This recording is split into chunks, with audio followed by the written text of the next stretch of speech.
a new breakthrough and innovative phone with OneXBet app. With OneXBet app, you can register and start betting in just one click.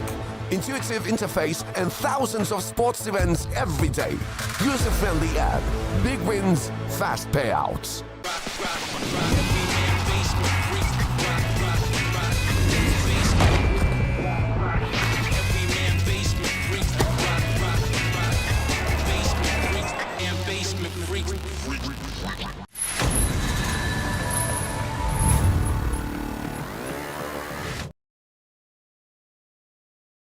Hello everyone and welcome to RES Unchained. We've got the European closed qualifiers here and oh boy am I excited. My name is Crash and I am joined by the wonderful, the beautiful Yuheng. How you doing, my friend? Hello. Good to see you again, my friend. Crash Aroni. It's happy to be here with you, man. Yeah, I mean, oh man, it's a stacked day of Dota here. Yeah.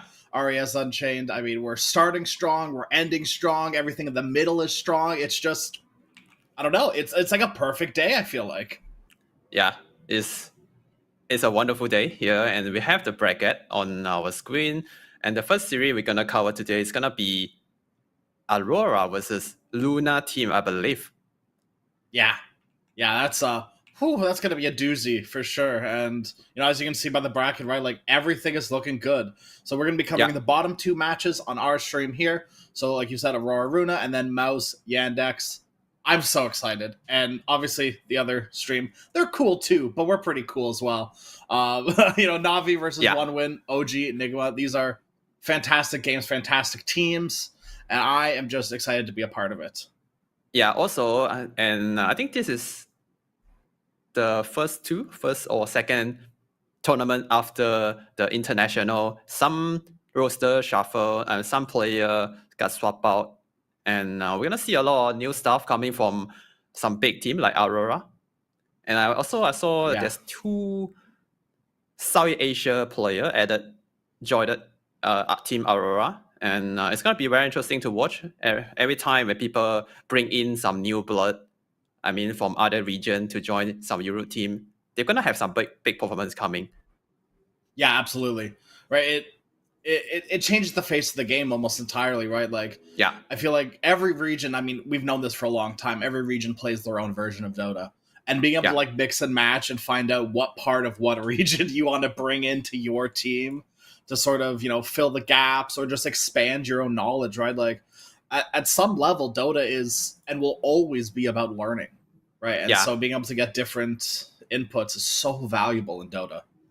Yeah, I'm not sure if we can see the player's name on our screen because I wanted to say that Oli is a player that play in CN China region, play in C region, and now he's in the Euro region. So this player has been many different regions, so he has a lot of ideas, a lot of cool stuff to share with Team Aurora. I believe they're gonna cook something that we never seen before with this combo together.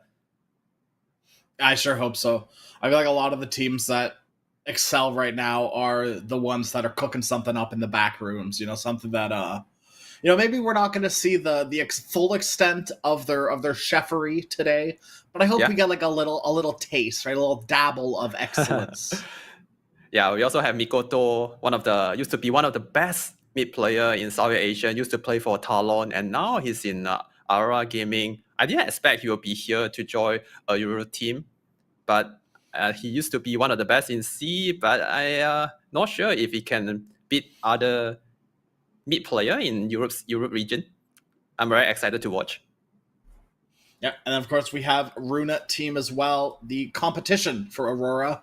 And I just want to add, I love that their jerseys are like different colored depending on like the player that's wearing them. I absolutely love that. It's such a little thing, but it's a little bit of personality. And I mean, I feel like if you have even taken a single foot into the not top European teams, you know who Runa is, you know who all the players are. They've been around, and right now, like, Runa are the guys. They are them right now.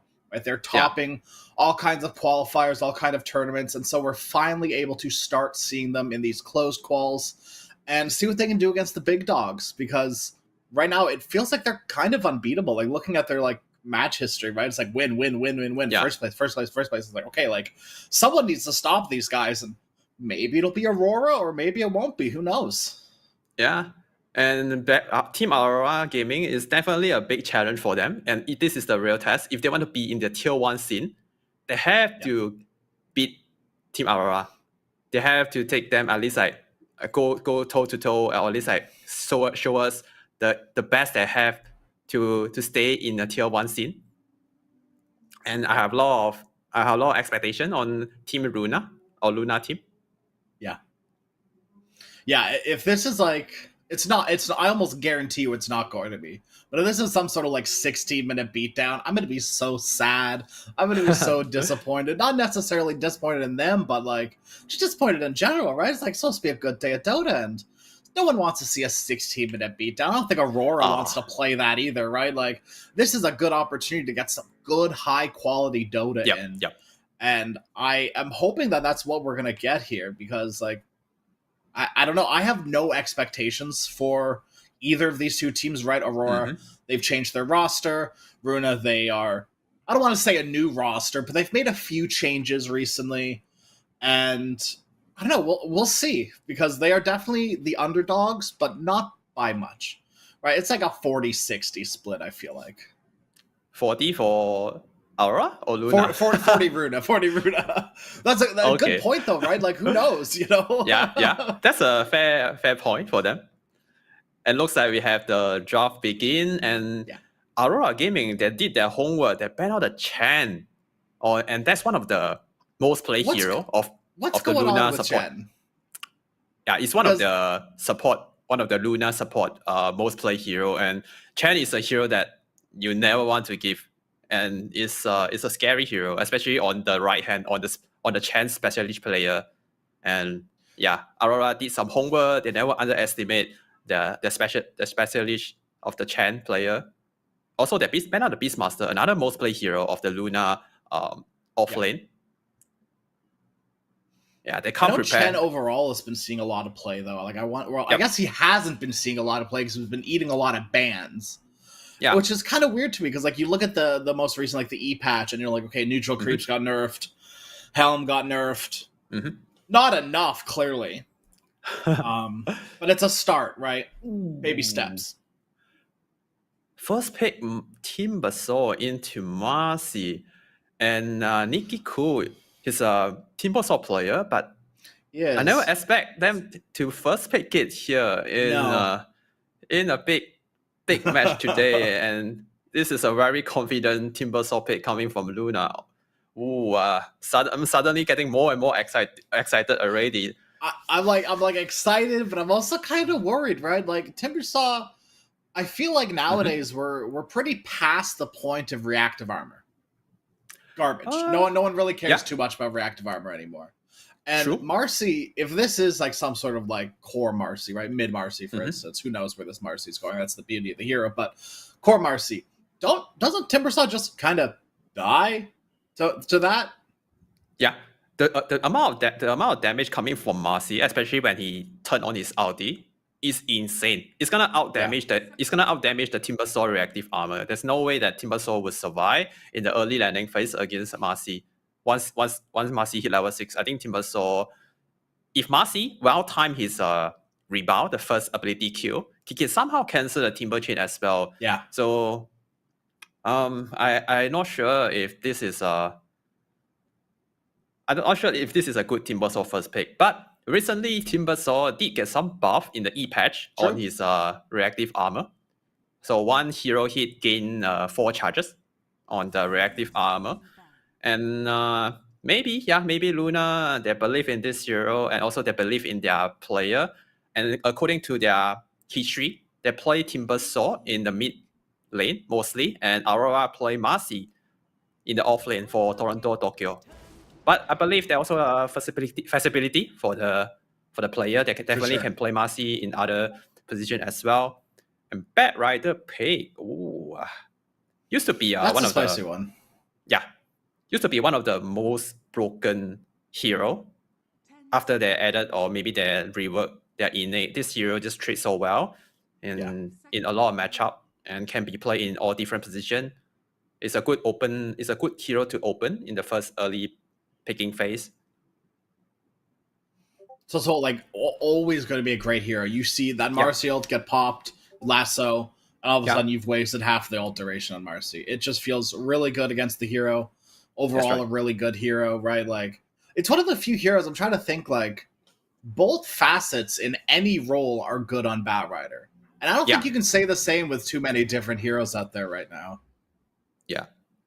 In Bane pick coming from Aurora, it's a solid position 5 hero that Oli and Mira, even Mira also plays it a lot back then. But the idea, I feel like the Luna picking a Batrider here is having a piercing BKB control against Marcy, which is a hero that want to go in with BKB every time, combo with his ulti form. Just a good counter against Marcy, picking like piercing BKB control like Batrider. But this Bane pickup, maybe just a solid, just want to get a solid position 5 to secure the lane and also playing around their comfort hero. And Snapfire, definitely the Mira hero here. So we see 2 support reveal from Aurora and Marcy. Definitely going to be maybe 90% is going to be the off lane for Toronto Tokyo, according to their previous history match. Yeah, it could be a lot, right? Aurora's got a pretty versatile 1 and 3 pick here. The Bane, let's shove that one on support for safekeeping. But Marcy and Snap, like, Snap's got a few nerfs, I believe. Right? I can't remember off the top of my head exactly what it was, but it wasn't anything major. Snap is still getting picked. Snap is still seeing play. It still feels like a pretty damn good hero, and I feel like even if you want to run it 3, if you want to run it 2, you have those possibilities. It's most likely a support, but you always got to remember that door's open, just in case for any more shenanigans. And as a support to Bane and Snapfire, I'm looking at everything that Runa have right now. They can kill anyone, anywhere. Just those 2 support heroes. Right? A Fiend Script Mortimer's Kisses every 60, 70 seconds, you're dead. You're done. Like there's no coming back from that. Yeah, that's the strength of Snapfire. The hero just provide too much damage. You just need some control, like the free keep you mentioned from Bane, that Marcy could go in also to set out the kill for Snapfire to throw his kisses at the backline. And just a very solid hero. Even after the nerf from the recent patch, it's still not enough to kick this hero out of the patch. It's still a very solid hero. And Jakiro pick up here from Luna. I believe the idea of Jakiro is to get a long range disable so he could cancel the Bane grip.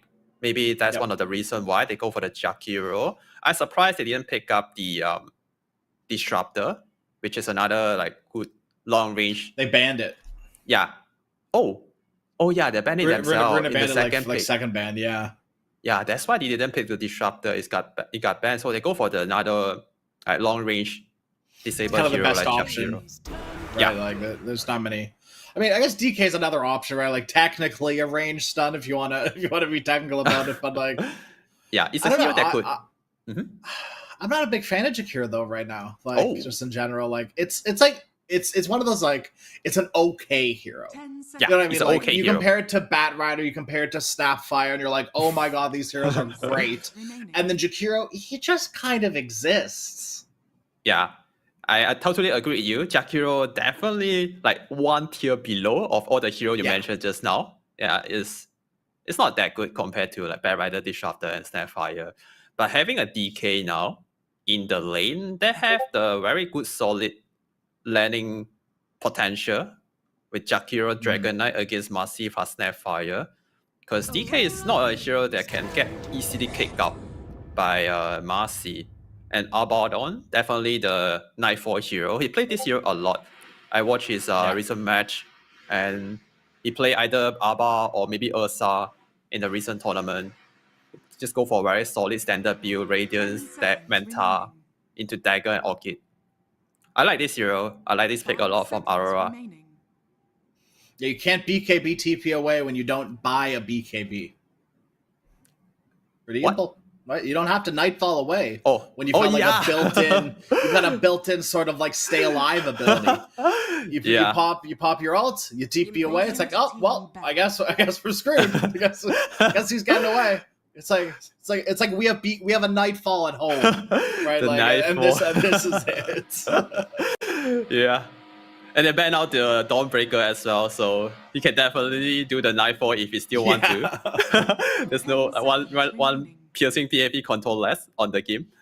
And here, I believe they need a mid laner for Aurora. So Luna, they have 2 bans here to ban out 2 mid laner. I'm not sure what it's gonna be, because Mikoto, he play a lot of different kind of heroes in the mid lane. He can play all the Spirit Brothers hero. He can play all these like greedy, like carry type of mid laner. Back then, when he was in Talon, he used to play all these like kind of carry type of mid laner. And we saw a QP ban. That's a solid one. One of the best mid laner right now in the meta. Yeah, you kind of want to ban out heroes if you're Runa. You're banning out heroes to lane well into Timber and DK, and then obviously whatever you're cooking up in the background. Right, like if you're Aurora, you probably don't want to pick something like an Ember Spirit, as kind of like as juicy it is for Mikoto, right? Like that's a hero sort of like that. Okay, I say it. It's kind of surprising that Runa banned it out, right? But DK is one of those heroes that is so good against Ember and lane. Corrosive Dragon just does not care about anything that Ember Spirit does. So I'm a little surprised, but it's also a lot of respect going the way of Makoto too, right? Like it's just he's such a good Ember Spirit, such a good Spirit player in general. It makes sense, I guess. I'm not sure I love it, but it makes sense. Yeah, it makes sense. Definitely makes sense. One of his most played hero recently in this current patch is still very good right now in the current meta. And Aurora, they're gonna ban out one offlane hero here, because according, I think they did some good homework. They did study Luna playstyle, their hero pool, so they know what to ban, and they pick up the Spirit Brother, the Storm Spirit. Not so good against the DK though. No, and it's not great against Jakiro either. I want to put a bet in right now before we even see this next pick. Are we going to see a Storm Spirit zip into an Ice Path? And if we do, how many times? Are we thinking like 1 to 5, 0, or over 5? I'm thinking in the 1 to, or maybe 1 to 3. Oh Jesus! Slaughter. Okay, this makes even less sense for me with an Ember Spirit ban as well, right? Because like if you're picking Slardar, why ban Ember? And then also you have the DK for the Ember, and even Timbersaw versus Ember as well. I feel like you had all these good options, and banning out Ember almost feels a bit like a waste. And we've got the Storm Spirit from Makoto now, right? We have that answer, and Runa, they've got decent answers, right? You always are going to have to be worried about the Ice Path on Storm. It's not always going to be free. You are going to have to worry about Slardar. It's always going to be an issue. There are a lot of ways to control, but none of them are instant.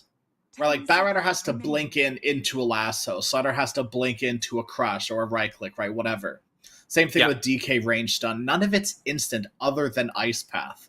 And that's not the most reliable stun. So Makoto has either a lot of work to be done this game, or is going to get absolutely steamrolled because for some reason he's playing on 1,000,000 ping. Who knows? He isn't. But like that's the only way I feel like things are going to go wrong here for Mikoto, right? It's like if there's just like brain lag or game lag or something, right? Like all these stuns are dodgeable. You can deal with all of this pretty simply. Yeah, it's not gonna be an easy game for Mikoto Storm Spirit. They definitely have a lot of things he need to watch out, and also the Ice Path you mentioned. He even go for the Ice Path facet, the Icebreaker facet that he could activate like one more time to get the second layer of the stun, which is pretty effective sometimes against a hero like Storm. They have to watch out. There's a lot of like good control on Luna's side, but for Aurora, they have their comfort hero. They pick their most comfort hero that they played recently, and also we know this matchup. Aurora is a stronger team, a bigger giant in the Euro region, for sure. And it's gonna be a challenging one for Luna. But hopefully we can see they have some master tier hero on their side. So hopefully they give us a good show in this first game of the day. They will. I'm sure they will. Although I say that, and they definitely have a team that they're gonna get run over, they are gonna get run over. Or like Slardar does not come back really from anything. There's no farming potential. True. On this Slardar hero really. That's one of the good point of you mentioned that Slardar don't have a farming potential, and that's why this hero don't get paid that much in the recent, like in this current meta, because this hero just don't skill that well. If you don't have a hand of Midas, if you don't get kills, this hero is gonna fall off. Like compared to a lot of offlane hero right now that can farm a lot, Slardar is not that popular. But let's see. The last pick this hero for Luna, maybe they have something. They have something that we don't know, maybe. Yeah, they're definitely ready. They're cooking. They're prepared. Right? Like I'm excited for it. Aurora, blah. We've seen all this before many a times in the past. All eyes on Runa. I feel like in general as well, right? Like a lot of the very basic Dota eyes are on Runa, but the same can be said about like their draft, right? Like this is where they're gonna show up or get wrecked. And we'll see what happens, right? I am betting on the show up, but there's always that get wrecked potential, especially with their draft, like we said. It should be fine, right? Like Timber versus Storm is not that easy of a Storm Spirit lane. You should be all right, but you're always gonna have that potential to just die to Timbersaw. Because if there's one thing this hero does, it's damage. And it's lots of damage. Yeah, lots of magical damage. I mean, like pure damage from Timbersaw. But in this matchup, I believe there's a potential that Storm could do decent in the mid lane. It should be okay. Because Storm, he could with the facet he have right now, he could just like use his random to secure all the last hit, and then or maybe damage the Timbersaw a little bit. But if he somehow get out leveled by Timbersaw, if the Timbersaw hit level 6 first before Storm Spirit, Storm might get Storm might get solo kill by Timber. It depends on who hit the level 6 first in this matchup. But before that, without any support rotation, I don't think we will see a solo kill unless they make a mistake in the middle. Oh, look at the damage. They have the best rotation heroes either on Runa. Yeah. Bat's fine. Like it's not like when I think of like a good mid rotation hero, I'm thinking of like Tusk. Or like that is like probably one of the best, if not the best, 4 heroes to gank the mid lane, or 5. Jakiro is okay. Bat Rider is okay. And speaking of Jakiro, very low in the bottom lane, should be fine, just barely, but lots of damage being taken. But Mira is the one dropping low. Need a little bit more. They can't quite get it. A lot of trading. Just level 1. We might see a kill soon when they hit level 2 on the side lane.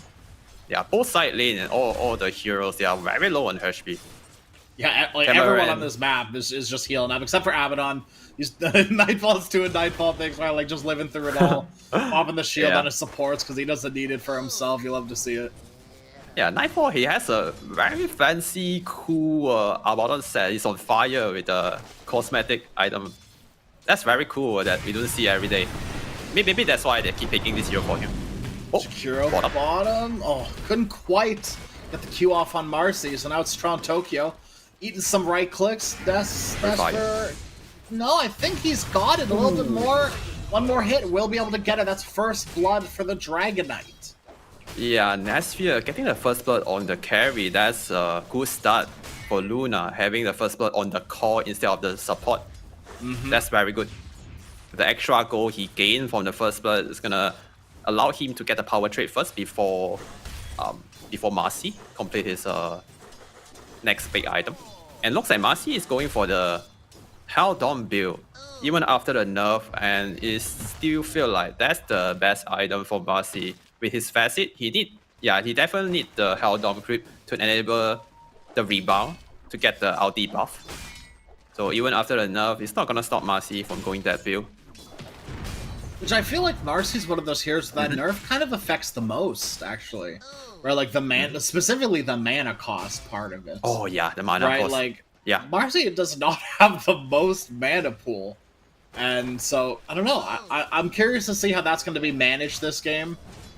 It should be fine. Maybe I'm overthinking it, but I feel like the 50 mana chunk cost of mana. It's good enough to nerf like all these edgy hero who buy like Hell Dom. Yeah, see the replay here. See some action. Toronto Tokyo dying. Just quick and easy first blood. The dual breath plus the liquid frost was just enough to bring Toronto Tokyo down, and it's kind of just that simple. As now instead it's being traded on to Nesphere. Toronto Tokyo doing his best to stand his ground. Mira as well, but Jakiro is just so hard to stand your ground against, and usually it's funny because it's usually Snapfire. That's that hero, right? But Jakiro, pretty good health pool, pretty good health regen as long as you're like keeping yourself up on mana, up on tangos. You're in a pretty good position. And it almost seems like, and this is even with the Icebreaker facet, right? Like, it's very rare to see a Snapfire not be able to keep up on damage, but here we are, you know?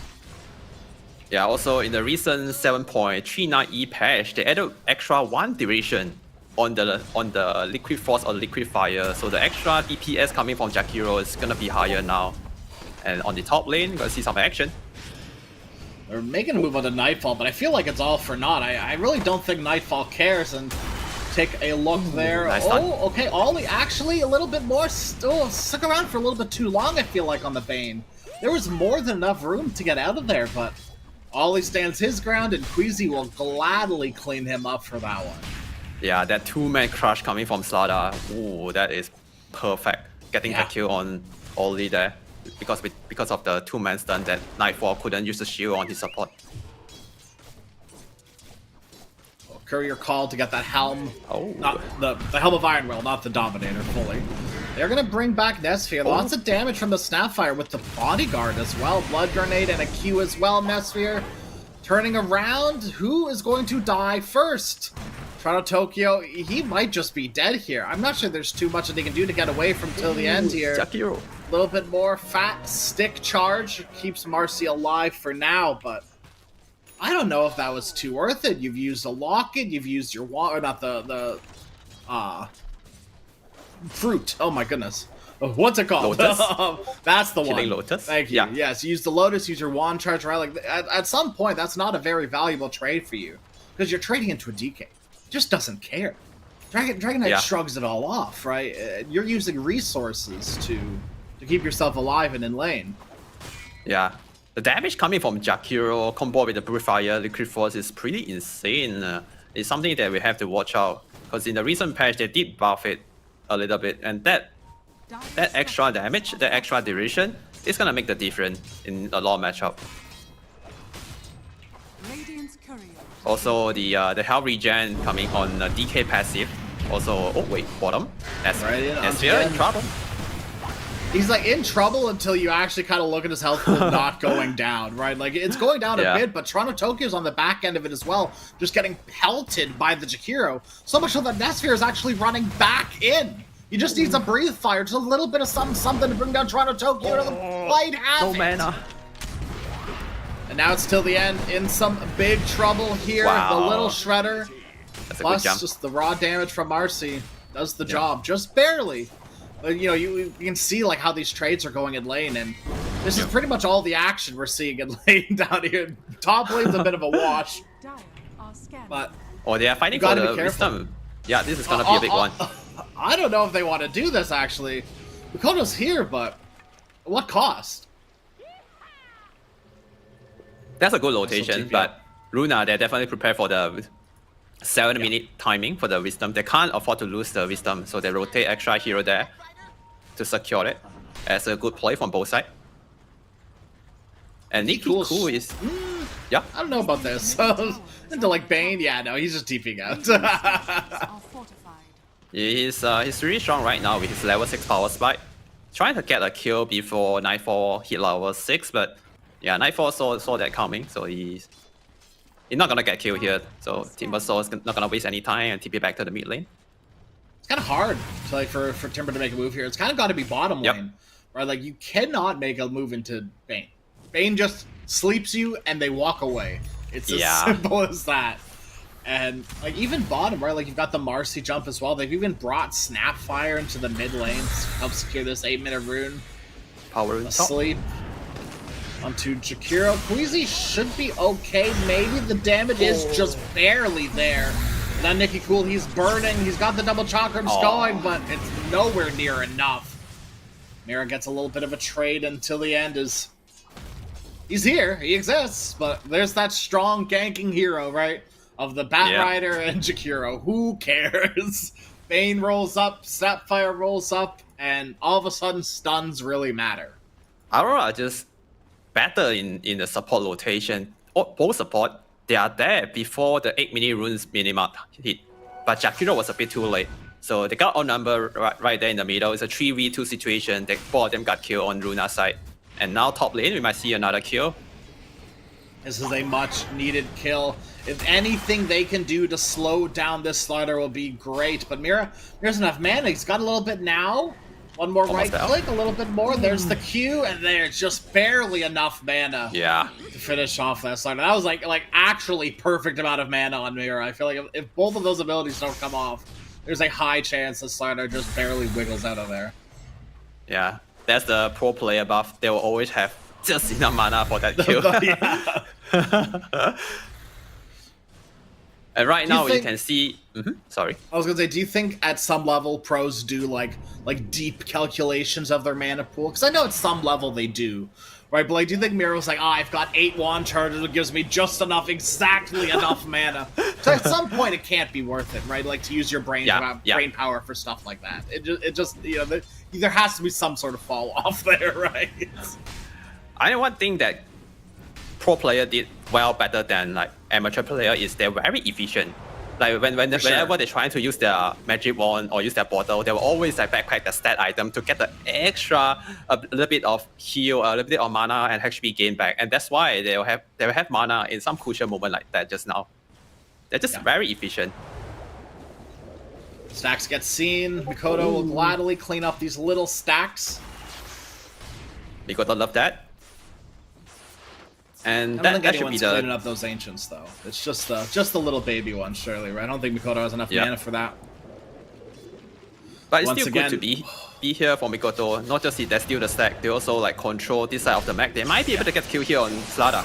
They really want it. They want it so bad. Alberca slept. Oh, immediately gets stopped. Mikoto does have just barely enough mana to go for this if he wants to, but with the TP in from Nicky Cool, that's going to deter Aurora from anything forward. Instead, it will be Ollie.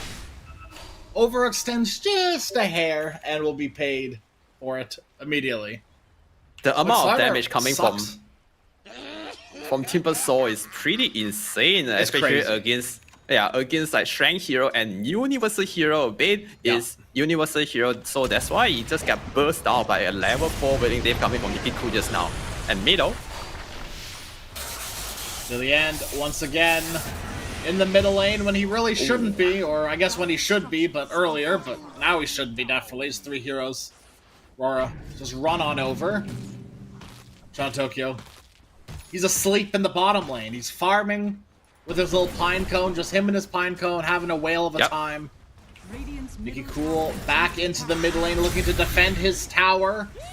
Lots of damage, like immediate. Like Mikoto's like, I'm out of here. That's one of those back to base moments. Yeah. Probably wait for a 12-minute reign actually. Oh, 12-minute power rune is about to spawn. They have to be ready this time. They can't afford to give the rune away to Mikoto. Whoa, that's a good pickup. And it's an arcane rune too. Nicky Cool, he is in the middle of everything. There's a macro pyre being used, but the supports, you need to help your supports. Wow. Everyone, screw the supports. Let them die, and die they will. Yeah, and Snapfire is another universal hero, and the damage from the Waiting Day from Nicky Cool is very effective against both support on Aurora. Oh, there's the Ice Path onto the Storm Spirit. Oh, they don't have enough to chain it long enough. Does have the Arcane Rune, bring in Queasy. Wow. And beautiful TP in from Nightfall. This is exactly what you want to see from your pause ones. Right. Yep. Netsphere's here too.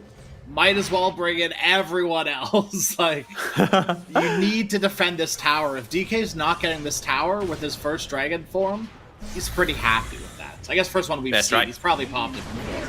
But now instead, Aurora's gonna be the one. Yeah. They're taking the mid tower instead now. With Curse of Avernus plus Lil Shredder, they can just destroy this tower. That's exactly what they're doing. They bring in everyone and their mother, and everyone and their grandmother even, actually, and her pet. Yeah. That's a pretty good counter rotation from Aurora. They not just they defend their tier 1, they bring enough numbers in. Also, they took down the Raiden mid tier 1 tower, one of the most important tier 1 tower of the game. Once the tier 1 tower down, it's gonna be easier for Mikoto, for Storm Spirit to invade the Raiden jungle right now. Here we're gonna see is there a replay? Just a little bit of a cheeky replay. The support's dying, right? Toronto Tokyo, he jumps the other way. Storm Spirit jumps the other way. Mikoto's like, not much I can do here. Let's just abandon the supports, jump ship, and wait for the right opportunity. And it's because they waited here for that right opportunity. They're able to get the kill onto the Bat Rider well as the follow-up. That's a big kill in live. Nesphere got killed right there by the kisses from Mira and the initiation from Mikoto. That's a really good combo. It's just that simple, right? Like, that's gonna happen time and time again. As once again the supports left for death in the mid lane. No one wants to be there right now. Those 4 heroes, no one has any right to be there either. The tower doesn't even have any right to be there. But there's one key thing. Look at the net worth. And look specifically at Slardar's net worth. He's kind of trailing behind. And I know, like, it's nothing crazy to be like, oh, the offlane, it's not as farmed as the carry, no duh. But, like, Slardar's one of those heroes that he kind of needs to get something going. Okay, he did just get that Blink Dagger as we're talking about it. This is now Slardar's ramp time.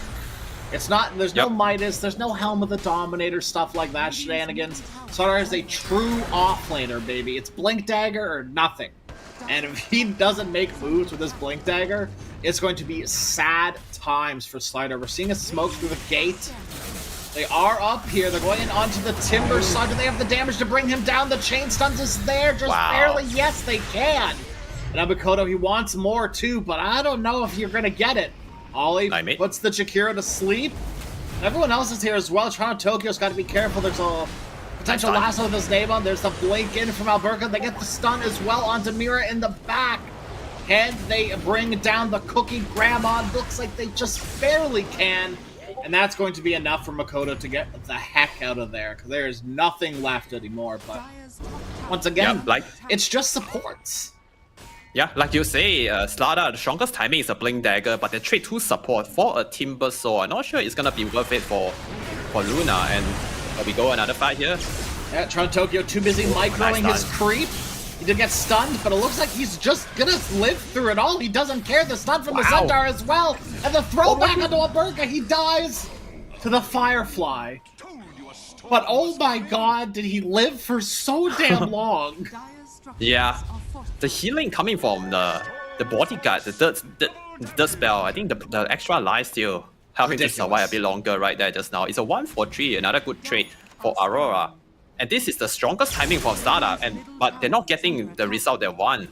They keep making all these bad trade, and slowly but surely Slardar net worth and Slardar power is gonna fall off very soon. There's the grip onto Nesphere. He pops the dragon form too. They have to get something out of this. This has to be worthwhile for you, but it's not. And now you've got no dragon form and no life. Ollie should pretty much be left for dead here. They're gonna get the Nightfall lasso off because he popped his ultimate early for some reason. He will die, and Ollie dragging them away as deep behind the enemy lines as he possibly can be to let his team get the heck out of there. That's a good post-fight play coming from Ollie. Just run toward the other direction, just trying to draw all the attention away. Yeah, he knows he's gonna die, but yeah, just trying to buy some time, an extra second for his team. That's a good one. But right now, we can see this is another good fight that we need to watch out. But Luna finally get 2 big kills on Nightfall this time.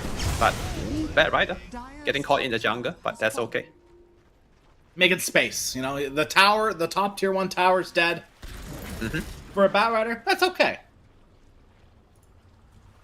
And right now we can see on our left the net worth ranking. Mikoto is currently on top, and Slada, he did get some good fight just now, but I feel like he could get more with this Blink Dagger. There's the Ice Path stun. There It we does go. connect! And they get the kill in the Storm Spirit because of it. Mikoto, too greedy, wanted the rune. No rune, no life. And the regen rune for Timber. To imagine if that was in the hands of the Storm Spirit, things could be totally different. But obviously, you know, if things were different, then thing would be different. Yeah. Things are indeed not different. And yeah, it's like just you say, too greedy. Like during the draft, like you say, the Ice Puff is such a good spell against Storm Spirit, and just now we can see during the Rune fight, Mikoto just get caught by the Ice Puff into the Stardust Sun right there just now. Yeah, and look at that, like Tron Tokyo survives for too damn long, gets all of his abilities off, and the kitchen sink, right? Like everything you could possibly imagine, just barely lives through it all, ends up dying at the tail end, but his job was done. Oh, we might see another big fight down here. Snapfire has his kisses ready. They have the damage They miss the cookie. They do miss the stun on the Slardar as well. Mikoto's used most of his mana here. And with everyone from Runa about half health and a little bit less, that should be enough to warrant them to get on out of there, because they're done. Right? They saved their DK, they're happy. They just can't afford to lose too much else right here. Yeah. They have the numbers right there just now. And also 2v3 Zip just in, now. big Mikoto zip in. onto the supports, okay. That's a crazy zip from Mikoto. He Yeah. zipped in blind without any vision, without any follow-up. That's a crazy move. Faith. Right, he trusted his team, someone called it, Ollie called it, he's like, okay, blind faith, I'm going in. Yeah. But there's Almost that worked can as be well.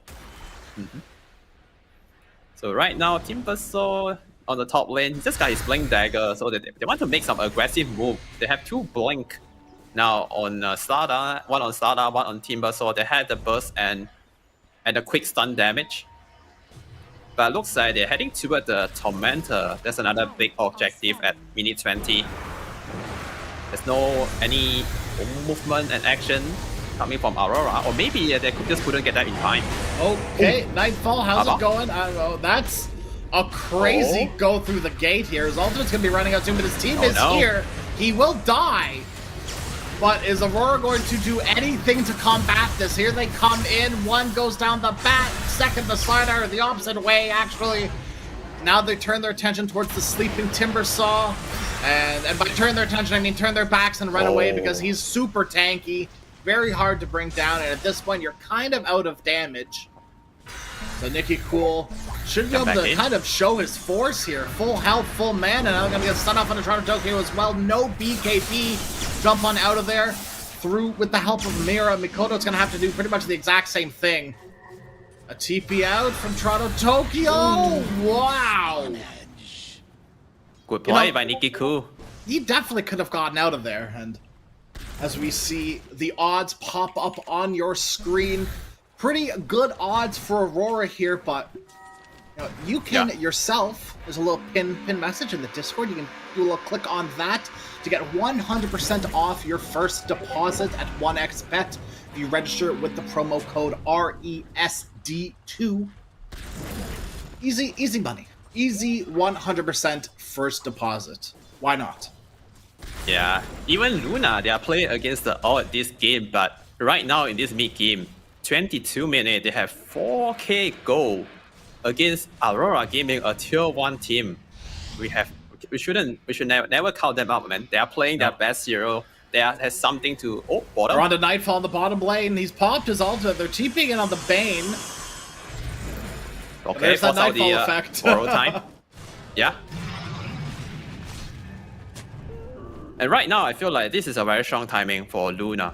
They have the item they need, and for Aurora, they're not.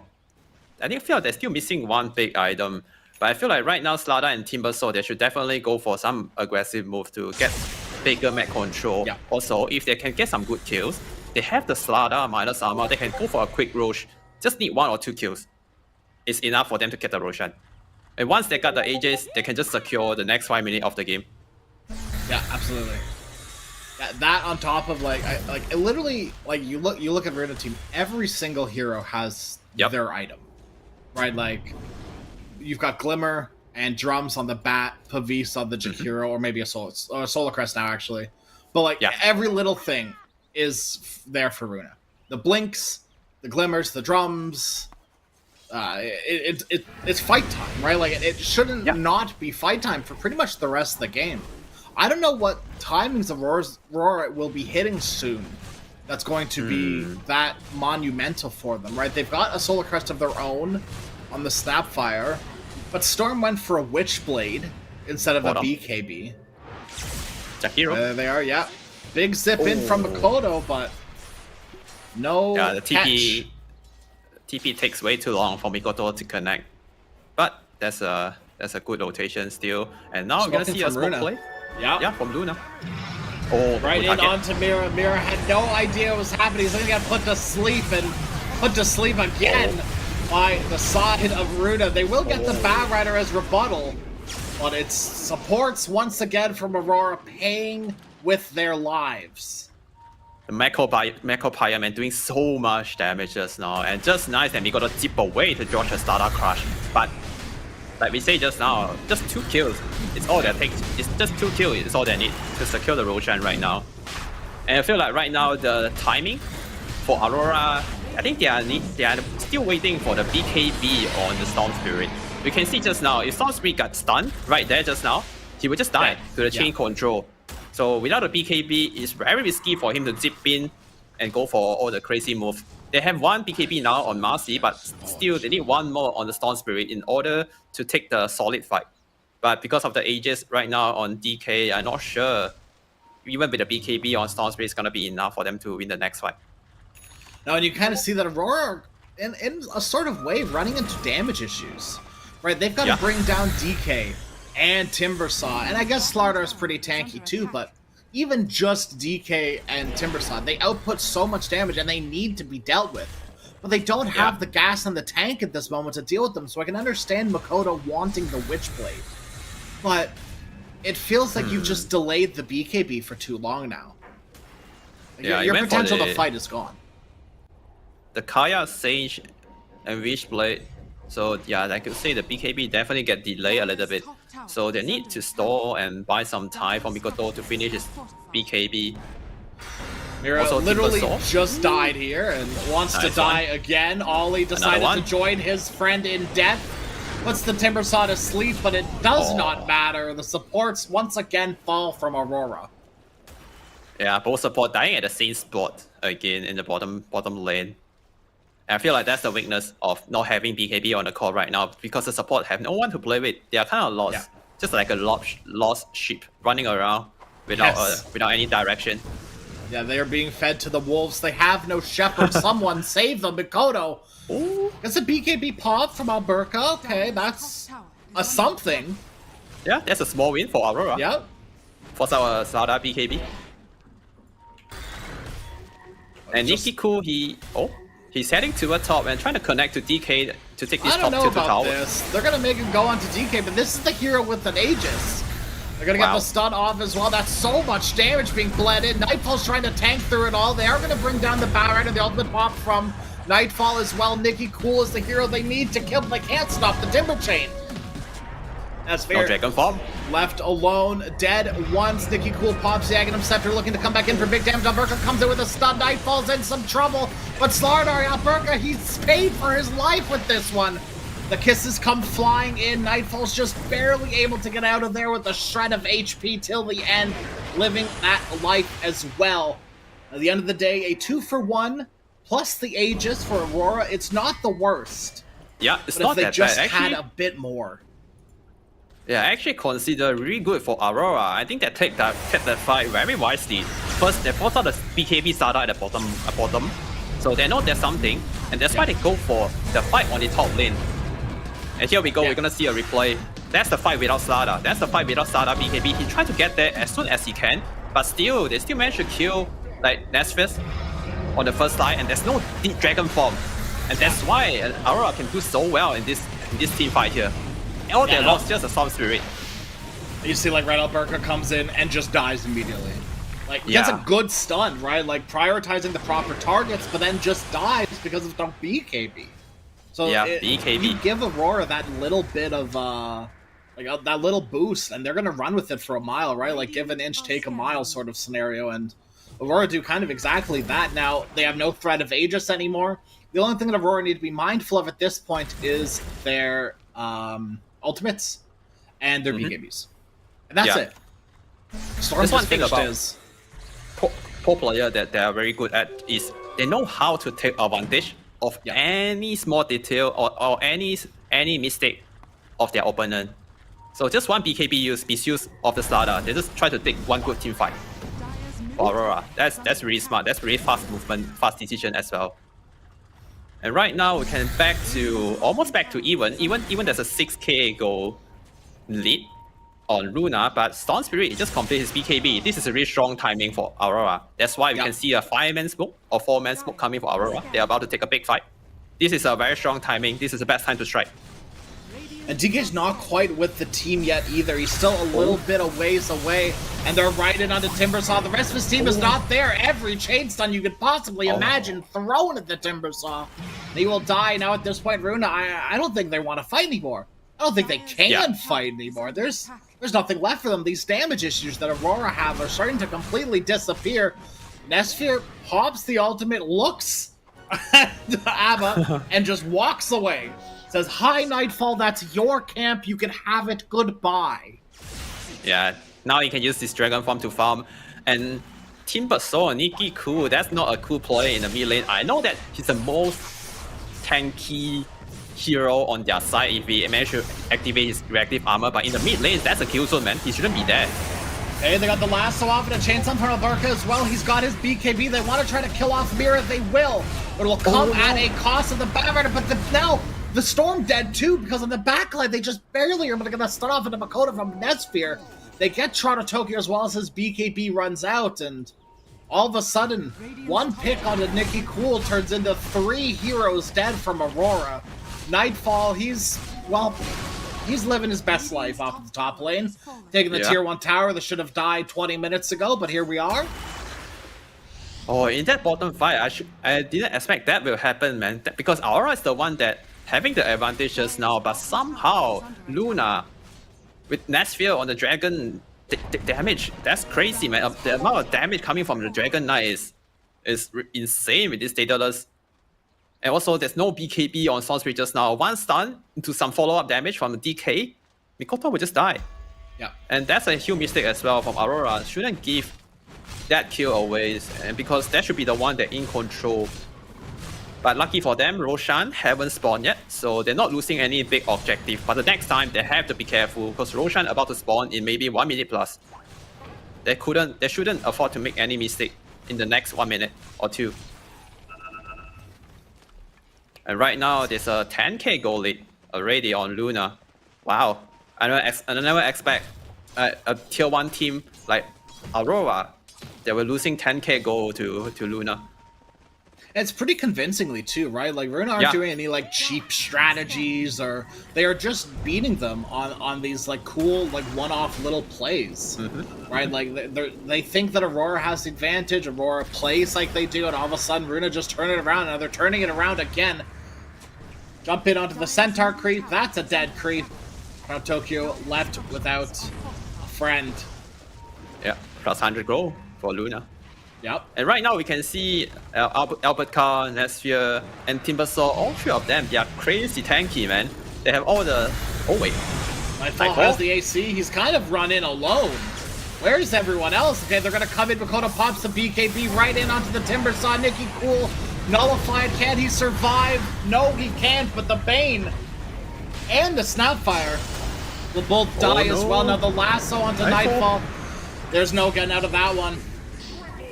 They need to deal with this Dragon Knight. Timbersaw is no longer an issue. It just took them too much resources, too much time, too much spell to kill a Timbersaw. But meanwhile, when they're killing the Timbersaw, DK jump to the back. It's just like 1 or 2 shots to kill the support. And it's not worth it to trade a core. Like, took them so long. but they're losing the back line. They're losing the Bane. The Bane just died at the start of the fight without using his ulti. Also, Nightfall, he couldn't tank that long. He used his ulti very early just because the damage coming from Luma just way too much, and he couldn't survive the second round. And he couldn't blink out as well. The damage from the Sada, the stun, the bash. And we see, right, like Aurora, they dump literally everything onto the Timbersaw. Nesphere and Alberca, one shot, two shot the supports, they're all dead.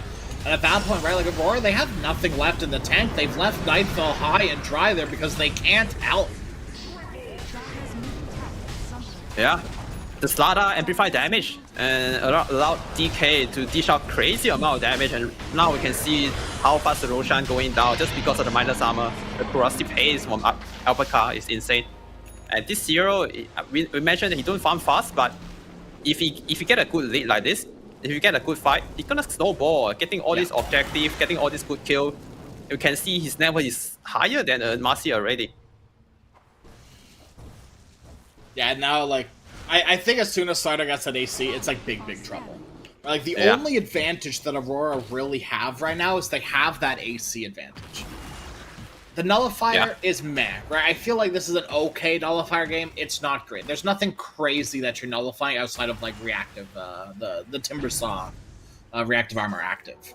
I guess Glimmers as well, but, like, it's nothing crazy, right? So, I understand Toronto Tokyo wanting to go for it, but he's still running into that damage issue. They're moving it onto Queasy, but who's going on who? Toronto Tokyo. He thinks he's gonna get out of this one. That's a joke. Chain lasso just to make sure that dead is dead, and it is indeed Toronto Tokyo dying alone, no buyback. Yeah, Slada actually really good against Marcy. I just realized right now because of the piercing BB control, the bash. It just couldn't like do stuff. It just couldn't like it couldn't like man fight against the Slada too, just because of the constant bash. Also the high armor on Slada. It's not easy for Marcy to play this game. Maybe this is why they last picked the Slada this game for Alberca. And they're gonna find another kill here. No. Nothing, don't worry about it. No, don't worry about it. Okay, no, he's still dead. He's still Nicky Cool's coming to back him up. It didn't look great, but they did the job. Yeah. Ollie will get one of the Wisdom Shrines, steal it away from Runa. Now they're going to make a move on until the end. Everyone TP'd away to go to the Wisdom Shrine. Where's your help for Jakiro? Nowhere. Oh, and that's rightfully a good so, pick Nesphere leaves, as he should. Yeah, get out of there. That's not a good place for him. No. And even just a support kill on Jakiro, Mikoto getting quite a lot of gold from killing the Jakiro till the end, giving a lot of gold away because of the mega kill streak. Yeah, and I think right now, the important thing for me with Storm, he's got those charges, right? The galvanized stacks. 21 galvanized stacks is a large chunk, which is kind of surprising because like Mikoto hasn't been doing the best, right? Like, he's like 9-3, which is fine, but he hasn't been losing many stacks, which I think is the most important thing for that hero right now. Yeah, definitely. The extra mana regen is having a extra 7.2 free mana regen right now, and it's gonna amplify by the Kaya and Sage the extra mana regen amplification. It's gonna help even for the long run. It's very important. Yeah, it's like a free Bloodstone, the old patch Bloodstone, the extra mana regen. It's very important for Storm Spirit. But right now they are down 14k. It's gonna be hard for them.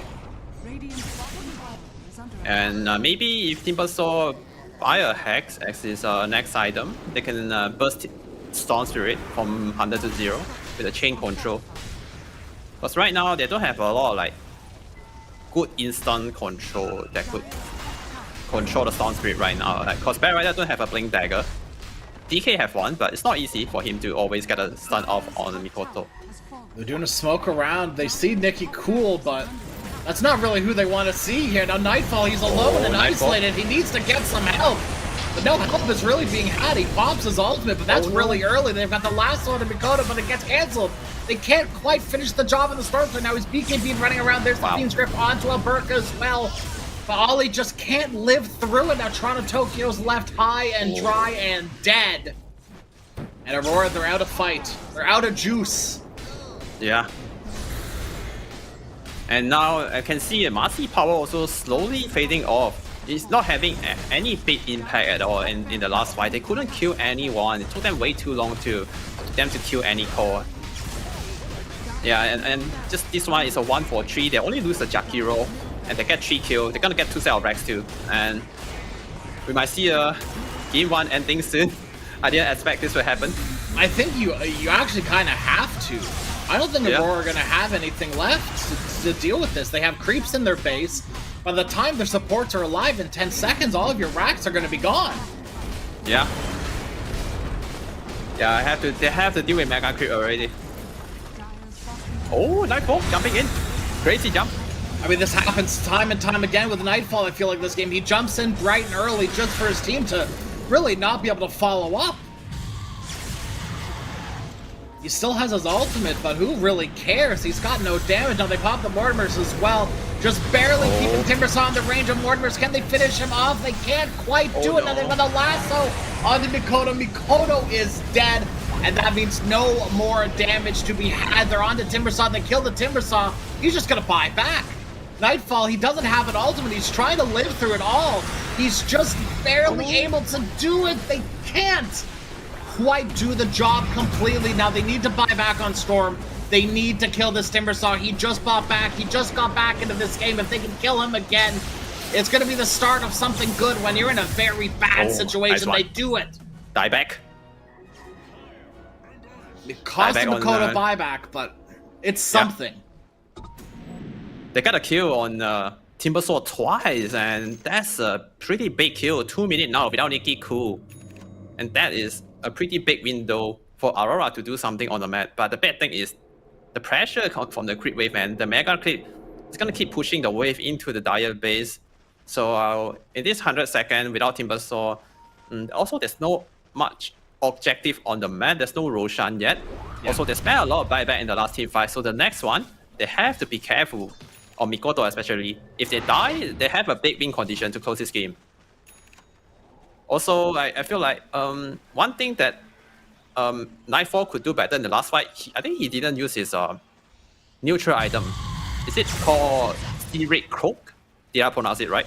Yeah, I think if he used it... Cloak, yeah. Yeah, Spirit Cloak. If he used it... Snap at the bottom. Mira, unfortunately, no life, no gas, just death. Mikoto, he's in a precarious position, but it looks like it's just a free Bat Rider kill because all he's here to help him out. Just in case, kill off Queasy, take the gem, and now all of a sudden, pretty much everyone from Runa are dead. Yeah. But right now, they're still in a very big advantage. They are still on the driver's seat. They are really close to winning this game. Just wait for the Roshan, secure the Aegis. They can just go with the full force with the banner, refresher, cheese, and shot. Or everything they need is it's gonna be ready soon in maybe like 20 seconds. We're about to see the Roshan timer. So right now they can just chill and wait for everyone to respawn and then group up, go for the objective. They can just close this game. And without the buyback on Storm Spirit, it's not gonna be that easy for Aurora to defend. Oh, some free shot for Nestria to boost his net worth. It's almost maxed out already. It's going for Butterfly next. There's no Blood Taunt yet on Nightfall. So this DK is kinda unkillable. Yeah, it kinda feels like it, huh? Yeah. Can swap up his armlet or maybe the power trait for the Butterfly. Level 25, he went for the extra Dragon Blood facet as well. Plus 12 HP regen and armor. The extra armor he get it's gonna make it harder for Aurora to kill this dragon. I mean the dragon, not the Jakiro. The other dragon. Yeah. Oh, the Jakiro has a scepter too, so the Mech Pyre is gonna be insane. Yeah. Yeah. Yeah, it's pure damage. Like Runa have a lot of damage on their team where Aurora just aren't quite able to line up their damage, it feels like. Mm-hmm. Like, Snapfire is great and cool and all, but it just doesn't seem like it's enough a lot of the times. Like, we now have that Daedalus onto Marcy on top of everything else, so maybe Oh, that will sort of Daedalus. start helping the issue. Yeah, they have the damage issue just now in the previous team fight. They couldn't burst as fast as they can in the previous team fight, but with the Daedalus on Marcy, maybe this could change something if you don't get control first. Move in, jump in onto Nightfall. Avo. They just barely aren't able to get him through that ultimate like range. Okay, force Threshold. out his borrow time. That's a minute cooldown. Yeah, that's something, and that should, I think, kind of open up Roche now. Yeah, Roche is up too. Third gen Roshan. Banner, Refresher Shot, Cheese, Aegis. Not sure how Aurora How can deal with Aurora that. gonna do this? Yeah, I Yeah. don't know. They have to The play perfectly, and they also need Runa to like really drop the ball. It both kind of need to happen. Yeah. The extra life, the extra spell with the Refresher and Aegis, it's gonna be impossible for Aurora to deal with that. It's gonna be... Oh wait, let me check the buyback status. So everyone has buyback except Storm Spirit. Yep. So they're definitely saving the buybacks here for the next big team fight. And buybacks are the best late game items, so they have to keep the money for that. Yep. Yeah, they don't really look have at- much of a choice. Yeah, look at Nightfall right now. He's going for Oh my Refresher. goodness. So you want to get 2 LD off You need it. in the team fight. Yeah. Yeah. Aurora in general, I think they need refreshers on pretty much everyone. They need like double BKB on Storm. They need double BKB on Marcy. Oh, DD rune. I mean AD rune on the bottom spot. Nesphere is really happy. I mean, pick it up. that's a game ender, right? Like that's Yeah, the rune of destiny. hello. He's not picking it up. He's just looking at it. He's waiting waiting for he's waiting for Timbersaw to deliver the bottle. I don't know. It's, his team is postured very aggressively, and Nesphere is taking a sightseeing tour, looking at a rune. Wow, this rune is beautiful this time of year. It's so, wow. Okay, there he goes. He talked it through with his team. They figured out the strategy. They're going in. Yeah. Not sure why he delayed to pick it up the AD rune right there. Not sure. He didn't even wait for like the 46 rune to pop up. He was just 45 minutes pop. He's like, I'm tired of waiting. I'm going. Okay, now it's go time. He has everything he needs. The dragon form. All the items. Big fight's coming. Don't blink, my friends. And it could just be over that quickly too, especially Yeah. with this DD on DK, right? Like, Nikki Yeah. Cool. They have eyes on pretty much everyone. They need to start something now. They're going to start onto the DK. But who cares? His DK has not died. They just don't have the damage. Nightfall comes into the back of Alberca. Alberca shrugging it off. Toronto, Tokyo, nothing to shrug off himself and Mikoto. Pops the BKB. They get the feed script. It's full. It's great. It's on the DK. He's dead. Nightfall Refresher, he's back alive again. They've killed the Dragon Knight once. Can they do it again? Toronto, Tokyo, he just fought back. He can't afford to die again. A big vortex from the Storm Spirit. They kill off the starter, Toronto, Tokyo. He'll gladly give his life for this. He will. But they kill the big bad dragon, and they might get the other big bad dragon too. But first, they turn their attention over to Timbersaw. He's the one that fought back last fight. And now he is dead, just like Toronto, Tokyo, with no buyback. They have to deal with these creeps, though. A big win for Aurora, but you gotta deal with these creeps in base. It's chaos on my screen, but looks like Aurora Gaming, they are holding it, man. Yep. The fight looks like Marcy go in first, getting focused at the start of the fight without using any big spell, but I think he planned to do that. He used his buyback, come in for the second round, and he managed to get some spell off in the team fight, but a big zip in from the Storm Spirit with the Argonian Scepter, Electric Vortex, getting all the hero connect together. Allow Aurora to finish everyone. Also, the Scepter on Bane, that's a big one too. Allow him to get the grip off on one core hero and without getting cancelled by any spell. That's a very crucial spell for Aurora to win the team fight. There's really no way for Runa to cancel that unless you get like Blink, Jakiro, and Ice Path, all of them. Like, it has to be like the perfect scenario Oh, for you you need to look for the ever get that. perfect angle to do that. It's not easy. No, it's not. It is like 1 in a million, right? Like you have to do some like quick trigonometry to figure out the proper angle to ice path there. It's hard. It's not probably ever going to happen, but here we are. And Aurora, they despite winning the last fight, and despite winning the one before that too, they're still in a position where they can't really capitalize off of anything. Everyone from Runa are alive now. Mikoto should have buyback shortly. Yeah, he's like 270 gold away. But Nightfall bought out. Yeah. Nightfall, no, he didn't. But he's still have no buyback yet. He bought out. He doesn't have buyback anymore. Oh, yeah. He bought all his... He's 1,400 short. Because he bought a stupid blink recipe. What are you doing? Oh. What? That's like, there's zero value from that. Why would you do that? Maybe he thought he's not gonna die with 2 borrow time with the refresher. He has two Audi, so yeah, but at least 6 times 2. Just buy the stupid Reaver first. I don't know, like. Yeah, maybe it's better to so pointless. to buy the Reaver first. Right now he's sitting with with the useless recipe in the backpack, can't offer anything, and it also cost him his buyback money. Right before he dies, he's gonna drop it and plead to Runa, please don't take my base. Offer this overwhelming blink recipe for in these trying times, please. Oh wait, you remind me of something.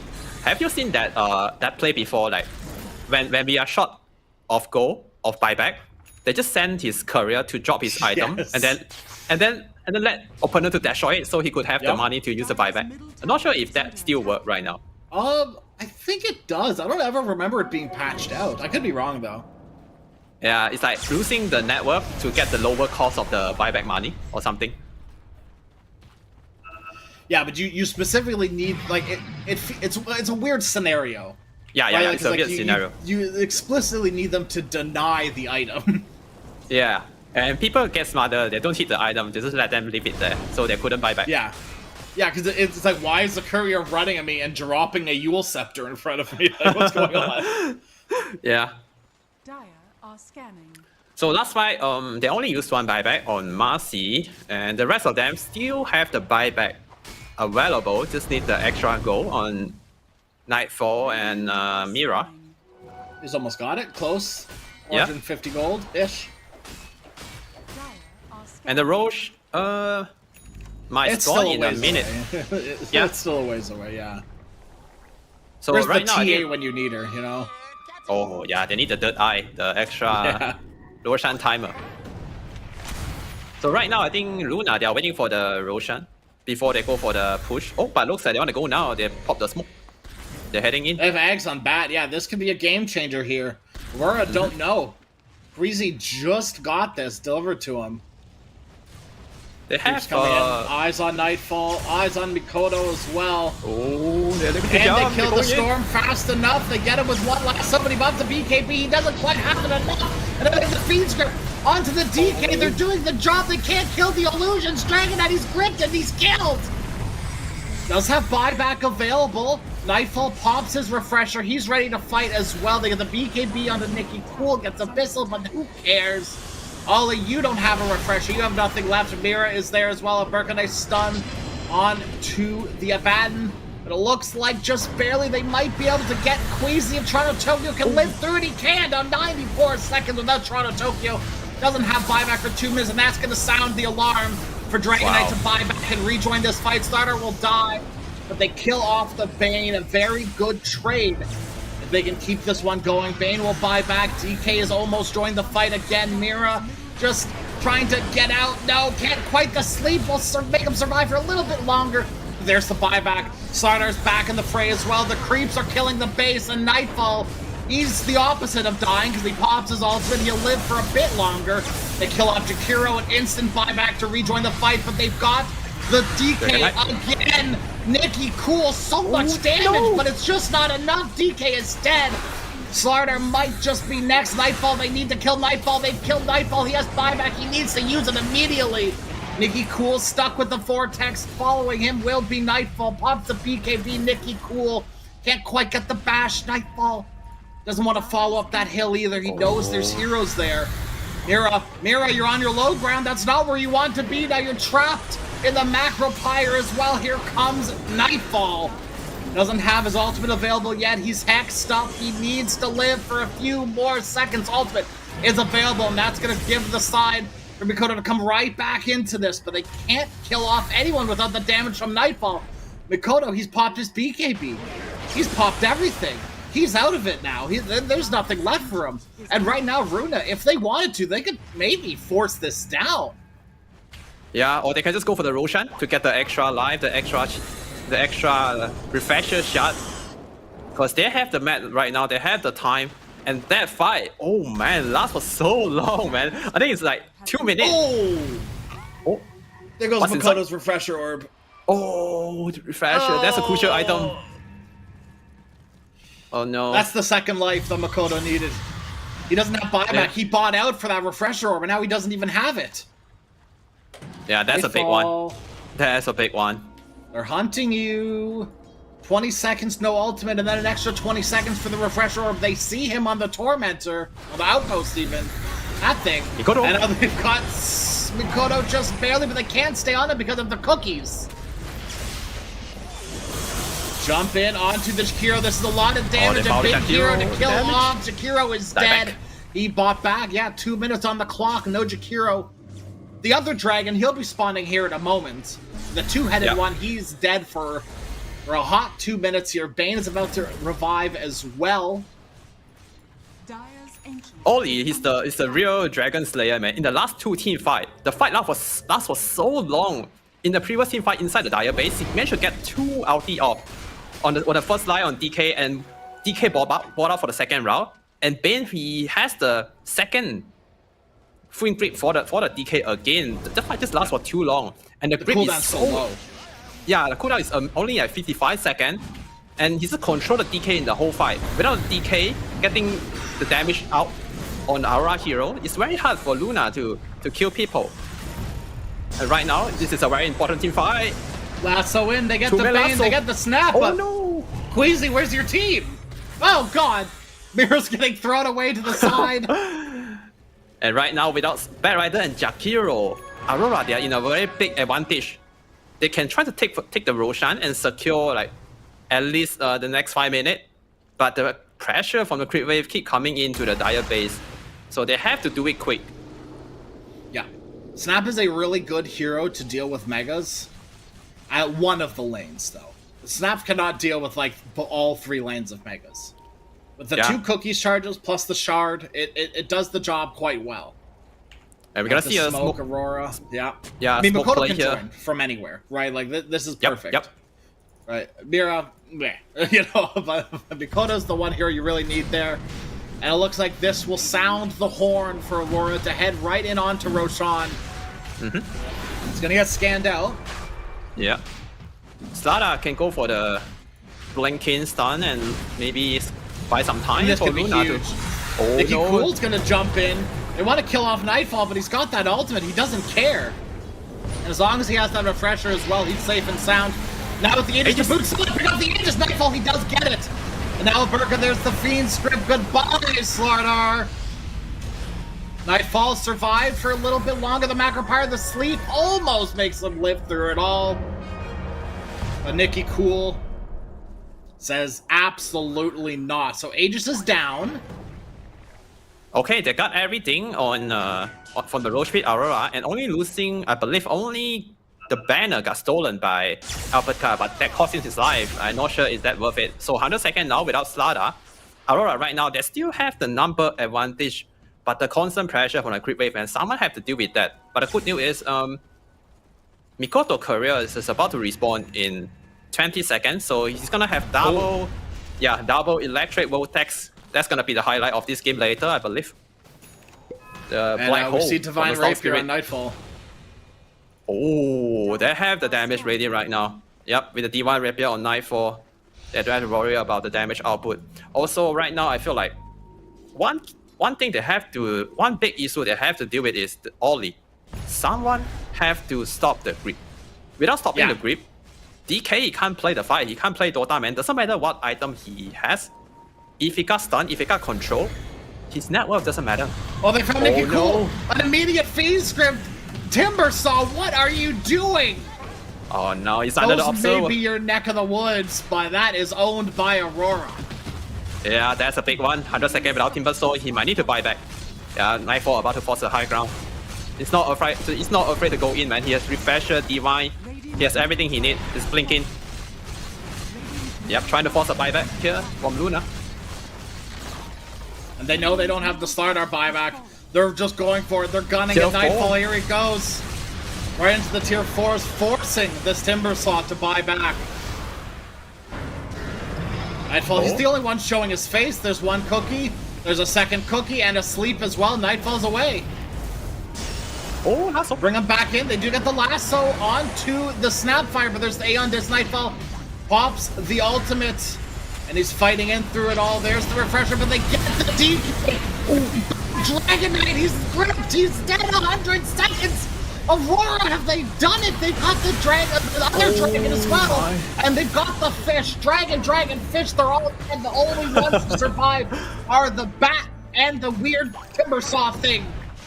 Mira's doing God's work, dealing with the base. Mikoto's still playing with the Bat Rider. Mikoto, he's got his BKB, but he doesn't really have much mana. He just needs a little bit, enough to grip, and that's all he uses. And that's it. No buybacks on all the Luna's heroes. Only Bat Rider can buy back, but without lasso, without double lasso, there's no way he can hold this game by himself. Yeah, that's what it. a team, guys. It looks like Aurora have done it. Unless Mira really drops the ball here and really just lets all these creeps go to him. We're going to see a lasso pull back the Storm Spirit, try to kill off the Storm and the Marcy, but nowhere. Absolutely nowhere near enough. They get the Storm. He's just going to buy back all of a sudden. Full health, full mana. The Ancient's dying. DK. DK's alive. They didn't expect this, but it doesn't matter. It's too little. Too late. Aurora defend against Megas for like 30 minutes almost. Like 25 minutes of mega defense for Aurora to do a crazy comeback. Oh my god. This is exactly the take an inch or give an inch, take a mile. Right? Like Aurora, they found little openings here and there. And I mean, man, Runa showed up. Absolutely. I'm so excited for the rest of this series now that I've seen this game one and what both of these two teams can do. Yeah. Runa were definitely the underdogs going into this, and they might still not be on quite even footing as Aurora, but they absolutely have the skills to take this series if Aurora definitely. Yeah, after this game, number one, what they show us in the first game, we should never underestimate them. You know, before we start the stream, before we start casting, me and Casperoni was talking about, oh, this is going to be a quick 2-0. It's going to be a one-sided game. But after this game one, I think we were wrong. And we have a game, and game one was amazing. What a comeback from Aurora and Luna. He never failed to disappoint, never failed to surprise us.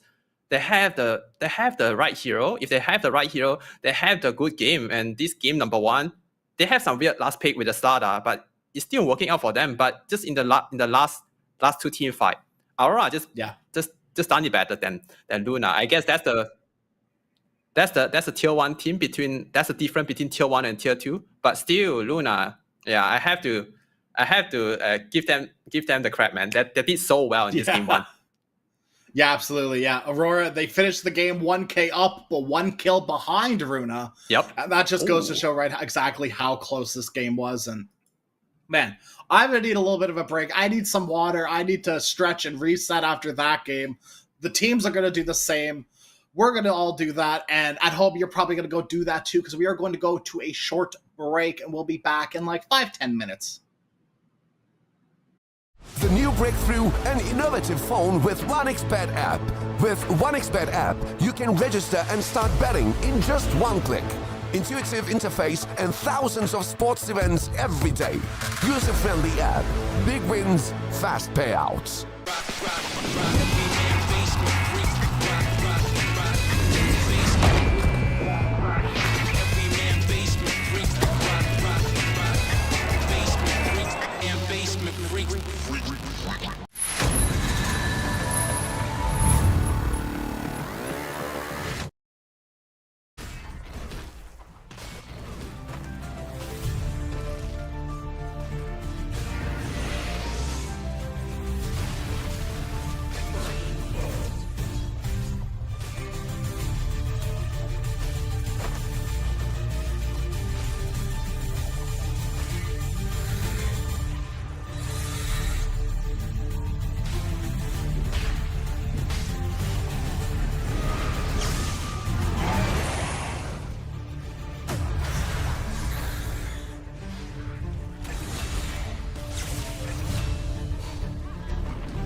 break through an innovative phone with 1xBet app.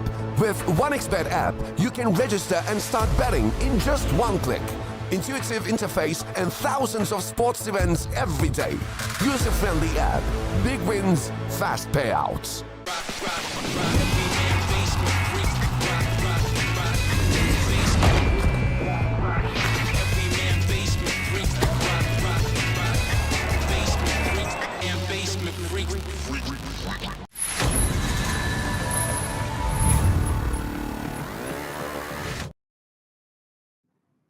Hello, everyone. Welcome back. Aurora Gaming versus Runa team. I've taken the breaths. I've taken the breaks. I've wiped off the sweat, and I wasn't even playing. There were tears. There were smiles. There was a whole range of emotions in 60 minutes. A Wow. mega creep comeback from Aurora that lasted 25 minutes. Oh boy, what a series. My friend, how is it going? How are you feeling after that Hi. long game one? And I feel like definitely a momentum boost for Aurora. To manage to come back from a game like that is insane. It's not going to be easy. Also, after the first game, I feel like Aurora definitely have to be more careful, like how they deal with this tier 2 team. They cannot underestimate how strong they are right now, and after this game number 1, and also maybe they need to do some adjustment on the draft. They did ban out their Chen in the last game 1, but in this game 2, I'm not sure what they're gonna change in the drafting phase against the Timbersaw first pace. And I feel like even they first pick the Timbersaw, Nikki Koo still can perform with that hero, and I feel like that's the thing about player with their comfort hero. They just don't care about first phase or reveal their hero first. They don't afraid to get counter or what. And it's very amazing game, first game. But I hope they give us another amazing game too as well. Yeah, absolutely. Right, there were ups, there were downs for both teams. Yep. Where like Runa were up like what 10K at some point. It felt like something like that. Like they were really up. And Aurora just slowly, methodically were able to grind their way back into the game. And I don't know, I, for one, on Aurora specifically, would like to see Nightfall, or maybe even one of the two, Nightfall, Toronto, Tokyo. And I know this is very counter their play style, but maybe on a more active hero? Because for a long time with Aurora, it felt like Mira and Ollie were just sort of wandering around, like just kind of, because Nightfall's farming top, Toronto Tokyo's farming bottom, or some version of that, right? Mikoto's trying his best to get his BKB at a reasonable time so the game doesn't get washed away. And Ollie at some point was like 0-10 or something like that, despite being like the MVP of the super late game. It just felt like the supports were kind of thrown to the wolves a little bit. Yeah, that's a really good point. And Aurora definitely struggle in the mid game when they are trying to wait for their core big item without the BKB on Mikoto. The support really have nothing to do. They're just running around, dying left and right, and until like the core gets his BKB, they really lose too much gold, too much resources, and giving a lot of kills away to Runa in the last game. So, like you say, having an active hero on their side lane could definitely help to solve their mid-game issue. Because in the last game, Runa, they have Stada in the mid-game, running around, stunning people, combo with Timbersaw burst damage together. They're doing really well in the mid-game just because they have really active hero on the map. And compared to the Aurora lineup, they have really slow tempo hero, like both side lane core just farming on the other side of the map. And that's why it makes it so difficult in the mid-game for Aurora. Absolutely. It also it's kind of counterproductive to say it too, because that is just Aurora's play style. Where that's always been Toronto Tokyo's MO. Nightfall's as well as just farm. But I feel like Nightfall excels on a hero for instance, Terrorblade, I think is a good example. Where Terrorblade can come and join fights with meta and still have sort of an impact. Where on a hero like Abba, you join the fight, and you're pretty much just a body. If you can't stick on top of targets, you're a very tanky body, very strong, very resilient, but you're not necessarily that big uber damage dealer. where I think TB is sort of a mixture of both, where you have that Sunder sort of help you out with like that tankiness problem, high armor, lots of damage at every point in the game. Where it felt like we waited 40 minutes for Abaddon to get that to show damage, up. right? Yeah, definitely. In the last game, their lineup is kind of depend on Arba in the late game because he's the one that can go in to tank all the spell to like do some initiation with a blink hit bash or something. Because Storm Spirit is not the one they want to go in first in every fight. Yeah, because there's a lot of like stun that could come out like Dragon Tail. If he's not careful with BKB usage, it zip in without using his BKB. He'll just get stunned into Ice Path and he just get one shot. So they have to rely on Arba to go in first to create some chaos in order for the Storm to zip in, for the support to throw spell at the back. And that's why the game like dragged until like almost an hour in the last game. I wonder if Aurora ban out the Slardar. Because like I can't like in my own rights, I can't justify a Slardar ban just as like there's a lot of higher priority heroes in the pool to ban true. out. Right, like Beastmaster, sort of like one of those examples where it's like you give someone Beastmaster and they can just roll over the entire game, farms well at every state of the game, does something at every state of the game, keeps himself relevant if he gets behind. Where Slardar only does, maybe 2 out of 3 of those things, or and maybe 2 out of 3 of those things, right? So I don't know. I just wonder, like you said kind of earlier, what exactly are Aurora going to do to sort of change up their drafting? Their team as well as their bans. Because the heroes were meh. They won, obviously, so they had to have some sort of, key to success there. But I feel like they could have done something 20 minutes ago with maybe one other hero. And maybe they wouldn't have even been put in that position if they weren't dealing with a Slardar and a Timbersaw and maybe a DK that sort of rolled around and was able to be amplified that heavily by the Slardar. You got to keep in mind, right, with Corrosive Dragon, everything's physical at that point with the DK throws out. Yep. That means all of his abilities are getting amped by the Slardar minus armor. Every bit of that hero benefits from everything that Slardar likes to do. So it just like I felt like Runa had a very strong, cohesive, like even micro synergies draft was working out for them. Where Aurora really had to tooth and nail and scramble to sort of get back into a winning position. Yeah, and let's see what they're gonna do and what they're gonna change in this game 2 draft. And looks like we have a draft on our screen. And this time, Luna, they prefer the first pick. And this game number 2, and Aurora pick up the Dire side. Yep. And according to I think it was the international, there's a stat show that Dire actually has higher win rate. Crazy. I feel like this is the first time I've seen something like that in a long time. Yeah, it's it always always like, used to be Radiant. Yeah. Yeah. I don't know, even when like ages and ages and ages ago, when Roshan was Dire side, even then it felt like Radiant had still more of an advantage. Dire had some advantages like Roshan, but Radiant just felt like they always had more. And I wonder exactly what has changed over the years, because it's been a slow incremental change, right? Dire hasn't just showed up one day and went, I'm the best. It's been a slow methodical roll up.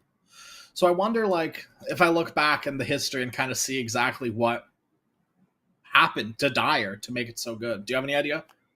I think it's because of the objective thing, the Tormentor and the Roshan pit thing. So maybe around 20 minutes, and it's where the team, they are strong enough to take the objective.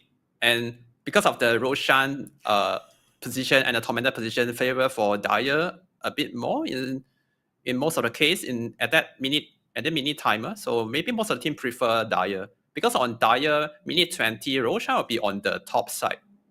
So, and Tormentor will be on the top side. Yep. And Roshan will be on the bottom side. Is it 20 minutes? Yep. Yeah. It's morning. Yeah. So bottom side, Roshan is closer to the Dire because there's an outpost on the Dire triangle. So that Dire has the access to get to the Roche pit. Maybe that's the reason why. I'm not 100% sure. It but certainly just assuming. helps. I mean, even when like Roshan flips as well, even when Radiant get that outpost advantage, you have so many ways of getting into a Roshan fight dire side, right? You have like the ramp on the far left. You have the one that goes like straight down into the pit, and then there's the one like slightly behind it as well. Where Radiant, like even when Roshan is down there on their side, they don't really have that many ramps, right? They have like 2. And the one on the far right is so far away from Roche, it's kind of hard to get into. So that might be a reason as well. Just like the little bits sort of go a really long way when you start adding them up against teams that are so equally skilled. And this game number 2, we're gonna see a Timbersaw first pick again from Luna team. Wow! So they really believe in this hero. They really believe on Nikiku, on this Timbersaw, and Aurora respond with the Storm Spirit again. That's the hero for Mikoto, I guess. If it ain't broke, like... Yeah. And Luna also, they did ban out 2 heroes that Nightfall plays it a lot recently, which is the Ursa and the Arba. So I wonder what hero Nightfall's gonna play. You did mention Terrorblade just now. It's a hero that pretty strong throughout the game, and also it fits the player. But against Timbersaw, the amount of pure damage coming from Timber is really effective against TB too. Yeah, the hero just sort of dies to a Timbersaw. Yeah, because the strength of TB is he has very high base armor, so he's not afraid of physical damage. But to pure damage, TB is very vulnerable to magical and pure damage. And Disruptor pick coming from Aurora, so it's a really good hero. One of the best. So good into Timber as well. It feels so good to play Disruptor into Timbersaw. You glimpse the Timber Chain, like if he has Thunderstrike on him, there's no range that he can Timber Chain away to get out of Glimpse. If you have good vision, there's nothing to get out of Glimpse. Even just Storm Disruptor is such a strong combo. Because Storm, despite not being something like a Night Stalker, you press the button, get all the vision in the world, Storm is always going to be able to follow those targets to get you that Glimpse vision. Right? Like as long as he has Storm as the mana, as long as you are in range as the Disruptor, you should be able to get almost any possible kill as long as they don't have a BKB. True. Against Timbersaw with the Glimpse into the Static Storm, it's very effective to lock down and kill the Timbersaw. And right here, Luna, they're using a lot of time for this second pick. They are down to X second reserve time. And they pick up the Tiny. Oh, it's a hero that we don't see a lot nowadays.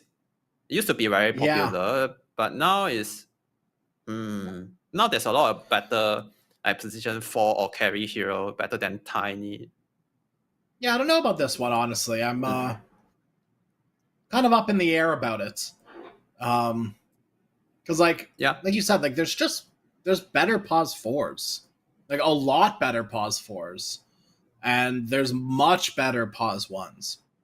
Yeah. All right, I'm out of it. I'm out of it with Runa's supports. If this is a like 4 or 5 that they've picked up here, not the biggest fan because they don't really do anything. Right? Like Oracle keeps you alive. Tiny will start a fight, but what else? What happens after that? Right? Like Tiny does his combo. Oracle ult someone. And like this does seem like Runa are looking to kind of do the same thing that they did game number 1. Start off, right, get that 10k lead, take megas at 35 minutes. And now with the Oracle backing them up, maybe that gives them enough gas in the tank to finish the job, right? To actually destroy that Ancient. Yeah.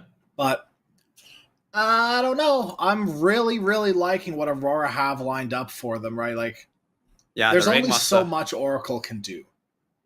The Ringmaster is such a good pick. I like it a lot from Aurora. And one good thing about Oracle, it's not very strong right now in this current meta. It's maybe A or B tier, maybe A minus tier kind of position 5 hero. But one thing about Oracle is innate, I believe he could predict where's the power rune. So that's one of the unique thing about Oracle. If team could utilize that to secure every like power rune for the mid laner, it's really good against a Storm Spirit who rely on power rune a lot. Yep, absolutely. Yeah. And Tiny's a much better rotator, right? Yeah, than, Tiny is than a the better Bad Rider of last game. Yeah, correct. Tiny is a better hero to rotate for the power rune because of the Avalanche Toss. Ooh, Sven. So assuming this is a carry Sven and off lane Pango at mid Timbersaw, support Tiny and Oracle. So now I'm liking this now. All of a sudden, I'm kind of back on the like train here. Oh. So now Aurora, they can last pick the carry to like counter match up this Sven. Yeah, they have really good solid last pick right now to like counter the Sven, and Troll get banned now. I'm not sure what else left for Nightfall to play this game. What do you think? He's got to cover a lot of bases, right? Like you kind of have to be tanky, but not a strength hero to feed into the Timbersaw. Yeah. And also have enough armor to survive through Sven, but then also have enough HP to survive through Sven, and then somehow also do enough damage. You have to do a lot of things right now if you're Nightfall, and I think Troll was probably that best option. Right, like you're not really a strength hero. You've got the survivability with your axes as well as decent armor. You can farm similar speed to the Sven. I don't think there's really any hero that can out-farm a Sven for the first 20 minutes of the game. Sven's always going to get that first item before you. He's always going to probably get that second item before you. And he'll almost certainly, if he's on par with other Svens, get his BKB before you. And that's sort of what Runa really want to amplify, it feels like, with her draft, right? Is Tiny Blink, Sven maybe first 2 items, Oracle existing, and Timbersaw hopefully a Blink Dagger then too, and just run the game. Yeah, I wonder what Aura is cooking here. They're banning out the Bad Rider, so it looks like Luna, they need an off lane. I'm sure that Nikki Cool is gonna play a Timbersaw again. And they did ban out the Slada. I like that. I think that's very value. Albert Carr, the same hero again. He did pretty well last game after he got his Blink Dagger. And Brood ban! Ooh. That's a very specific hero that banned out to target Nightfall. I can't remember if I know he does, but I don't know if I've seen like firsthand Nightfall play Broodmother. I've seen a lot of satanic Broodmother. Yeah. It's a hero that we don't see a lot, but maybe because there's not much option left. So they just ban out all this hero he used to play a lot previously. Yeah. And it fits that sort of threshold as well, right? Not a strength hero, doesn't really die full to 0 through Timbersaw, can survive through Sven with the lifesteal, has decent armor, builds decent items to kill the Oracle. I like it. I actually think that that's a really heads-up ban that I never would have thought of in a million years. And now whoever Aurora picked, they have to deal with a Night Stalker as well. The lane is not strong. Tiny Night Stalker is not a strong lane. Okay. Oh, that's why Aurora, they're chilling. They're chilling for another game. This is going to be another 60-minute game, surely, right? Yeah, that's why they go for this greedy, like hard carry kind of hero, Medusa. Because like you say, Tiny and Night Stalker, they don't pressure much in the first 5 minutes. Yeah, they can't really it's not easy for them to kick Medusa out of the lane. So they go for the Medusa last pick. It's such a good last pick from Aurora because there's no hard counter like AM to deal with the Medusa this game. There's no hero that could buy Diffuser Blade. Yeah, Sven and Night Stalker don't really buy Diffuser Blade. Tiny Diffuser Blade, get ready. Yeah, I don't know, but it looks like a very free Medusa game. And right now, we can see there's a very clear win condition for Aurora is to get Medusa fat, and they will secure the late game somehow for sure. Yeah, this is gonna be. I like this Medusa last pick from Aurora. If this game go late, go for an hour, it's gonna be Aurora. I think honestly, if this game is even for the first 25 minutes, it still might be Aurora favored, right? Because Medusa is very much a hero that actually like keeps up with Sven on farm because you don't need a farming item, right? You don't need to buy Battle Fury. You're probably this isn't going to be a Maelstrom Medusa game, right? Like you're probably going for traditional, right? Like Manta Butterfly Medusa, and so that also means that when you have those 2 items, Sven might have his 3 items at that point, right? He might have Mask, Echo, BKB. But you're at equal grounds, even if you might not be more or less. You're more or less equal net worth. But Sven no longer has that advantage of I'm an item ahead of your carry. On paper, he's an item ahead. On net worth, he might be half an item ahead. But Medusa is so strong with just those 2 items. That all of a sudden you're kind of screwed. It feels like if you're Sven trying to farm or fight into an equally farmed Medusa. Sven does not want to build a 3rd item MKB. He does not want to delay that BKB for any longer than he has to. He needs the Mask. He needs the BKB. He needs the Echo Saber. So I don't know what you do anymore if you're Aurora. Or if you're Runa, rather. Because it does just feel like it's been a little bit of an outdraft, and as you can see, the odds from 1xBet, they pretty much agree with us too, where like Runa were behind odds-wise last series, but now they are really behind. And, while you're checking out the odds on the 1xBet, don't forget that you can get a 100% welcome bonus. If you clicked on the pinned message in Twitch chat there, you can see it. Use the promo code RESD2 on 1xBet once again for that 100% welcome bonus. Why not? Just do it. Use it. Go for it. Do it. Yeah. The game is paused. You have time. And right now on our screen, on our left, there's a hero facet of all 10 hero. We don't see any special or uncommon, very boring facet pickup from all 10 hero, except maybe Timbersaw on Toronto, Tokyo. He go for the Thunderbolt facet. And most of the time, right now in this current meta, offlane Timbersaw, they used to go for this double jump facet instead of the Thunderbolt. Yeah, and he actually went for the Thunderbolt facet this game because it used to be very good back then before the nerf, but now it's like not that. Double jump just feels better. Yeah, the extra damage and shield is gonna help him a lot on the side lane when he hit 2 hero with the shield Nestor's alone. Nestor's alone. They don't have Glimpse leveled Ollie. He doesn't want it. They don't want it. They'll let it be. Runes will go 2 for 2. Yep. And the game shall start with no blood. Just boring. Boring laning. Shame to see. Over under Fountain Glimpses. How many are we going to see this game, if any? I feel like at this level, teams are pretty well aware that Disruptor has the ability to send them back to base. It's not very often you see this anymore in pro games. And I feel like that is one thing in like pro games that is absolutely like so tilting. You can be a Steel Soul in almost anything, but if you get Fountain Glimpse, you are so sad. Yeah, it happens a lot in pub, but I don't think we'll see it in pro game. And here we see a very good action coming from Tiny. He's trying to drag the second wave because we know that Night Stalker is not very good. It's not really strong in terms of landing. They're not laning. So Tiny just bypassed the lane and trying to drag the wave away, so he don't have to play the lane, and he managed to do so. Even he lose so much HP, but I think still worth it to do this lane dragging thing. So it's gonna secure his level 2 behind the tower. And he called that a salve. Queasy was very, very much prepared for this to happen.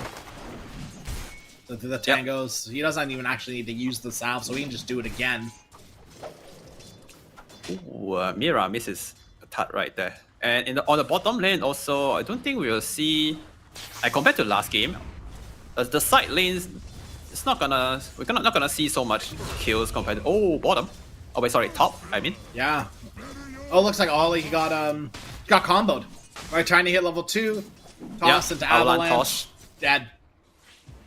Yeah, that's the power of Tiny dragging the way. Secure is level 2 behind the tower, and I believe that Ollie wasn't ready for that level 2 so early on Tiny. And you have nothing to combat it as well in Disruptor, even when you hit level 2. You're hoping and praying that your electromagnetic repulsion sends them 8 years away, right? Because you're not glimpsing them. The glimpse doesn't matter. You're not getting kinetic field level 2. Heaven forbid. So you're kind of screwed as a Disruptor here. You just kind of have to somehow live. But Nightfall having absolutely 0 mana right now is a little scary. Oh, you have to be careful. Oh, it's kind of low on HP too. Yes, 5 one charges.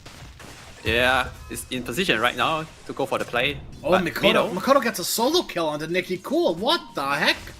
Wow. I knew they were low. I knew they were trading blows, but to something like that to happen, it feels illegal. Yeah, and right now we can see from the last hit ranking, Mikoto is double of the last hit of Nikki Cool right now. Where and was plus this that last one kill. Yeah, last game it's like a warm up for Mikoto. And right now this is a real deal. Yeah. He washed his face in between games. Now he's ready to. Yeah. Nightfall pops a clarity that immediately gets canceled. Very cool. Thank you, Medusa. And yeah, bottom lane. It's going. Honestly, it's going pretty well for everyone. Everyone's pretty happy with what's happening. Oh, Nightfall, he's not happy. He is getting Omega Dove, a toss back onto the Disruptor. Nightfall doesn't look like he cares too much, though. He's got a little bit of gas left in the tank, and that little bit is all that he needs. A glimpse back to base Alberca. Now they're going to body block as well. But the electromagnetic repulsion kind of worked against him there, but he still gets the job done. Wow. They got 2 kills on the top lane, and I guess Medusa Mana Shield is still very broken even after the nerf in the recent patch. Yeah. And they're trying so hard to kill him. I feel like they laid all the spell on point, but still not enough to take Nightfall out. But bottom lane now, Toronto Tokyo is alone, left alone after Mira TP to the top. Got bullied a little bit, but it's gonna do okay according to the CS. Mira's walking. There's a gate, Mira. Use the gate. Take a long way to the back to the lane. Yeah. Toronto Tokyo's like actively dying in the bottom lane. Help, help, help. And Mira's like, nah. And we can see on the minimap, Nikki Cool is jungling instead of laning against Mikoto. And it looks like he got he got bullied too hard. That's that not he want to go jungle. That's not what you want to see at all. Timber saw jungle against Storm. Yeah, you can tell that Nikki Cool is not having a good time. Level 6 already on Mikoto too. He's 1 level ahead of Nikki Cool. And having this big advantage in this early game for Mikoto, the mid game is gonna be easier. Yeah. For Aurora. Yeah. And 30 seconds more. I feel like Static Slide really changed a lot of Storm Spirit's like matchups here, and he's gonna go right in onto Nikki Cool. Yeah, looks like another one for Mikoto. Dives to the tower, has the perfect amount of mana with that Soul Ring and Nightfall. Real recognize Real. He'll get a tip for Mikoto. Yeah. Queasy is here, but without any backup from anyone. He is just gonna have to run away. Maybe secure the 6-minute rune. No, it's not worth your life. Instead, it will spawn bottom. Nero's already there to secure it. Kind of. He's securing it by forcing Oracle away. Till the end, actually. You might get a kill. Hold on a minute. No real mana on Mira. Oh yeah, no mana for the instead it's mid lane Queasy. The mid lane shenanigans don't end here. Mikoto wants the tiny. Mikoto will get the tiny. We're looking at 6 galvanized stacks. Yep, extra mana regen already. Mira actually he killed Nesphere's courier as well, so Nesphere has to TP back to base because he was so low. He's not like 100 level health. 4 on Nesphere. It's not having a good game, and right now we can see in the middle with this catapult wave, they're gonna try to damage this tier 1 mid tier 1 tower. And still level 5 only on Nikiku. Without the Chakram, it's not easy for him to clear the wave. It's gonna take a lot of damage here. Oh, might get a kill. He hit level 6. Oh! Nicely done. Yep. With The Twisted with Chakra comes back just in time. Yeah, that's a lot of damage. No respect still- from Mira. Yeah. But still, they did a lot of damage on the mid tier 1 tower. The next push should be able to take it down. There's only like less than 300 HP on the Radiant mid tier 1. Yeah. Yeah, the second Nikiku goes back to jungle, the second, right, they're going to put that pressure back on. So the tower Mikoto's going to go back to base, reset, and it should be more or less go time onto the tower here. And anyone else that shows up, I feel like Arena, they need to bring multiple heroes, but once again, we're in a scenario like Oracle's level 4. What do level 4 Oracle? Like, what do you do as a level 4 Oracle? You throw your Q? You could predict the rune. yeah, I guess so. It looks like the rune is gonna be on top. They got the rune up on Be careful. Mikoto, but yeah, no damage. Radiant's middle tower is under attack. This is one of those problems with Oracle. You kind of need to bait the rune spawn. If Nikiku is sitting on top of the top rune, There's 2 Elvis, there's a high chance that that's where Oracle has predicted the rune to be. Yeah. Right, so you kind of gotta play with it a little bit. You can't just blatantly do that. Now they do secure the rune, so might all just be for naught anyways. Dire's middle tower Big zip away. They can't, not anymore. Okay, that's something. At least that caused Mikoto to use a lot of mana to zip away. Yep. He's under the observer in the Radiant jungle just now. He was trying to grab the 8-minute Radiant bounty rune, but got stolen by the Radiant hero, and he also used a lot of mana to zip away from Oracle.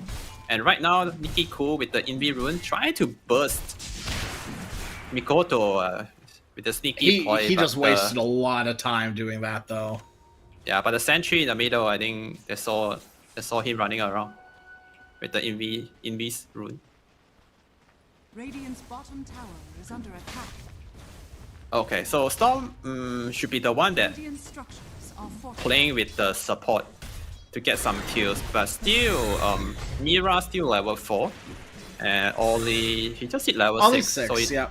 yeah, he does have the static storm to make something happen, but Mikoto is a bit low on mana. It's not enough to make play yet with this amount of mana. They're kind of okay with what's happening, though, I feel like, Aurora. Right? Toronto Tokyo has For sure. forced Nesphere out of base, or out of lane. Forced him back into the jungle pretty damn early. A level 5 on the Sven compared to the level 7 onto the Pango. Yep. They're very happy Pango with is this free time. current position right now, and looks like Toronto Tokyo trying to open up this mid tier 1 tower by rotating toward the mid lane, trying to get some big fight happen with the rolling thunder. But they are okay with just sitting farm, trading farm, because they have the bigger map. They took out the Radiant bottom tier 1 tower. They have more access to all the neutral camps. Ollie drops the Static Storm. With no 6 on Oracle quite yet. They're blocking the magic damage. And there's no way to keep him any longer healed up by Oracle. Looks like with the 5 Oracle, it is just enough for now, even without the ultimate. And now, till the end, and Queasy, they're going to smoke up. Okay, they're Taking a heading move maybe top. towards Medusa, but Yeah, this is going to be a that's- tough nut to crack. Yeah, definitely. Medusa is pretty tanky, man. It's not gonna be the easy target. They might need to bring everyone, 4 heroes maybe, to kill Medusa. Here Also, comes they need to be Nikiku. careful. The rotation from Aurora, they can just turn that fight.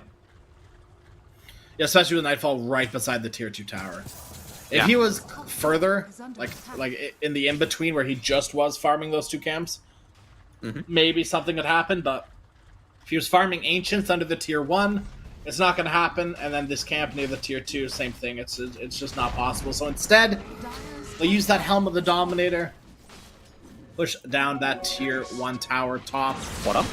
Nesphere getting Nesphere. gone, but here comes Oracle just in time. The magic level damage is 5 being only. stopped. Toronto Tokyo doesn't care. That's physical damage. And it looks like it is just enough to quell the aggression from Aurora till the end. Is in the right place at the right time every time. Yeah. the amount of healing and the Fate Edict for Oracle actually did a lot. He just countered a lot of damage coming from Aurora just now in the mid during the Static Storm, and in the bottom just now with that gang coming from Storm and Pangolier. Because of the Oracle at the back, the healing and keeping his core alive. I still feel like Storm Speed need to zip in and look for the Oracle first instead of going on the core. Yeah, I agree. I think it was just one of those situations where you didn't necessarily expect till the end to be there. But it's starting to become like a fool me once, you know, like shame on you, fool me twice, shame on me, where, you know, at this point now, like, you just sort of, you need to expect it if you're Mikoto. You need to sort of bait the go on the first hero, and then use the rest of your resources killing the Oracle. And speak of the devil, they find the Oracle, but he's going to get stunned, God Strength rooted as well. Do they have the damage to bring down the Storm? They do! Nice chunk of change for Nesphere as well. They lose the Galvanized stacks on Storm. And Ollie is next. Ollie likes dying on this part of the map, doesn't he? I feel like this is like the fourth time I've seen Ollie die here this series. In that exact spot. Yeah. And I feel like Mikoto, he got a bit greedy just now. I feel like he could just zip away, but he stayed a bit too long, trying to kill the Oracle, but the damage coming from the Oracle the Purifying Flames is kind of high damage. Also with the Strength, God Strength, he burst out the Storm Spirit before he could kill the Oracle. And that cost them two heroes. And now they're under Toronto Tokyo, a third hero. As well, why not? It's free, just take it. Aurora aren't doing anything, so Runa, they're gonna use that opportunity to do something themselves, and you know, I feel like it's kind of our fault. We told Mikoto he's gotta kill the Oracle, and he took that personally. He said, fine, I'll kill the Oracle, let me show you how it's done. Oh, wait, never mind, just kidding. Hey, that was a trick. I tricked you. And yeah, he just fed his life away too little too late, and we've got Mikoto with Ollie, hanging out, hand in hand, but they kind of need more, like, once again, like Aurora, they need damage. They need this Pango to join in these fights. Like, Mira doesn't really provide damage. Disruptor is not a damage here, and even Mikoto, it's not big damage. It's like fine damage, but your damage is based on your mana pool. If you are out of mana pool, you might just die if you don't kill the target you're trying to. And Sven is a pretty tanky target to kill. Yeah, they have different support compared to last game. They don't have the Snapfire. They have the Ringmaster instead. It's not, he don't provide that much of damage compared to Snapfire. So when Storm Spirit zip in, they need to make sure they need to do the calculation, the damage calculation, if they could kill the target. Because if not, when Storm Spirit zip in, he use like more than half of his mana, it's gonna be hard for him to zip away to get out of the fight. And also in the last engagement, Storm Spirit zip in, trying to kill the Oracle without the support at the back. Yeah, the support was kind of far away, so he went in alone and he tried to kill Oracle, but just because he didn't bring enough number in the Raiden jungle, it just got punished. And right here, we're gonna see this time he bring Disruptor. We're on to Nesphere, the glimpse back into the Static Storm as well. They need Mira here. Mira lands 1, Mira lands 2, and yeah, that's just enough to get Nesphere. No TP rotations to be had. They had bigger fish to fry, that fish being the tier 1 tower bottom. That's how you do it, man. Queasy gets 1. I mean, that's a decent trade, right? Yeah. Bring the extra hero in, get the Strength kill. Also, Ollie getting the 14-minute Wisdom on the Raiden side. So, and also Mikoto stealing some stack in the Raiden triangle. That's a big win, I feel. I think that's like the icing on top. Yeah. Right. Is now they want Nikki Cool as well. The fear back, and there it is, timed perfectly. They got Nikki Cool, but Mikoto, he lost more than half of his health just by zipping in. Nikki Cool alive for a little bit longer. They just don't have the damage to finish him off. And now Mira toss a centaur right on top of him, silenced and stunned and killed. They're bringing in Medusa. Nightfall's here to play too for some reason. I'm not sure why. But everyone from Luna is just getting away. They got the kill, they get away. And the damage from Timber Source is insane. Sounds a bit zipping, but just 2 spells from Nikki Cool, like drop Mikoto to like half HP. The amount of pure damage at this point is pretty high. It's pretty insane.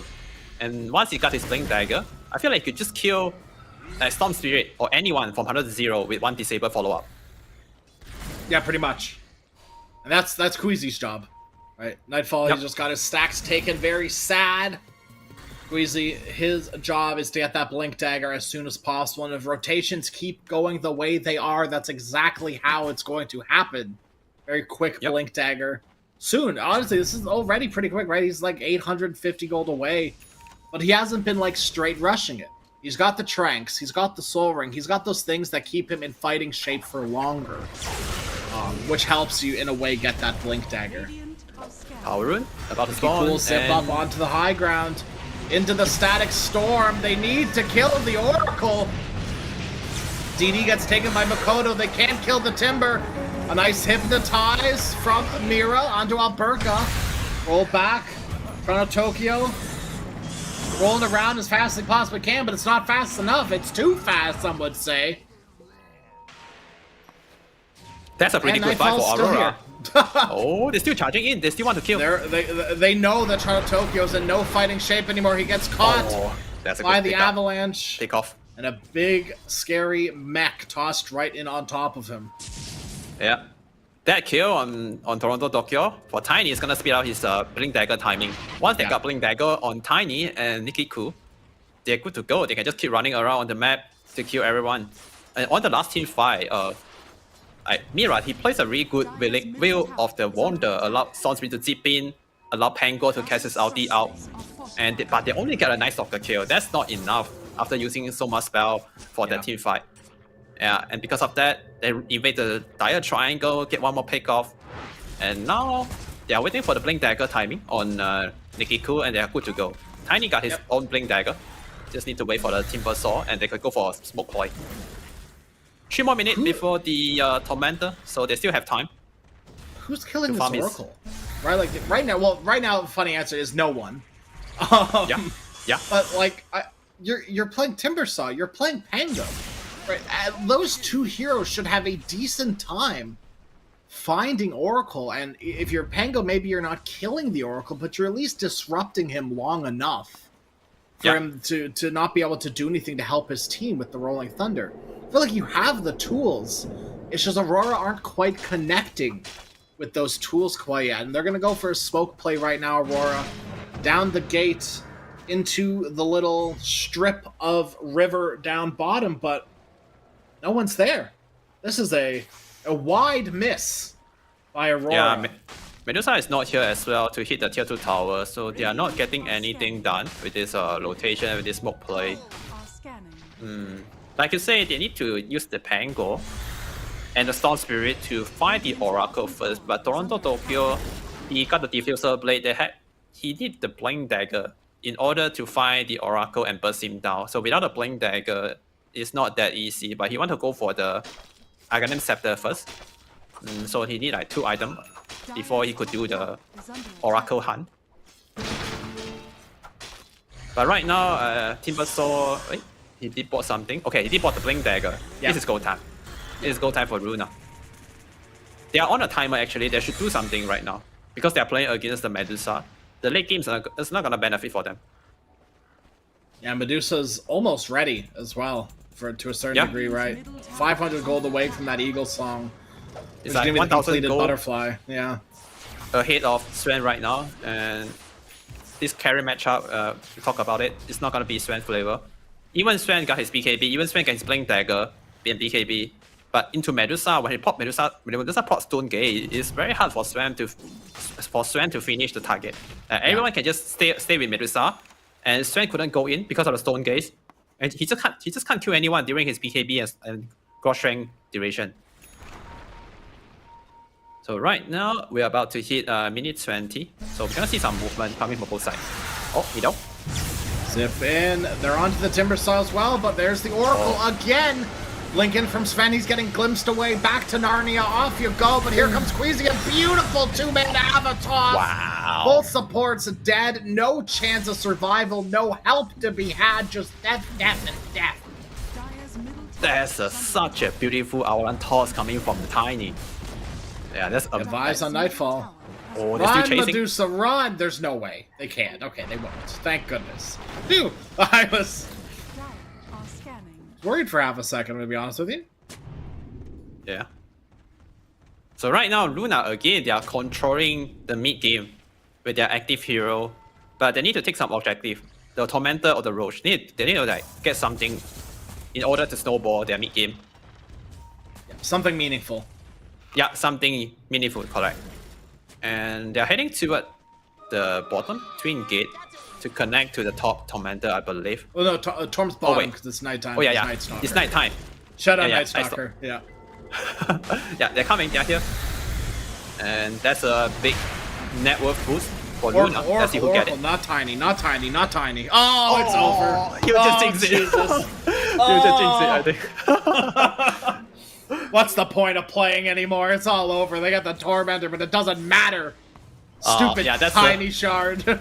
That's a user's net worth on Tiny now.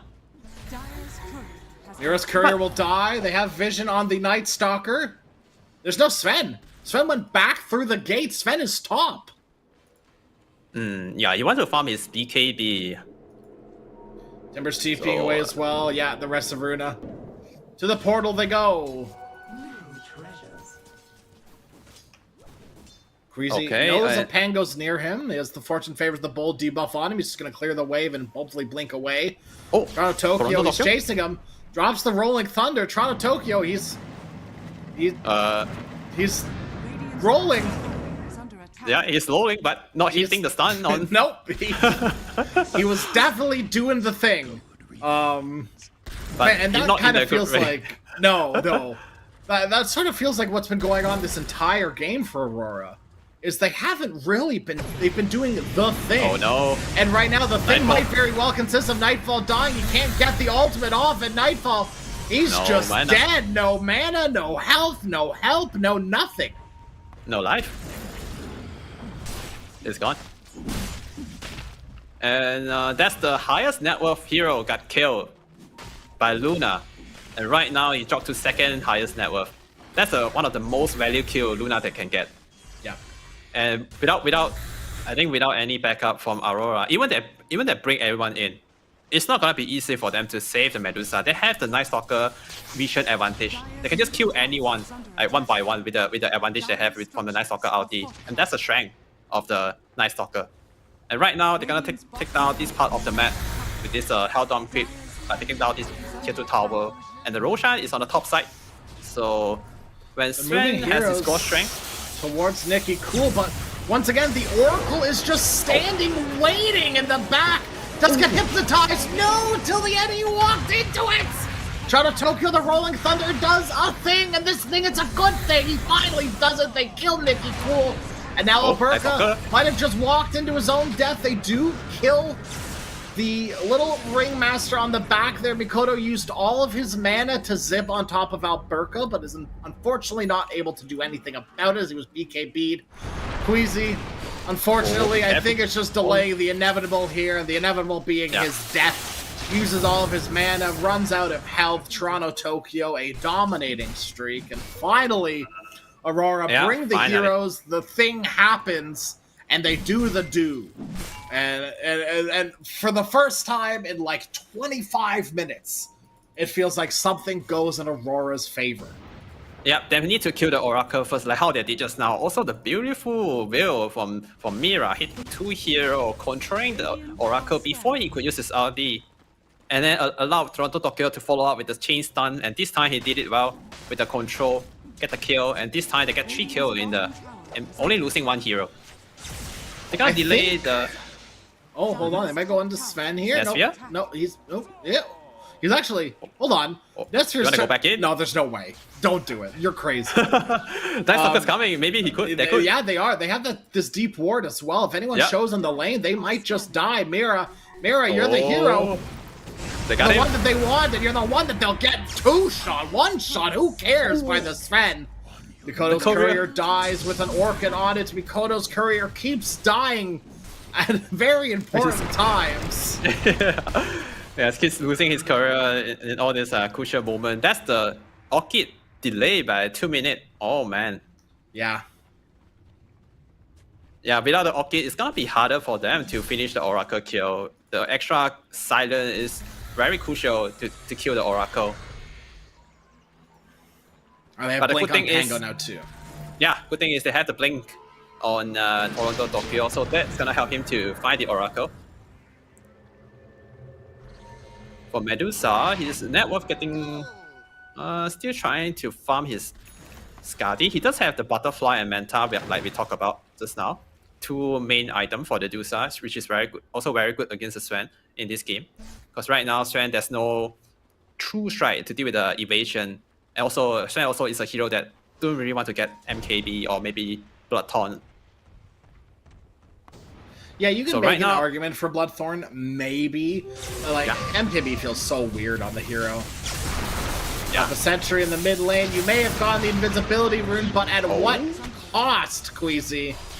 The cost will be your life. A toss away will not save you.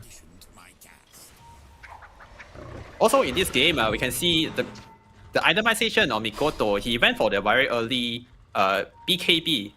So last game he went for the S and K. K and S, the Kaya and Sage, and then Witchblade and the BKB. But this game he bought a early Kaya, and he go for BKB first. So they will have a stronger mid game compared to the last one. Yeah. So right now, Those are the they have- adapting for the little things, right? yeah. Radiant After the first game, that's a wake up call. I feel like for Mikoto. Soccer Ultimate, they Middle. won on top of Toronto Tokyo. They get on top of Toronto Wow. Tokyo. The glimpse doesn't go back soon enough. They get Ollie. the Sven, and now Ollie, he doesn't get a chance to drop the Static Storm before he perishes. At Nightfall, he's gotta ultimate and run.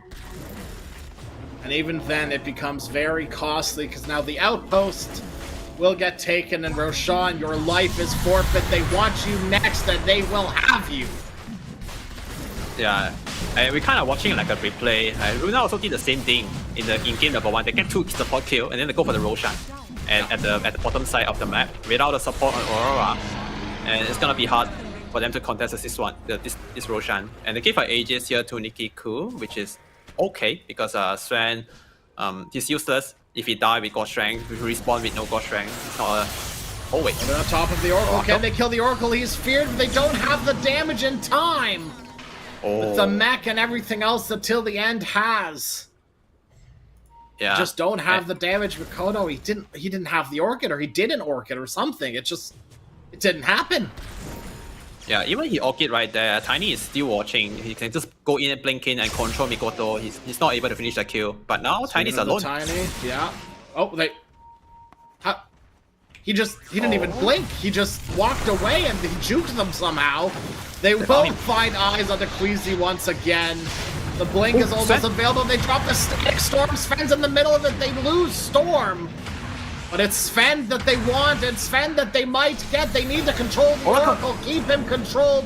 There's the glimpse, dragging Sven right back into the fray. But Sven, he's got his Blink Dagger. Everyone else is on the other side. They're trying to chase after Sven, but Stone Gaze doesn't do any damage. There's Mirror on the back, though. That does damage, blinking right into the loving hands of the weird little puppet thing. And they do get the kill under Sven. Very meaningful. And this is kind of one of those scenarios where you're like, oh, maybe if we had Aegis on Sven, but it still would. It feels like it wouldn't have done anything. And now even with Nikki Cool's Aegis, okay, Yeah, it's and that's- fine, but like, eh. That's why it looks kind of weird at the start. Storm used a lot of mana to find the Tiny, but somehow it ends okay for Aurora. And Mira, he comes really late, but just nice he found Sven from that angle, getting a kill on the Sven in the last fight. It actually make it look so much better for Aurora right now. Yeah, Mirror was in like the perfect place to make sure that didn't go Yeah. very well. Without the kill on Sven. Sven, I think that fight actually not that good for Aurora. Also, like we can see the Rolling Thunder from like Pangolia wasn't very reliable. I feel in some team fight because it's very hard for him to always like chase down the Oracle and pinball the Oracle in every team fight. Because in some situation, like some pathing or some like the high ground thing or the cliff thing is blocking his Rolling Thunder to do the chain stun. But if they don't Especially kill the because it's Oracle first, faster, too, right? Like, it's so hard to move Yeah. around in Thunderbolt. it could be that because it's faster, also harder to control. Yeah. But now Yeah, he it's has definitely a the little bit of shot. everything. Yeah, he has a shot right now, so maybe you could at least like chain stun him twice. Oh, Oh, he just gets full to zeroed. Literally just Nikki Cool finds him, presses 3 abilities, and he dies. yeah, he has a Shiva right now. The amount of damage from Nigaku is very high. Radiant's After he got the hacks, I think he can just solo kill a support by himself from 100 to 0 without the support casting any spell. Oh, they have a gem already too. Nightfall? They have eyes, but do they have Yeah. the damage? That's the question. With the Scotty, Nightfall is pretty damn tanky. Oh, Lord here as jumping well. in. There they go onto Nightfall. The outpost is there if they want to TP heroes in, but no one's coming. It's too late. Maybe not. Nightfall, he's nullified, but they keep missing. They need to actually hit him. They will finally finish off the Medusa. They do get the static storm. Sven's trapped inside, but can they spill it then? Yes, they can. Toronto Tokyo, he will die as well. But Pango dead. Medusa dead, and well, you are absolutely next. The Hex onto Mira finishes the job as well. And Runa team 4-4-1. The one very valuable, mind you. But everyone else from Aurora dying other than the Storm does not feel good whatsoever. bottom tower is Yeah, under attack. it's still not worth it. Even they killed the Sven, but losing 4 heroes for the Sven kill, I don't think Yeah. that's a good. Yeah, No, that's absolutely that's not. not a good trade. Yeah, and Medusa was kind of far away from Aurora, and also Mira wasn't in his position to save the Medusa with the box. So it's kind of unfortunate for Aurora losing the Medusa and losing 1 by 1 after that. Yeah, one good thing is Mikoto managed to get a kill and get out in time. I feel like it's so hard for Ollie specifically to take these fights. I think Mira's falling into a similar For trap sure. as well, where you've got Yeah. this Blink Dagger, and that's great and all, but Night Stalker will find you, no matter where you are, no matter how far away you are. And if Night Stalker finds you, everyone else on Rune is going to find you as well. They only have 1,200 health each, right? 1,240 and 1,220 on the Disruptor onto the Ringmaster as well. Like, they just can't live. And Yeah, and there's right no now- item that helps them live either, really. True. With the nullifier on Alpaca, there's no way they will survive. The box is gonna get dispelled. Any like Glimmer Keiko Scepter is gonna get dispelled too by the nullifier. And yeah, I think Aurora support, they don't have a game to play. It's very hard for them to position in the team fight against Night Stalker big vision. But somehow they need to like stay behind Medusa. At least let the Medusa to protect them with the Stone Gaze. Oh, Rolling Thunder initiation onto the Night Stalker. Oracle is nowhere near, so no help to be had. Alberca will die. A great start to a potential fight for Aurora, but they've used 2 ultimates. I don't know how willing they'll be to push the envelope any further. yeah. They should just kinda take what they have and wipe their hands clean of it, right? Be happy with what they got. Yeah, it's okay. They got a kill, and there's no Night Stalker for a minute. At least they have some breathing room to go out and farm. And that ward on the bottom rune spot on the cliff high ground allowed them to get the Night Stalker picked off. And if they could do that every time before the start of the fight, that's gonna help Aurora support to survive. But it's not that easy to always have the vision over the Night Stalker first. Yeah, that's a hard task. Possible, very possible, but I mean near impossible, especially with the Night Stalker with a gem. Wait, Or Tiny has the Sven, gem now. Tiny has the gem now. Thank goodness. he's going for the MKB on Nesphere. Once he's got that, they have no trouble killing the Medusa maybe. Yeah, it should just be smooth sailing for Runa more or less after this one. Yeah. Yeah, there it is. MKB purchased. They're ready to go. Nightfall, he has his diffusal blade. Are scanning. Okay. He's going for Disperser, which I don't necessarily hate. Right, the mana burn is very valuable, as well as the kite potential Yeah. from the diffusal. So The- it's weird. I don't hate it, but I don't know if I love it either. But I don't know what better option there is. Maybe just a raw Daedalus.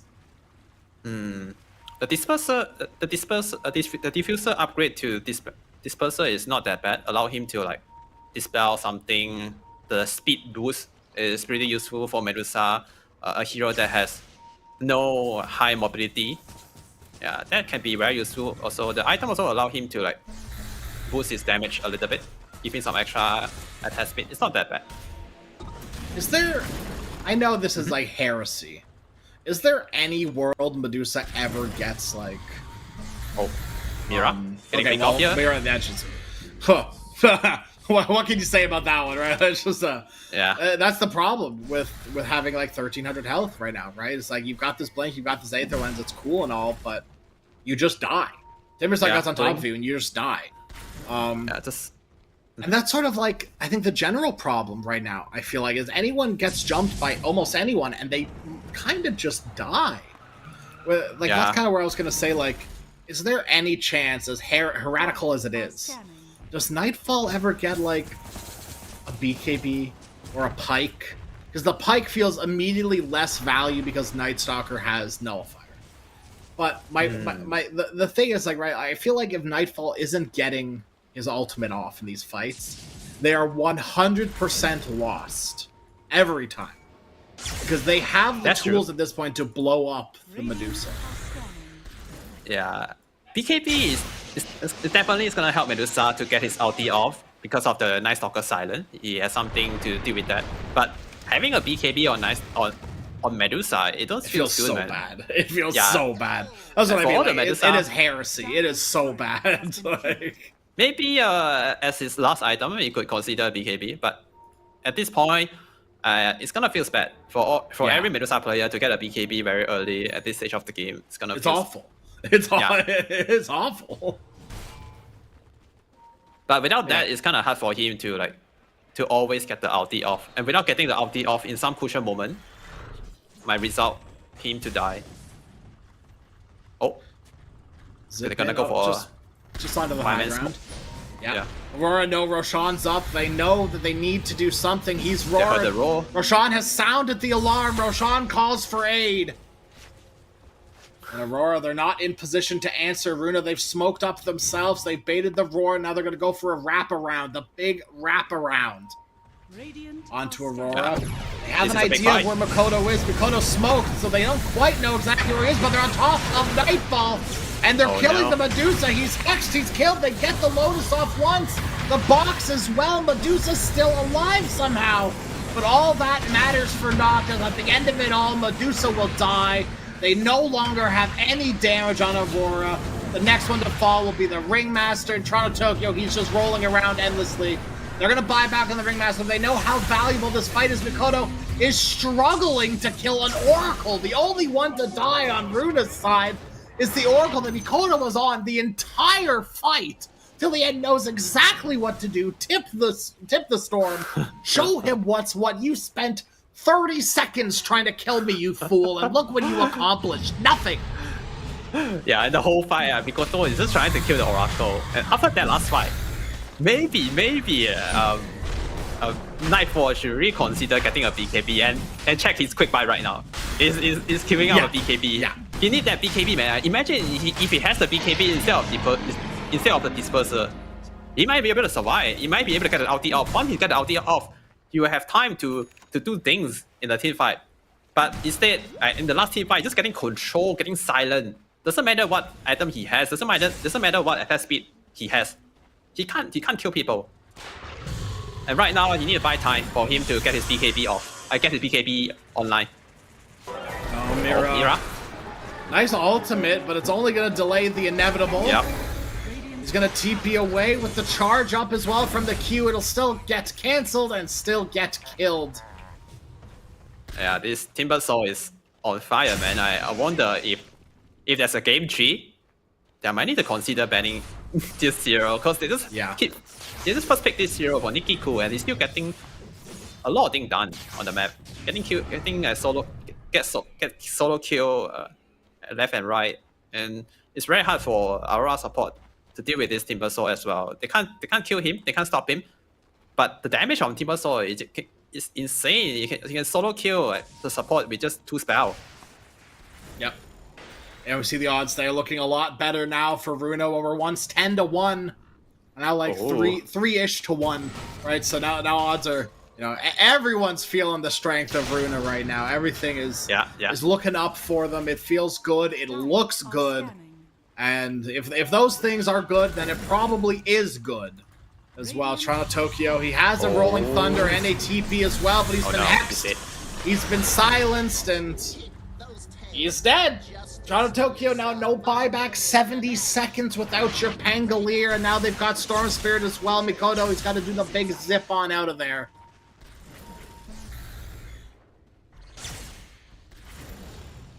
Oh, right now it's gonna be tough. 40 minutes, Yeah. 25k net worth lead on Luna team. There goes I don't Nikki see a right way in onto for- Mira. There's nothing.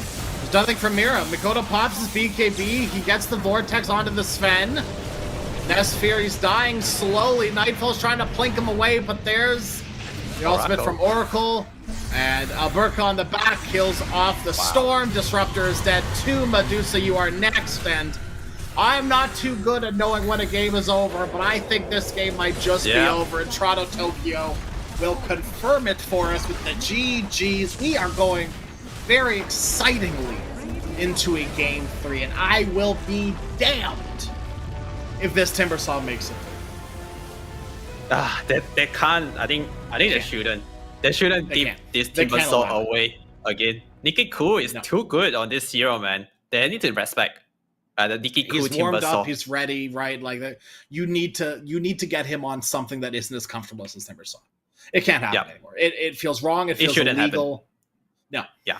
And I am absolutely loving what Runa are doing with their drafts. Right? Like you open this Timbersaw or whatever, and then you last pick this like sort of kind of niche offlaner for Alberca to just do whatever he wants on. Game 1, it was the Slardar. Game 2, it's this Night Stalker. And both times there was incredible effect on both of those heroes. The Night Stalker felt like the hero this game that was really setting the pace for the entire game. Definitely. Right? The support just have no game on Aurora. They have no way to hide. Also, the damage, they have the vision over the support, and if the support can't play the game, Aurora there's no way they It's can like win this game. 3v5, right? Yeah, Like, 3v5, and Mikoto also struggling to kill Oracle. Took him like the whole fight just to that kill was a- embarrassing. That was just to kill a post embarrassing. fight, and they are not winning the game. You can see from the last fight, and even they have a very good solid winning condition on Medusa, but he just get burst down too. Yeah, he can't play the game too without getting his ulti off on the crucial moment. At Aurora, they definitely have to get themselves fixed in this. In game number 3, they can't afford to let this happen again.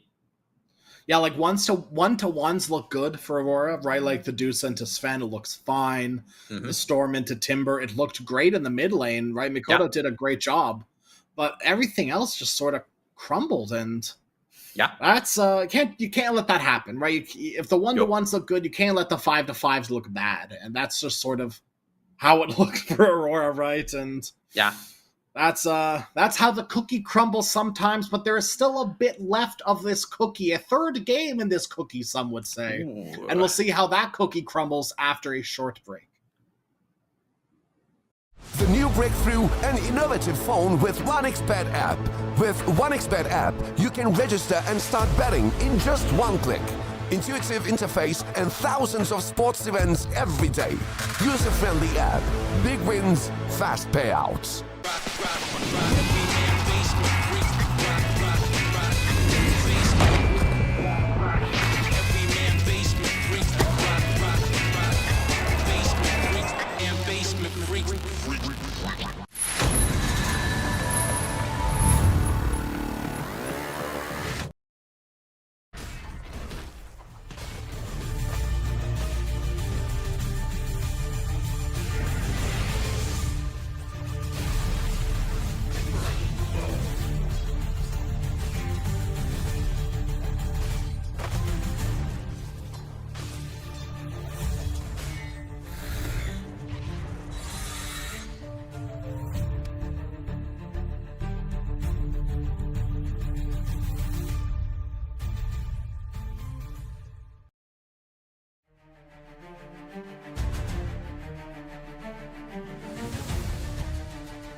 break through an innovative phone with 1xBet app. With 1xBet app, you can register and start betting in just one click. Intuitive interface and thousands of sports events every day. User-friendly app. Big wins, fast payouts.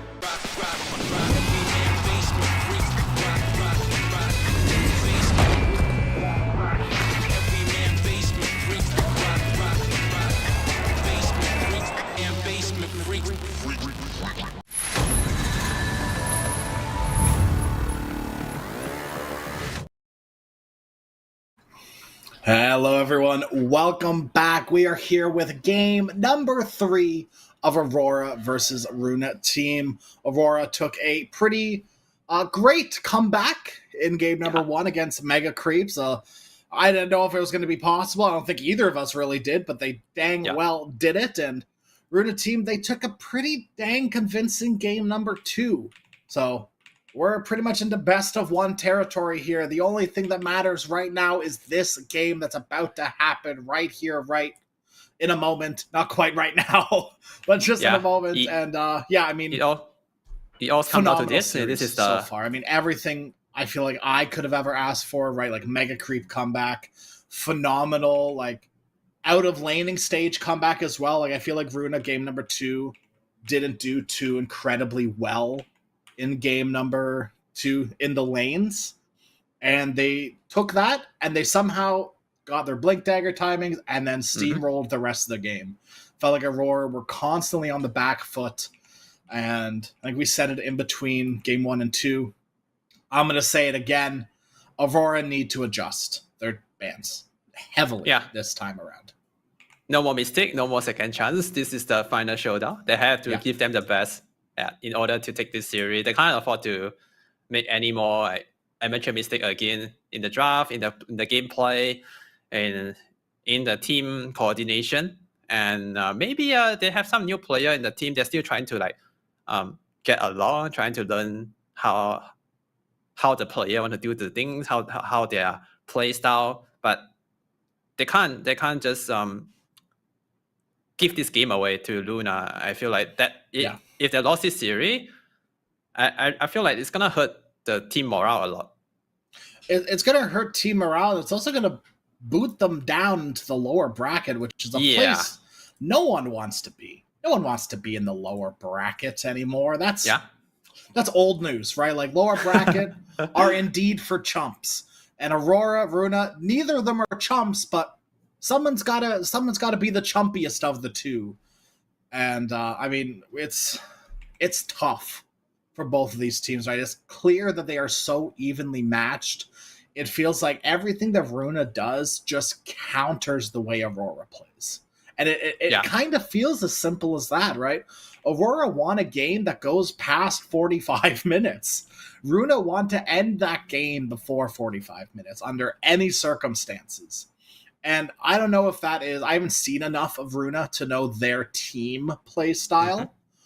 And I don't know if they've adjusted to play to counter Aurora, or if this is just how Runa plays. And either way, it's working. And Aurora, they need to change something. They need to do something very meaningful very soon. Because it just once again felt like Toronto Tokyo was using ultimates on the Pango last game that amounted to nothing. Right? Like staying in the bottom lane for way too long. As Aurora, they may have been comfortable with all the farming. It let Runa inch closer and closer to the points in which their blink daggers existed. And Aurora at that point just had nothing to combat it. Their team just wasn't ready. Disruptor finished the game with an item being a blink dagger. And like that doesn't do anything for the hero, right? Like, and the same thing with Mirror on the Ringmaster. It's just like you had Blink and you had Aetherlands. Who cares? Night Stalker doesn't care. Yeah.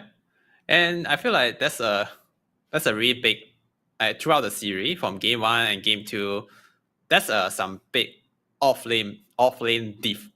Yeah, because Luna, it feels like it. Alpaca, he actually contribute a lot more. He has more impact compared to like Toronto Tokyo in the first game and the second game. He's just not able to. I just feel like he's not able to play his full potential. Also, right now, and game 3 is about to start. In the lobby chat, I can see Luna they prefer the first pick again, and Aurora also prefer the dire side. Yeah. All right, Aurora banned Timber. It's good. Timbersaw's out. Chen is out, but Beastmaster is still in the pool now. It's a hero that Alpaca are able to play. But they banned okay. Well, all right. They banned themselves.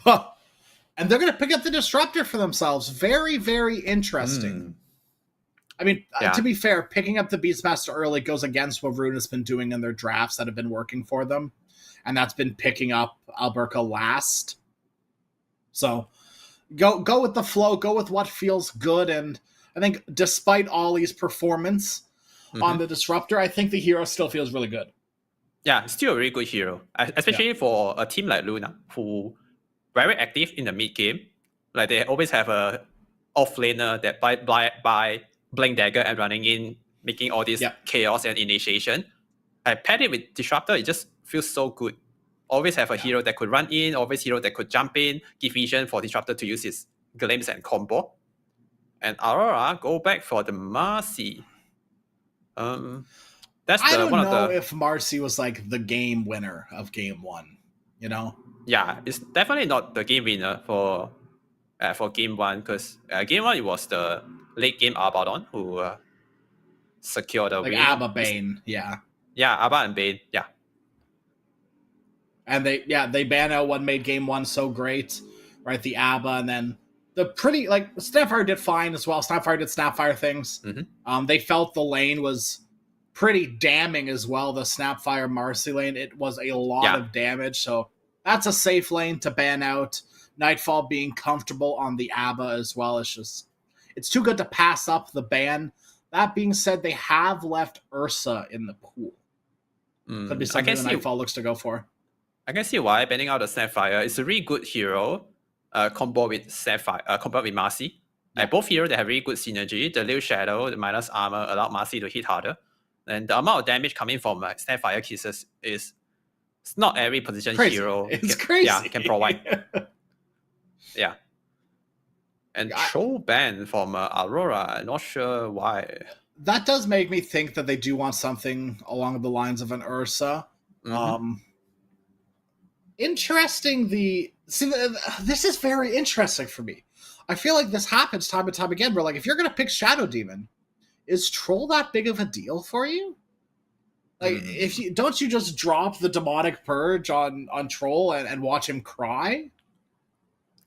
Maybe like you say, they're still trying to set up for the Ursa pick by banning out the Troll. And the purpose of Shadow Demon pick here maybe is to counter the glimpse with the disruption. The Q from Shadow Demon can save someone from the... Yeah, it's one of the few things. Yeah, and then go back for the Tiny and the Bat Rider too. And Bat Rider looks like might be a core hero, or maybe Tiny is a core. It could. I'm really hoping for a 3 Bat Rider. But a mid Bat Rider could be pretty cool as well, especially against a Puck. Puck does not do a lot into Bat Rider in the mid lane. Yeah. The Mikoto is one of the best Pucks in the world. Hands down, Definitely. right? Phenomenal Puck player. If anyone is going to be comfortable in a matchup that shouldn't be Puck favored, it will be Mikoto.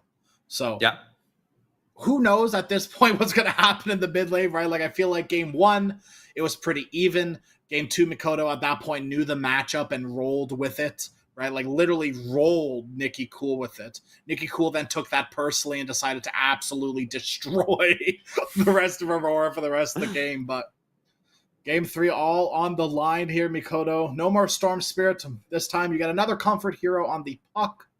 And Ollie, I believe Ollie's a really good Shadow Demon too, no? This is a pretty comfortable hero for both Ollie and Mira. So however they want to roll it. Yeah. And I also surprised that they picked the Bat Rider into the Shadow Demon, because Shadow Demon is actually a good counter to the Bat Rider. And with this Hook Wing pick, so it looks like this is gonna be this is gonna be the Shadow Demon 5 and Hook Wing position 4, I believe. I would hope so, yeah. Same thing with the Snapfire, though, right? It's another hero that benefits from the Bodyguard in lane. Acorn Shot is already a great spell. Pair that up with the Bodyguard as well. It feels even better. Yeah. And Yeah, I don't know. And- Did you did you see that Snapfire or the hoodwink rant on Reddit the other day? It was yesterday or today. So this he's like, I've played like 500 hoodwink games. I hate this stupid innate. I never thought about it before. It is very counterproductive to the hero. Right, like you get a nice 2-man shackle, and then a creep hits you, and it breaks the tree that you bushwhacked them to. And it's like, oh my god, why does this exist? Yeah, it happens to me too. Sometimes in the pub, just a bit unlucky. Yeah, it happens. Like it's just that's just the way it goes down sometimes. I've played a little bit of hoodwink. It's not something I ever thought of. I haven't played it too much recently since they changed that innate recently, like a while ago now. But yeah, no, something I never really thought of until recently. So I wonder if we're gonna see any of that this time around. Where's my turn off innate button?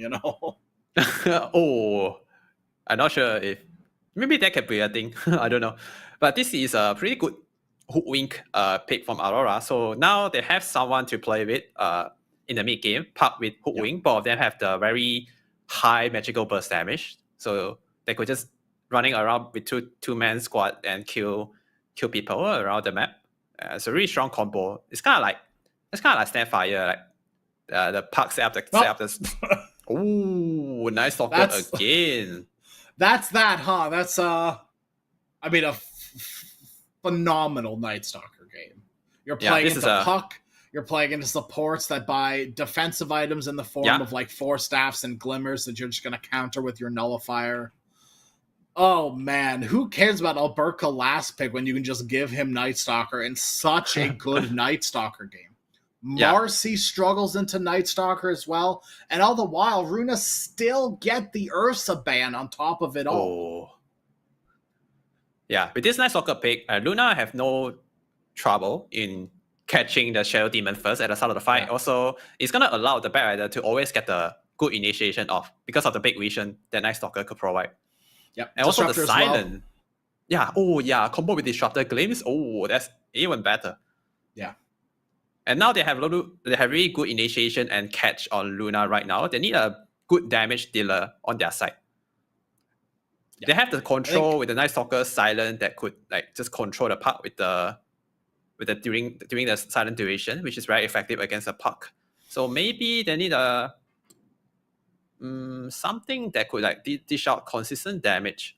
So they ban out the Swan here from Aurora. Not sure. Arsonist Bat is actually a pretty consistent damage dealer. It does feel pretty good when you get that shard online. And then you can start doing damage to buildings as well. So that sort of fixes the building damage issue as well that they're facing. But yeah, a little bit of something extra, right? A little bit of extra zhuzh, right? If Night Stalker, Batrider are going on a hero, let Disruptor Tiny +1 go on another, right?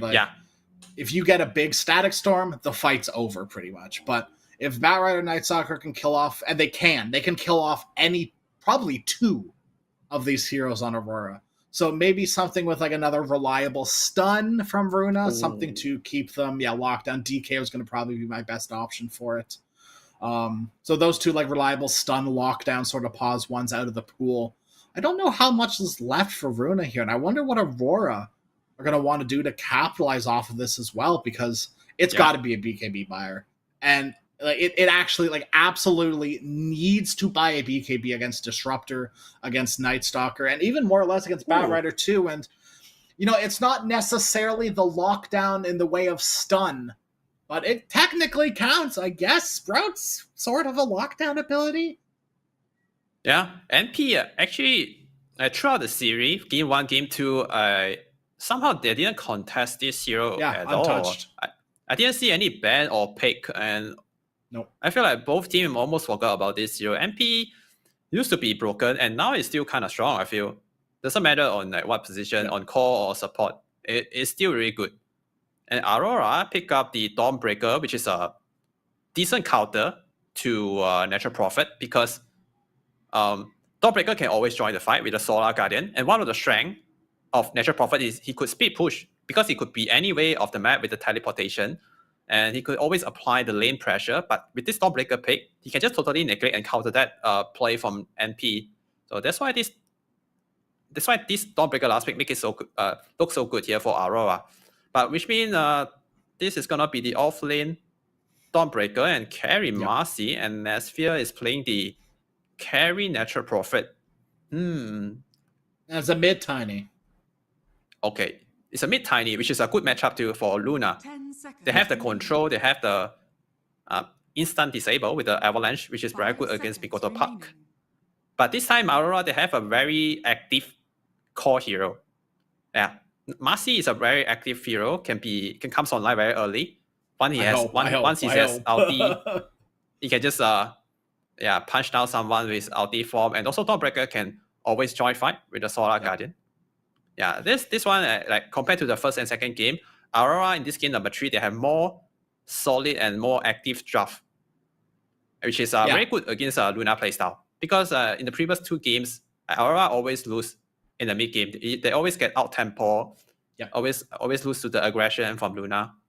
But this one, they have something to fight back, to match with the tempo from Luna.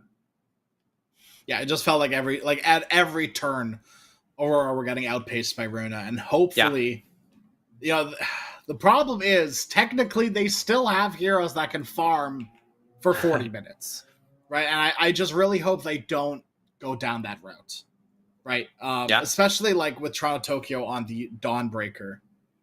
This hero gets Ags super early, now with no Blade Mail being purchased on the hero, so you have the potential to actually play the game a lot earlier than you could before. So I really, really hope Aurora capitalize off of that, being able to play the game and, play the game, I guess,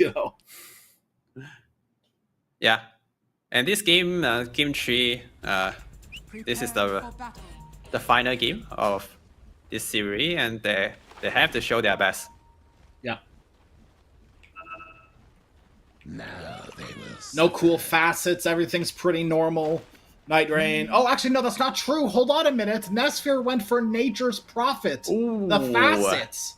The money tree. Oh, no. This is such a win more facet. Oh, this is a very weird. Very weird facet. Maybe, I'm not sure if that's a mistake. Because I feel like the healing one is better than this. Oh, we're gonna see a... Yeah, I think so too. They're on fight. They're on top of Tiny, but who's on who? They're going to push Nightfall back into the fray. Nightfall's going to jump away, but get disrupted midair. A nice stunt from Toronto Tokyo. The damage is being done on both sides, but who's going to fall first? It'll be Nikki Cool getting Nightfall. For Nesphere dies, they want to kill off Alberca as well. Double blood grenade. It doesn't do much, but it does enough to finish him off. And now Nikki Cool, he's stuck to a tree, bushwhacked, but pushed back by Queasy. That'll be enough to get on out of there till the end. Didn't get hit by the curve ball. You can actually move it, Puck, if you queued it up correctly, but nice. Fortunately not quite able to. Queasy was out. Queasy was gone, but I don't think Queasy wanted to be walking into lane with 200 health. So very, very strategically feeds his life away, and despite not really seeing any aggression in the first 2 games, they've made up for it in this game number 3 with 5 kills before the Horde. We see what here, a way to start Toronto Tokyo game. walks in. Ooh. Everyone just walks in. They go in onto the Marcy, who gets disrupted. All of a sudden, they're just stuck looking around. Right? Like, Nikki Cool gets first blood, but for what? 3 heroes then die. All 3 cores, even. Alberca dies. Oh, no. Nikki Cool gets out of there, I think. No, he doesn't. Does he? He does. Yes, because then Queasy pushed away. Yeah, Queasy's the one that died. That's right. And they could have gotten disrupted here too if they curved that curveball back a little bit more. Amira eating so much harass in this top lane. Oh. This is where the Night Stalker Tiny kind of fell flat last game. Now you're pairing up with a Batrider. This is a hero that can capitalize off of this early aggression. Not by necessarily doing too much on his own, but pairs up very well with a hero that wants to click people. Right, Batrider doesn't have the best attack range. So it's very hard for a Batrider to solo walk in and start clicking heroes. But when you have a Night Stalker throwing abilities, a Night Stalker existing as well, it feels pretty good. And also, it looks like they put Mira up top with Nightfall. This is a very interesting adjustment coming from Aurora. I'm not sure why they do this. Maybe they're trying to get a good matchup, or maybe they just prefer this way. Yeah, I'm not sure why. But Don one thing Hoodwink is a little counter synergy, right? You throw the hammer, it breaks the tree, and kind of feels bad. yeah, that could be that. Could be that. Maybe that's a reason why they do the lane swap between the support here. One thing I realized that just now during the level 1 fight, Nesphia, I didn't see the money tree grow after you get a kill. Is that Yeah, I didn't either. Yeah. Money trees don't spawn before the horn. Yeah, I don't know. Yeah, I'm not sure why. Well, maybe he's just out of range. Oh, that's a kill. There's that kill on Demira, and that's that aggression coming in with 6 napalm stacks on Nightfall. He's gonna have to run away as well very slowly. This lane is not doing so well for Aurora. No, I don't expect it to either. Or like Marcy Hoodwink, I think it's the lane that they wanted to play, even if it was going to be an off lane, right? Like because the Marcy Hoodwink, we've already talked about how like good it is with synergy, but it's just kind of getting rolled over by this off lane duo.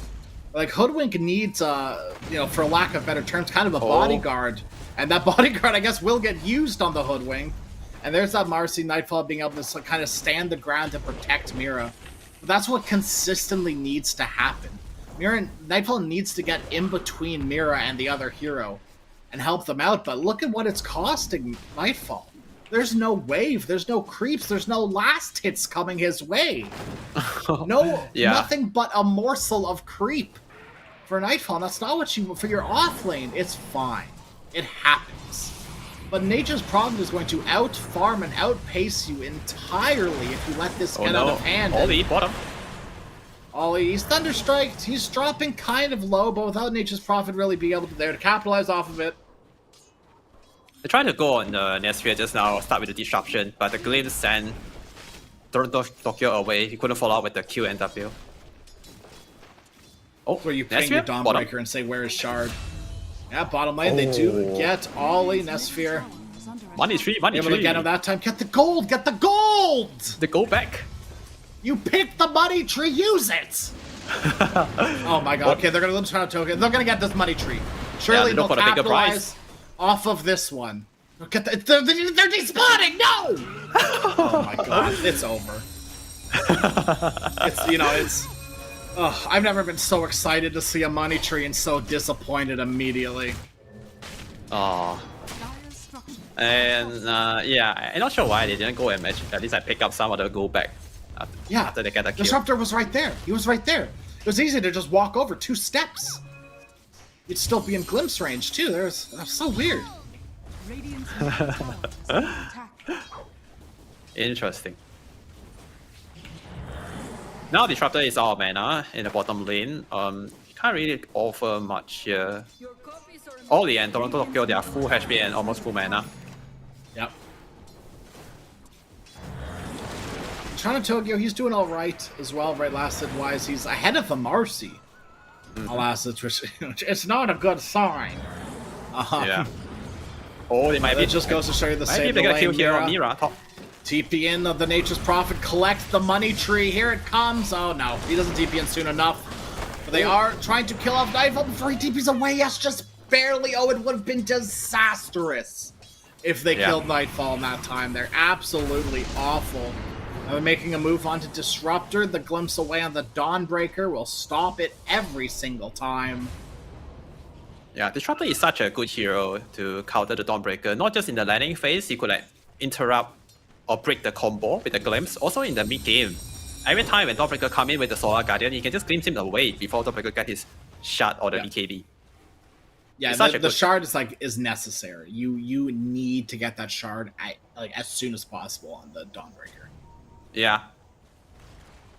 And top lane also getting destroyed by Alberca. Luna is doing quite well actually in this early landing phase. Yeah. And that's sort of like, it's kind of where they struggled with on game 2 specifically.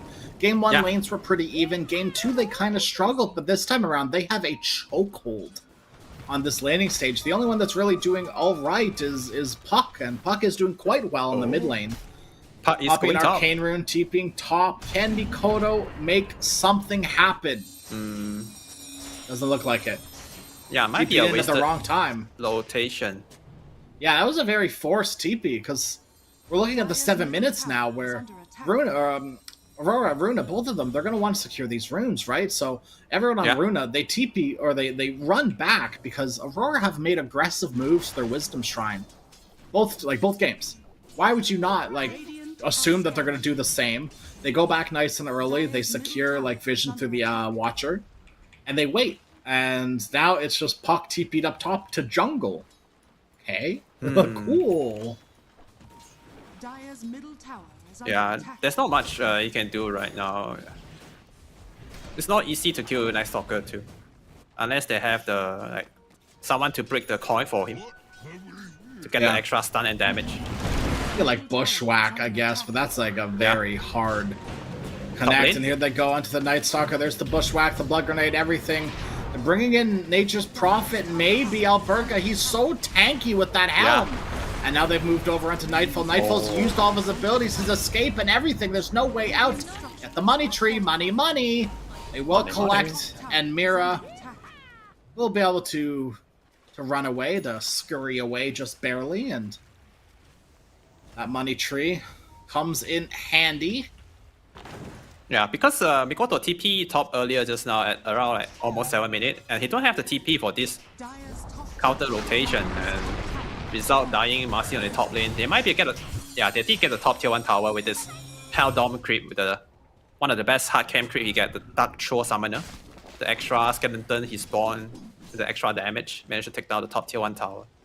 Now this Did get game nerfed a bit, is but under attack. yeah, they're nerfed I Not think enough. 1 damage, but yeah, it's still yes. it's still not enough, looks like. And now Alberca have a really good start in the top lane. He get to farm that whole area. Making that move onto Tiny, but this is a tough hero to kill. They're gonna throw the Solar Guardian as well. Nikki Cool's just gonna walk out of it. There's the ultimate coming in from the Nature's Prophet as well. We're on top of Dawnbreaker, protects the Nature's Prophet, and that's exactly what they'll do. A toss connects. Where did he go? Out of nowhere. He was banished, but still landed on the Dawn. Very weird. And there's the vision for the glimpse onto Mira. Mira is dead as well. Mikoto, the sole survivor. The reason that fight started will be the exact same reason that fight ends. Mikoto uses everything on the Tiny and then no longer has anything. Puck is a hero that can absolutely do things with 0 items and just a rune. Damage is not one of those things. Consistent long-term damage is not Puck's forte. Puck throws out an orb, he locks them down with coil. In the early game, he hopes for his team to do the rest. Toronto Tokyo couldn't stun with the ultimate, and at that point he was just in a poor position. Now, it looks like they are going to get a free kill here onto the Bat Rider, who's walked over in the wrong place at the wrong time, so Mikoto will end up getting something. It's much better than nothing, as some would say. In the mid-fight, I think the Dawnbreaker ulti, he could actually position the ulti better to hit the stun. Yeah. To chain stun the Tiny. Oh, Mira getting this back. That should He's just dead. Easy kill for Nikiku. Oh my god. It's just a toss, a glimpse, and an avalanche. I don't even think they threw a single right-click at that hoodwink. Yeah. And now Nikiku is about to get his Blink Dagger online, and the game is gonna get harder for Aurora. Specifically the supports as well. Yeah. They're gonna have a near impossible and time. Tokyo, They have no lasso. They don't even have it leveled, it looks like. They don't need it. Oh wait. The Bat They Rider broke just the money tree. Oh, yeah, God. he just break the money tree. Oh, Jesus. Don't look. Don't look. Don't look at the money tree. Instead, look at the pinned comment.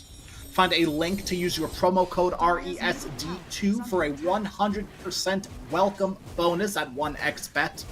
Like the screen says, click on the pinned message. Do it.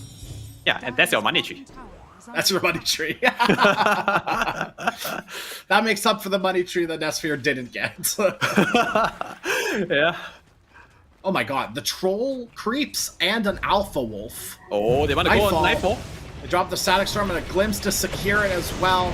Go break out. Goodbye, Nightfall. They're going to come in. They're going to pull him away with the lasso, so no Solar Guardian to help out Mikoto.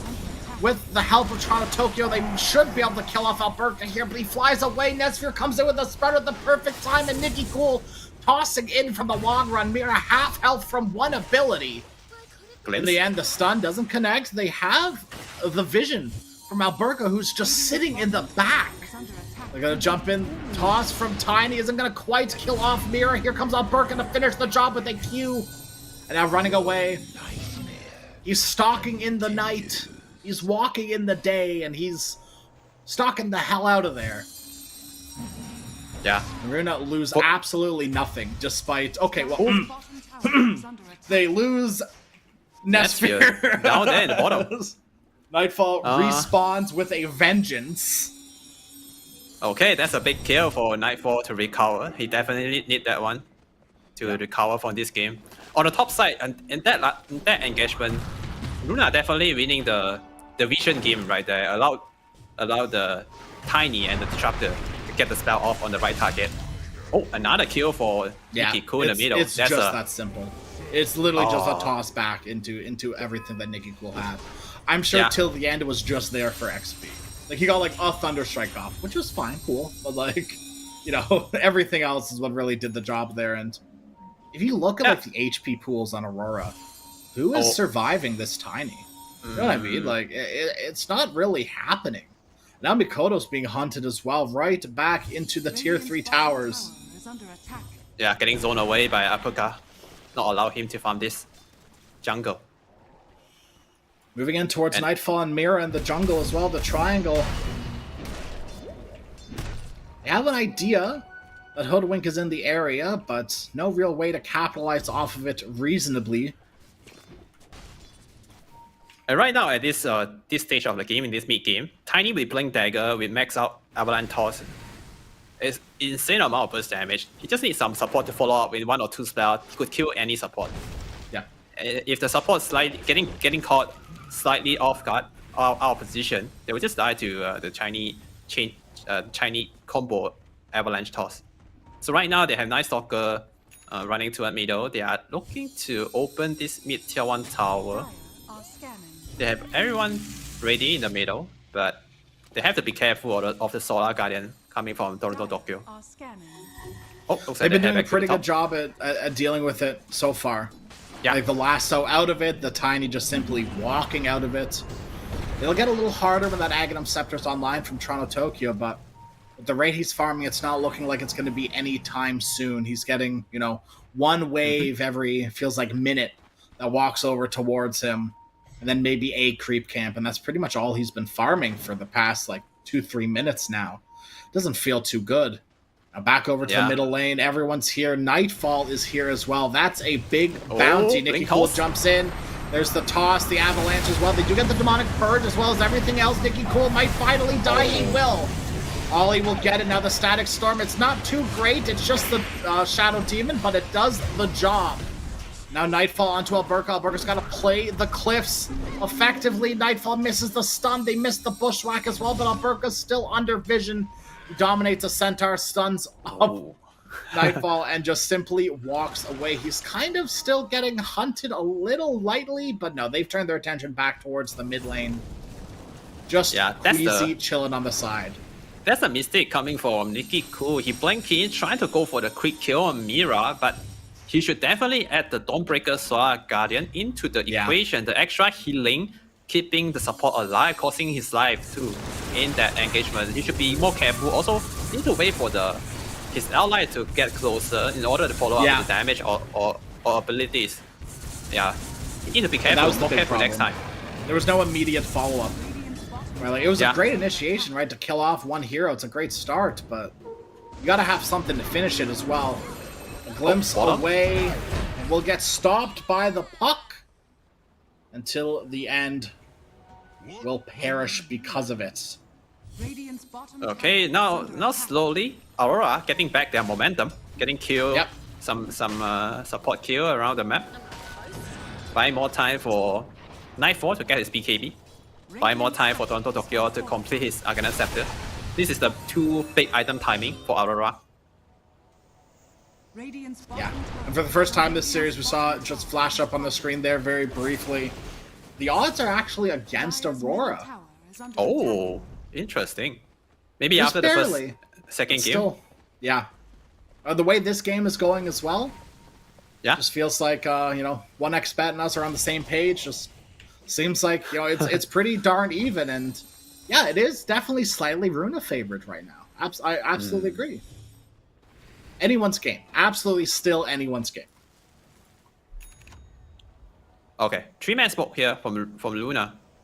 But Night Stalker out. Okay, we'll be up soon in a few seconds. They want to open up the map, trying to get more control on the top side. I mean, So they could control Dawn is like Tormentor the later. hero to kill, right? If they can they get pop Dawn, up. but instead they see Oh, no. Makoto. There's the Static Storm dropped nice and early. They can't quite do anything to follow up there as well. Wow. There's still silence through the Static Storm. Ollie got lassoed, and there goes the glimpse away. Goodbye, Nightfall. Back to the bottom jungle with you. A 3-for-0. Runa used all their ultimates in quick succession to Radiant's perfection. bottom tower is under attack. Yeah, and this time they did pick up all the money back. Thank Dire's goodness. top tower is under attack. Yeah, and that's why I start with the silent on the Park, and also Park is the best target to start on. Yeah. Because Park is one of the main team fight hero for Aurora. Also, Tiny land a 3-man avalanche. Even Shadow Demon get a good save with the disruption on the Park, but still, Tiny wait for that perfect moment to cast his spell to hit 3-man avalanche, and just also disruptor use a gleam to send Nightfall back. So they have the number advantage. Also, they hit their spell very on point. Yep. Everything just went Runa's way, and they now have a little bit of a window again, right? Where there's going to be no Solar Guardian, and Yeah. Nikki Cool is full health, full mana with a haste rune as well. He's ready to Oh, fight. wait. If Nightfall shows up here, this could be disastrous for him. His BKB just got completed, though. I don't think it's possible anymore. Yeah, they don't. I think they don't want to touch him now. He has a BKB, or they can just force his BKB out. Okay, time to run. They do indeed. Disruptor is dead, and yeah, now like you said, it's it's time to hightail it out of there. Nikki Cool's even going to pop that Yeah. haste rune to secure himself out. Post fight to trade a full duration, a fresh duration BKB. I think it's not that bad. Not bad. It's okay. Yep. Yeah. And also- Scepter is completed on Dawn now, though, so that's a big thing for Aurora, and the ultimate just got off cooldown as well, so... Yeah. Oh, I saw that Toronto Tokyo. He actually sold his Hell Dom for the early Scepter timing. That's a big. You know you're down bad at that point. Yeah. Oh, Radiant 3 Ascent Ring pickup. Classic. That's the only thing there's these supports can do to survive, right? Like, it's really their only option here. Yeah, they need an extra HP in order to survive the tiny combo. That's a good choice. It's one of those heroes that pesky Sister Shroud just doesn't do anything against. Like, Yeah, if you're against dying magical to the damage. spells, you know, like... Yeah. Okay, mini 20, top Tormentor is gonna be up soon. Oh wait, it's Night Stalker time, so it's gonna be the other Bottom side. Tormentor, yeah. Yeah. Don't worry, me too, every single time. Okay, They they're know gonna though, group up. Aurora. They're aware that this is happening. They've scanned it as well, but Oh, Runa, they're they got baiting it. it. They haven't even started it yet. They're just waiting. Dire's bottom tower They're is waiting under for attack. Aurora to show their face to start the fight for them. It's a big Up on the fight. high ground they go. They're going for a big wraparound on Runa. No smokes though. Instead, Oh, they nice. just pop the Night Stalker ultimate. They know something's afoot. They're looking, they're gonna be hunting. hard for Aurora. They're gonna find Mira, but they get a beautiful ward. Immediately destroys the Night Stalker and Nikki Cool. He's trapped in no man's land, and he will fall as well. And at this point, Aurora, forget about looking for more kills. Go look for the Tormentor. Go take the prize. It is yours to claim. That ward, man, on the bottom near It's the such a good ward. yeah, that ward actually allowed them to get the Night Stalker kill, and that ward changed the fight totally with the Yeah. with the vision they get from that ops allowed Mira Scanning.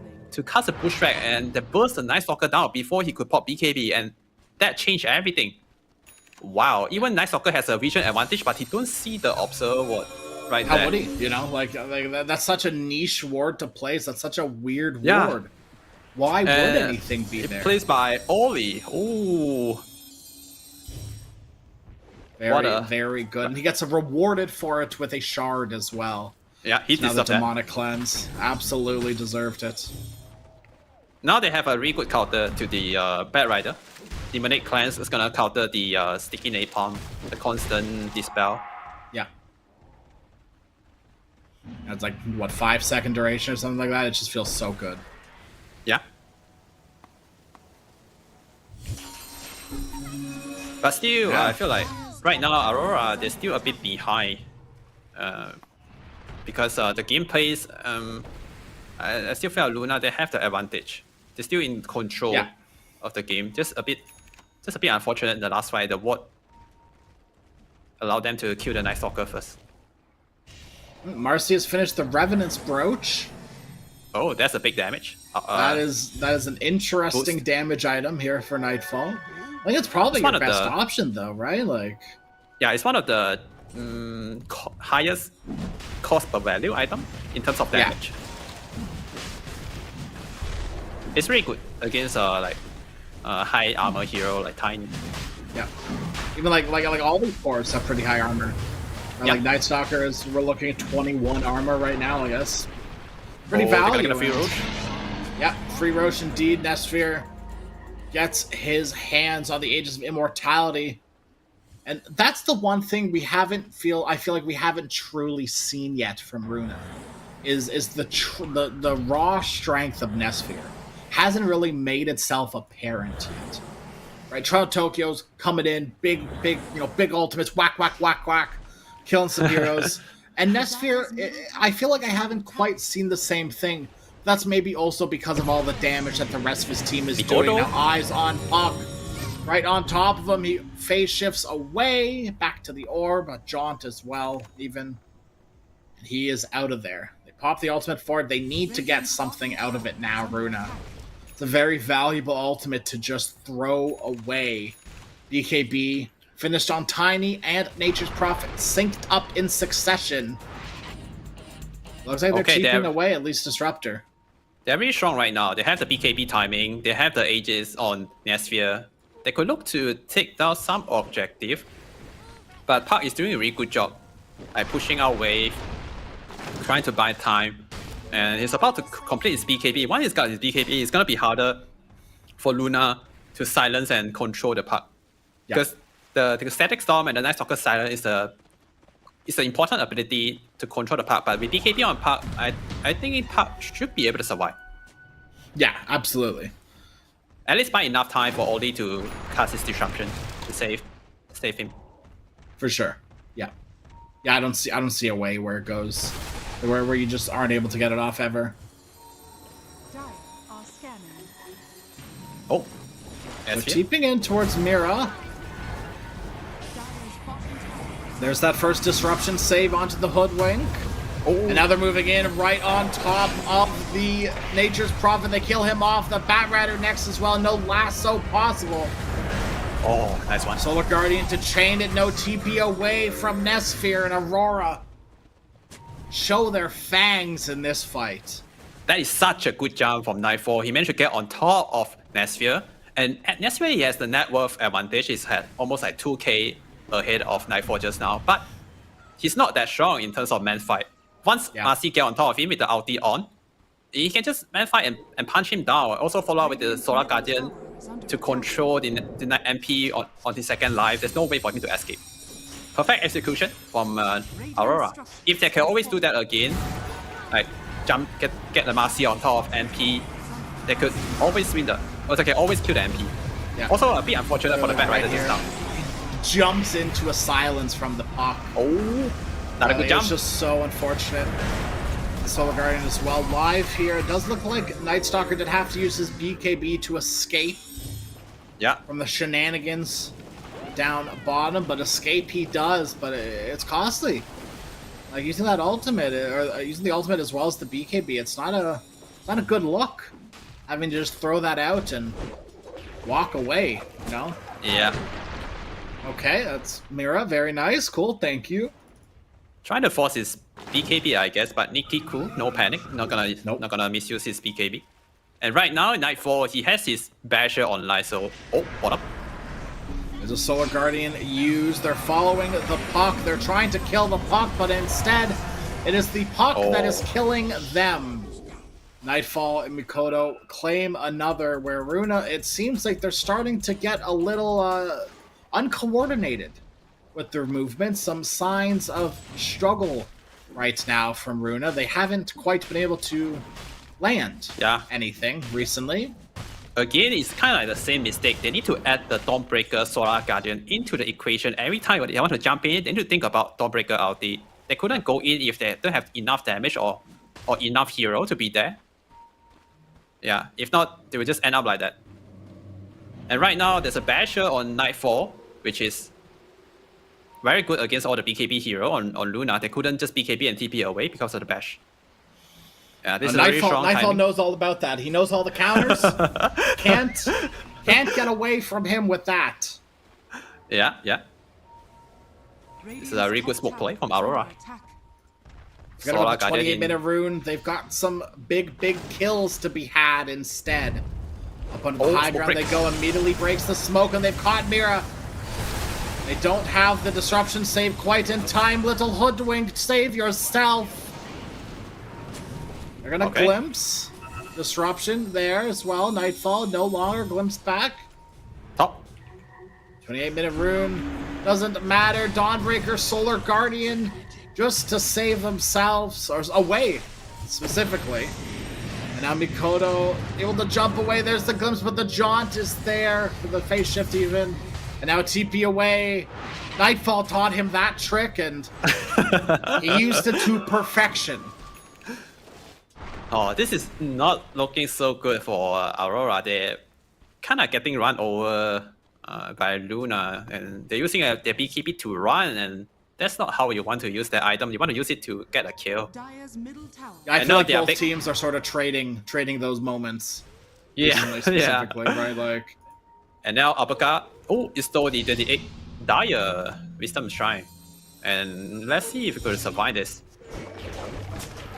It's walking time for Night Stalker. He's not getting out of this one. Yeah.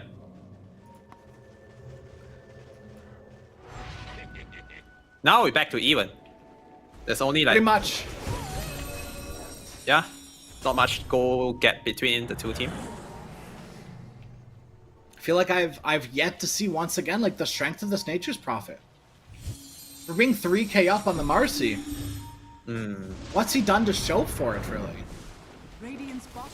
He might need a butterfly on Nesphere in order to outfight the Marcy. Speaking of the Marcy, Avalanche toss, and the Aghanim Scepter as well. Ooh. Invisibility is not invincibility, not quite. In the end, or till the end even, able to force Staff himself out of the coil, but was not able to say the same for Queasy. Nikki Kua, he purchased the Scepter to get the 3 volley is something that we don't see a lot nowadays.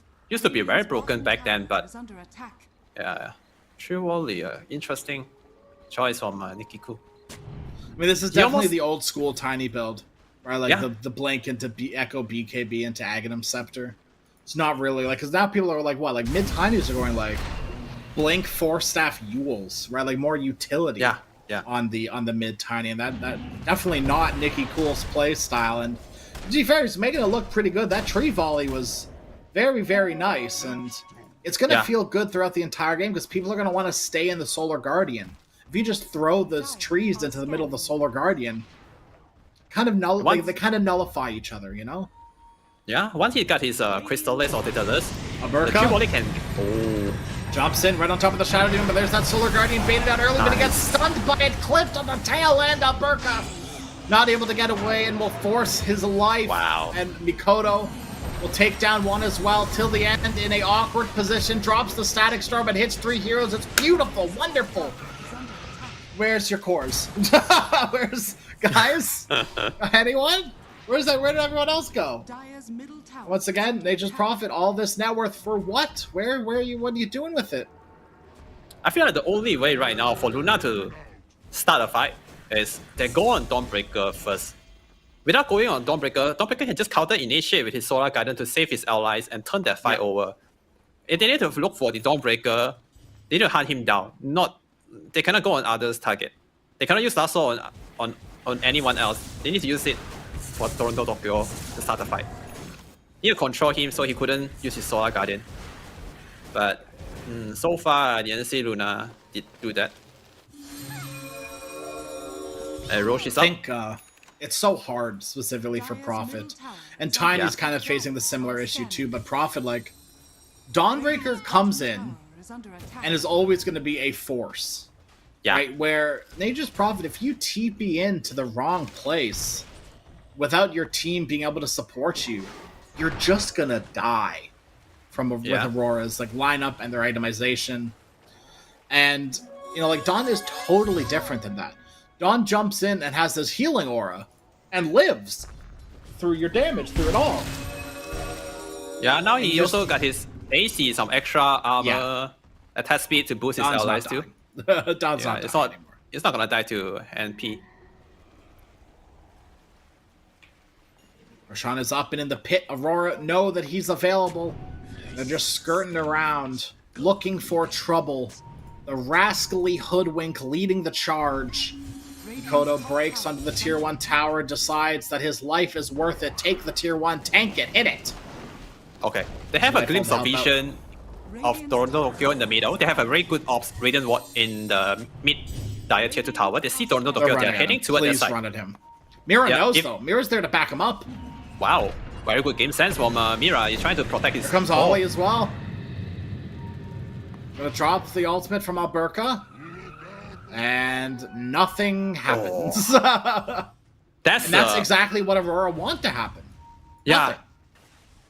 That's one of the big opportunity for Luna to try. They have the Grecian on Toronto Tokyo, but it got counterplay by the support from Aurora.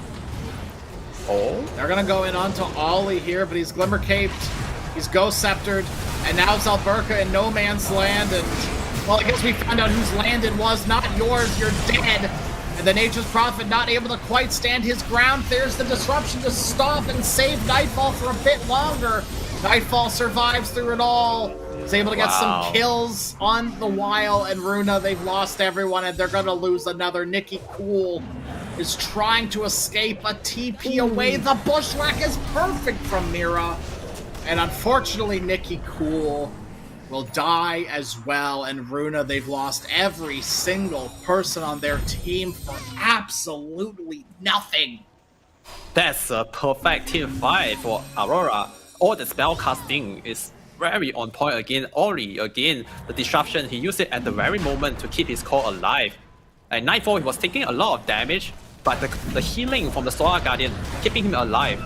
And they're playing kill with the lasso, trying to stop Nightfall from killing Nesriat, but the disruption, again, to counter the lasso duration, they have all the answer to all the Luna hero abilities.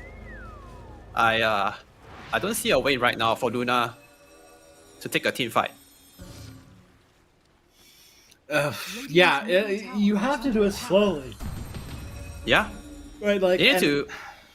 They need to bait out Solar Guardian, specifically. I think mostly. They need to somehow, but... It's hard, man. It is very hard. Because, like, especially with the I'm going to say new ags, just because of the way it works now from before. Yeah. Not new in that, you know, in the new, it's not brand new, but you know what I mean. It's so hard because now it drops immediately, and you still get the full value of the heal as long as you're around the Dawnbreaker. It's so hard to just tickle someone enough to Solar Guardian, and then get out, because the Solar Guardian is so big with the level 20.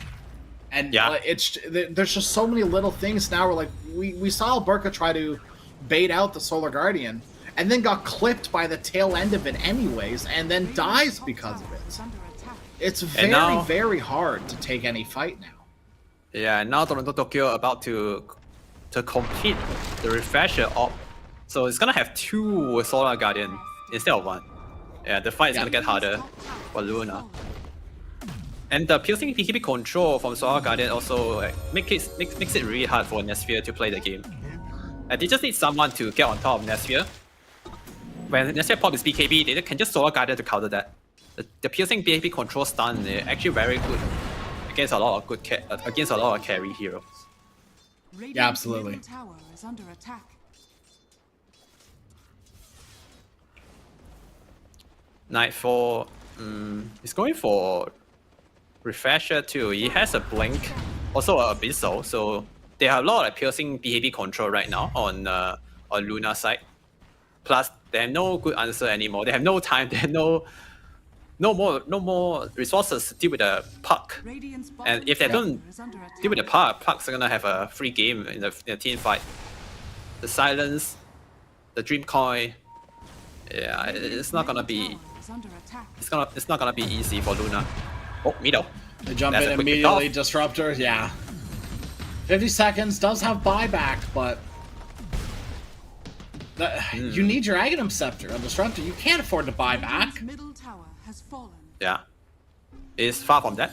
Aghanim Scepter. It's so far. Like, it's not happening before this game ends, I don't think. Yeah. Even he go for the GPM enchantment, but still nowhere close to the scepter. Bottom. Yeah. They found Nashville. One more hit. Oh, they got it. Oh, yeah, that's... I mean, just those two heroes, bro. Like, that's your highest net worth hero. He Yeah. used his BKB as well, and now he's dead for what? 2 man down, Luna. Courier has been killed. Aurora need to be more patient. If they want to break high ground, they have to be careful because Bad Rider is really strong in high ground because he can pull someone to the tier 4. All of a sudden, Aurora they will be in a bad position. But good thing is, they have the Solar Guardian Oh, ready. man, they just jump right in onto the Disruptor. There he goes again. Wow. And now with nothing to deal with the puck. Left completely free, Makoto, Nightfall, and the whole team just Radiant's middle tower free. It's all free. The racks are free, the kills are free, and is under attack. if all else goes well, hell, the game may be free at this point. Yeah, they still have the Aegis on Nightfall. Refresher is ready too. They have double BKB later on Nightfall and Toronto Tokyo in 60 minutes. 60 seconds. Top tower has fallen. Right now it's about I respect, don't- Top barracks right? They need to respect Runa still. Yeah. They're always gonna have that Batrider, right? And that's always gonna be something you need to be careful of. If things go awry, Runa still have the And also network, right? They into still have the network. Fountain Toss, you need to be careful of that. That's one. Yeah. I think that's one of the way for Luna to come back into this game. But with double Solar Guardian, I think they don't have to worry.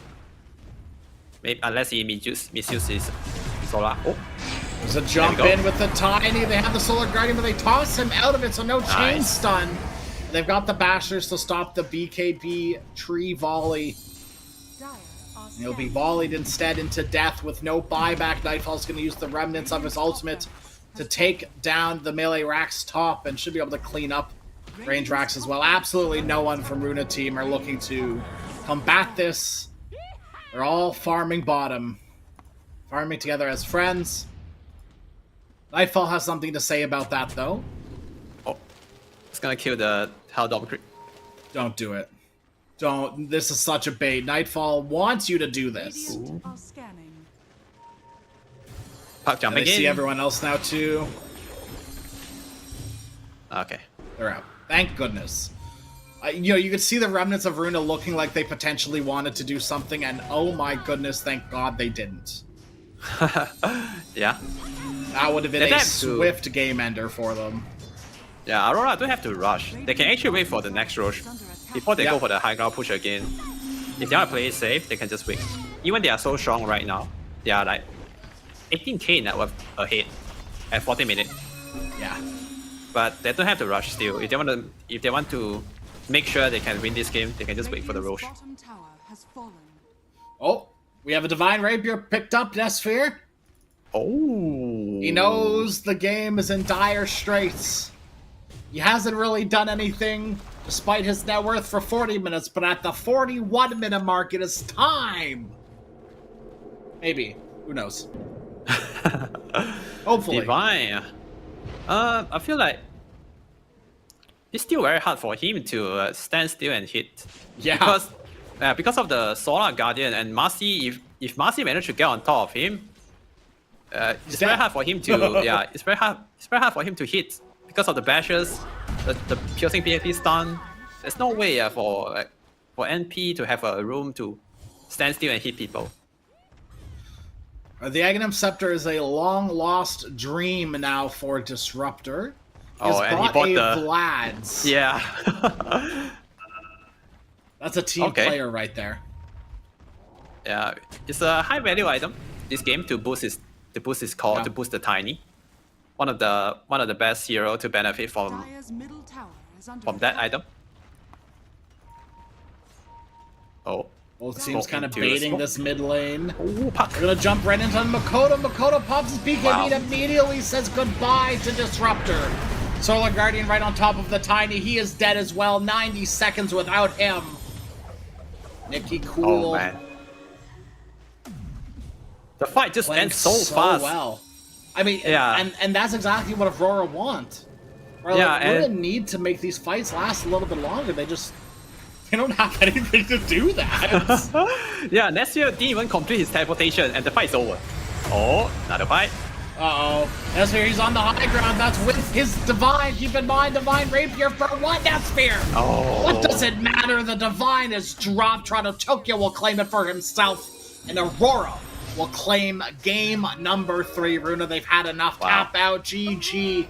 An exciting game 1, 2, and 3 in this series finally comes to a close with Aurora taking the victory 2-1.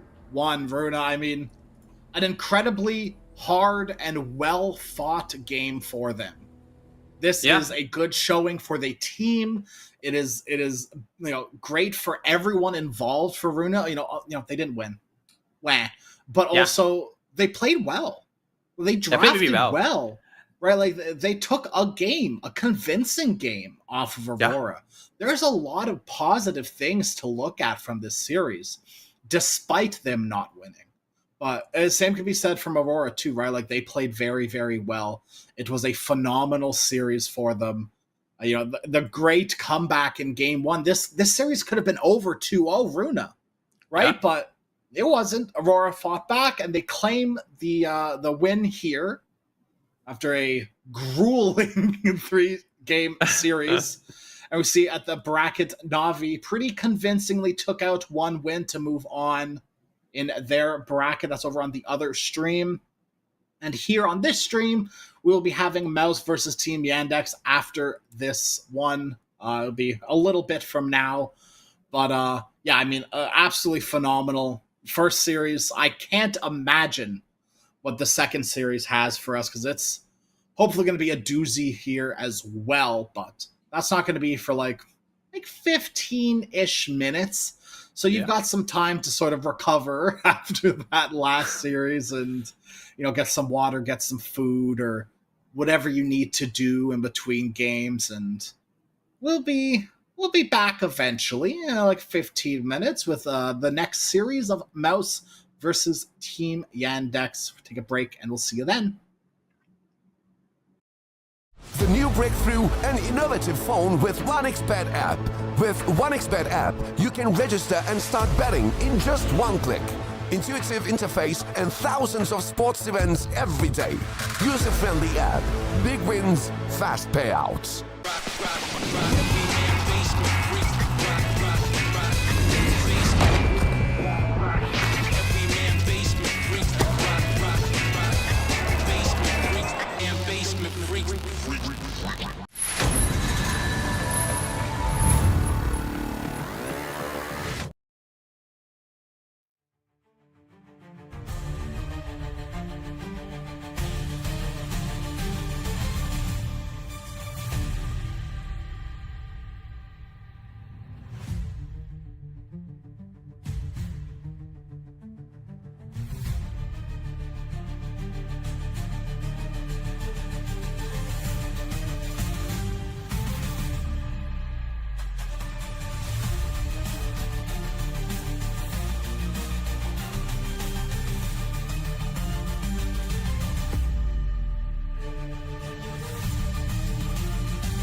new breakthrough and innovative phone with 1xBet app.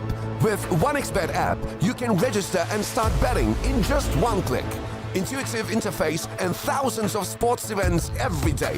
User-friendly app. Big wins, fast payouts.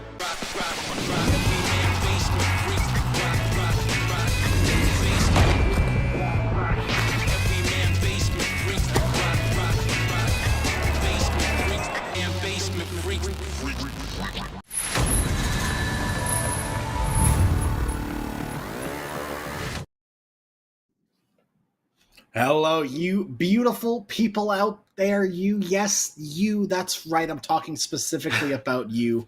Welcome back. We got a new series ahead of us. Mouse versus Team Yandex. And oh boy, if you thought the last series was good, I have some good and bad news for you. This series is going to be better. Yeah, so for set sure. your expectations high. As mine are certainly high. I think my co-casters' expectations are high, and I don't know. I'm excited. Like these two teams, I remember Yandex being like the one team that I was really like hyping up throughout a lot of the last season. A lot of the players, I was like, oh, these guys are gonna go. They're gonna go places, and it's led them to here, this place, these closed qualifiers here at RES Unchained, the Blast Dota Slam qualifiers. For EU, obviously. So where we are. Hi. Mm-hmm. And yeah, we can see the bracket Na'Vi moved on, beating one win. Aurora, as we just saw, were able to very, very closely clutch out a win against Runa team. And Yeah. now we have the wonderful Mouse versus the wonderful Yandex. And honestly, as my expectations may be high, I also don't necessarily know exactly what to expect from these teams because I haven't really seen them much. Yeah, me too. In this form, at least. Yeah, this form, I think, less than maybe a month, and they have some new player bringing in from other region. For Mouse, they have Mid1. Yeah, one of the best player from South Asia region in the mid lane, and it's good to see him back in the scene again. And I remember I think he took like 1 or 2, or maybe a few year break, and he went to do some gym to get his body, to build up his body muscle. And now he's looking really good already, not just in Dota 2, also in person. And now I think he's come back here ready for Dota with full potential, with full form. It's really good to see him again. I think before he joined this team, I think he was like he was streaming every day on Twitch, and I watch him a lot. And he's grinding from like I think he grind like 2,000 MMR in like just less than 2 weeks. Yeah, it's crazy. I think now he's pretty top, high rank now in leaderboard. So it's good to see him back in pro scene again. Yeah, absolutely. On like a team that would really sort of like benefit him too, right? Like, like the mid one playstyle compared to everyone else on Mouse as well. Like it seems like on paper at least, a team that should mesh really, really well together. And of course, like we have Celery here as well. I mean, this is I think the first time that I've seen Celery in a while. Right? Like obviously he's been around, but more like haven't really seen him play too much recently outside of his previous org. Yeah. And all the shenanigans that went on there that we still don't really have the full picture of. But all that aside, right? It's nice to see Celery again. It's nice to see Mid One again. Yeah.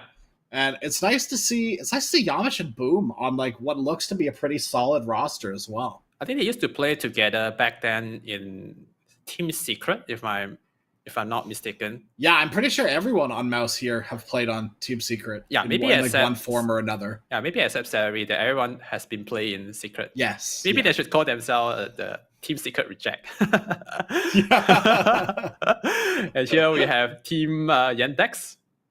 Ooh, Watson. Here with Melody.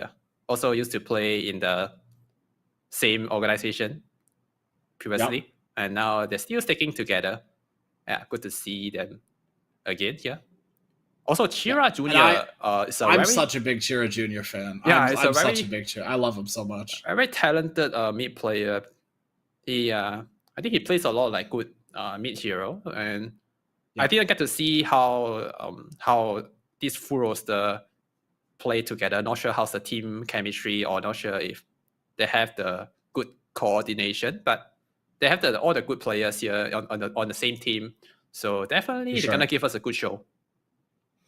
Yeah, everything on paper feel like both of these two teams are adding up quite well. It's just now the question of what's going to happen when you tear the paper up and throw it into the wind, right? Because none of it really matters if they can't actually perform. And that's going to come down to how they play as a team. Because individually, I think it's very clear that all these players are skilled. I don't think any single person has any doubt in their mind that these teams are incredibly skilled. Yeah. Or players, at least. But the teams, right, it might be a different story. They might completely crumble.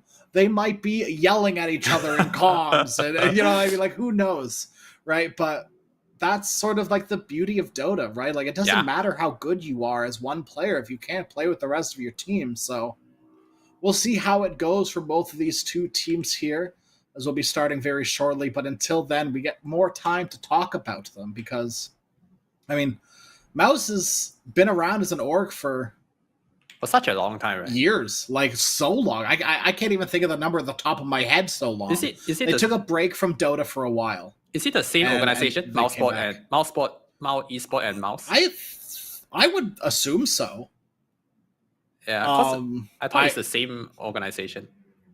I don't want to spout random stuff, but I'm pretty sure. Oh, yeah. Let's not say random stuff. They've gone through changes, right? Like they definitely disappeared from the Dota scene for a while, and they're back, and they've been signing like good team after good team after good team, and hopefully something now it'll work out for them, because despite having good results, they never had the best results. And looking at this team, this is definitely a team on paper, once again, that could definitely bring them those best results. Yeah, there's a lot of potential, especially bringing in Mid-One all the way from Malaysia to join a Europe team. Yeah, I think they have really good plans. I think also they see the potential on this team is gonna succeed in the pro scene this year.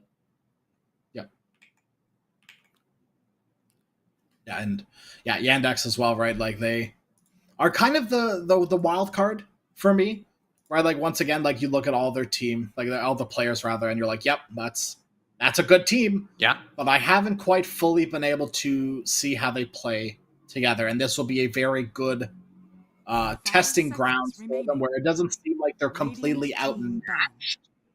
As like against a team like, I don't know, like. They're not playing against Team Spirit. Do you know what I mean? They're not playing against Falcons.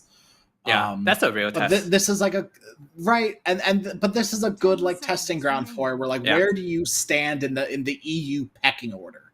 Because there's a lot of really good EU teams. Yeah, it's very packed here in the EU region. All the top players, they are here playing in the EU server, competing for the very limited slot. Yeah, it's gonna be very fun to watch. And we have the draft the bands on our screen. Oh my god, they're coming out hot and heavy with these bans. I feel like I blinked for half a second and 6 heroes have been banned. So they did ban out the Sari and Chen, and Mouse. They also ban out the Chen themselves. It's just I feel like. I remember looking at some stats of like other tournaments, and like overall, most of them, Chen is like 90+% ban rate. Yeah, like it's absolutely ridiculous how much this hero is getting played after being completely abandoned for so long. I almost never see this hero in pubs, but in pro scene, it's definitely not a pub hero. Yeah, in pro scene, it's very popular.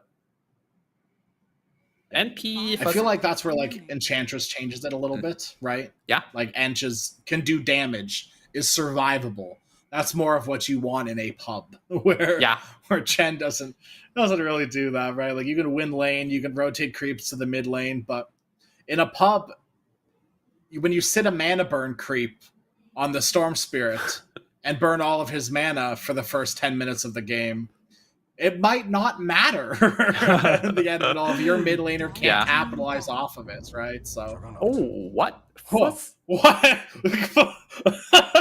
first pick Juggernaut?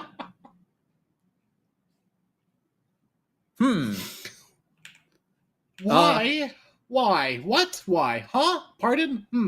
I think remaining. VSJ, is it? I might be wrong, but I think there's a content 5 creator seconds remaining. rate Juggernaut as the top carry hero right now in the meta, a top tier carry hero. But I didn't expect Mouse they will first pick it in in captain mode. It's not I like think it's one of those like Mhm. always applicable sort of heroes. Right? Like it's always going to be a fine-ish Juggernaut game. You have to at some point pick heroes to actively counter the Juggernaut more than like, because I mean there are definitely going to be bad Juggernaut games, as the same with most heroes in the game. 5 But seconds you remaining. you need to really draft to deal with the Jug, and even then, Omni Slash will always exist. Omni Slash always has the potential to just delete a hero, no matter what. Yeah, plus they nerf the tier 4 neutral item. What's that called again? The OD thing. The Outworld staff. Yeah. That considered a small buff to Juggernaut Omnisash. Yeah, absolutely. But I'm just not sure how they're gonna play around like this hero. Yeah. Very interesting first pick from Mouse. So Mars and 10 seconds Lycan remaining. ban from Yandex. 5 seconds remaining. And Wild Tusk team pick. banned out here by Mouse. That's a really good ban. I feel like Tusk actually really good against Juggernaut too because of the snowball save. Yeah. He could counter the Blade Fury, also the Omnisash in the late game. Yep. And now they grab the Snapfire, one of the best support hero right now in the current meta. 10 Solid in the seconds lane, remaining. very strong damage output in the team fight. 5 seconds remaining. Has very And clear. both these supports love them. Like Yamich and Celery both love Snapfire. Yeah. So I wonder who's playing it. That's kind of the big question for me. I feel like it's probably going to be a Yamich hero. Yeah, I think so. Should be Yamich. Celery very pilotable as well. Yeah. Right, so it can go either way. And it's not that bad of a lane combo with Jug as well, right? Like slow, lots of damage, a stun. Right, like it all does help Juggernaut, so could go either way. Wonder what Yandex is gonna pick here. They grab themselves the Natural Prophet, one of the best hero. Yeah. But I just after the last series, the last game, MP carry didn't work out so well. And as also in the previous big tournament, TI, MP also don't have really high win rate. Oh, speaking of win rate, Earthshaker is a very high win rate hero in TI. And they paired it with Hook Wing, another damage output hero. So together they have insane amount of damage, insane amount of burst damage. They could delete anyone with a chain stun and set up for the sharpshooter for Hook 5 Wing. seconds remaining. Very good opening from Yandex here. I love it. Radiant team pick. Oh, Patch. That's a pop hero. That is a pop hero. Yeah. Who's playing it? I think Yamich plays it a lot in the recent tournament when I watch. That's what I 10 thought. seconds remaining. Yeah. Because I can't see anyone else play. Could you imagine? I cannot imagine like a Crystallis Carry punch. Patch. Like a Crystallis. I don't see it. I cannot see it. Mid one Pudge, I can That's maybe see. That's a maybe. But it's a little bit further out as well, right? Like Boom doesn't really feel like a Pudge player either. Yeah. And yeah, so it just sort of makes us like we're gonna see a pause 5 Pudge. Celery's like, I'm drafting, I want Pudge. Should be Yamich Patch based on the recent matches. But I believe no mid one also likes to place it too. He can play almost I think like everyone likes to play Pudge, but are you good at playing Pudge is a totally other ball game. Right? Like I don't want to talk about my Pudge win rate. I have too many Pudge games for too little of a win rate. It's abysmal. and Pango. That's the Boom hero, I believe. Yep. But into it's a good deny pick as well because Shira Jr. very much likes the Pango as well. Yeah. So even if Yandex wanted to like swap around their heroes a little bit, 10 seconds. I fell in love with Chiro Jr. on the Pango. So that's always like the kind of hero that I pair with him. Mm-hmm. Like a do thing mid laner, right? And Earthshaker kind of fits that bill as well, right? Like you get an item and then you do something. High impact ultimate, lots of damage even outside of it. So Yeah. I think it's just that archetype of hero very much works well with Chiro Jr. Yeah. In And, the concept yeah. of drafting, also we always try to have at least a hero that could provide cow control in the draft. So after the Magnus and the Mars nerf, there's not much a hero that could provide cow control right now. And Panko is one of those heroes that could provide decent cow control with the Lowing Thunder. Yep, and damage as well, right? You got an Aghanim Scepter, the Blink Dagger as well. That hero will always do damage, and that is also a hero that will always do damage. Yandex, they watched the first game of the series, and they said, hey, the Slardar hero looks pretty cool. Let me try that one, and it's exactly what they're going to do. It beats Pudge if it's a mid lane Pudge. It beats Pango if it's a mid lane Pango. So now Mouse are kind of left scratching their heads like, what do we exactly do here? And Yandex also always had that possibility of just flexing the Earthshaker to the mid lane. Yeah. So I assume you kind of have to pick one that beats both. I assume this is gonna be the offlane Slardar, because I think so. Yeah, if you go for the late day facet, because it's gonna outrun the Juggernaut, so he won't take any big damage from the Blade Fury because he just runs so fast with the first spell, and he has the piercing BKB control with the bashes, which is very good against the Juggernaut throughout the game. So I assume it's gonna be the offlane Slardar. Yeah, I would think so. Yeah, and like it feels so good throughout the entire game as a Slardar against like Jug, against Snapfire as well, right? Like it's so nice. Yeah, and I feel like Slardar in lane specifically against Jug is one of those heroes that can really just man mode against the Jug. Yep. Right? Like it's just, I don't care. I'm going to fight you at like, unless you have level 5, 3 points into spin, I am just sitting there and clicking you. And there aren't too many heroes that can really do the same and actually prove as a threat to Jug. Right? Yeah. Like Tide can kind of do that too, but I wouldn't necessarily say that Tide is the biggest threat to Jug after he's done spinning. But Slardar very much is. If you get stunned and Slardar right-clicks you enough during your Blade Fury to get a second stun off, then your spin ends, and then he stuns you, and then you're a sad, sad boy. Yeah. And last pick, Bane by Yandex. So now they have some counter to the Pango Lowing Thunder with the grip, which is very important to always have a counter to stop the Pango Lowing Thunder. Bane is one of those best hero from the support position to counter Pangolier. For sure. Yeah, so it's a solid support as well. Yeah, and Mouse, I wonder what they do to sort of round out their draft here, right? Like they are either looking for an offlaner or another support or a mid laner. I think like they have a lot of options here. They need to be very careful with their picks here, because if they make a small little mistake here, right, like these lanes could really devolve very quickly. Pango needs to win his lane to have a really good time. Okay, Monkey King is one of those heroes that can really help win that lane. It's gonna be the mid one. Actually, seeing a mid one Monkey King instead of the Crystallis Monkey King, you know. Yeah, because Crystallis is the Monkey King spammer, right? He was like Grandmaster tier on that hero. They used to fun little change of pace. First pick that hero, or maybe pick it very early for Crystallis. But now it's on mid one. I think it's okay against this Earthshaker matchup. Monkey King is happy to play against most of the melee hero in the mid lane. It's a solid hero in terms of like landing, also some rotation in the mid game with the 3 dance. Yeah, and there's not much, like, it's bushwhack, right? Like, and that's pretty much it to catch Monkey King in the trees. If it was like without vision, right? If they get vision on the monkey, they have a lot of different options. Yeah. But without it, they just have to get a good time bushwhack, which is possible, but it's not reliable. It's not always going to happen. It might be, a 1 in 10 shot of it going down.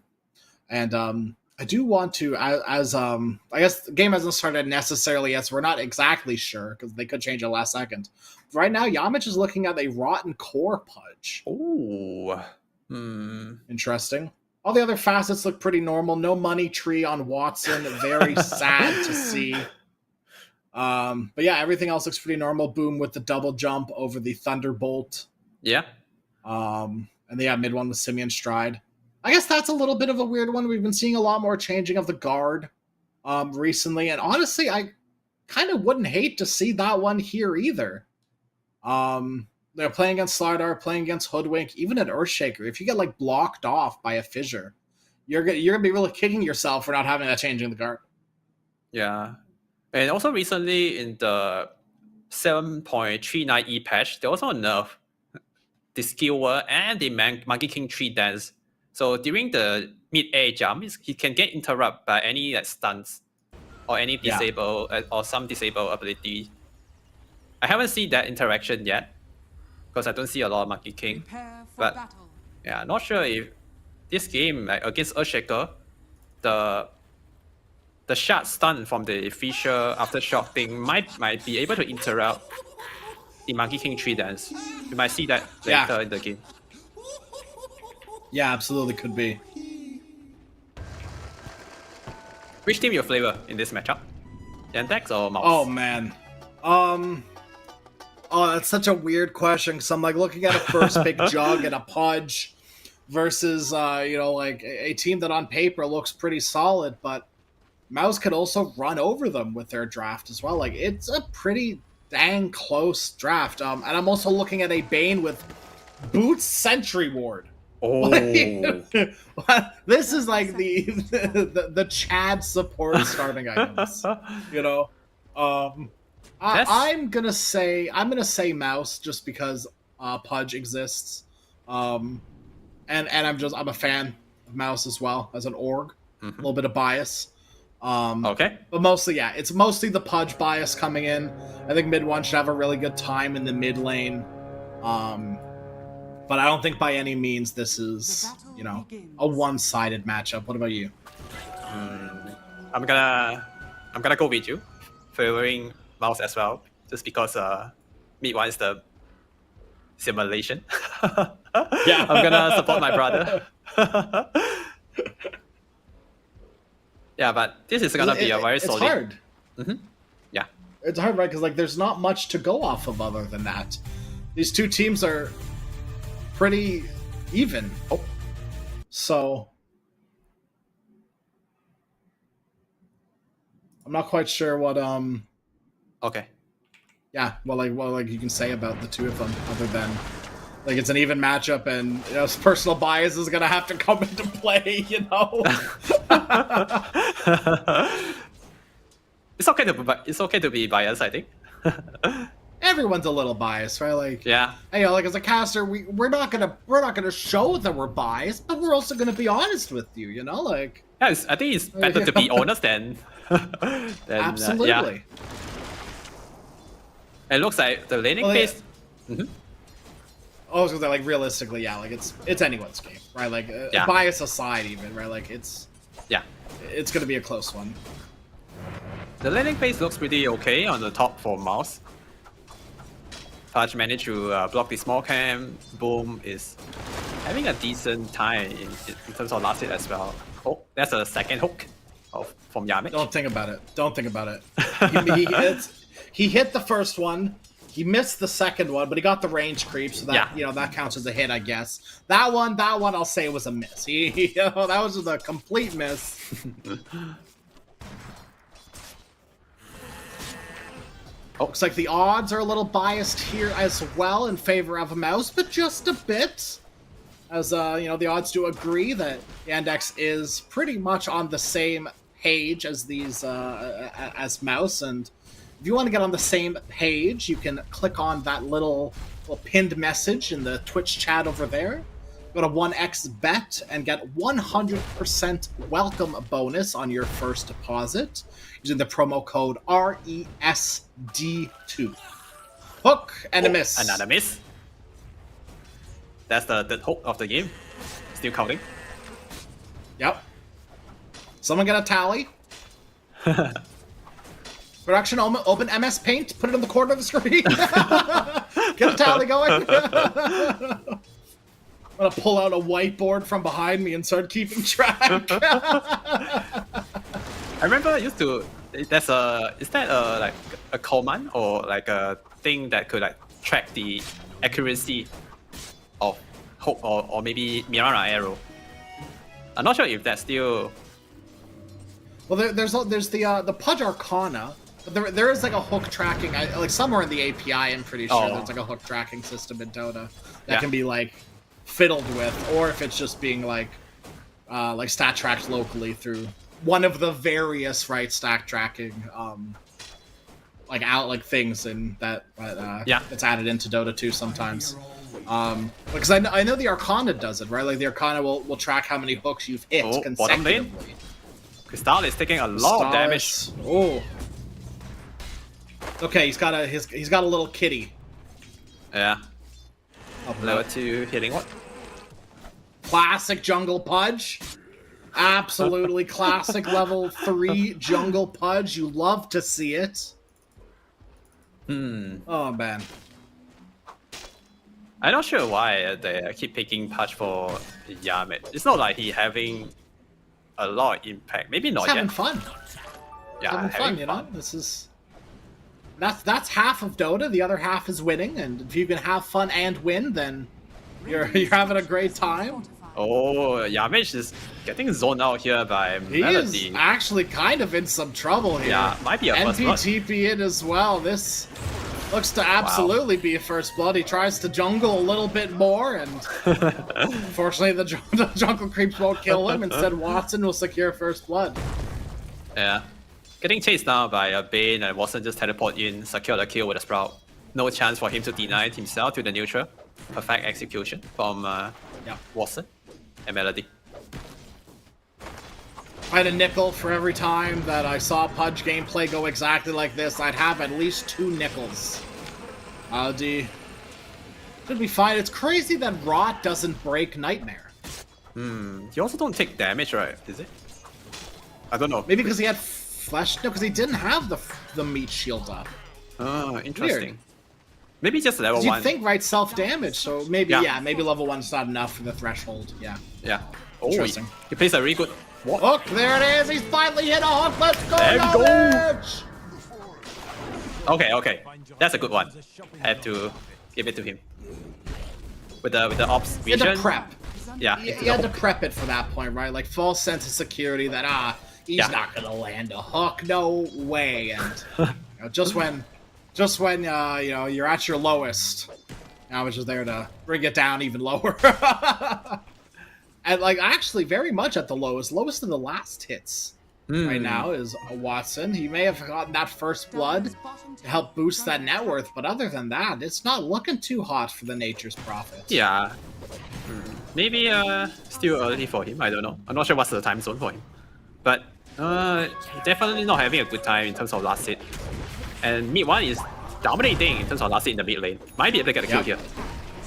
Hooking onto Chira. No level 6 just yet. Turn their attention over to problems. You've got problems right now.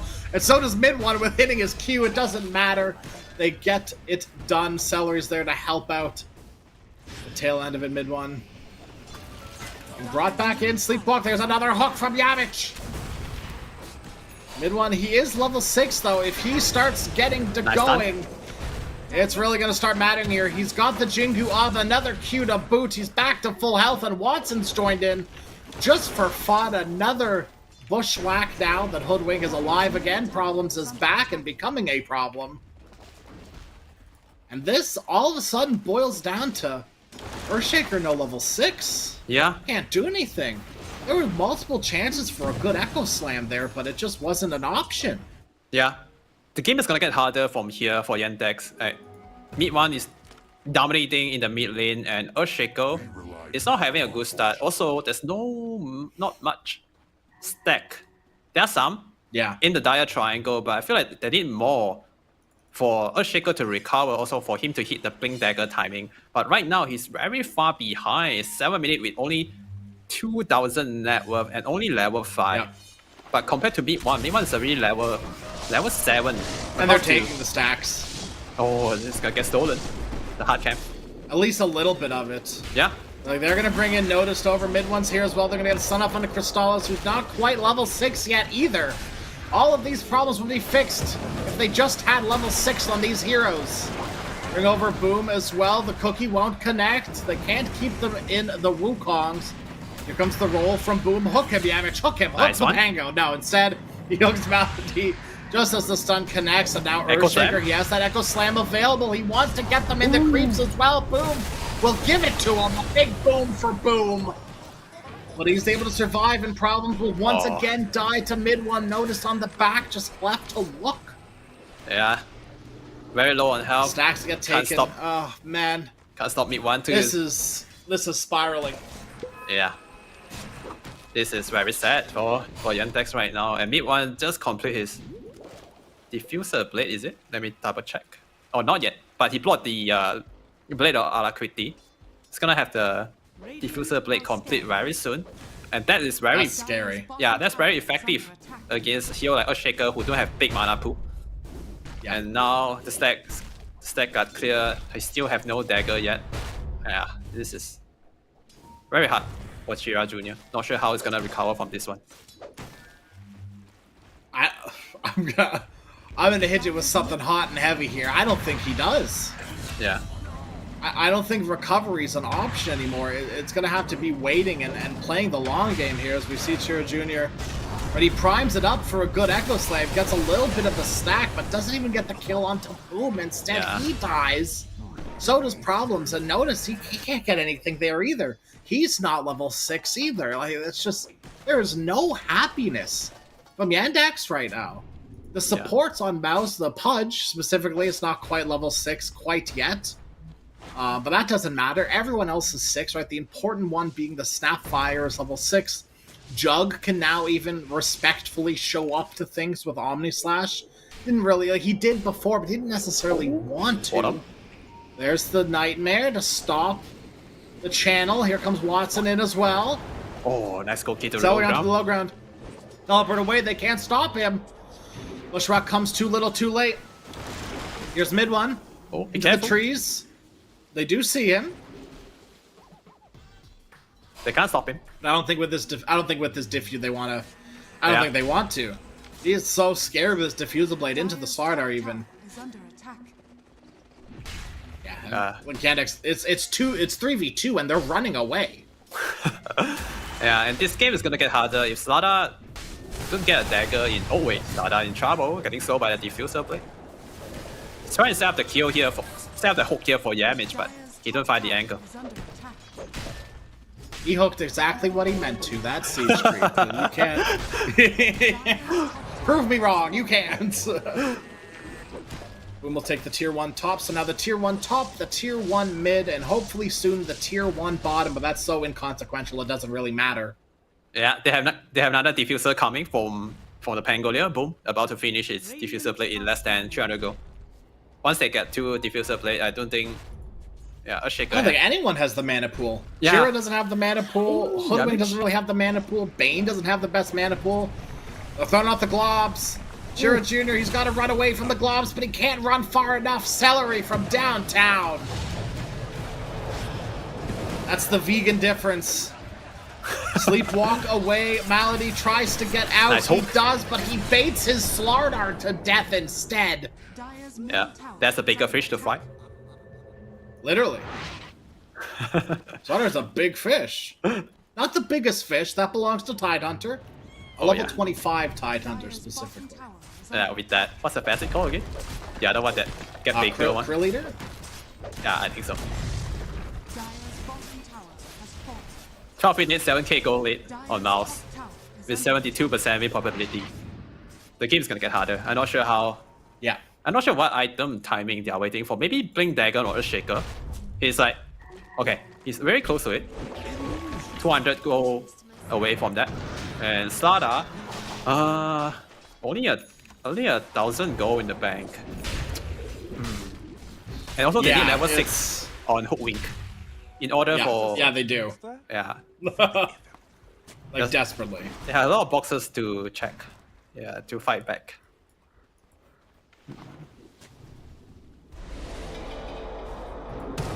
Boom. Okay, just complete his diffuser blade.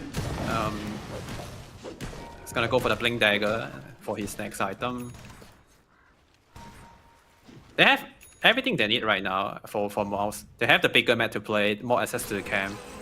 And we can even see Yamish just farming here in the middle lane without getting punished. Which is crazy. Yeah, that shouldn't happen. Radiant are scanning. It's kind of great too for Mouse as well, because like both their supports can kind of farm. Yeah. Right, like Snapfire is so good at consuming creeps. with it's going for the shot too, for the extra wave clear like, potential. It's so good. Yeah. So and like Pudge is like fine about it too. Malady. No. No level 6, no help. A hook, beautiful landed.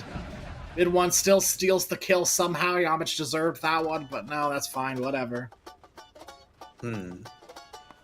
I think the Bane died inside the Wukong, so Yamish didn't get the... I'm not sure if he get the +1 strength, the fresh hit. Now that's a shame. Yeah, he died. That's the biggest shame. Too far away. Wasn't close enough to gain the permanent strength. Suffering from success, what can you do? And now Watson just trying to recover. It's really far away from getting ready for team fight. He just got a Millshom. I think he need like 2 more items.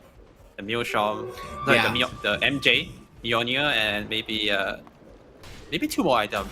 Mjolnir plus 2 more items. BKB and maybe Hurricane Pipe. Chiro Jr. just finished his Blink Dagger, but he's being brought into the loving hands of Yamich.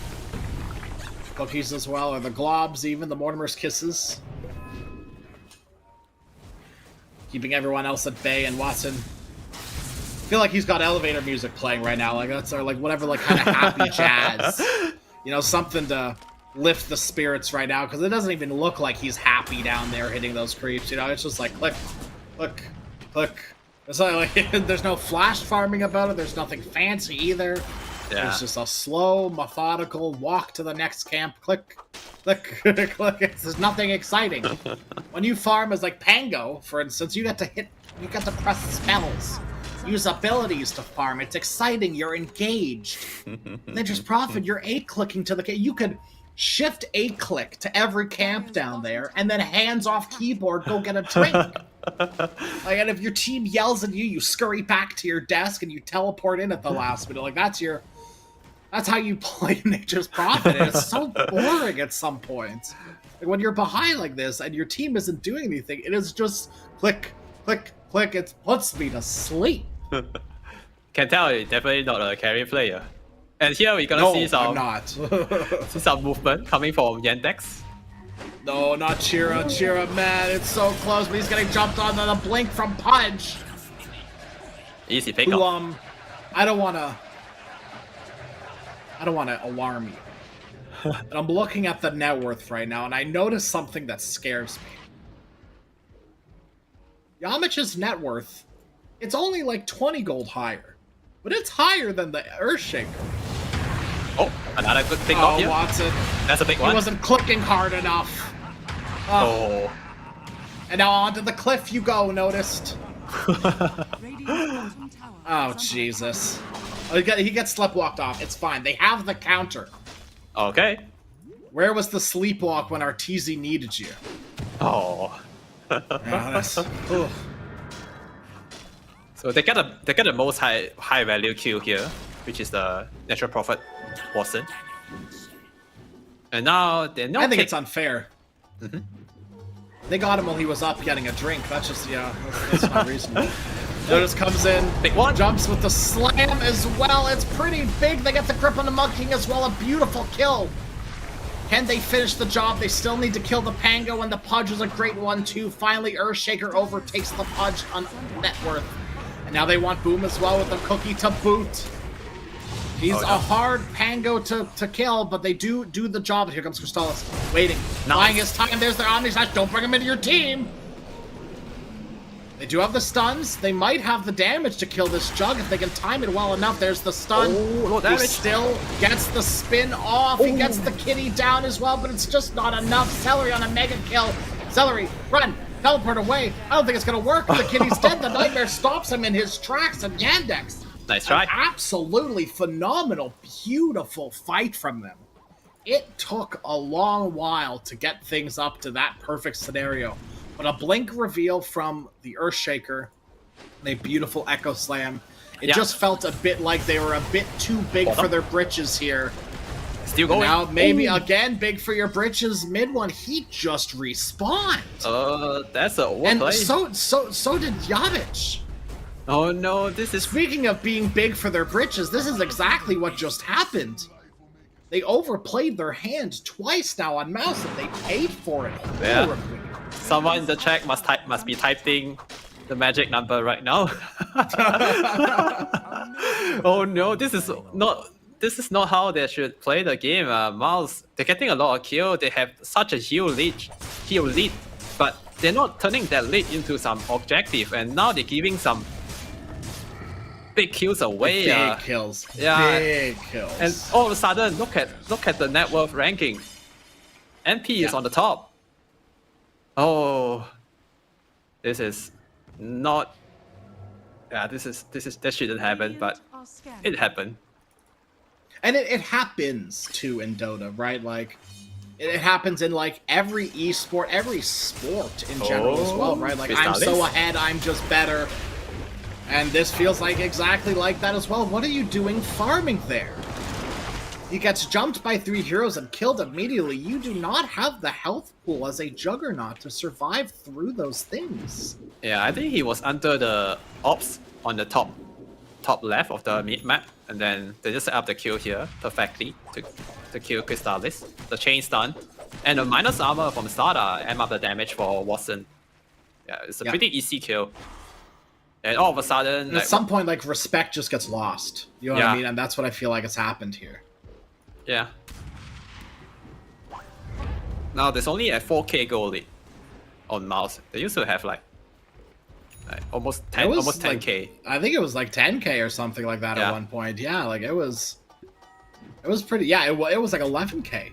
I think pretty dang close. Yeah. Okay. That's crazy. Minute 20. Tormentor's gonna be up on the top side. They need to prepare for this one. Big fight's Both coming. teams want it. The Slardar team, you know the Slardar team wants it. Yeah.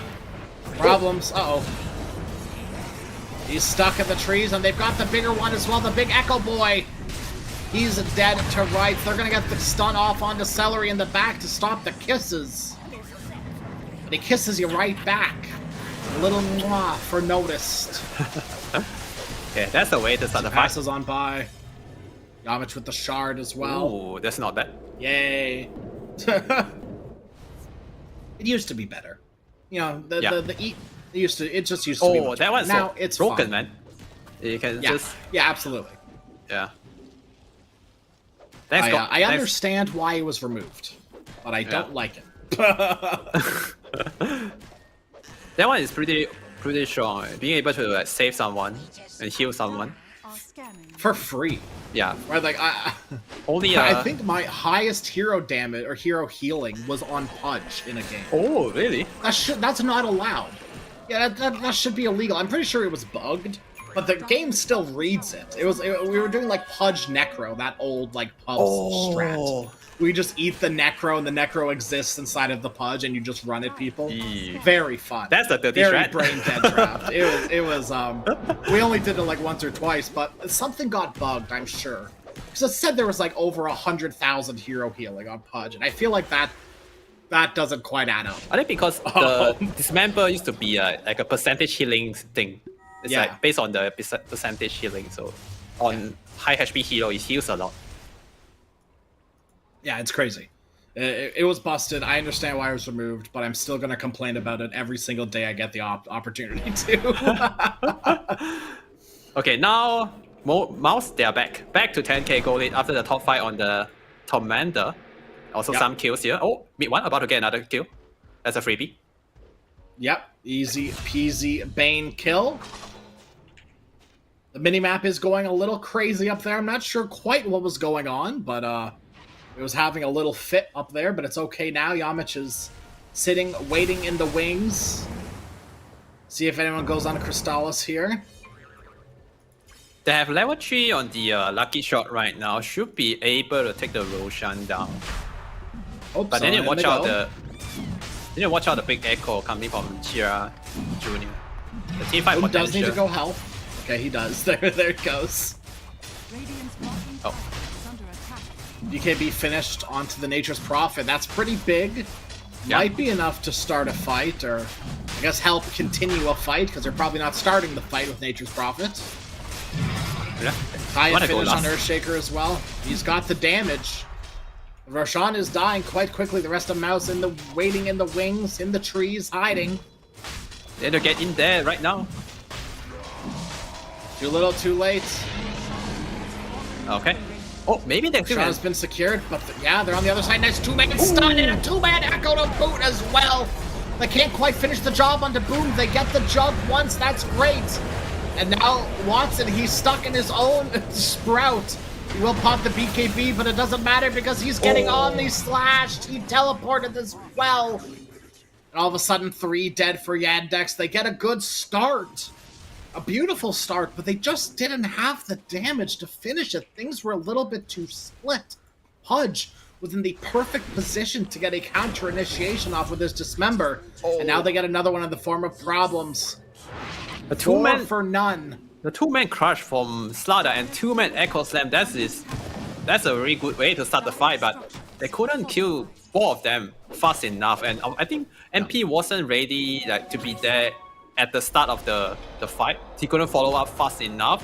And also they did kill the Juggernaut, but he has the ages to come back alive with a second life, and he killed Watson with the Omni Sash. He's about to TP away, but look at this fight. Yeah, and they get the stun onto Earthshaker, so we can't follow up. Yeah. Also, they need to kill the Pango first before he casts his Rolling Thunder, so they could secure the team fight. But I think the Pudge also blocked the sharpshooter for him, and the Pango survived somehow. See a fight here. Fiend's Grip on to the Pangolier. Okay. Watson, he's trying to stand his ground. They kill the Pudge, but can they kill anything else? Hopefully so. Mid one, at this point, he just got to stand and fight. They got sluggered away. Boom. Just enough mana to Rolling Thunder and TP out, leaving Celery alone. Oh, they got him.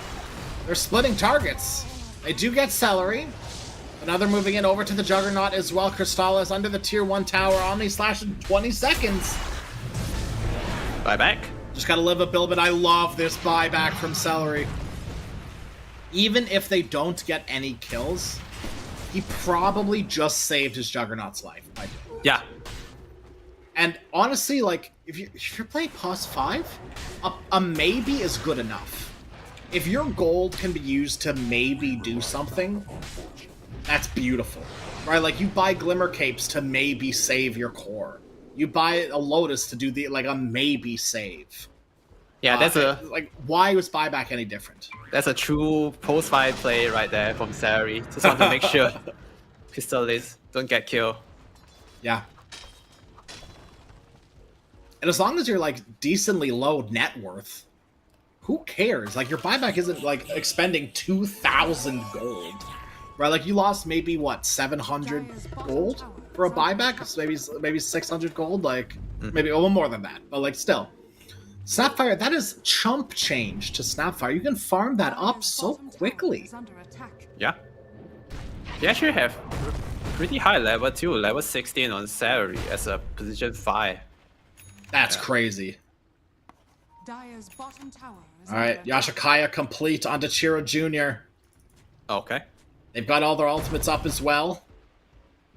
Maybe they're going to look for something here to Yandex soon because things aren't getting better for them as time passes. The more items that Mouse get, the worse it feels. Right now, I feel like Yandex... They're just struggling, period, right? Yeah, a little bit. bottom tower. They need to connect with all the damage together during the initiation from the Earthshaker and Stada. But the main damage on Yandex is coming from Watson. Because Stada is a damage amplify hero. He's gonna amplify the damage for Watson. So every time when they jump in, they need to make sure Watson can follow up with the light click damage. Earthshaker, he can do some damage. Oh, in the middle. Okay, that's something. Echo used kill off Celery. That's the hero that bought back. So he's dead for 70 seconds. Here comes the roll. And the hook, Shira Jr. Was it worth your life? He did get more gold. He got more gold, so I mean technically top tower is under attack. kinda was, really. Not sure is that Echo kill worth it, because he also reset the dead timer for Celery, and they use a big cooldown ability to just get a support kill. And right now, Miles is trying to take advantage of the absence of Earthshaker to get something done. Top. Son of the monkey. The one he on paper looked to be in some trouble, but look at the position he's in now. He's Fiend Script. Okay. You look at Sharpshooter as well. Jug on the back. Boom. Put to sleep for a brief moment. Oh. Trying to push Crystallis away, stun him up with the Pango as well. Crystallis, the kitty's on the high ground. The kitty can't move. Notice jumped in at the wrong time. Nice. He's Ghost Sceptered, and that just ended up killing Watson. Notice kind of need to tank it and then walk away a little bit, but instead, he Ghost Scepters and says, "My life is more important than yours, my carry." Die. That's He sentences him to death. That's a crush Omnisage coming from Crystallis. If he couldn't get that off, I think he will be dead. Yep. But just because he managed to get the Omnisage off at the very moment and he turned that fight around. Like the Hurricane Pipe from Watson almost like push him away and keep a distance away and almost enough to kill Crystallis. But yeah, just nice. He get in range and cast the Omnisage, and that Omnisage changed the game. Dire's top tower is under attack. And it happened at the perfect time too, because Notice ended up blinking onto where Crystallis was.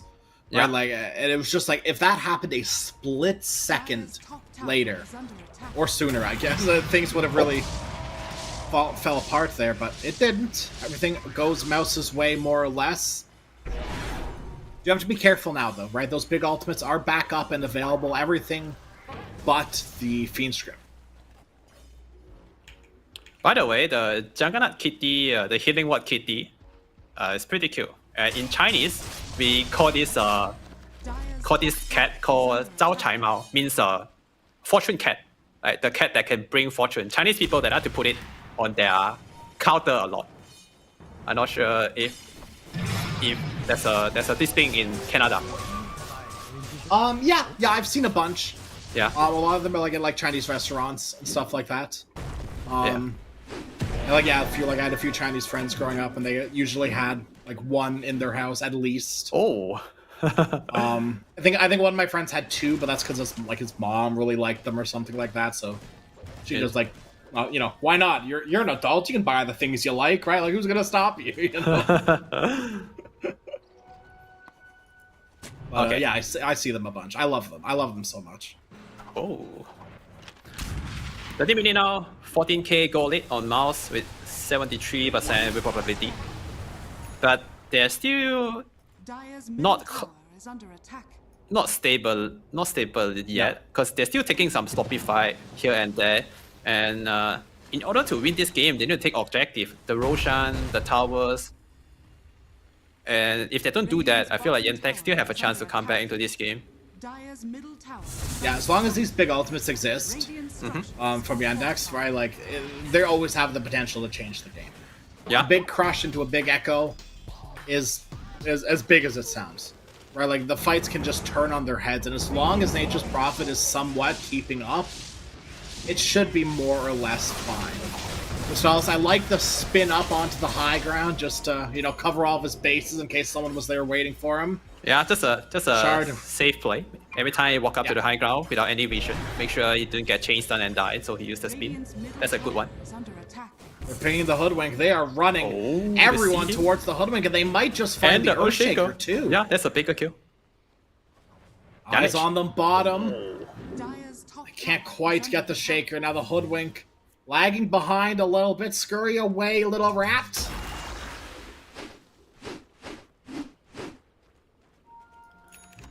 Roshan could be up soon.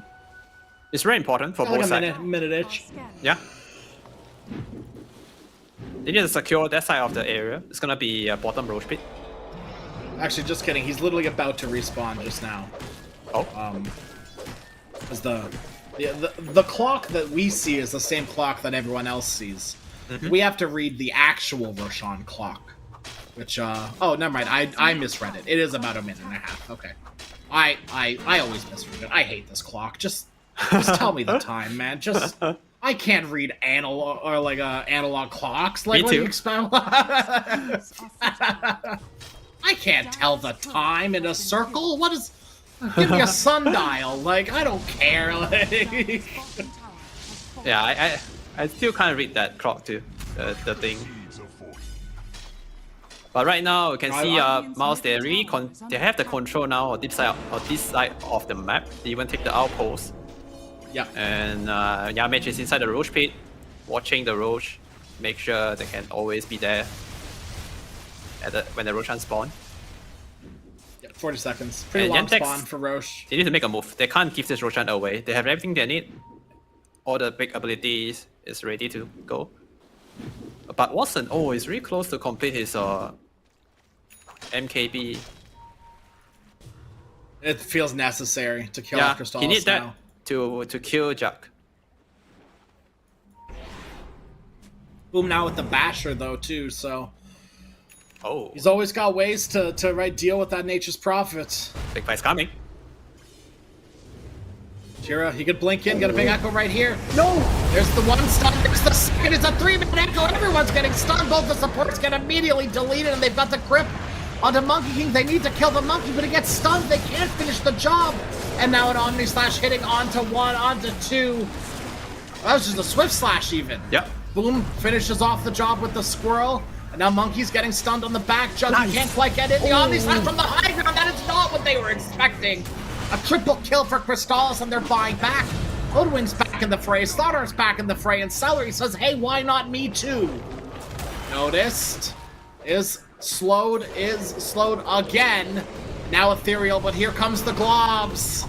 Celery can't quite reach, though the globs don't go far enough. You don't have a quadruple Aether Lens. A Swift Slash, there it is. Ethereal from the Hoodwink up onto the high ground. They go mid one. They know there's no buybacks. There's no one to help the squirrel. Down goes problems. No buybacks on all the Yandex core. They can just force the tier 4 tower here. It's go time, yeah. Yeah, they can just end the game right here. Because they just bought back, and they know that Nature's Prophet bought out as well. He has an MKB, and there was no way for him to farm up that MKB and buyback in that time before Roche, and they're going to capitalize off of that opportunity right now. Okay, I'm a choke. Don't worry about it. Yeah, that was it. That was the GG call. They're like, the hook, it's too scary. GG, get me out of here. Yeah, next they will disconnect, and Mouse will take a pretty darn convincing game number 1 here. Last They fight did it it off was the back of a first pick Juggernaut. first pick Juggernaut still with this very good, amazing performance still. Yeah. But the last fight, I'd like to say that it was a good initiation coming from Earthshaker. He hit a 3-man or maybe 4-man echo and also get the grip off on the low ground to control the Monkey King. But the Omni Sash from the high ground, getting the Omni Sash on 2 heroes, it just killed Natural Prophet +1 there. I think that's a really good Omni Sash. He also utilized Crystallis was on point with the Omni Slashes. Yeah, like every one of them was perfect. Yeah, it was very, very good Omni Sash. Yeah. Without that Omni Sash, I don't think that fight will... No. I think, that fight could be different. Yeah.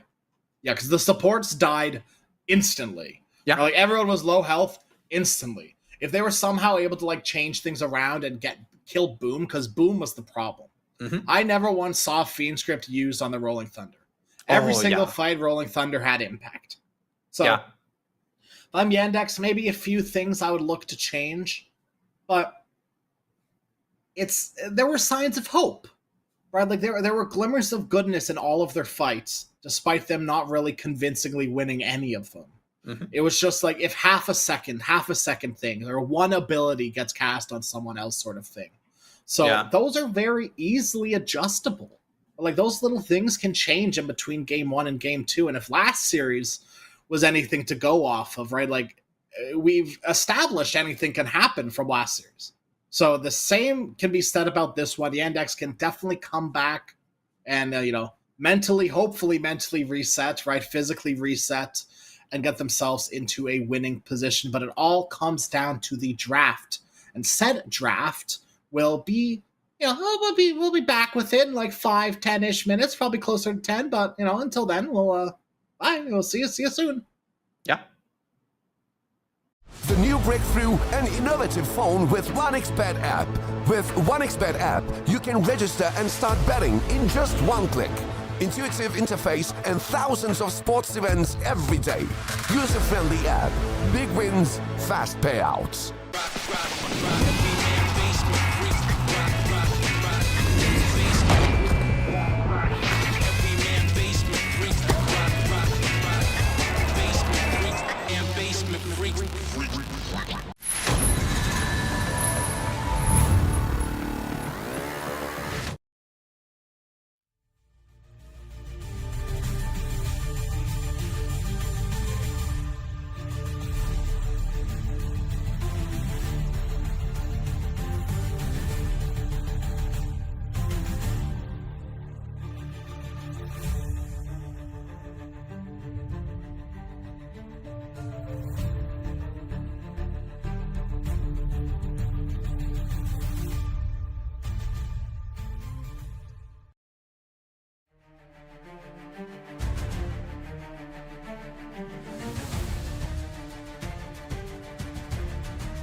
The new breakthrough and innovative phone with 1xBet app. With 1xBet app, you can register and start betting in just one click. Intuitive interface and thousands of sports events every day. User-friendly app. Big wins, fast payouts.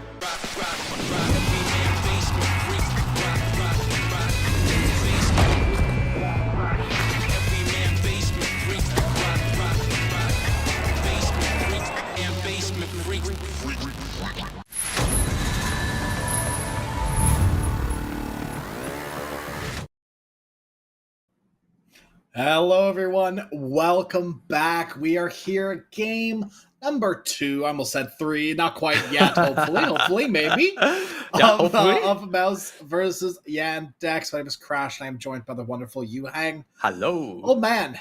Game number 1 was a doozy, right? Yeah. Glimmers of hope for Yandex, but it just felt like it was Mouse's game the entire way through. Yeah, some sloppy play from Mouse, but still it was all the way for Mouse. They have the advantage through the landing phase throughout the game.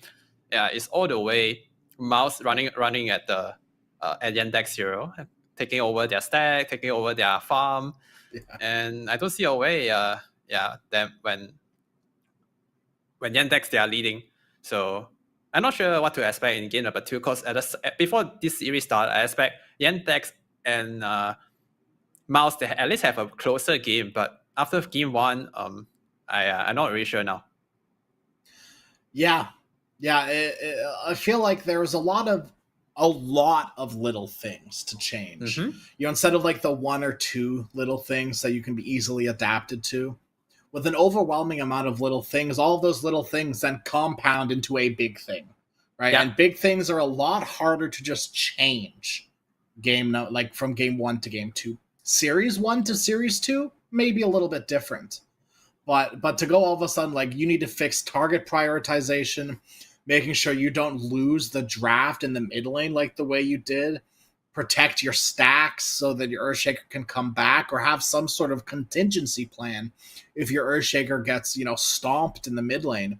There were just a lot of like little things that, change 1 or 2, we're looking a little bit better, but you're asking 3, 4, 5 things to be changed, and we're now going to kind of see where Yandex lie, right? Like, can they change a lot of things? Can they adapt on the fly?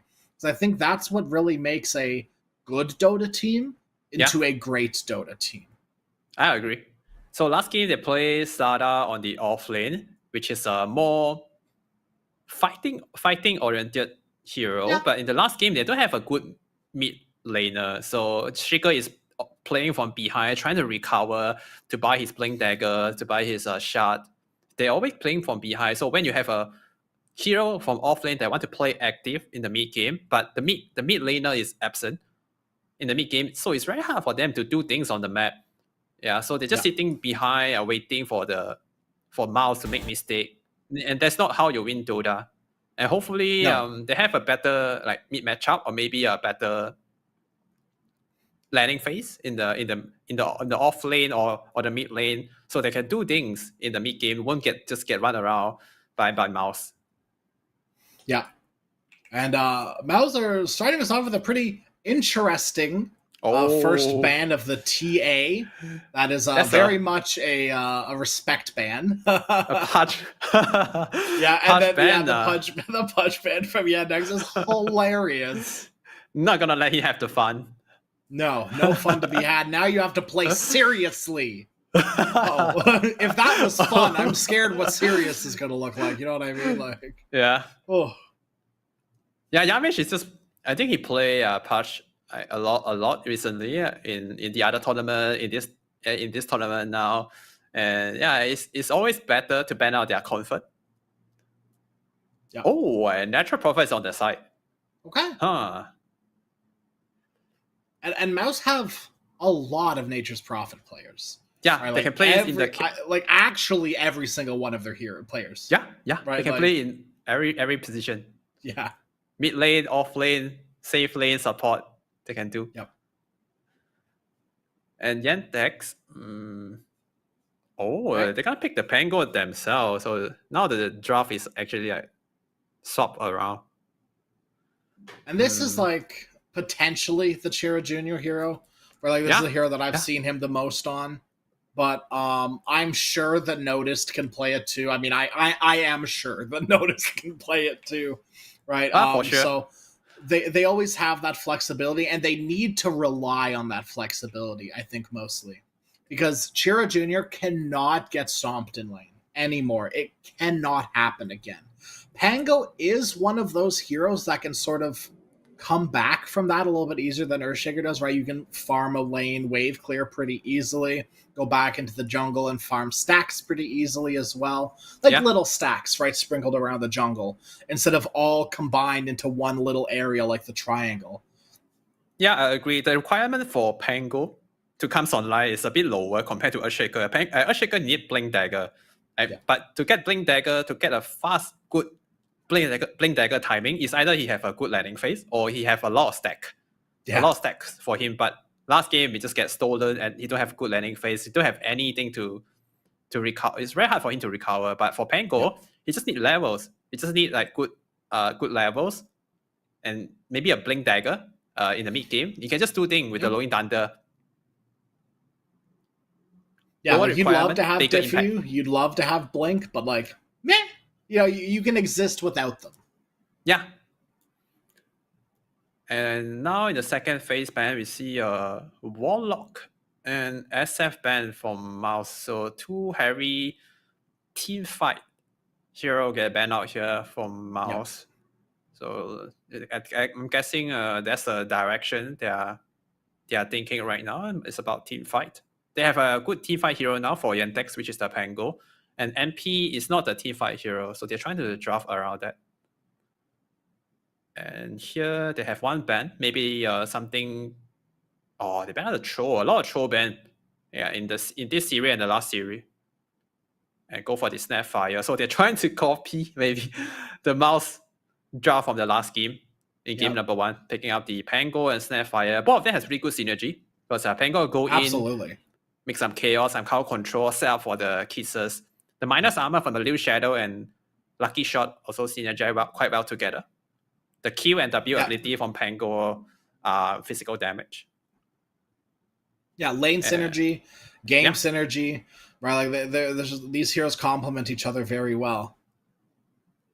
And right here, I wonder if you want to pick a Pango counter, something like Bane, something like Grimshaw. Yeah, I was thinking the same thing. Grimshaw could be interesting, right? You start playing around it a little bit. There aren't too many like good Grim combos in the pool, really. Tusk isn't really one of those heroes. He's an option, right? The shards are always going to be a nuisance for Pango to play against. Yeah, to block. But it's not like that hard control like Grim, right? Like, but it's a good lane. If they want to do NP carry, Tusk definitely one of the best support to pair it with NP in the lane.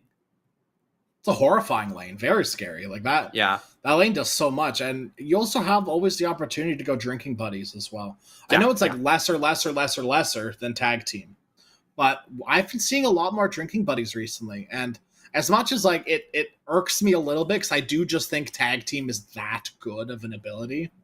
People are making drinking buddies do some work, and being able to pull someone out of like a cookie stun or away from a rolling thunder, right? Like to make them have to adjust, because you can only adjust so much as a Pango when you're rolling. There's only so much you can do to turn to keep on a target. So a good drinking buddies could really go a long way here, much like in real life. Yeah. That's and they're gonna go for another saving support hero, which is the Dazzle. Interesting. It's a very solid support hero right now. And if this hero get ignored in the team fight, this hero can provide a lot of impact. The healing, the hacks during his ulti form, and there's a potential. I think mid one can play this hero in the mid lane too. Yep. Yeah, and you always have that potential of like it's a very low commitment kisses stop as well, right? Like you throw the novel projection out. If Snapfire's even in a close vicinity to that novel projection, it's over, right? Like you don't have to commit a big ability to cancel it. You don't need to like have a perfectly positioned ice path or something like that. It is as simple as you click your Q button on the hero and it says no. It says stop. And Dazzle as well, like Dazzle with Tusk specifically, is a really good support combo. They complement each other very well. These two heroes output a lot of damage by themselves. You throw in a hero like Nature's Prophet who can teleport in globally anywhere they want. It does quite a bit with just these three heroes. So I think anything that Mouse want to do to compound on top of this will be great. Now, they do need stuns really bad. Yeah, they need a frontliner. They need something to stop this Lycan. Yeah, they need a frontliner or someone that could be in the front for Mouse in order for Dazzle to shine. And now Yandex pick up the Lycan, which is very good against Dazzle. It's a hero that could just run in and break the formation. And it's not easy for Dazzle to hide away from the Lycan summons who run with like full speed. And now a Jakiro, another hero that could follow up with the damage and control. It's a pretty decent with this lineup. Yep. Some pushing potential, decent lane. Looking pretty good so far with this Yandex draft. Yeah, absolutely. Whereas I feel like even last game, like specifically, we were like, Mouse, like they've got a good draft, but there's nothing cohesive necessarily about the draft. Right? Mm-hmm. There's nothing where like not be the support natural prophet, which is better in my opinion. Or an off lane. Or mid. They need a fun liner. They need a cow control fun liner. Maybe they need to pick something like Must for Primal Beast. And it looks like a core desert. Right. Stops the roll, the Primal Beast. Stops roll, it interrupts Lycan, it gets on top of Snapfire, doesn't really care too much about Jakiro because he buys a BKB earlier on. Yeah. That's a good hero for Mouse. But I haven't seen mid one play Primal Beast before. No, I don't think I have either. And I don't know how much Boom plays it either, so I don't know how much of a possibility that is going to be. I know Boom plays it. Yeah. Like how much, right? Like every offlaner at this stage probably more or less plays most of the offlaners in the game. But do they want to, you know?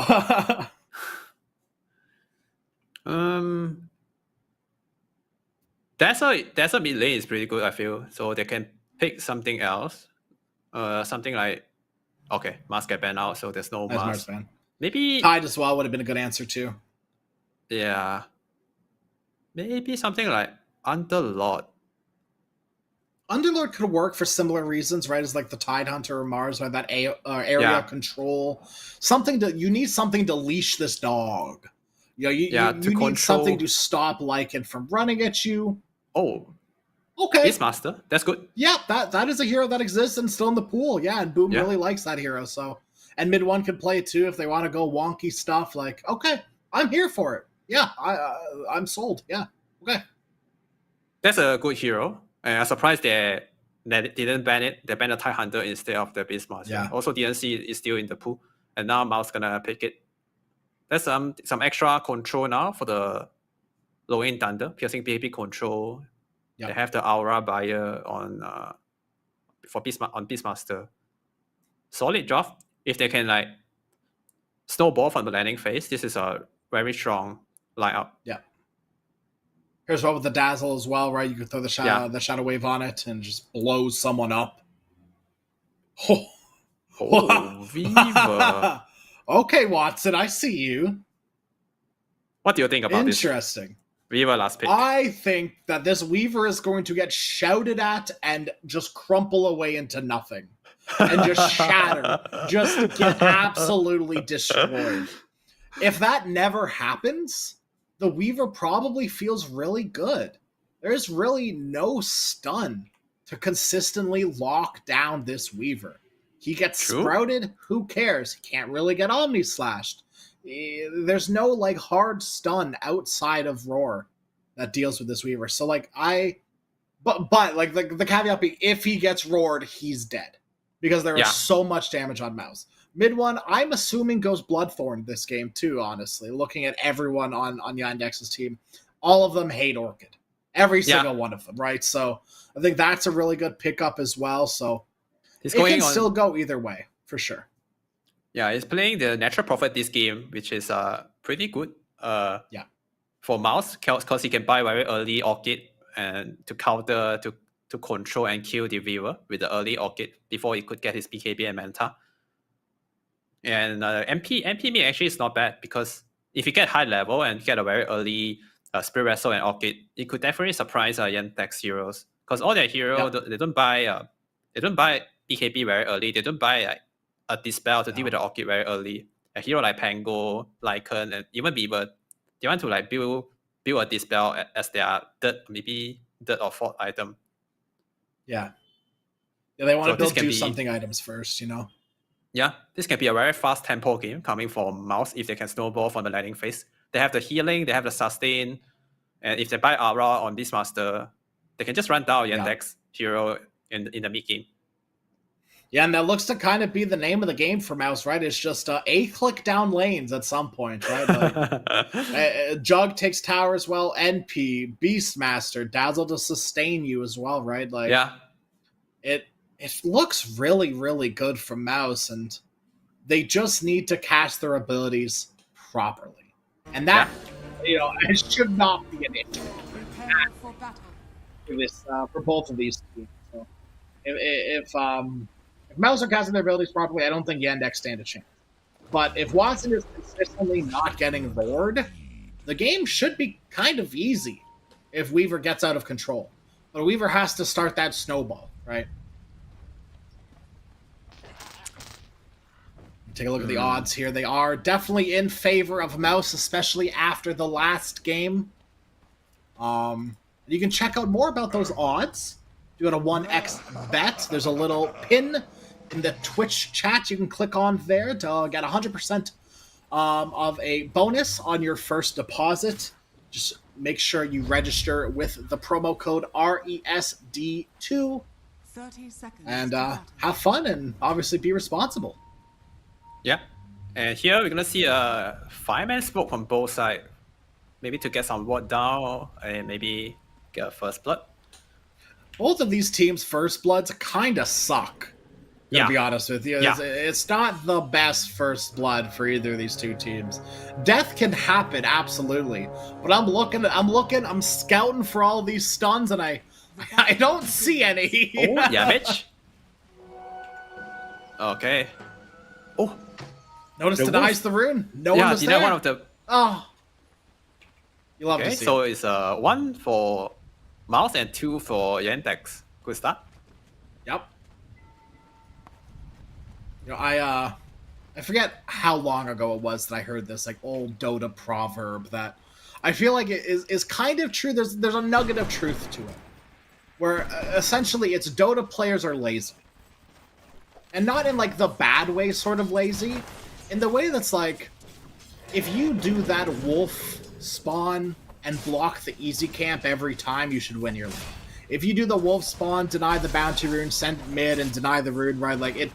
You're doing the right thing technically, but it takes up so much brain power, right? So much extra, right, thought about the game that at some level it's just not worth it to do that. Because especially at this level, you need to be locked in on a lot of different things. And microing your wolf every second to deny a bounty or block a camp, which they did do, or all these other little things, it isn't beneficial at some point for you, for the game in general.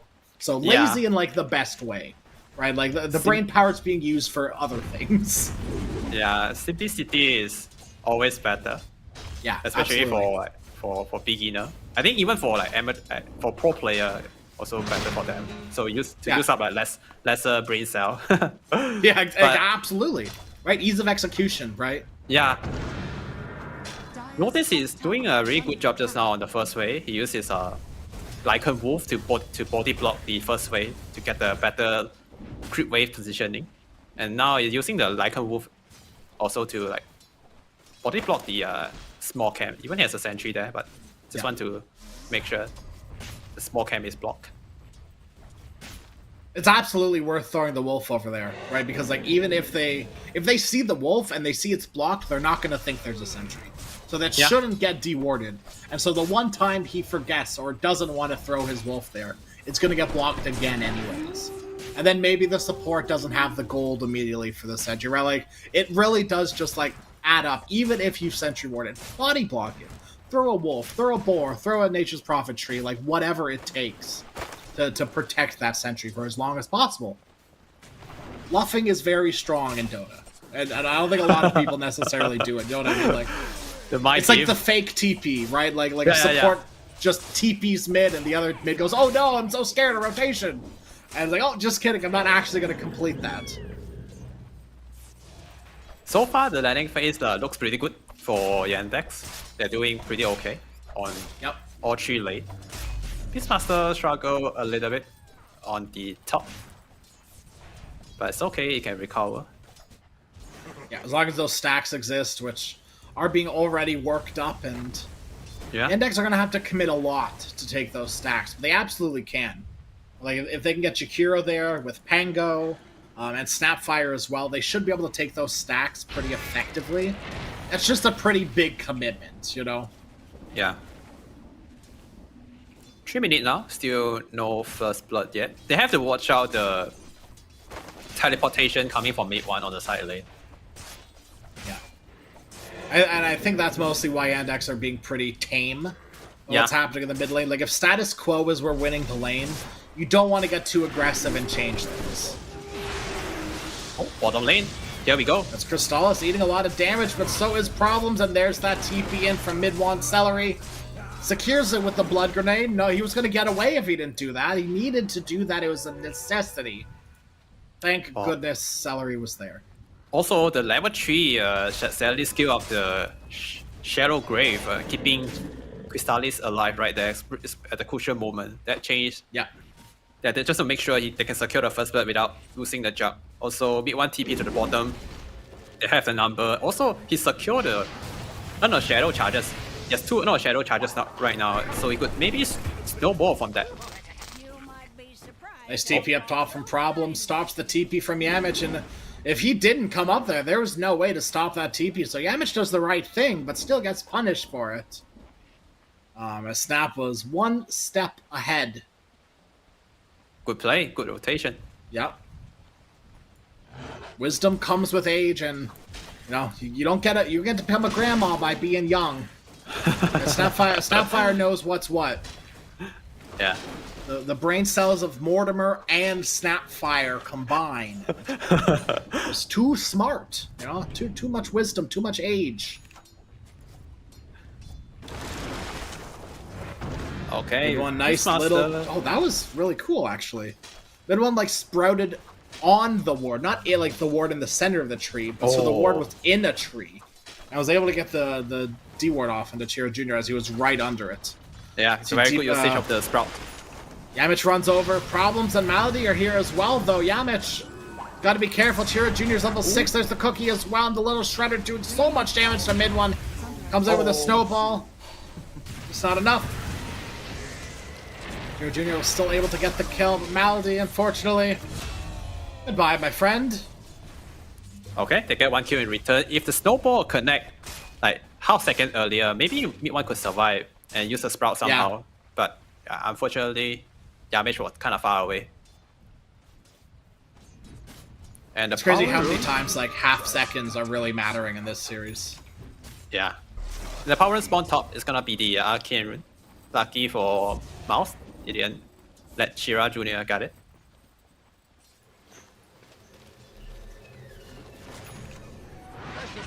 Oh, bottom lane, they're trying to set up this kill. Mid 1, he does not have it's gonna be hard. Yeah, there's no teleportation yet. Still on cooldown. Radiant's courier but any sort of punishment they can put in through this Lycan will be very valuable. Like any other little thing they can do. Radiant structures are fortified. Also, they are heading toward the bottom Dire Wisdom Shrine. This is a big one. Yep, they need to take the Wisdom, they need to take these stacks. And they've got the heroes here to do both of those two things. Top lane. Yandex also mirror the movement from from Mouse. Totally fair. So, at least they get the Wisdom, right? But they still might end up losing those stacks if they're not too careful. But yeah, it looks like everyone from Yandex are away. Don't care about the stacks. Instead, take the tower. so much more Yeah. beneficial to opening up those stacks. With the liquid fire and the Liu Shadow, the extra minus armor and the attack speed slow on the tower. Yeah, It's gonna bring this just so tower much. down right now. Yeah. Which is very crucial actually. Like, Boom losing this tower this early, it's gonna be easier for Yandex to invade the Radiant Triangle. And Yep. Mid One might be in trouble. Oh, Shira Jr. faking the roll. It's the mind games, you know? Yeah, maybe pay out one or two TP with that Roaring Thunder. And Spirit Vessel complete on Mid One. That's a big timing. Yeah. Yeah, it's time to start getting some charges on that and Yeah. start doing things with it. But Shiro Jr. just picked up an AD rune, so things are... It's not as cut and dry, you know, and now these supports together, they equal one Pugna. You know, the Snapfire and the Jakiro, they can start pushing down the Oh, tower coming. with the help of anyone. There's right on top of mid one. One roll, the two stuns. They're going to stack a little bit. And mid one is okay for now. There's the snowball as well. Now Chiro Jr., he's stuck under the tower, and here comes Chrysalis. He wants to Omni Slash. He will Omni Slash. Malady will fall. The other side, they're trying to bring down Chiro Jr., but they just can't quite get the job done. Thankfully, though, they do protect the tier 1. It's still in pretty healthy position. And Yeah. all the while, this is given time for Boom to recover just a little bit. They get one kill, they hold the Meteor 1 tower, also get one Observer Ward reward. That's a good defense coming from Mouse. Yeah. Very good defense and spell usage. And right I now, think most importantly is like Crystallis was able to come in and use that Omni Slash. yeah, If it's off put the spell cooldown, on he's cooldown. happy. Yeah. Yeah. It's like avoid farming with Chronosphere. It just... Sometimes you have to. Sometimes that's just the way the cookie crumbles and you gotta use that time to farm. But you Yeah. really want to use that ability. And so finding that opportunity to capitalize off of that is really, really good stuff. And meanwhile, they also bought a lot of time for Boom to recover. He need like Yeah. 60 gold to complete his Hell Dominator. And with that Hell Dominator complete, maybe he can do some sneaky thing by pulling the wave up, pulling the cutting wave with the Hell Dom crit. It also helps him to farm way better. It's not having a good time. Like only 10 minutes, only like 3.2k net worth. Yeah, both these offlanders aren't really doing the best here, but they both have ways of sort of coming back into the game, mostly Yeah. through a Helm of the Dominator. Yeah, now they just want to farm. Both offlaner is kind of similar. Lycan and Beastmaster, Yeah. they want to farm with the Hell Dominator until the Hell Overlord.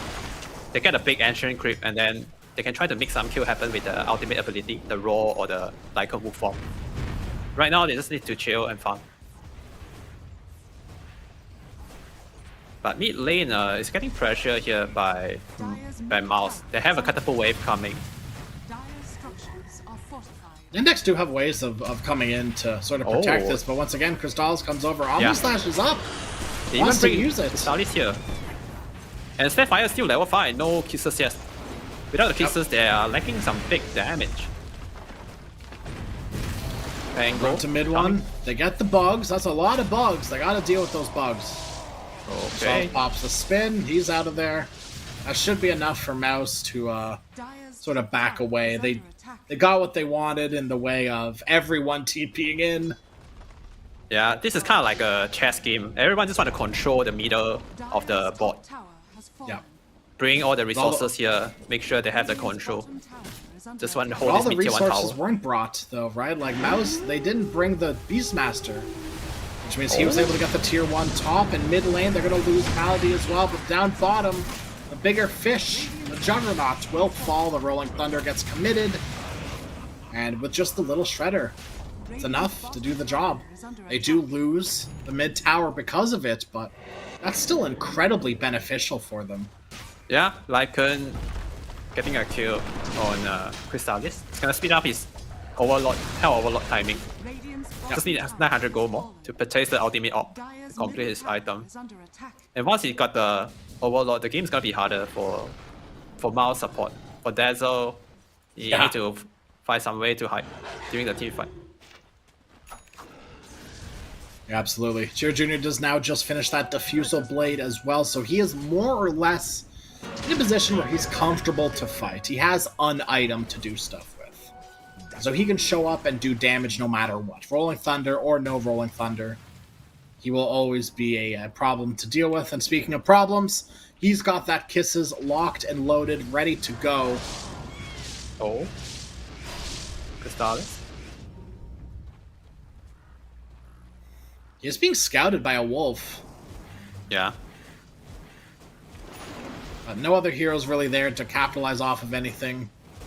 It's just vision, right? It's just knowledge. Jug is down there farming and not in a tricky spot waiting to Omni slash summon. Now they are actually... This feels like a little bit of waste of time, if I'm being honest with you.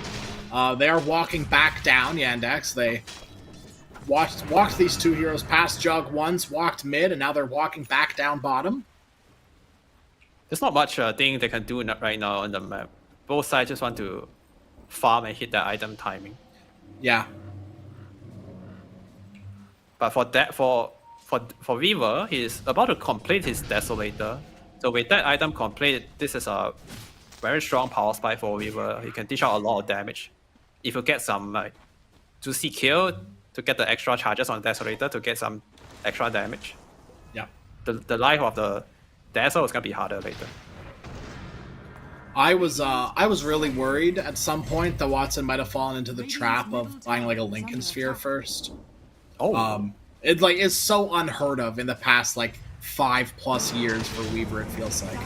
But it's always, in the back of my mind. Yep. Mid one, they do get the snowball save. The shards don't quite connect, but he's gonna come right back in around into a 2-man ice path. Mid one, they need to save his life, they do. Shallow Grave TP away gets cancelled by a cookie onto the big ancient. And Crystallis, he said as well, they dropped the roar onto Watson. No. It does connect, but there was no follow-up. There was no other heroes alive. Mouse, they crumble under the pressure. The snowball, they try to save mid one with the snowball, but Melody, he's in position, waiting for the snowball to end, and they follow with the 2-man ice path. They have the Shallow Grave, but they also holding 3 hero with 2 hero. And the Omnisage at the backline on the Pango is a good target, but this time he has the Illusion Rune. And most of the damage share on the Illusion, and Jakana couldn't kill anyone and put himself in a very bad position. And he also got killed in that engagement. To end up losing 4 hero in total. That's a huge net worth swing. Yeah. Yeah, they gain 3,000? Almost 3,000 gold on Yandex. I think the only silver lining is that Weaver didn't have his Deso until after that fight, right? Oh, yeah. I feel like if those 4 kills happened and Weaver got a Deso charge from each of them, it would be very sad. It would be very bad news bears for Mouse. And this Desolator is gonna help. This Desolator is gonna help Yandex to take down all the objective faster. The Tormentor, the Roshan, everything. It's gonna be very easy for Yandex with this Desolator on Watson. Yep. They just gotta wait another 4 minutes for that Tormentor to come up, but when it does, oh boy, it's gonna die real quick. Yeah. Question is, how many heroes can they kill in the meanwhile? Oh, bottom Those rune. charges up. They are making a move onto the mid lane. Pangolier in some stun. trouble. And Pangolier, can they get him just barely? Yes, they do. Chiro Jr. will die. Notice will deny another bounty rune. You love to see it. Second bounty rune denied by Notice. That's a big kill on Pango. Also, Yeah. Boom is in a very good position. Ready with all his minions. The chain stun, the hawk, the root, the centaur stun, wall storm, allow them to get the big kill on Pango. That's gonna buy them some time to get their next. How much item. has a blink now too? Oh, So their that's a big one. ability to make plays happen, right? They're bringing heroes down towards this Jug. Crystallis stunned once. They can't quite get the chain stun with the cookie. Even if they did, I'm not sure if it was going to be enough to bring him down. Instead, Mouse, they've smoked up into the mid lane. They want the Pango again, and they're going to get him. There's no tier 1 tower to help him out. He's hexed. Now he's Nice. silenced from the Orchid. Wow. Just in time, mid 1 planned it out perfectly. Celery smoke didn't even break. Yeah, I just get the kill from miles away with the ulti form. And now they might be able to get the Roshan if they want to. But Yeah. Juggernaut need to be there. He has a TP. Or they can just go to a top lane, sell for the Tormentor later. Oh, MP. Right on top of Watson. Oh, Mid one just knew where he was. I've never seen anything like that before. Mid one's That kill. hacking. He's cheating. Yeah, Map hacks on. That was beautiful. Like right on top of him, right when Watson showed up. Yeah, That he is don't even- phenomenal read. He don't even have the shot, and he somehow just got the clear vision on Watson, and that's That's Big 2K MMR kill. in 2 weeks right there. That's it right there. Coming into play. I mean, absolutely phenomenal. Because that kill doesn't happen if they don't have the vision. If they don't and get now- that instant catch, if Weaver sees you first, there's no way. yes. Radiant are scanning. Oh no. Yeah, This Gank Rogue's is coming. dying quickly. There's no Jug. Yeah, yeah. They're gonna smoke. Their smoke's gonna break on Jug. Crystals, he knows they're there. They're under a ward. He can't Omni. He can't quite He run get it. in because of this dang ancient creep. Okay. That's a good play from Crystallis, hiding there to break the smoke. Oh, Weaver run out into the sentry. No. Right into the sentry, right into the roar, into the punch, the hex as well, and now the Omni to boot. He's dead. On the backline, they are killing Dazzle. He is dead. Boom just barely surviving as well, but all for naught. He dies too. Yamish is able to limp his way out. Okay. It didn't look very good at the start by Weaver running into the high ground, into the sentry. They chain stun and burst him down before he could press the time lapse. But the Lycan with the Wolf Form and the Pangolier rolling to the back line, getting the kill on the Dazzle and the Beastmaster first. And that fight, they actually trade the carry for 2 kills. It's not that bad because now they're on the road speed. Are they gonna try to steal it? They can Comes try. mid one, MP. maybe. There's the Sharp, and they come in hot and fast. The Aegis. Mid one kills off Malady. Aegis is almost dead. The silence onto the Pango. They get it. Crystallis Big play. steals the Aegis. They didn't even technically steal it because they killed the Roshan too. They killed the Roche, killed the Aegis, killed 2 heroes. As mid one again, I mean- they teleport in, giving all the vision to Absolutely his beautiful. allies with the shot ability, allowed them to get the Roshan kill and the Aegis. That was perfect. That's so demoralizing. Yeah. They have Oh, man, a pretty decent fight just phenomenal. now. They're about to get the Roshan, but until Dire's middle tower mid one is teleport under in attack. and just change everything. And now they get Tormentor as well because it's just in time for Tormentor to spawn. Yeah. Everything is looking up, Mouse. When things were looking bad, it all turns around in just half a second, it feels like. A lot of it comes off the back of Weaver dying back to back. Like, Yeah. if Watson was there, he probably still would have died, to be fair. But then that Orchid isn't on to Pango, right? It's on to another hero, and Pango's able to do something. Pango is not a hero when he is silenced. Pango's right Yes. clicks mean nothing, you know? So, yeah, I mean, it's hard. It's hard for these 2 heroes, the Weaver and the Pango, when they get Orchided. And we're kind of Yeah, seeing it in and- real time right now. Dire's top tower And if you look at the item on Viva and Pango, both of them, they are not getting any dispel yet. Yeah. Pango is going for the Scepter, and Watson is getting his Dire's top tower shot is and under attack. just bought a Dragon Lance. And now he's queuing up his BKB, but you need like 4,000 gold right now to complete the item. But before that, It might be too little too late. yeah, the silent for mid one, the Orchid is very effective against him. Dire's top tower has fallen. This is one of those Aegises where Melos are just going to start knocking on all of your tier 2 towers. Like they're going to try to accelerate this game, right? I feel like if you are playing Dota in the perfect scenario, when you get your first Aegis, like at like sub 20 minutes or around that 20-minute mark, you're looking to start accelerating and knock down these tier 2s. And then that second kicking down. Aegis is the end of the game Dire's Aegis. middle tower Right? Yeah. And if you Correct. snowball hard enough after this first Aegis, you could end up ending the game before that. But like if Dota works out in the perfect world for you, that's exactly sort of the scenario you want to run into. I think TA, Beastmaster are some of the best heroes that capitalize off of that. Medusa as well, with like a functioning team behind her. Yeah. Crystallis, screw tier 2s. Who cares about them? I just want to hit this tier 3 tower. Trying to force some reaction, trying to force someone to TP back. The wave is getting cut by They can't just give this up for free. Yeah, Lycan is doing a good job cutting the mid wave with his wolf. But Crystallis, he don't care. He doesn't care. Okay, now he might need to back off a little bit. There's no more crit wave, so you need to reset. I mean, that's so worth it, though. Mid one, once again, right on top of his target onto the Pango. No, surely not. They don't have vision. They do have vision because of his ultimate. They have vision because of the shard. Oh my goodness. Oh, it's just... It's a beautiful use of abilities. I was like, oh, so he's through gate, he's fine. He gate towards the other side, and mid one still have the vision with the shard on him. Nice path into a macro pyre combo, forces Boom to use his BKB. His creep is dead. Crystallis survives full health pretty much now, but Yamich, he's not so lucky. He blinked in for some reason, not sure why. That's a run.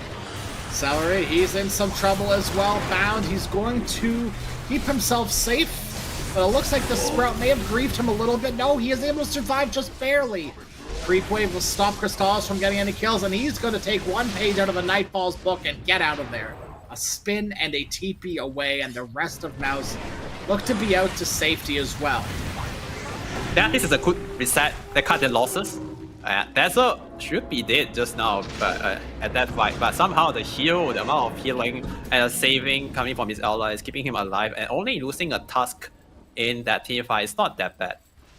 They still have Aegis, but it's about to reclaim, and Crystallis is about to complete his butterfly. They have 7k gold lead right now.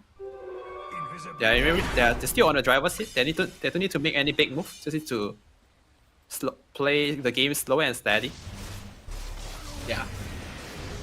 I really thought that Celery had a... well, Malady, bye-bye. Oh, yeah. I really thought Celery had a holy lock with how much he healed himself.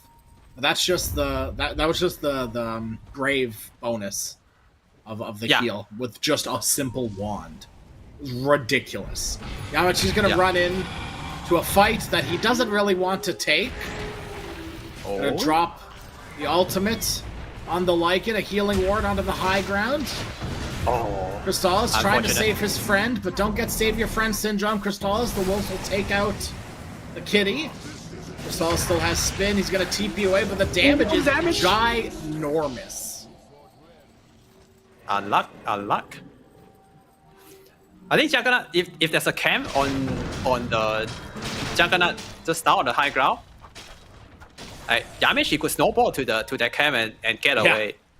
But there's no camp there, and it's a bit unfortunate for him. He couldn't snowball away, and the damage also during the Juggernaut, they're trying to kill the Juggernaut during his spin. It was just enough to bring him down. I think it's because of the Desolator, the extra minus armor. And the Lycan minus armor as well. He has an AC now. Wow. Yeah, the AC. Yeah, exactly. Yeah, and his now second we've gotten ability. over that scary hump. Right, Weaver has a BKB now. Okay, now they have the BKB to dispel the Orchid. So Watson can. Oh, mid one, middle. Be careful. Mid one. Oh no! You are very much behind enemy lines. Yeah, and no one's really here to help you. You get the Orchid off onto Weaver, but for what? Yeah. Mid one gets one each game. You know, he did it last game too, and he'll do it again this game. Why not? Feed yourself away once for free. Why not? Yeah, just easy. But they need to be careful because Weaver is getting stronger and stronger already. With this BKB online, it's gonna be very hard for them to burst this Weaver from 100 to 0. They need to use the roll to start to burst the Weaver and also follow up with the chain control. It's not that easy. No. I'm already seeing the problem with reliably omni-slashing people now too, with Lycan and all of his little summons. Like, it's just so hard to reliably get a full duration omni-slash onto that one target, because it's very rare that they're isolated. And when you look at Mouse's lineup, they don't have the best in form of area control. They want to single out that hero and kill them.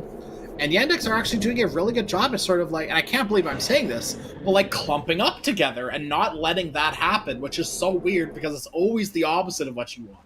You never want to be on top of each other, hugging each other. But in this game, in this scenario, it definitely feels like one of those ways where you just kind of need to do that to make sure that things go right for you. Oh, and one not again, dude. Oh, man. Crystallis is going to TP away. They lose Yamich that time, too. Oh, man. Okay. Sorry. I meant to say he gets 2. You get 2. You each get 2. That's my mistake. I said 1. I misspoke. It's okay. Changing his name. His name is Mid2 now. It's going through a big rebrand. Midlife crisis or something. I'm not sure. Yeah, that completely changes the game. That fight, mid-1 teleport in without any backup, without any friends around him. There's no way he will be able to survive. Yeah, one in the middle, and now it's on the top. And now they lose all the advantage they have because of that two death on Natural Prophet. They're gonna lose this Roshan as well. Oh, rough. That's one way of putting it. Mid-1 is definitely kicking himself for that. Rightfully so, though, right? Like, I think when you make a mistake, you should, right, like, own up to it. Like, yeah, that's my bad, right? And then learn and adapt, right? Don't just, not acknowledge the mistake that you made. Yeah. And it happens. You need to be careful. Yeah. Yeah, you need to be very careful. That you cannot do that again. At all, period. That can't happen again. If that happens again for Mid-1, it's like, you might as well just call it there. Like, not actually. Like mental, absolutely destroyed at that point. Physical, in-game, absolutely destroyed at that point. Dying back to back to back like that. Yeah, he can let maybe Beastmaster to scout first. Let the minions or the Hell Overlord creep to scout for Mid-1 before he could teleport in. Because there's a potential now, Yandex can just kill Mid-1 in less than a second with Weaver damage. And Lycan also provide a lot of minus armor with the second ability and the AC. Mid-1 is not tanky enough. No, absolutely not. You need like a Satanic and I don't know what, like something else as well, like maybe a BKB. And then maybe if you have both of those two things active at the same time, maybe you can live just a little bit longer. Yeah, even there's only a 2k gold lead on Yandex, but they're slowly, they are slowly losing the map. Oh, Pango jumping in with the Rolling Thunder. Immediately jumped on. Do they have the chain stun? They do. And Ice Puff. Crystallis is just dead. And now Yamich as well. He tried to save his friend. He'll die as well as Celery. Okay. All of a sudden, in the blink of an eye, 3 heroes die. And these 2 heroes, they're trying to kill Weaver. They can't do it. Mid-1. Sorry, no. I meant 3 times. My mistake. It happens. But yeah, Mid-1, I felt like he was the one that really tossed this game away. There was once again like a lot of little things for Mouse, but that was the big one, right? Is dying back to back like that, and now back to back to back. You've lost 1 Rax. You still have Omni, and it feels like Omni slash in a dream at this point. Yeah, and now they're about to end this game with the second Aegis. I mean, the second Roche. Yep. They're gonna get a Mega first to secure the game, try to make it safe. Go for the safer First move. Roshan was robbed from them, right? But the second one, that one's theirs to claim. Yeah. They still have the Lycan Wolf form, and they can still take a fight. Oh, Crystallis, TP in front of their face. This is insane. There's the Omni Slash onto the leg, and he's got a Manta. It doesn't matter. It's still going. The Omni Slash is rolling, but they still can't kill off notice. They killed the Weaver once. Shira Jr. stuck. Mid-1's in the back line. Where's your health? Where's your friends? Mid-1, you've done this 3 times now. Going on a 4th. Finally, Celery's here to back him up, but you need to kill the bug. Otherwise, you're just going to die. Both the little bug and the big bug. Finally, Mid-1 is able to survive through a fight. Vality will fall, and you couldn't quite get onto the high ground on the Snapfire, so you will perish too. Watson stuck in the trap. Yamich knows that he's there. On top of Watson, pops his BKB. They have the dust, the Sprout as well. They do it. Finally, things go the way of Mouse. It took a long, grueling while to get here, and a single rack to their name. Okay, there's only one Only thing range keeping Mouse barracks in this game. Yeah, only one range barrack left for Mouse, and this is a roller coaster game, man. Back and forth, and now somehow Mouse is just team white and next zero, and that fight start with Crystallis teleport in front of their face, drawing all the attention, just cast the Omni Sash to dish out all the damage he can, and somehow end up killing the Lycan. And meanwhile, mid-1 TP to the backline to kill the backline hero, and somehow working out as well. And the heal, the grave coming from Celery just in time, keeping mid-1 alive. That definitely felt like the Yamich show, that fight though, specifically. The shards blocking Shiro Jr. off from the Rolling Thunder, as well as keeping the Lycan in his little kennel, right? Nowhere to go. And I think things just kind of, snowballed from that point, literally and figuratively. They catch the Weaver and the shards again on the tail end of that fight to kill him off too. Mm-hmm. And yeah, everything, like every little thing just went Mouse's way, but the only problem is they have to do that again. All of those little things have to go their way for a second time. And that's not as easy as it seems. They're going to try to start themselves off right, though, with a smoke. They have a BKB finished on mid-1 as well, so he's a little bit harder to kill, too. Yeah, and next also want this go game for to a end. 5-man spot. Yeah. They're on the strike now. Oh my god. Okay.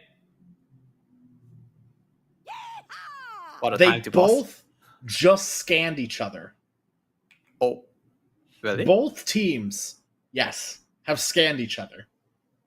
What the most unfortunate time to pause I have ever seen in my entire life. Everyone knows, we know, they know, everyone that's watching this game, that's in this game, that's thinking about this game, knows that a fight's about to happen. A fight that very well may end the game right here, right now. Weaver has no buyback. Lycan has no buyback. Pango has no buyback. Jakiro has no buyback. The only heroes with buyback in this game are Jug, Snap, and Dazzle. And none of them have a way to get back into this fight immediately, other than like Snap TPing to the tier 3, but that's also not an immediate, right? She's gonna have to take a few steps to get there.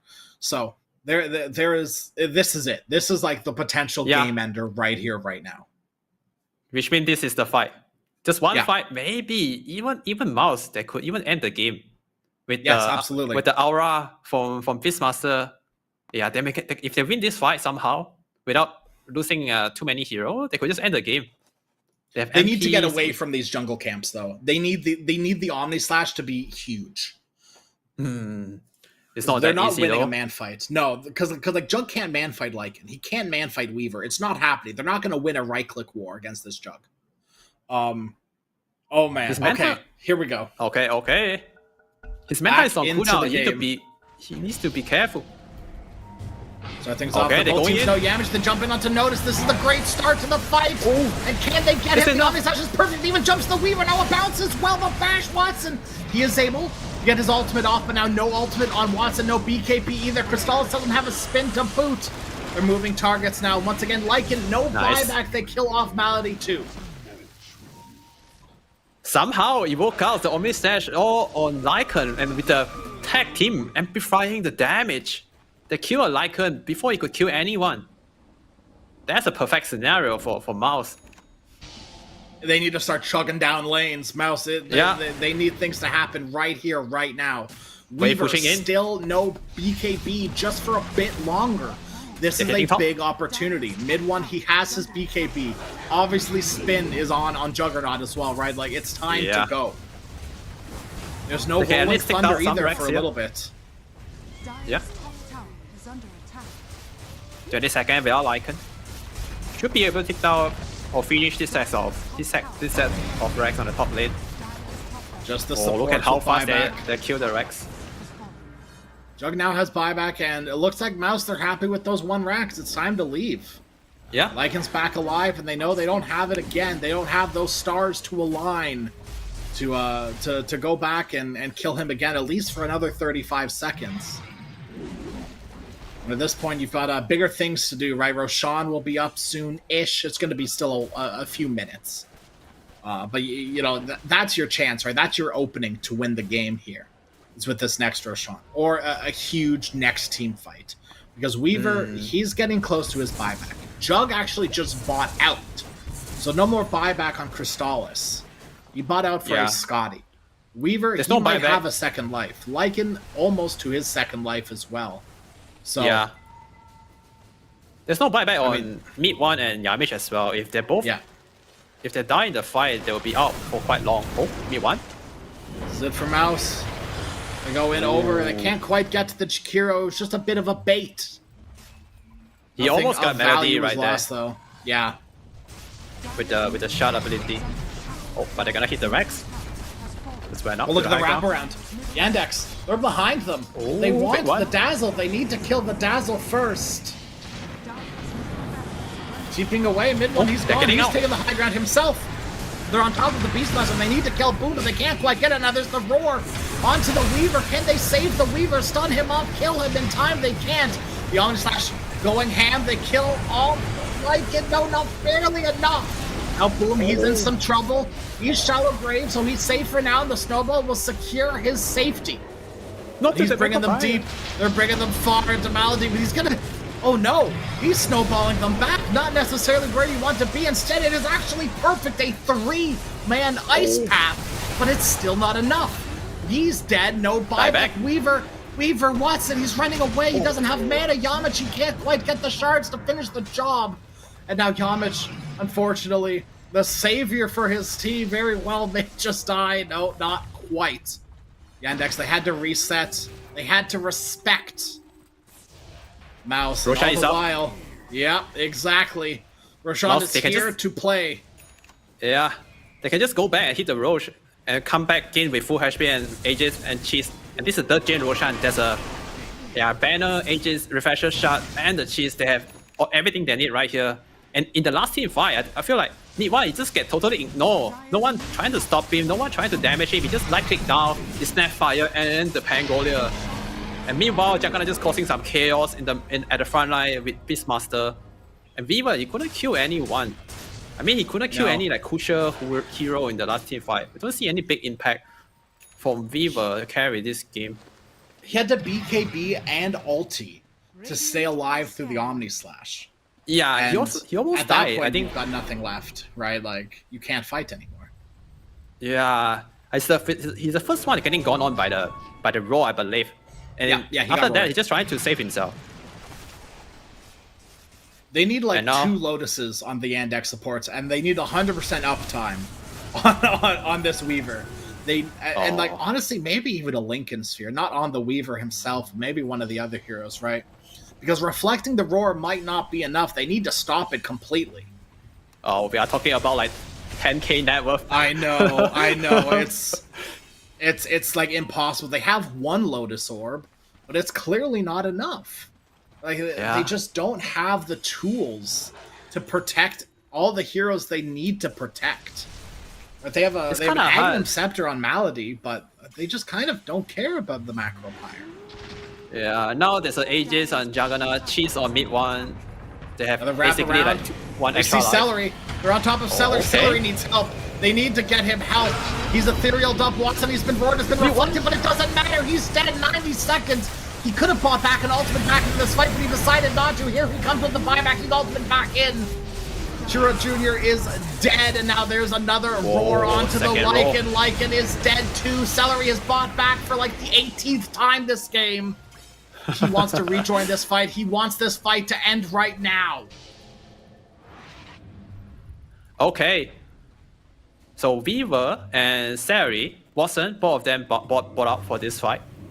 And they can't afford to lose the Viva again. If not, this will be the game.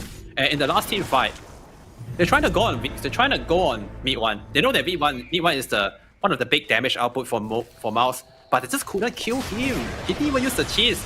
Everyone just playing around with the Natural Prophet. They use double roll to kill anyone who trying to kill mid one. And right now they are losing the last set of Rex here. And might be the game. Without Pango for 40 seconds. Oh man. Megas does not mean the game is over. If the first series taught us anything, anything can happen. Yeah. A lot of it's going to happen very, very quickly because Crystallis is beating your tier 4s. And Lycan on the back, he's a little piggy. Oh. He needs to be doing something a little bit more. Watson, he's trapped in the shards, a 2-man stun, a cookie, and an ice path as well. Boom is dropping low. He's roared himself as well. But Crystallis, he's taking this opportunity to hit the Ancient. That's all that matters. Watson is dead again. Despite the 2-man stun from Malady, they can't do it just on their lonesome. The Ancient will explode in glorious fashion, and Mouse, despite some people out there wanting them to call GG as their last racks were being hit, they held strong. And what a phenomenal game. I am, that pause when they both scanned each other as well had my heart, I am not kidding, doom, doom, doom, doom, doom, doom. And I cannot imagine what these two teams were feeling in that moment as well. And it was one last stand for Mouse, right? Like one last rack. Not even racks, singular rack. And they come back from it. And I mean, that's Dota, baby. You know what I mean? Like if that is just, I mean, that's the game. That's why we play the game. That's why we watch the game. That's why we watch pro players play the game, right? Like a lot of other teams wouldn't be able to do that. And they dang well did it. And they did it convincingly too. Yeah, I think it started on the top. Radiant top tier 3 team fight. I think everything changed, and that's the game changer. Somehow Mouse, they're just slowly bouncing back after the team fight, and they win the top fight, and then somehow they win the middle fight, the one that with the pause, and they just start winning after that one.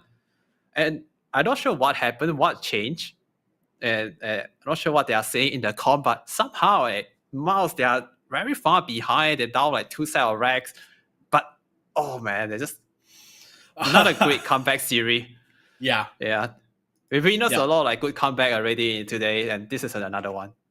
And what a way to end the day with a comeback game. And Mouse earned it too, right? Like they definitely fought tooth and nail, and they were behind. Mid one, he tried his best to make this go to a game 3, but Crystallis said no. We can't do it. I need to, I need to eat. I'm really hungry. And mid one, okay, fine. We'll play seriously. I guess we had our fun in game 1. It's time to play serious, and they turn on their serious hat, or and they just kind of roll it. And as you can see from the schedule ahead of us, we do now know the next matchup. It will be Runa team versus Team Yandex, which is going to be an absolutely phenomenal series. Follow that up with 1 win versus OG, and both of those series. I told you it was going to be a good day at Dota. I don't know what to tell you. I feel like everyone's delivered here. So I mean, let's stick around. I guess it's going to be a while for the next game. It's going to be a little bit of a break. But we're not coming back. But when the stream is back, you'll be greeted by the wonderful Kips and Robin Roll, I believe, for that.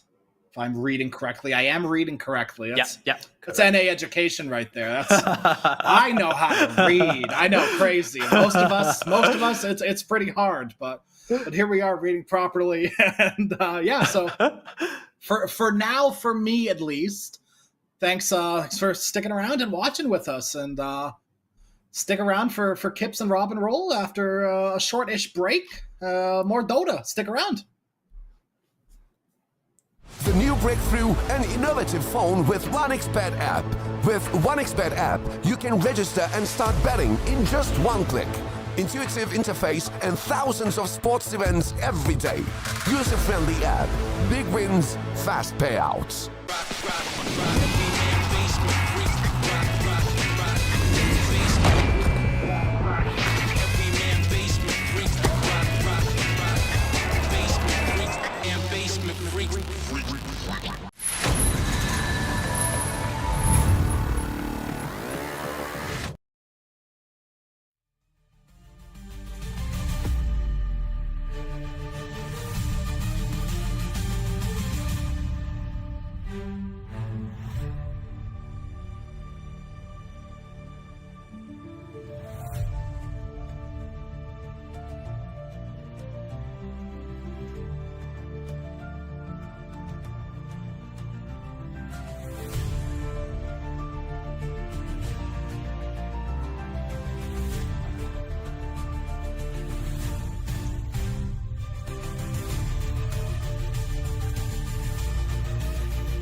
The new breakthrough and innovative phone with 1xBet app.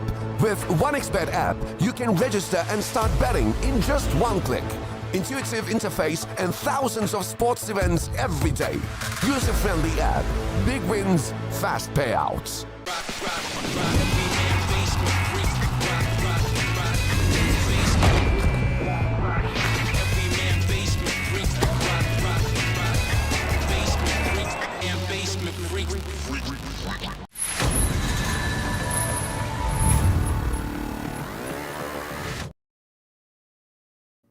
Welcome in, everybody. We're going to start here on Stream B. In the lower brackets, we've got 2 more matches to come for the rest of the day to see who is going to be going through and who, unfortunately, will be going out. Yeah, we're going to be losing 2 teams on the first day. You know, it's not fun for anybody that has to go out early, but that's just what has to happen. So, Runa versus Team Yandex, and then OneWay versus OG. We're going to be taking you through both of these games. And Kips, how are you doing? I mean, pretty good. I gotta say, I've been binging Clair Obscur recently, and that game is phenomenal. It's made me a bit of an emotional wreck, so I'm hoping that the Dota will land me safely in a place that I know, where I feel familiar, where I can see some people fighting it out for my amusement to calm my emotions down a bit. Because those Frenchies, man, they do know how to make you emotional. Yeah, we're going to get wildly off topic on this. I have played some of that. You know, I didn't finish it, but I got up to, you know, the emotional part early on. So, yeah, I have an idea of what you're talking about. And I do need to go back and finish that. You know, there's a few games that I've had time now to go back and play. But speaking of playing, we are going to be able to see, again, these 2 teams are going to be playing for our amusement and nothing else apart from, you know, trying to qualify to the main event. Looking over the actual team roster, I see Team Yandex here just went down to Mouse 2-0. Mouse are a really good team, actually. You know, they've qualified to a couple of things themselves. Looked really impressive, seeing as the squad hasn't been together that long. On the other side as well, it was kind of the same thing, right? That you look at the side of Team Yandex, like Watson coming in, Kira Jr., notice problems with Marty. They can't have been together longer than a couple of weeks at this point, maybe a month at most. Mm-hmm. Yeah, and the things that would, you know, the things that sets Mouse apart from Yandex previously here is, of course, that Mouse has a very determined strategy. Mm-hmm. Like you have Celery, you have, I believe, Immortal Faith behind the scenes as well. And these 2 people we know from the beginning are going to play fast. And it's not strange that Team Yandex was unable to turn that tide. Watson, for example, like very highly skilled player, right? Mm-hmm. But a carry that plays fast, he is not. This man is very much of the old persuasion of just buy me 20 minutes and I will carry the game for you, no problemo. But the question is, of course, is your team going to hold up during that time? And we have seen improvement in Watson over the. I mean, he played with Celery himself, I believe. Yeah. He knows. He's gotten a lot better at pacing up, but doing that on by your own devices when your leadership is not that strong, we're gonna have to see Malady really pull through with that old knowledge that they have together from their previous team here. Yeah. On the other side, we do have Team Runa. Runa themselves not really been on such a great run in the qualifiers that I've been watching. They have been going out in the early rounds. Yeah, they really haven't been super impressive. There's been a couple of good bright spots for them. I think Nicky Cool, every time he gets the Keeper of Light, he kind of runs that game. They do sometimes get themselves into good positions, but for a team of their quality, really not been impressing me as much as I thought. The team, not really been progressing as much as the team should be, I think, over the past couple of months. Yeah, maybe my opinion differs a little bit from yours in the sense that these guys have been going far enough into every single qualifier that they've messed all the schedules up. So in that regard, if you compare them to a team with like Watson and Malady on it, these guys are definitely the underdogs, and they have been throughout all of these qualifiers. And we've run like 6 of them back to back here, over top of each other, underneath, below, behind, after. So yeah, no, I enjoy their play. I think especially these dominating games from Nicky Cool are just really fun to watch. Curious to see if we're going to see some dazzle shenanigans from them perhaps as well, to follow on the Keeper of the Light theme. But yeah, otherwise they are. I don't want to say that they are the underdog here, but certainly in the experience department, once again, you have seasoned LAN players here versus the guys that still want to break through, that still need to get their breakthrough here, and perhaps this is going to be their run. Yeah, maybe. I mean, hopefully, like the last Blast Slam that we saw them in, they went through the lower brackets. They got knocked down by Aurora in the lower bracket semi-final. But again, it was just a little bit disappointing to me that they went down. They were playing Aurora in that upper bracket quarterfinal. That like the very first match, it was Aurora there as well. So coming through impossible, then Kamichata. But just stalling out up against Aurora and not being able to get a game on the board. In fact, that second game in the lower bracket semifinals only went on for 25 minutes, 26 minutes there. And really, I am, again, just expecting a little bit more from this team. So maybe we are going to see that today. Them get to kind of kick into gear here in the lower brackets and, maybe show that they deserve to be making a run here through the lower brackets and maybe look to qualify towards the main event too. Yeah, who knows?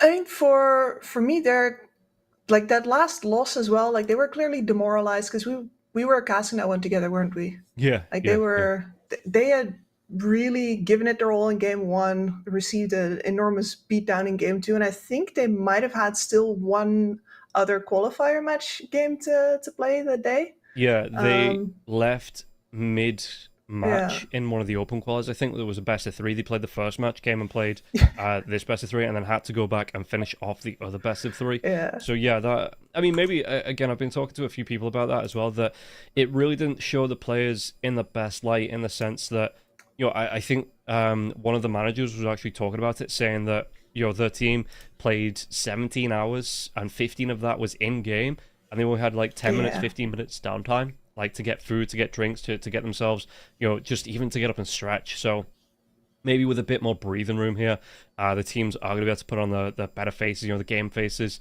and not really be coming into this qualifier, a little bit hungover, it felt like, in the last Blast qualifier. Because like you say, there was just 6 qualifiers back to back, and it was chaos for the, like, as a caster, I was tired. I don't know how the players really kept up with it, to be honest. No, and as a player, it's even like hopefully you have some staff at least. You have somebody to well, a lot of these teams are playing from home as well, so perhaps it's not even the chef who brings you your food, but your mom. Hopefully, like get somebody to shuttle in your hydration, switch out your snacks, and then a 12-hour day is doable. Yeah. But did you say 15? It was 17-hour day with 15 of that in game. That is ridiculous. No wonder we didn't see the best of them in that particular qualifier. So in that regard, I think that what they did show was pretty interesting. They played pretty fast, pretty decisive, even on their last legs. Clearly, I mean, not even their last legs, because they still had a match after us. Yeah. So very curious to see how they're going to do with enough sleep and maybe playing their main match of the day. That's going to be nice. Yeah, and they did run it again in this qualifier. So for this Blastland qualifiers as well in RES. Again, it was Aurora. The Runa just seemed to pick Aurora out the hat, every time, and it just seems to be their bogey team at the minute. And at least this time, it was a 2-1, an hour-long game, 40 minutes, 43 minutes there as well. There was no capitulation, there was no early GGs. They played it right to the very end. But yeah, it does feel like Runa maybe just have something, they need to hope and pray the next qualifiers. Aurora are already in the main event, so they don't have to come up against them here in the EU qualifiers. And yeah, it just seems to be a little bit of a, I don't even want to say mental, but Aurora just seem to have Runa's number. So we'll see again if they're going to be able to make a run through this lower bracket, or Yandex, who, again, the quality is here for Yandex. Watson, like you were saying, I don't think he's ever been out for the past probably 4 or 5 years out of the top 10 on the leaderboards in terms of the way he's playing the MMR that he can gain. And like you say, yeah, he is that kind of player that if you give him something that he was famous for on bait, and this is going back to 2020, 2021, the lockdown, when there was so much Dota going on. One of the small events that I was casting myself, just like as like a bit of a hobby thing, was I saw bait coming in day after day, week after week, and the amount of games that Watson won on his own, and his team just they just stalled it out. And it's like, okay, he's playing the Luna, he's playing the Terrorblade, he's playing these like 50-60 minute characters out. The length of the game back then as well was like 60-minute game. He's playing these carries. Yes. And he's just like, okay, cool. I'm farmed. I'm gonna 1v5, and I'm gonna carry everyone on. It's that Ninja Mutant Turtles meme where it's like Splinter, and the 4 baby turtles, and then but it was the other way around. Yeah. At the end, yeah. And again, that's just Watson here. You're looking Kira Jr., Notice, Problems, Marty, they all have that quality in them. So yeah, going to be really interested to see how they try and go. We are going to be able to get ourselves, as you can see, on the draft now. So we'll see which heroes are going to be coming through. Whether we see any Kez today, because for the qualifiers I did last week, it was only OG that picked up the Kez. So maybe teams weren't as comfortable with it.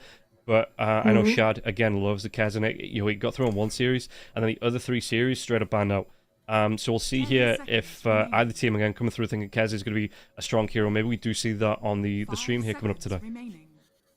I am very curious about how Kez holds up in a competitive scenario. He's been a little bit dropping off in pubs, I feel like, as the novelty wore off.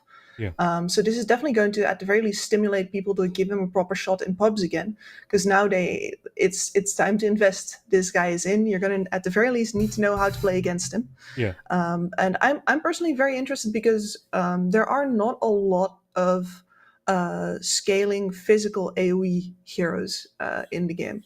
I mean, if you think about it, it's basically just Sven and Medusa, and then Pangolier doesn't scale all that great. So his application to have teamfights and the synergies that you can get with heroes with like AoE armor reduction, for example, like a Tidehunter, there's lots of possibilities. I'm very curious to see what kind of ideas the top tier has about Kez.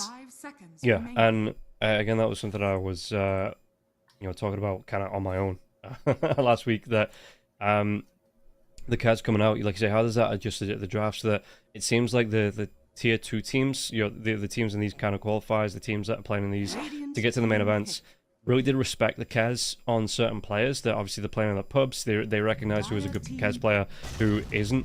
So we're going to see the Earthshaker coming out for Runa. This was, again, a hero that I didn't see in the 3-4 days. There was only 1 or 2 teams playing this Earthshaker. For everybody else, it was dead in the water. So really interested to see who does and who doesn't pick up the Earthshaker in games like these. Yeah, because the Shaker got, I mean, the most significant thing about the nerfs is the fact that you now can no longer, I believe it's at level 11, clear creep waves out of the fog. It needs to take longer, and you're usually going to have to be showing to clear during that early period where you've got your blink dagger and where you want to be off map and be a threat with that echo slam out of fog as much as possible. So I would be surprised if we saw him as much in the mid roll as we did before. Yeah. Just because that now seems to be better suited to grabbing somebody else. But on the other hand, the comeback mechanics through simply echo slamming the ancients is unchanged. That is all slogger hits. So there, I think we might still see some shakers.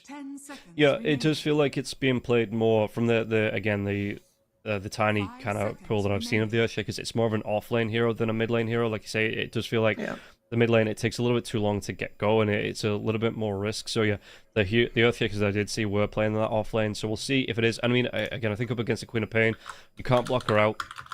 You drop a Fisher, she blinks over it. She does a lot of damage from a distance as well, with the screams, with the shadow strikes. And Earthshaker, he wants to be up in your face. He wants to be trading off that health pool in the mid lane, which is why I think we saw him do well up against the melee mid laners. And coming up against heroes like the Ember Spirit before the nerf. He's really good there. But yeah, it does seem to be a little bit of a change coming through. So we'll see Earthshaker. I think Runa, yeah, this might be the off lane. We'll see if they kind of want to shift around. I don't know if Nicky Cole really likes this hero on the mid lane. So we'll see if it is to be shifted out. Ban-wise, we see the Keeper Light, we see the Chen, Timbersaw, and the Disruptor all being taken away. Puck there as well. So yeah, even Yandex here as well, thinking this is going to be the offlane Earthshaker. On the other side, Shadow Fiend, Ench, TA. Naga Siren's going to get through as the Lycan and Jakiro both ban out here too. Naga Siren indeed. So we're going to get that reset on the board. As well as all of the scouting, the forward farming. Yeah. And annoying. She did get nerfed on the ultimate. I think the Shard got nerfed as well. It took them the max health heal down from, was it 4, 5, 6, 7 or like 5, 6, 7 down to like from 4, 5, 5, 6, 7 to 4, 5, 6. Yeah. Look at me, I even knew the numbers. But you know, it's still a really good spell. It's a really good shard as well. And the fight resets, like the opportunities that it gives you, I'm genuinely surprised this snuck through for something like the, I mean, I get it. Yandex, you want to ban out the Keeper of Light. You know, Nicky Cool, really good on the Keeper of Light. On the other side, you know, Shadow Fiend's still a really strong hero. The Ench still a really strong hero. So it is that kind of pick your poison. But the Naga Siren to get through, this is, I'm just baffled that this hero even gets through the first, not even the first phase, the literal first ban of the game. Yeah. Now, if I look at the bans here, I see basically only targeted bans here. The one that you can dispute maybe is the Disruptor, because that is more of a malady hero of his own side. I think instead of who's the boss 5 on Runa again? Duo? He does play it as well, but it's not as much of a signature. But I feel like everything else here is really very targeted. Yeah. And Runa, again, we're going to see the potential of the two supports on the screen now as well, Snapfire and Warlock. So it's a lot of, you know, they're bringing out the circles. They're planting these circles right down on the screen and saying our circles are going to be better than your circles. But I suppose the Queen of Pain, it's more of a vert circ coming out there with the Sonic Wave, but still, you're going to have the Warlock, you've got that Golem Stun, you've got the Mortar Cases to be rained over the top. With the Soulbind. Alchemist coming out. Damn, dude. Okay, so I saw a lot of this last week. Yeah, it's the Ags Assistant Alchemist. I saw this 4 or 5 times last week. I was genuinely surprised it worked as well as it did. I'm not. I have a little birdie on my shoulder, sometimes swearing in the background, and he has been playing this a lot. And the gist of it is that you're also an extremely strong laner. At level 2, you have significant kill power. Your armor is good, and then after that, you farm really very well. So if you want to supply an early Aghanim Scepter to say this Queen of Pain, then you can do that pretty much without compromising the laning integrity as well. Oh yeah, as long as you get somebody. I mean, the Abaddon could be. I've seen teams leaning to more the carry Abaddon, but if you get the Abaddon, you get the Bristleback, you get the Tidehunter, a hero that's comfortable staying in the lane on their own. The Alchemist, I know you say, as a support, through that Acid Spray, farms just as well as a carry would do. So that was the surprise to me. I was like, oh, the Alchemist going to the jungle. He's made like a dozen stacks. He must be setting up for like the axe to get his Blink and Blade Mail. Nope. Alchemist comes along, throws down that Acid Spray, farms them all up. Jumps to like 3rd in net worth and then goes, cool, Ag Scepter, drops all the way back down to like bottom of net worth. But like you say, he's got those quick Ag Scepters coming out. And yeah, I was genuinely surprised that this worked as well as it does. But I think, again, teams, if they're seeing this coming through, this is a big punish window here, because the Alchemist is going to be missing from the lanes more and more often than traditional position force. It's true, no, and specifically, sometimes traditional post fours are a little weaker in lane depending, and then you really come into their own once you get the levels up, once you get to the 6. And with the Alch, it's pretty much inverted. you definitely feel a lack of presence from that post 4 support in that window. So you're completely right with that. That is the weak spot. Meanwhile, we have acquired a Beastmaster, and I'm thinking that this is Runa saying that actually, no, we do put the Shaker in the mid 10 lane. seconds. Nikki does play the mid Beastmaster from time to time. So 5 seconds. Also does the Shaker. yeah, it's one of those things that you look at it, we'll see how it's flexed out. It could even be the Nesphere Beastmaster if you want to go that way. If you think they're going to go quick, take buildings, end this game before the Alchemist can even get towards that second Aghanim Scepter. Because that's another thing here that you're looking at here. Alchemist, it is going to delay the pressure that Yandex can put up, like I said, because that Alchemist is farming. And I think this is how you punish it out. Yeah, you need to go quick. You need to be hitting these buildings, taking the map control away from Yandex while the Alchemist is still working on those Ags. What's the plural of Ags? Is it still just Ags, I guess? Radiant team banned. Aghanimses? I'm Yeah. starting to sound like Gollum here. Aghanimses, precious. But yeah, hitting that pace, being able to kind of go here on Runa. And like you're saying, that's something that Watson doesn't really like as well. 10 seconds remaining. We'll see how they want to play it out, if this is going to be the Abaddon. I would like to see it as the Abaddon support. I've got an entire rant prepared about Abaddon carry, but for the most part, prefer it as an offlaner, don't like it as a carry. Yeah, we've done this song and dance, right? But ultimately, I'm gonna buy it as a carry here again, especially because shifting it seems to 10 put you in a really seconds remaining. position as far as your playmaking potential goes. 5 I seconds want the offlaner remaining. here that does something because right now you have two supports that don't do anything Dire really. team pick.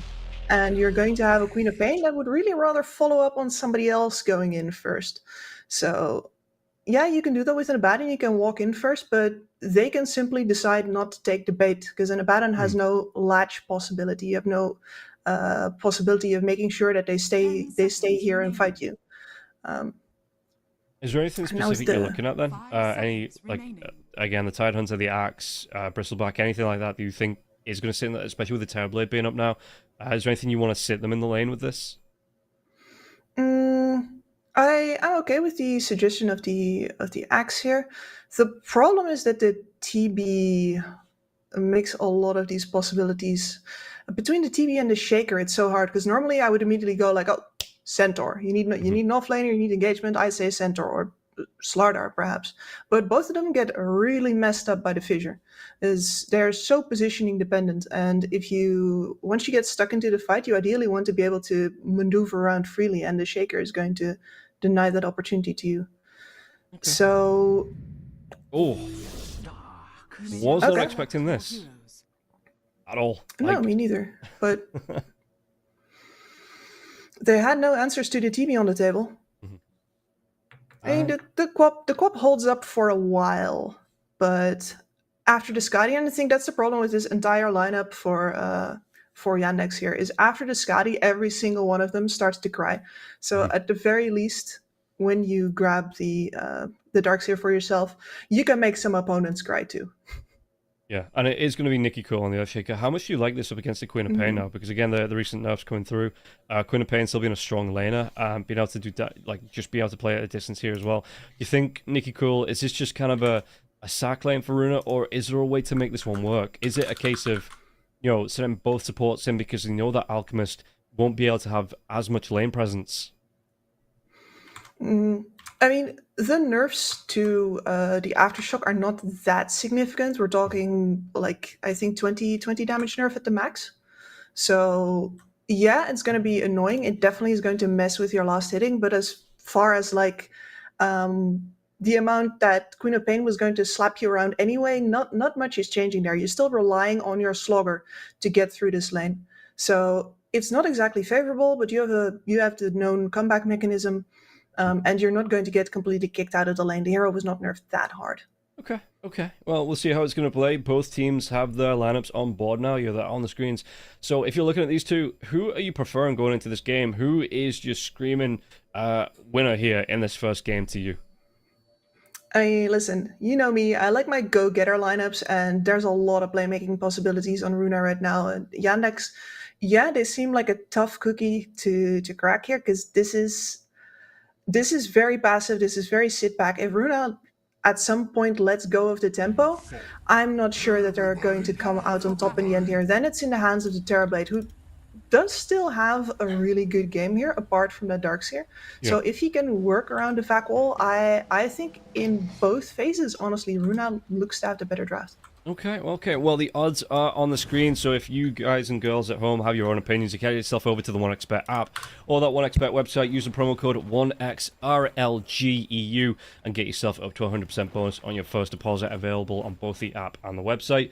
Don't forget to check the terms and conditions as we get ourselves into this one. I'm a little bit torn because, you know, you look at the carry.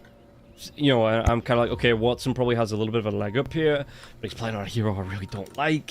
And maybe that's just a personal hang-up, but, you know, I think, again, that they're going to have a little bit more time here, Runa, to make things happen. If Problems is going to be around the jungle, looking for those stacks, looking to kind of farm himself up. He's not going to be on the lane. He's not going to be able to put that support out. So, yeah, when he is, they need to look for those quick kills. And if Runa can delay those fights, you know, it is going to be... it's going to hurt the side of Yandex a lot. So I really am interested to see how this is going to play. The battle begins. Yeah, absolutely. I think the window just after the laning stage, where this Alk is going to just cease to exist for a while, is going to be the most interesting part of the game. And that's going to determine everything from, well, let's say 15 minutes onwards. So between 10 and 15. Let's see. I mean, of course, maybe somebody gets completely schooled in lane, right? Yeah. There's always a possibility. Though right now, if I'm looking at these lanes, I'm not seeing any particular pain points that could go wrong super hard. Like the bottom, or excuse me, we've talked about the mid lane, right? Nicky Cool's going to get slapped around a bit, but ultimately this is about the slugger for him. Yeah, no, I was just looking at, and I suppose the Darkseer is another one of those that, just looking at it, has, you know, builds up into, well, it's going to be the Helm of the Dominator, which, again, I hate, but, you know, is a hero that can build that. You're turning such a grumpy old man, Rob. Listen, I've been sick, so, I mean, I probably still am sick. Yeah, so, my tolerance is, like, right down for people. You know, I am very likely to go and scream at some kids, take it off my lawn if they approach. I have no business being there anyway. Yeah, it's my lawn. It's not their lawn. But yeah, like the Darkseer is another hero. You know, he built into that mechanism he wants to. Oh, Crimson Guard. He's going to build like the auras, some protection. So can kind of sustain on the lane, especially at a distance as well. That Iron Shell going doesn't need to be right up for the right clicks. So we'll have a bit of a comparatively a bit of a better time here as mid lane. Nicky Cool, you can see, taking a lot of damage coming through from Kira Jr. Kira Jr. not even going to go for the blink at level 2 here, so it's going to be the Scream, it's going to be the Shadow Strike, and really looking to put the pressure onto Nicky Cool. Absolutely. In a melee matchup, milk it for all it's worth, and the Shaker is not going to clear the wave faster than you, so you don't have to worry about the rune control just yet. Yeah, and we'll see, again, pressure coming out here in the mid lane onto Nicky Cool, how he's going to balance it, but again, on the top lane as well, Alberca on the Beastmaster, coming up against Watson. You know, it's again, you're going to have the Aphotic Shields, you're going to have that way to kind of sustain yourself, you have the control here from Marty. I think the biggest thing is you're not really going to die, I don't think, on the Baron, but I don't know how to get a kill onto Alberca or Queasy, because even Queasy, you know, it's a strength support here. Or excuse me, it's a universal. I keep forgetting she's a universal, not a strength hero anymore. It's one of those things constantly. So, but even then, you know, she's going to be building up a lot of strength here. The Snapfire, it's going to be getting a massive health pool. So, really hard to try and get the lockdown to get the kill onto the Snapfire. It feels like for me. Exactly, and this is what I was talking about when I say that I don't really see a way that any of these lanes get particularly out of control.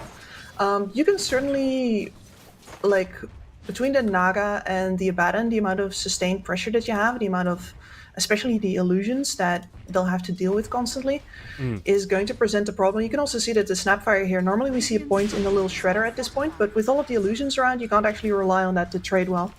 So, yeah. Queasy going for the cookie instead, but that means you have kill potential. Oh, they are going to put a little bit of pressure onto Watson in the top lane here. Watson going to be run down underneath his own tower, but they're not going to be able to get a kill out onto him. He was right underneath the tier 1 as the aggression started to come through. The cookie was there. Axe is not being picked up by the Beastmaster, so it's going to go in for the boards, in for the inner beast here as well. I wonder if we see...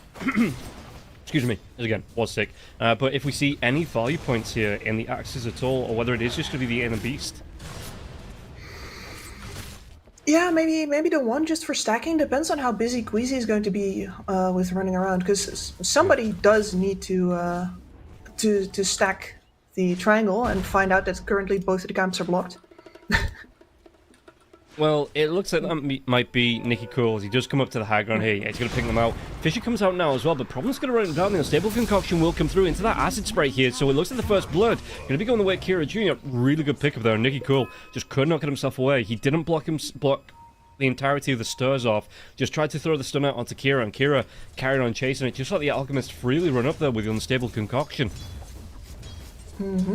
And now if those camps aren't unblocked pretty soon, because we're going to see the Earthshaker start falling behind now. Yeah. Missed out most of a wave here by getting chased out as well. The gap between him and the cop is going to grow, and he needs that comeback mechanic, but that has been shielded off big time by that dire preparation already. Yeah, and it just And feels now the like Alk is on top. Oh, they're going to try and go here. Queasy going to be in a lot of trouble. They're going to have to collapse on top of him in the Snapfire. I was talking about how unkillable she is, but with 3 heroes around, even the drop back coming in from that lockdown on the net for the Naga Siren here. The TP away, it is going to be in time. Nice. Beastmaster just barely living there, but they do get that kill out onto the Snapfire, and like you're saying, this is going to delay even longer, so the Snapfire not going to be able to go into that triangle, going to be able to get these D-wards off here as well, so it does feel like Yandex are playing that delayed game, like you say, for Runa to build up the net worth, and the struggles, they're going to start here. In fact, they're going to be able to go Problems, mid lane once again, Blink comes in, Nicky Cool can get himself away, there is going to be TP coming in now from the Snapfire, but look at the damage coming out to Nicky Cool already. Scatterblast though, they take down Problems. Kira, he's only level 5, doesn't have that Sonic Wave to come out just yet, until the end's going to get the rotation in now as well. Nicky Cool going to be really darn low on health. Is it going to be that deny range territory? No. Heal comes in from the Shadow Word here from till the end, but rotation from the Naga Siren now as well. They will be able to keep Nicky Cool alive. And Kira Jr. is still going to put the pressure on until the end. Till the end. Going to be really darn careful here. Queasy going to try and go for the chase down as well. Problems is back. Unstable Concoction's going to be here. Queasy, he's already used that cookie now as well. So the full blast of the Unstable Concoction coming out. Looks like Kira still going to be able to get a kill from this one. It is going to be Queasy getting low onto this one. Should still go down. Is he going to take to the Shadow? He is. Kira Jr. gets the kill. Taking down there to the Shadow Strike. 3 points in that. And while still not level 6, but the drag back comes in. He just needs one creep, one anything really, to make that jump onto Nicky Cool. Well, at least Nicky Cool's got a lot of health back. Until the end, did grab the shield rune on top. Yeah. So... Oh, they're going to try and go. Shadow Word into the acid spray though. Malidy's here as well. They get the kill. Kira Jr. will secure that one. I love this pressure coming in from Yandex. This is exactly what they need to be doing right here. Bring these supports to the mid lane. Make use of the fact that both of the side laners are pretty passive over on the side of Runa. And yeah, your supports outbrawl their supports. Put them on that Earthshaker. And that Earthshaker, normally I'd say, oh, but he has a comeback mechanic. There is no stacks. There are none. Those sentries got to wait out their entire duration. And yeah, you look at... I was even thinking about looking at levels here, right? Because we're going to get these Wisdom Shrines coming up. You look at the Earthshaker, level 5.5. Compared to Kira Jr. now, who's going to be over the level 6. Has that TP back to the mid lane as well. Did go back to base, but overall...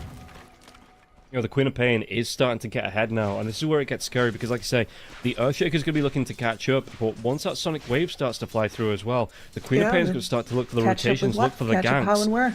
Yeah, and the Earthshaker just really can't rotate to match this.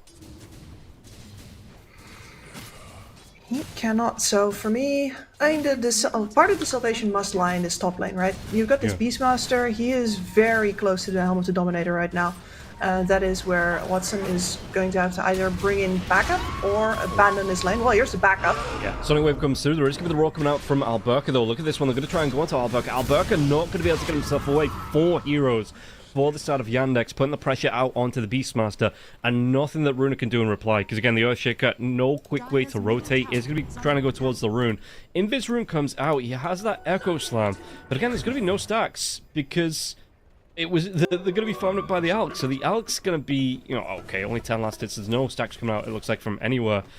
Too busy early on. You've got Notice here on the bottom lane on the Darkseer, he's going to go towards his own Helm of the Dominator, so that's going to be completed looking to fly in on the Courier. So we'll see if they're going to be able to get the lockdown onto Notice here. Notice, Himbiz Rune is here. Notice though, Fisher comes out, can he get himself away? Surge, gonna try, but there is gonna be the Unchained Total coming out now as well. Nicky Cool, they will be able to get the kill.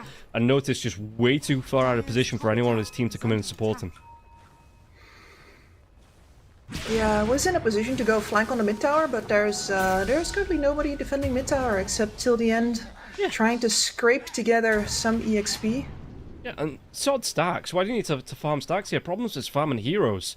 You're 1-1 and 5. 5 assists on the board for this Alchemist, and this is where, again, it's actually going to be the Blink Dagger, so it doesn't look like it's going to be the Axe Assistant build coming out here.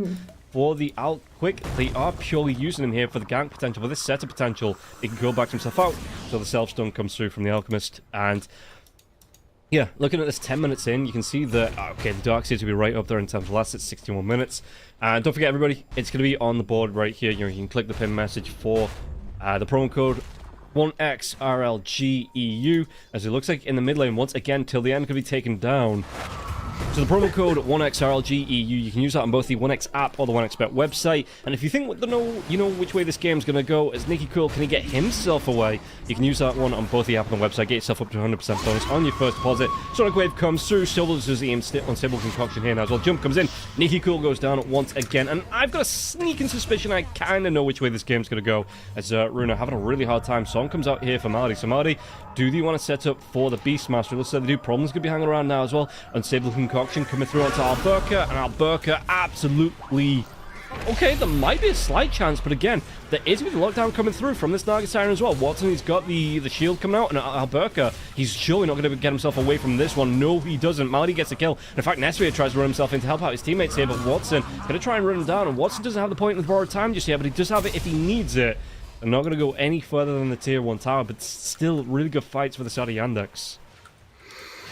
Nesfear feeling emboldened by the fact that the Quap is not there, because she is the only big threat to his life here. Very important for him to step in there. Unfortunately, still does not save the Beastmaster's life. And this is the moment where the Beastmaster should have been already pressuring through the top lane with that newly completed helm. But instead, they're constantly reacting to Yandex's pressure.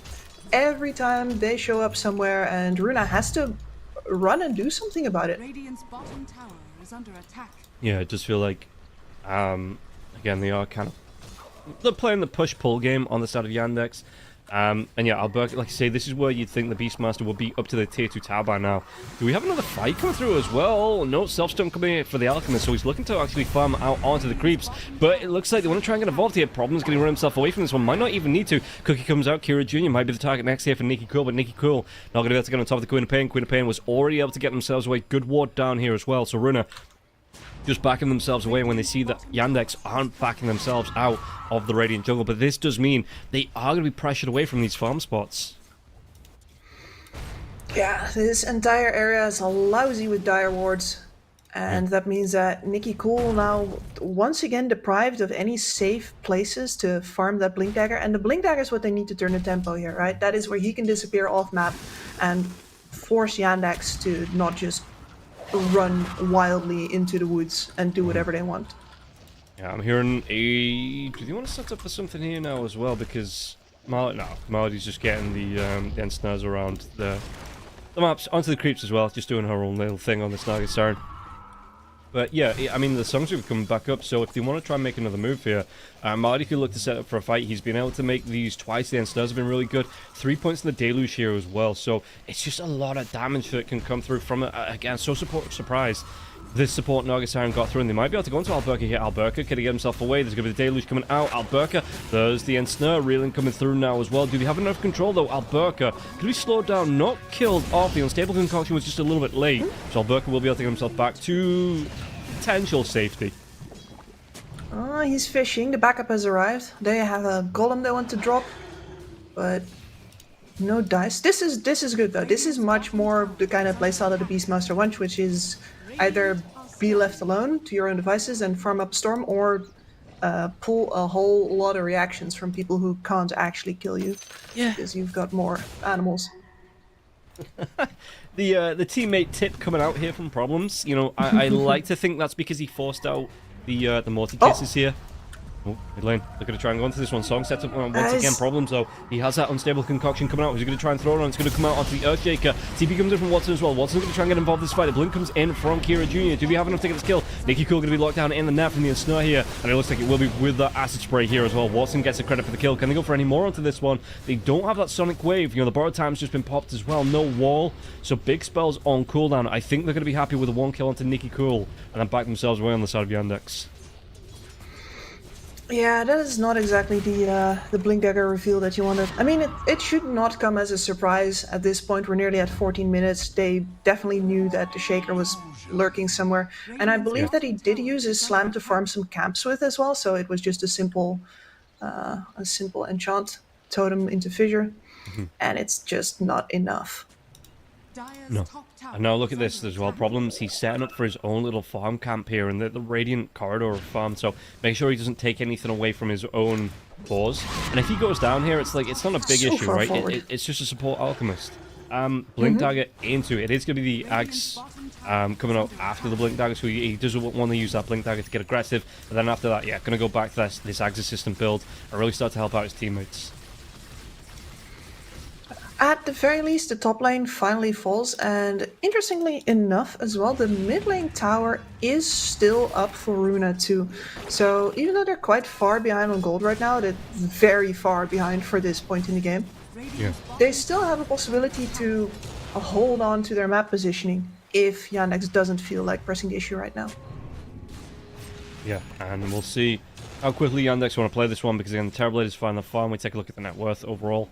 It is going to be the Darks here at the top, Quinn and Payne, and then Watson in terms of the farm. But Watson, I mean, again, Helm of the Dominator coming out into a Radiant. So I still feel like the position 1 Helm of the Dominator is just a bit of a trap.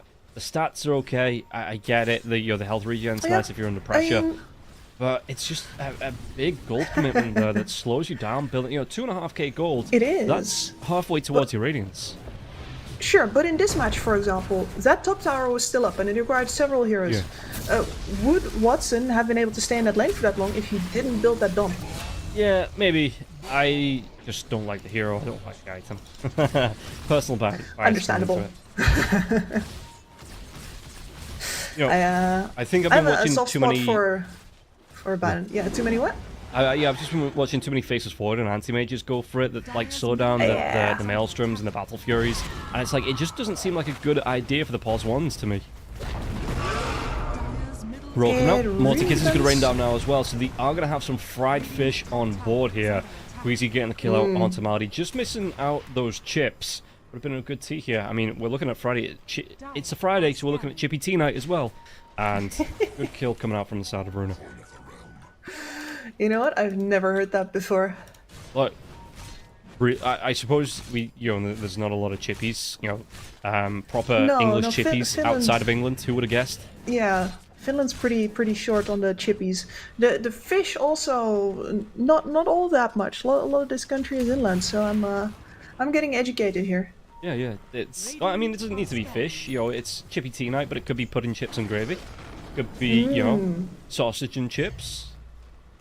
But like a proper chippy sausage, which isn't just like a normal sausage. It's like they're different. Just trust me, they're different. Listen, I will. I have to follow the expertise of from the experts. Nicky Cool. They're gonna try and go again here though. It's just the Alchemist with the self-stone on the other side of the map. But you can see the difference here, right? Yeah. That creep wave didn't die, and now he has to go back in. That's a big deal. Good setup here. Kira Jr. will go down in this sphere though.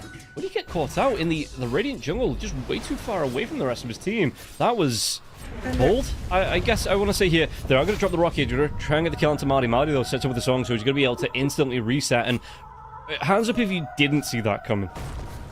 Yeah, both of my hands are in the air. I'm looking at the fight recap, and it was just the Terrorblade. He blinked into a TB who probably...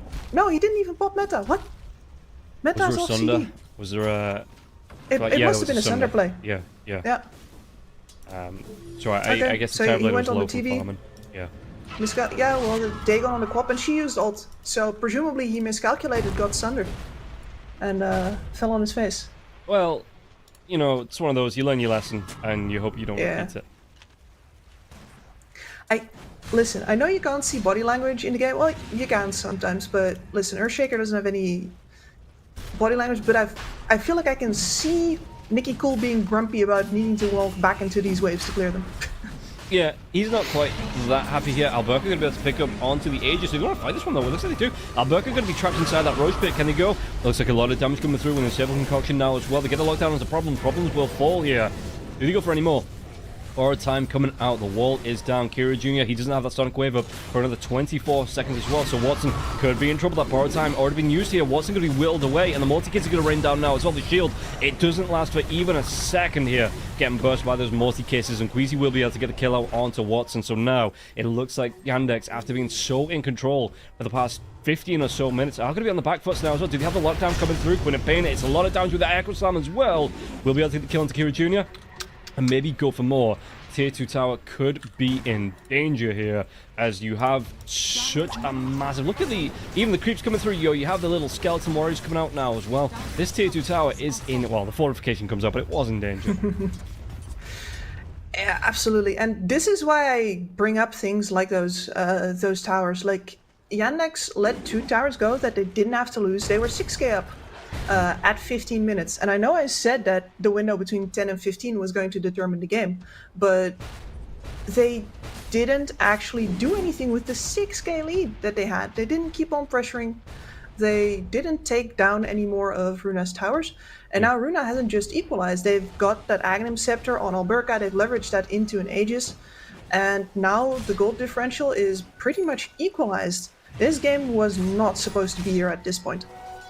No, it did feel like Yandex, they were trying to take fights that maybe they weren't prepared for the last couple of minutes. They were trying to force something out, because like you say, they've kind of had a bit of downtime here as till the end going to go down, and it looks like it's going to be the... I mean, he doesn't even get the shard for his troubles there as well. It goes the way of Alberca. Alberca...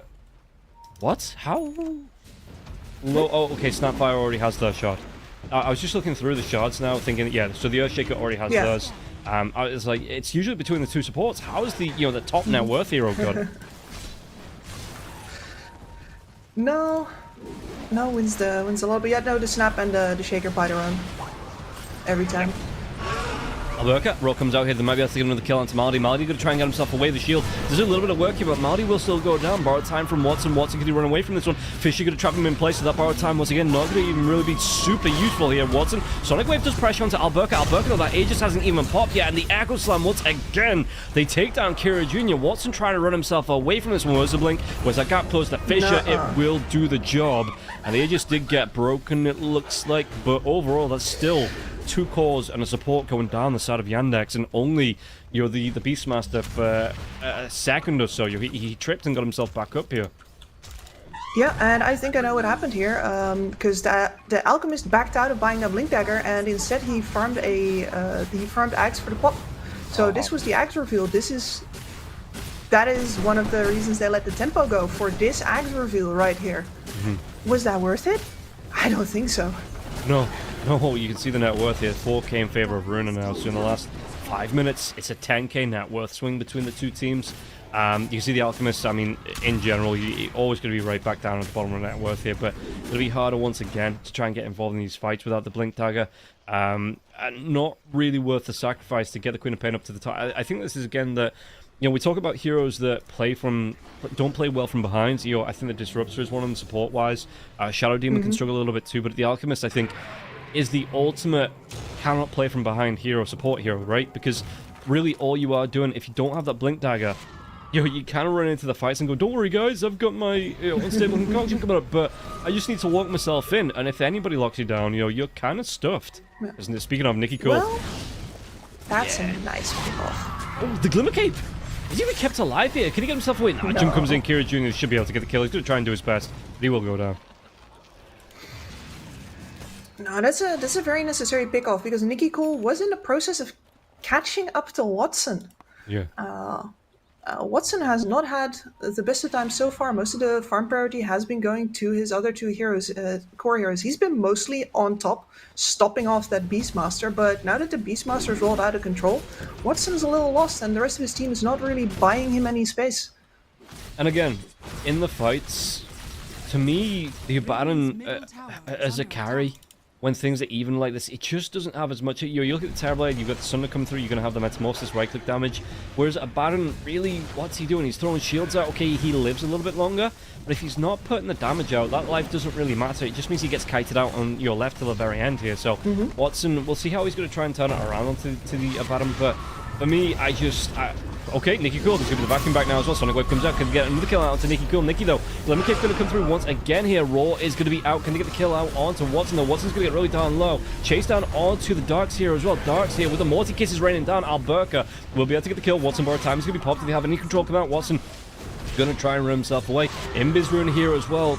Watson will pick it up. Song for the reset. Or maybe just to get Watson out alive here. Malady going to go for the TP, but the Fisher comes out from a distance, cancels that TP, and now Malady's dead. Will be that sacrificial lamb to get his carry out alive. Yeah, and that's a really awkward way to use this song. He was hovering on the left-hand side of the fight this entire time, but he was cut off from any of the action by Nesphere standing in front of the tower. Positionally really well played from Runa here. And yeah, again, the borrow time comes out, and for me, that's again the Terrible just says, okay, you got full health. And then he just says, I've got full health, you know, and just swaps it, like, immediately takes away. He didn't use the Sunder this time. You made this? You made this? I made this. Yeah, exactly. It's just, it does feel like a really nice answer back to the Abaddon here on Nesphere's Terrible. It's phenomenal. Yeah. Absolutely fantastic. No, because the way that Watson is using the hero, like, the way that I like the hero to be played is the way that they use them right here as this, support's dying, don't care. As this crowbar to open up towers or other objectives with, because he's rubbish at fights just out in the open, because you have no lockdown, you have no way to force anybody to fight you. But you can just stand on an objective and say, like, yeah, sorry, I don't care if you go on me, try something else. But he needs to be ahead for that. He needs to actually be a problem to deal with, somebody that you want to engage past maybe. But if you can just stand there and let your TB lay into him and he has enough damage to force the Abaddon away, then yeah, the hero has lost its best purpose, and perhaps as far as you see it, its only purpose. Yeah.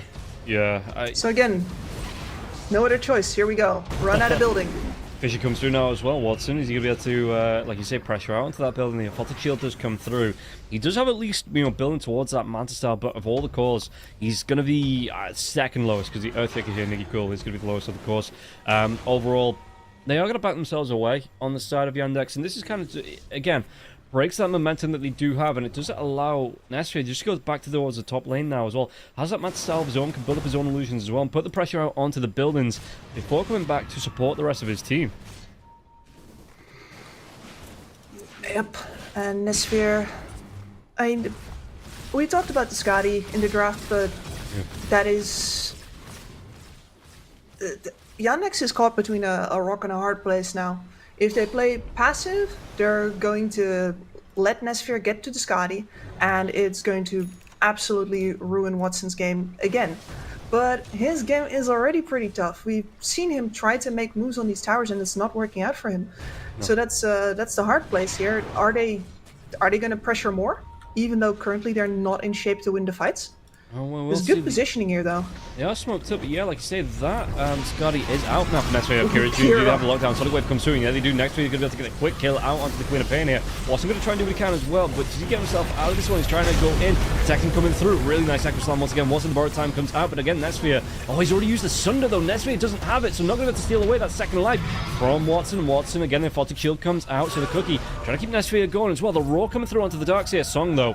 Do they have any way to go through this one once again? Notice going to try and get away. There is going to be the surge. Fisher comes through, connects out onto the Naga Siren. Naga Siren slowed down. Blink comes in. Alberca going to be able to get the kill. Can they go for any more into this one now? So Notice already used that surge. Is off cooldown once again here. So Notice just runs himself out. But again, they lose 3. And Runa doesn't lose anybody. And, well, straight into the pit, but they're just a minute early. You can see it there, though. Like, the Abaddon... Put him in the middle, see if the enemy team can drive him off. That was really rather close there. I think one of the bigger problems that they might actually have in this fight is that the Naga Siren does not have a blink dagger yet. So she can't actually influence the fight right with that song and simply has to settle for cutting off the retreat. Yeah, like there's no reset coming out here. Like you say, it is just a case of, okay, I'm going to sing, and hopefully everybody gets out alive, which twice now he's not been able to get himself out alive. Nope. Roshan going to respawn in 20 seconds, but yeah, it does feel like, again, that Runa are in the driver's seat here. They feel way more comfortable, and we'll see as Yandex continue to build up what they can do. But again, there's a little bit of a lack of lockdown coming through, it feels like, for Yandex. There's a little bit of pressure lacking in these fights as well that Runa are taking full advantage of. Yeah, I mean, we were talking about the role that the offlaner needed to fulfill, right? We saw Tier Junior go in real deep, because he has to. Nobody else is going to. And we're still fighting over the damn Tier 1 mid. Oh, Watson now as well. They might be able to do a little bit of damage here. Borrowed time comes out. At least can get the kill onto the Warlock. The Warlock will fall here, but again, Runa, do they want to go for any more onto this one now as well? Kira Jr. Vacuum comes back here onto Nikki Cool as well as Nesvia. Buyback out from till the end as well. Till the end, he doesn't have a golem to drop for the next 43 seconds though. So what's he going to be able to do in these fights? He might be able to get the Fatal Bonds off now as well. Raw comes out. They're going to be able to get the chunk down out onto a Baron, and this time he doesn't have the borrowed time. Will go down here, and they'll chase down to Problems. Problems going to get himself away again. The multi-kids is going to be right on top of him. Any blink, any lockdown coming through onto this Alchemist. Alchemist trying to run himself away. Going to be slowed down though. Again, the Skadi coming through. They have the damage. Nikki Cool. He will be able to get the kill with the Enchant Totem there after the Fisher. Just in time for the big man to come back up in his cave as well. And Runa just march themselves right into the Roche Pit. Once again, Queen of Pain needs to position too far forward in order to do anything in these fights.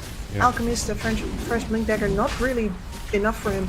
And that was still a decent engagement in the sense that at the very least you get a vac onto the Terrorblade finally. As the first one of the game. What? Nikki Cool dropping an Echo Slam onto Roshan there as he was walking down. I guess for the stun to keep him locked down so they can finish the job. But Yeah, okay, that's one way to do it. you don't control bot. You don't know what's at bot. True. Especially if you just want that Aegis in your hands, and you'd rather avoid any unwelcome surprises, and you're not planning to do anything in the next minute anyway, you might as well drop the slam. Yeah, I guess. It's just the fact that it was, it was right before he leveled up as well, so it was a level 2 slam before he got his Octarine core, so it was a full 120 second cooldown that I thought he maybe, okay, the Fisher might have been on cooldown, couldn't have dropped that, but yeah, I'm just a little bit gobsmacked to use that on the Roshan. I don't know, maybe just me. I mean, I agree, but to me, instead of being like, huh, that's really weird, I would never do that. The question is instead like, oh, how high is the priority of the thing? Like, how high is the priority of this Aegis? Are we underestimating it? You can read what he's thinking by the fact I think I that was he just a does little bit that, shocked to 'cause he see it doesn't come do out. that I casually. was just making sure that it was definitely the echo, that actually came out. But yeah. was. So, like you said, they're gonna have this Aegis now. They're not really looking to pick a fight. It's got 30 seconds left on cooldown here, Nikki Cole, and well, Look problems. at Nesphere. Yeah, he could have problems of his own. No, okay, the unstable concoction. I don't think he's the the Master Style boss. dodge was out in time, so they are still going to be able to get the chase down out onto this Alchemist. The Alchemist is going to be losing so much health here now as well. Look at this one. Nesphere just chunks him down. 3 or 4 right clicks, and this Alchemist is gone. And not a lot of health, only 1400 health. You're not used to seeing that. Because usually it is the core Alchemist that's running a lot of strength items. It's got like 2,500, 3,000 health at this point. But yeah, it's really not a survivable hero if you don't have the items to back it up. Especially when you're only on about 5,000 net worth. Yep. No, I was just laughing there at the Nesphere's positioning. He marched on his own straight into the enemy team and they parted like the Red Sea. They know who's boss, he knows who's boss. Yeah. And it's the wall drop, but that's not enough.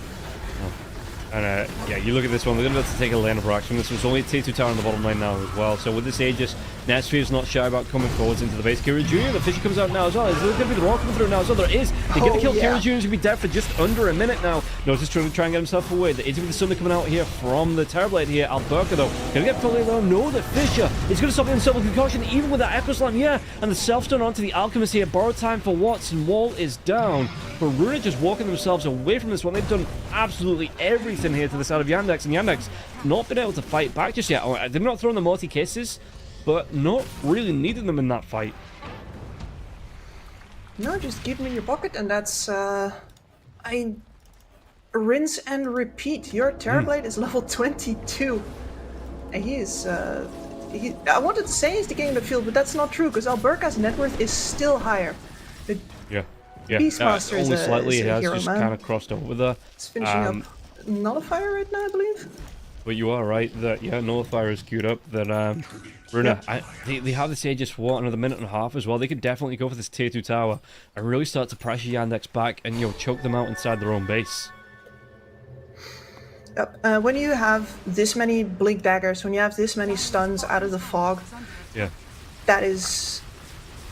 It's something that this lineup does very naturally. And something... Yandex are going to have to be so careful to not drop the last song of the game in an attempt to save a single hero somewhere, right? Yeah, yeah. Well, they're going to go for the rotation around, maybe looking for a pincer here. It's Kira Jr. and Notice, though, the ones that are going to be able to get it first. And Kitty comes out for Kira Jr. Sonic Wave there as well onto all the Nesper and his illusions. But look at this one. Not even really going to bother him here. They get the lockdown onto Watson. Watson, can he really fight this one out? It looks like, again, the lockdown coming through from the side of Runa. Song will be here for the reset here. Notice is going to try and chase down till the end. Till the end, though.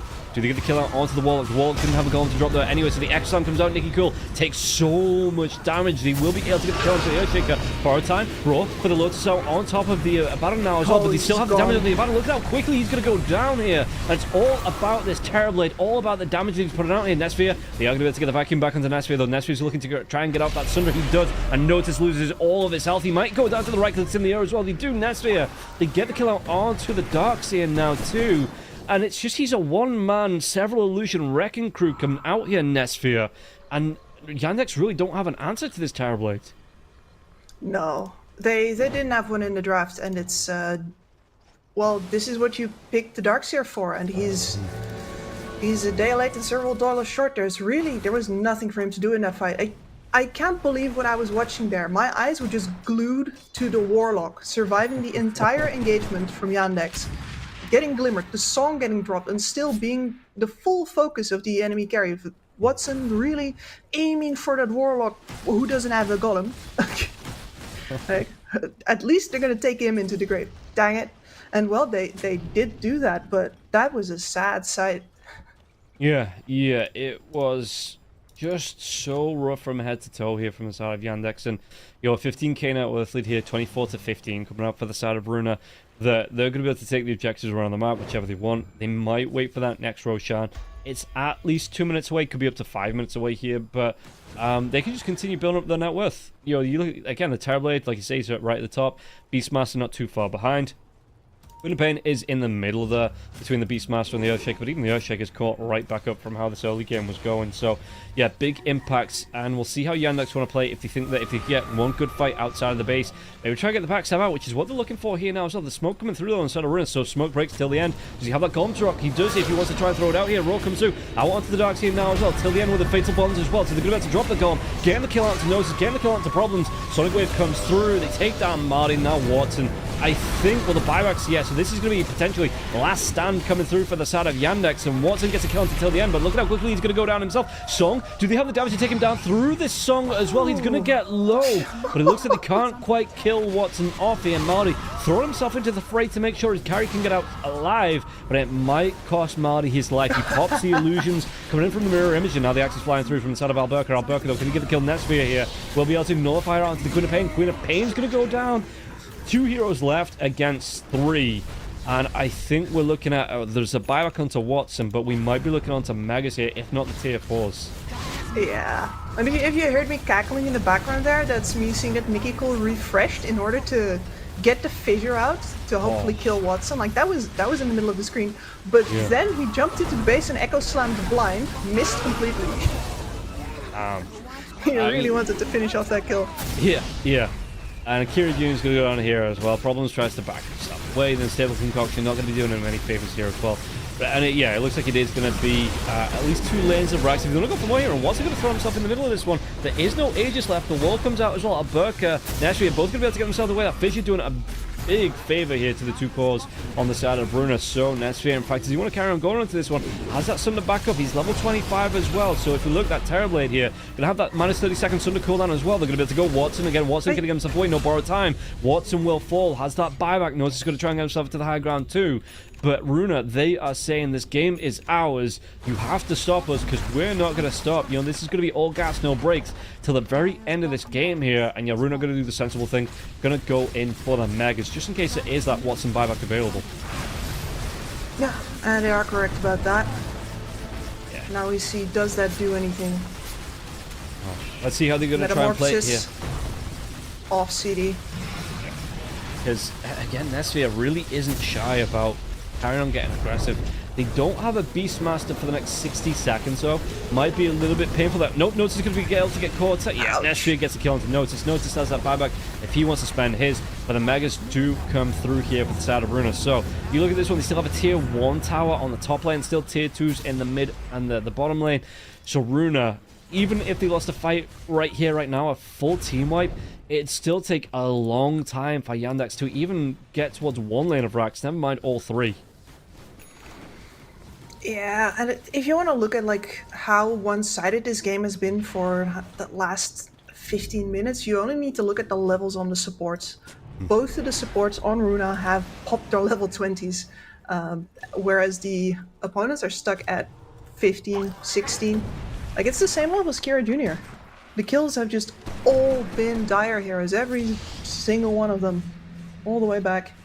Yeah, like I say, only a couple there go in the way of Yandex, and 30k net with it here for the side of Runa. 40 minutes into the game, they are going to be able to go in for that third Roshan, so Roshan is going to roll. Yandex going to be able to get here in time because he's already missing about just over half his health here now on that Roshan, and yeah, they're going to be able to get it for free on the side of Runa, and I wouldn't be surprised if this is the game-ending push. You know, potentially saying we've got racks, you've got an Aegis, we've got cheese now. Item-wise, we've built it fairly well that we don't need too much to build into it. Yo, refresh coming out for Nikki Cool. We've got the refresher shot for Alberca, and Al gonna get caught out, killed off. So this is gonna be a big window here because no buybacks on the side of Yandex either. So really big window for the side of Runa. Really big. No, it's... Listen, they're all done farming, they have all of their items, but I am a little surprised, in fact, that Yandex didn't call it before, because even if you look at their lineup in a vacuum, they're not great at defending versus Megas to begin with. Never mind this Terrorblade that's now coming to knock over their house.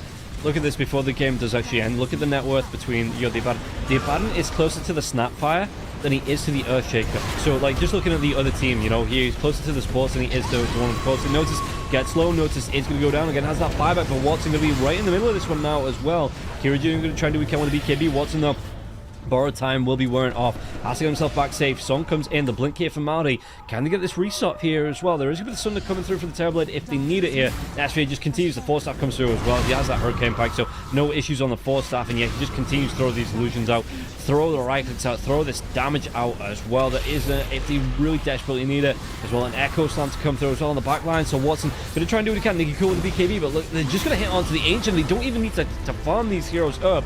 Just being able to break the base, break the Ancient, and Yandex, no way to stop that. No, and that feels like the story of the game, isn't it? Like, they have no real counterplay. As soon as there was space for Runa to make their own moves, as soon as they got the opportunity to, you know, get their Shaker back into the game, get some towers down with a Beastmaster once that, you know, the 15-minute period was over and they could actually start to play their own game, there was... I mean, we saw 2 moves at the towers from Watson, which is technically the correct play, but by that point, they were already too far behind in terms of options. That was the only thing there was left for them to do. And that is, of course, very predictable, and they really did get punished for that. Yeah, and it does set Runa up for a good run here, or at least a good series, being 1-0 up against Yandex. Yandex, they need to come back, win this second game to force it to a third game, because this is for all the marbles. You lose this, you are out early on the first day of these qualifiers. So we'll see how it's going to go in game number 2 between Runa and Team Yandex right after this break. The new breakthrough, an innovative phone with 1xBet app. With 1xBet app, you can register and start betting in just 1 click. Intuitive interface and thousands of sports events every day. User-friendly app. Big wins, fast payouts.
a new breakthrough and innovative phone with 1xBet app.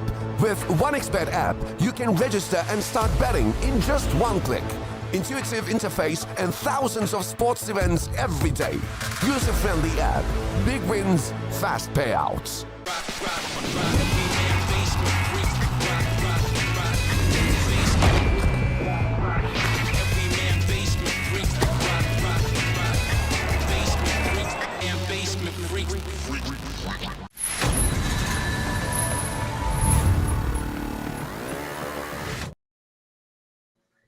Welcome back in, everybody, here to this second game of the series between Runa and Yandex. And Yandex are one game down.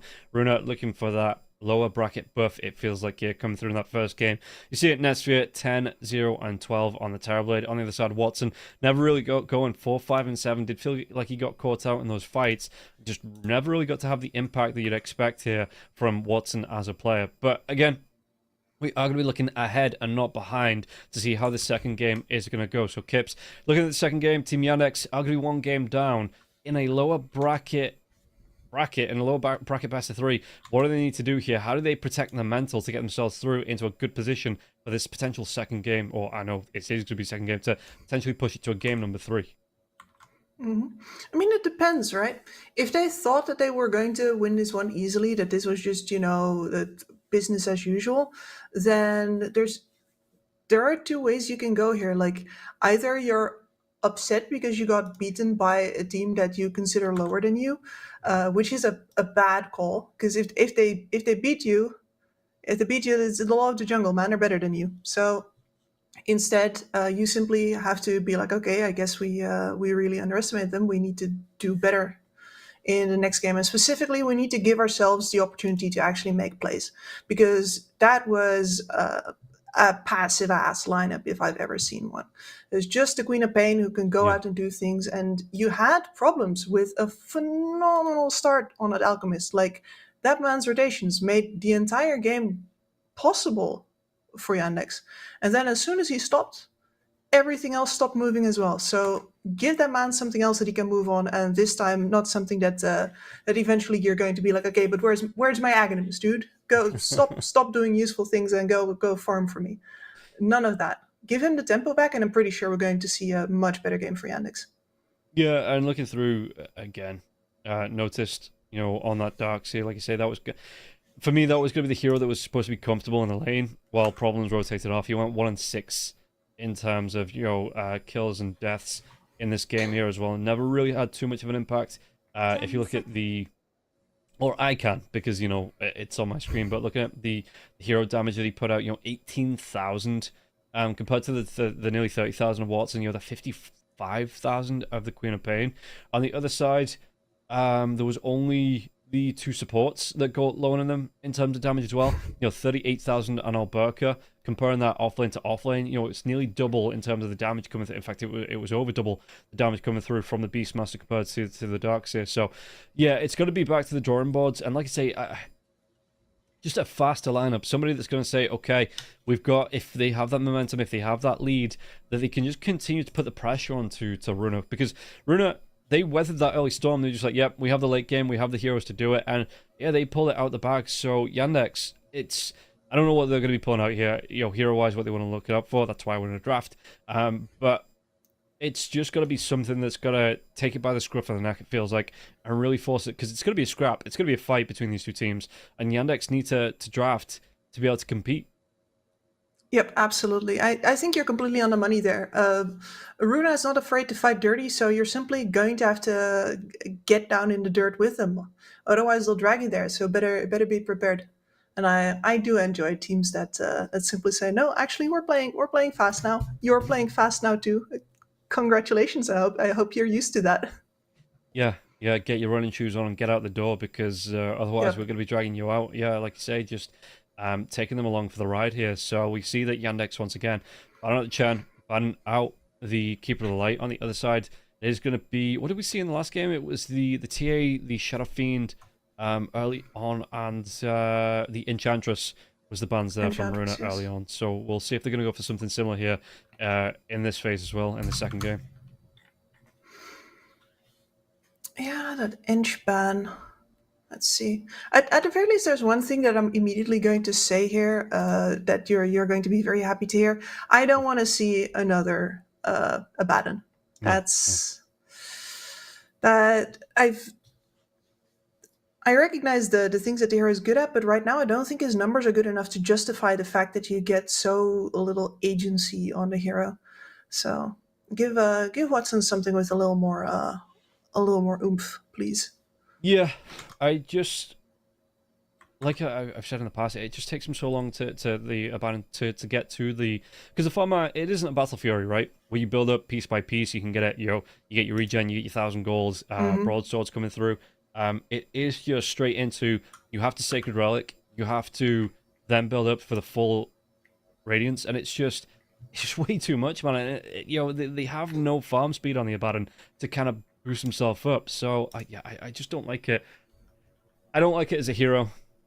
In terms of a carry, I just don't. But I could rage about that all day. It's similar to my Troll Warlord run, I'm pretty sure. Yeah, I mean, the Troll Warlord, at least you're going to get a bunch of lane pressure out of it, right? Like, Troll is still the undefeated laning champion. As for, I hate it when there's pause in draft, because normally they write out in the chat why they're paused, but right now we can't see that. So I currently have no idea why we're stuck here. Nope. I don't know. Let's get Google Translate out to look at this. Because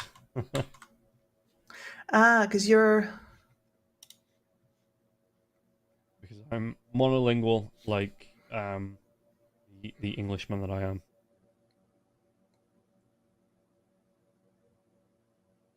Okay, here it is again. I can read Cyrillic, but I don't speak Russian. Oh well, It's very useful. Oh yeah, just waiting on the admin to gotta take a look.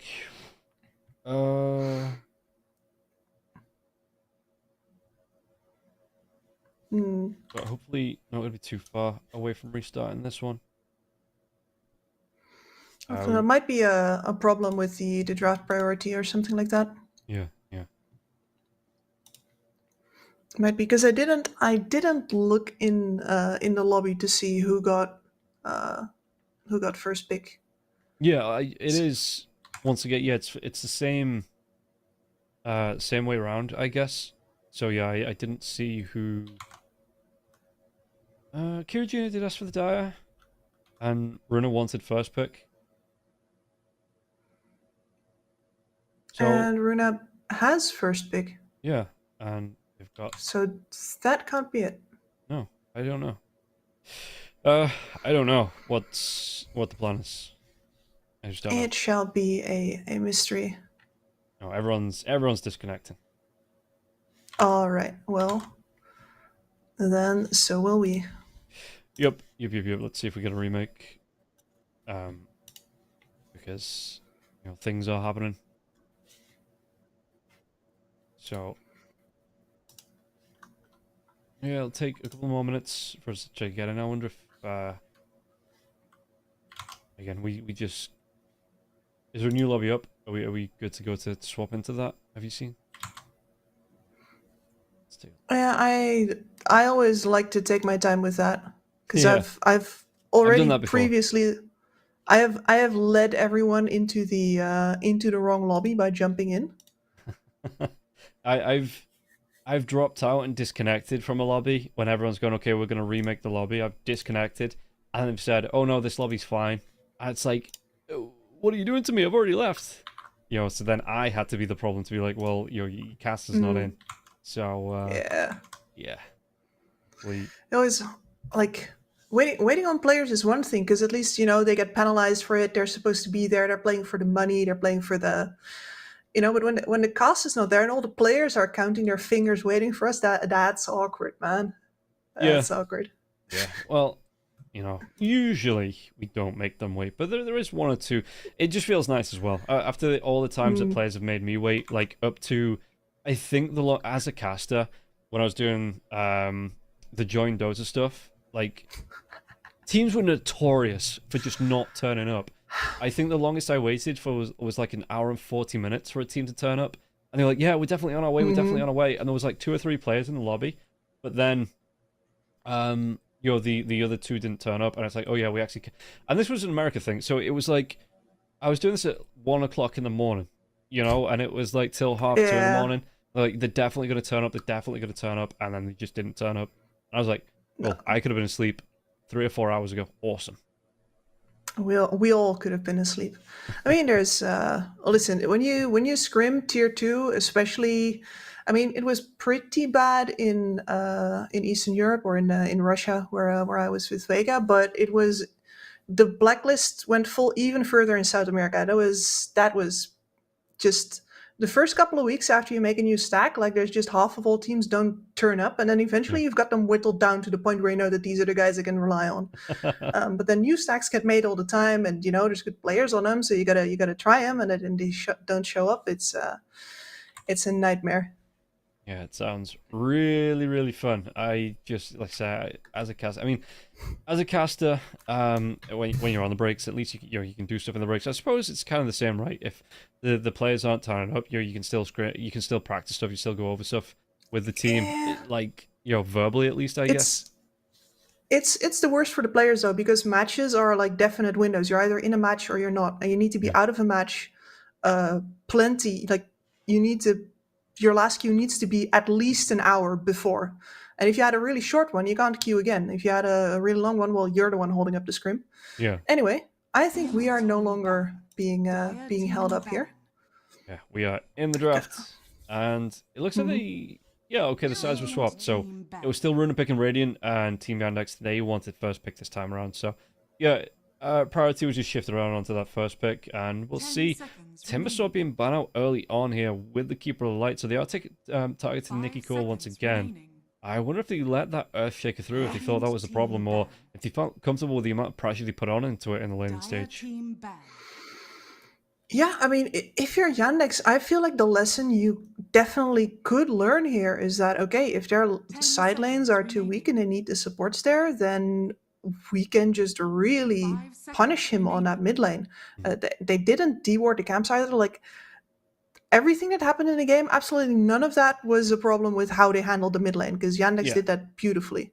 So I would not be surprised if they just let him have it again. Like, hey, can we just, can we get a mulligan here? Can we shove you in the dirt another time? Pretty please?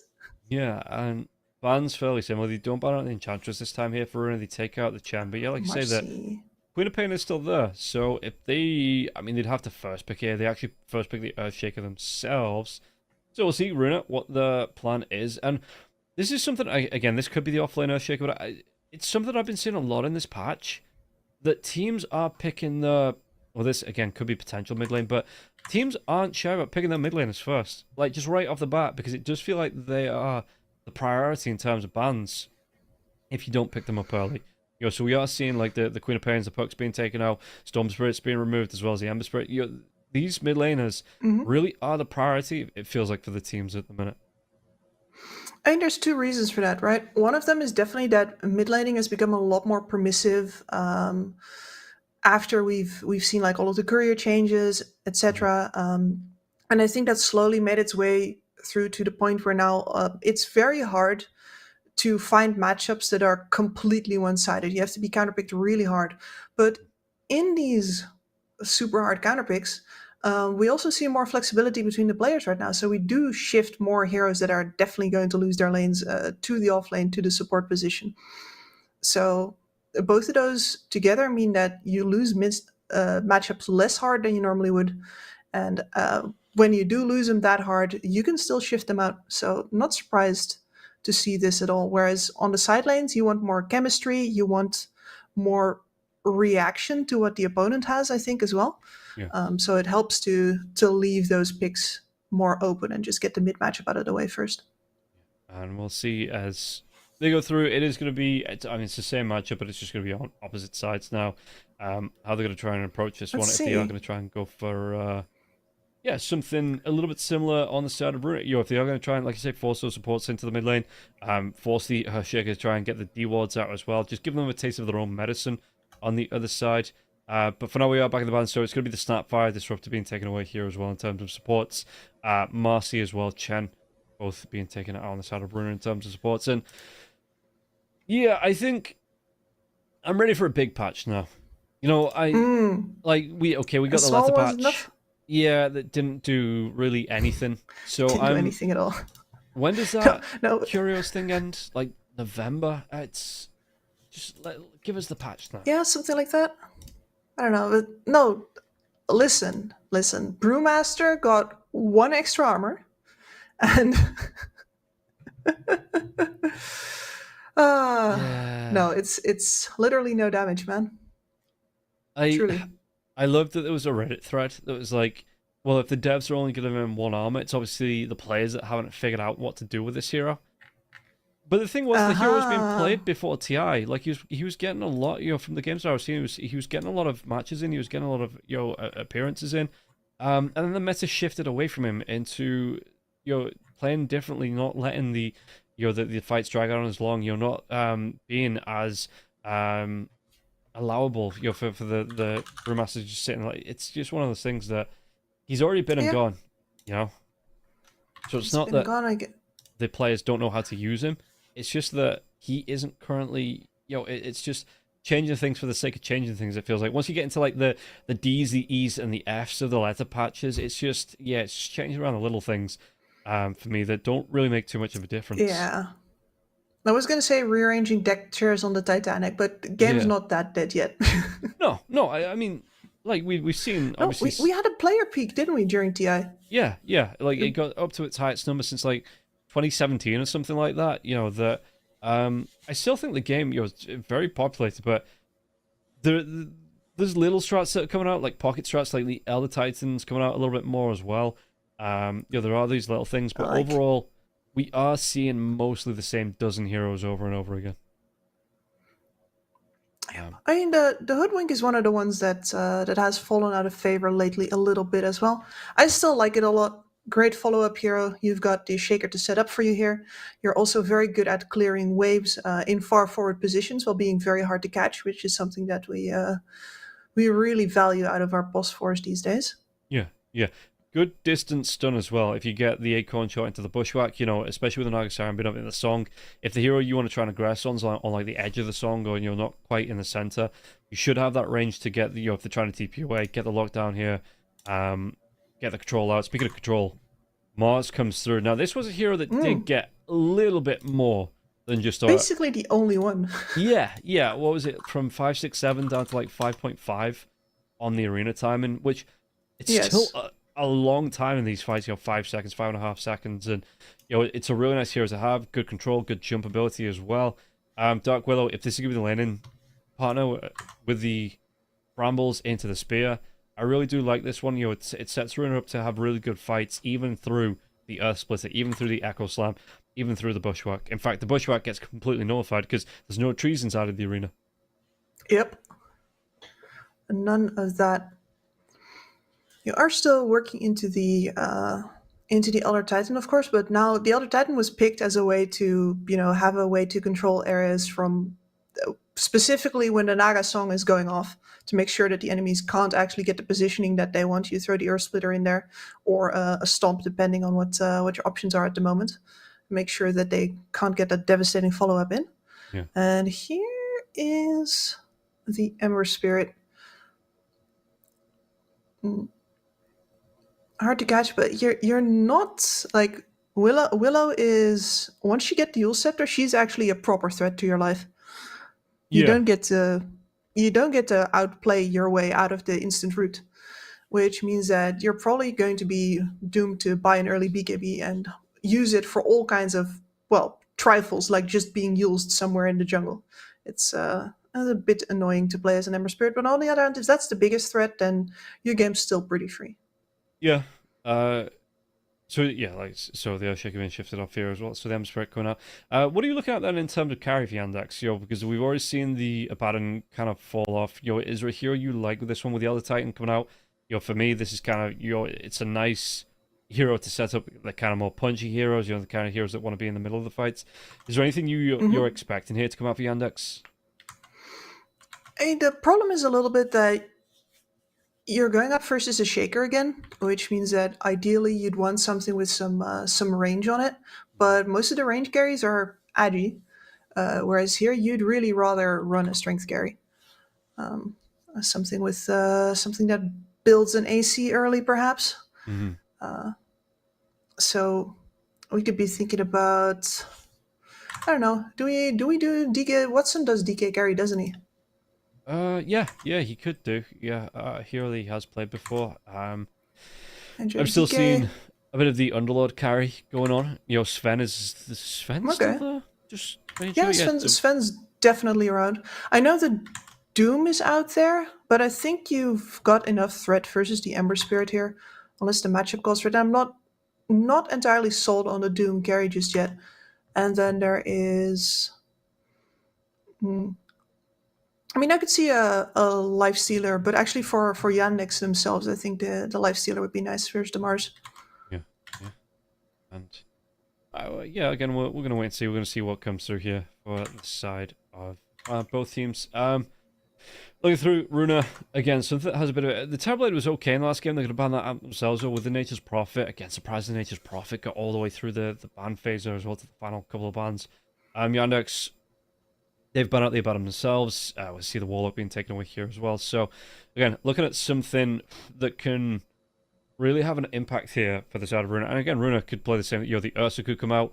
Could see that Sven coming out. Could see someone. Just they do have final pick as well on the side of Runa. I do like so Ursa. they can reply to whatever Yandex wants to pick up. And yeah, I mean, again, thinking personally for me, the Earthshaker is okay with the Fisherman and Enchant Totem, but if the Ursa gets on top of this Earthshaker, really not going to have a lane, it feels like. No, he will not. It's one of the matchups that you hop over the Fissure these days. Okay. Morph. I mean, in the olden days, you used to get the Elder Titan Spirit onto somebody and then shotgun them with the Morphling.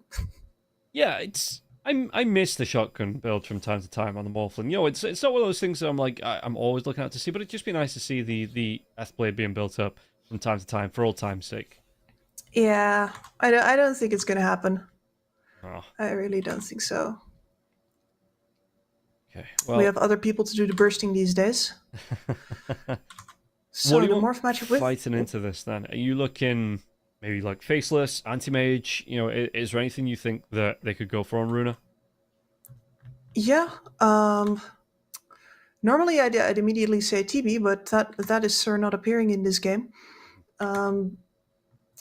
Weaver's an option, I think. I think what's an but that's bold. Okay. Versus a Shaker? Okay. I don't hate this. Yeah, okay. Yeah, Nashville good. I mean, they are one game up, so if they were going to take a chance, now is the time to do it. They have a lot of control coming through from the Mars with the Naga Siren here as well. The Dark Willow being here, it's good. It's really good up against the Morphin if you can get that first item Ags up here for the Drow Ranger. This is, I think, a really nice pickup for them. And you've got a lot of protection, right? You've got the Mars who can jump in front of you. You've got the Naga Siren that can come through with the song as well. Not necessarily any big brawling BKB heroes that are just going to pop the BKB and stay on top of your Drow, right? That's not exactly the lineup you're dealing with here. So you'd be forcing them into buying those BKBs in order to stay on top of Nesphere if they want to come out alive, because Nesphere will in fact shred this lineup completely. Yeah, and doesn't lose the marksmanship bonus now. So you do, it's the innate, the precision aura now is on the innate. So you do lose that if, like you say, the Earthshaker gets right and close, but the marksmanship is still going to be a lot of damage coming through if they can get through, the proc chance on that going through the base armor here for the hero. So it's still, and yeah, again, the Morphin is going to be punished out by this, the marksmanship bonus coming out onto him. Just like if it was a carry versus carry fight. So I like this from Nesphere. I like that the kind of dragon, they see the morph and they instantly adapt. They don't kind of ponder. They don't kind of like hum and har over what they want to try and pick up. They just go, okay, we see a morphling, bam, Drow Ranger. Let's see what we can do with this. Yeah, and so we once again have Runa with the winning carry matchup here. Now this one is not as decisive, of course, because there are definitely games in which a Morphling just gets a good enough game early on that you can simply be the one that stays on top of the Drow, and she'll simply not have the DPS to actually deal with you, because she does need a fair amount of build-up. But eventually, like everything else being equal, the Drow should get away with this. What are we looking at build-wise for Drow Ranger? So, from when she used to be popular, I'd assume Falcon's Blade, Power Treads, and then just straight up rush that Ags. Is there anything you wanted to stop off for? Is there any build-up here for Nesvia, or are you happy just to build straight into that? Not usually the straight Ags, no. Seen stop-offs into the Dragonlance, sometimes the full pike before the Ags. And there are also things to be said about building Manta style, depending on your matchups. Don't think that's going to be it for this particular game, though. Okay. Maybe if the Ember Spirit has a good game, but ultimately Manta style is not going to save you from the Shaker, so it's not a get out of jail free card by any means. Yeah. Okay. Well, we'll see how this is going to go, and the odds were on the screen. Just let everybody know, how this game is kind of weighted. So if you think you know which way this game is going to go, you can head yourself over to the 1xBet app or the 1xBet website. Use the promo code 1XRLGEU and get yourself up to 100% bonus on your first deposit. Available on both the app and the website here as the horn will blow. Smokes are out. Do we see any early action here? Marty as well as Problems going to be coming up onto till the end. Nesvia going to be pushed away here now too. 2 for 2 in terms of those runes, but no real fights to break out. Nothing really to write home about here as Nagasiren takes a little bit of damage as 3 heroes here on the bottom lane. Do they want to try and set up... surely the TP comes through for the Hoodwink. You have to get up to the top lane in just a couple of seconds. Or maybe even the ET. Yeah, through that twin gate where Marty looks like that's where he's heading here. No, it's just a setup here for Notice to make sure that he blocks that creep wave, and the Nesvia decides not to walk out and block the creep wave in return, so he's got an awkward start of the laning stage to deal with. Yeah. Ooh, Bushwhack just comes through to till the end, though. Till the end in the bottom lane. Gonna be taking a lot of damage here from this combo. The Fisher out into the Bushwhack, and you see that till the end, right down to below 200 health, taking a fair amount of punishment from the 2 heroes in this offlane for the side of Yandex. Yep, and now the wave is really far forward as well. This is very good news for Noticed. Yeah, and if you look in top lane, Queasy Spirit is out here from Marty as well, but Marty, that's all he has. He doesn't have any real way to take advantage. There's no Echo Stomp to come out. It's still only level 1, but he could probably still run heroes down with this Astral Spirit buff coming his way. And yeah, Queasy got to be a little bit careful because, again, spells are on cooldown. She only Shadow Realm at level 1. Meanwhile, in the mid lane, Kira Jr. coming up against... How do you like this matchup against the Queen of Pain for the Ember Spirit? Is this a skill-based matchup? Does it favor one hero over the other? It's definitely skill-based in sense that...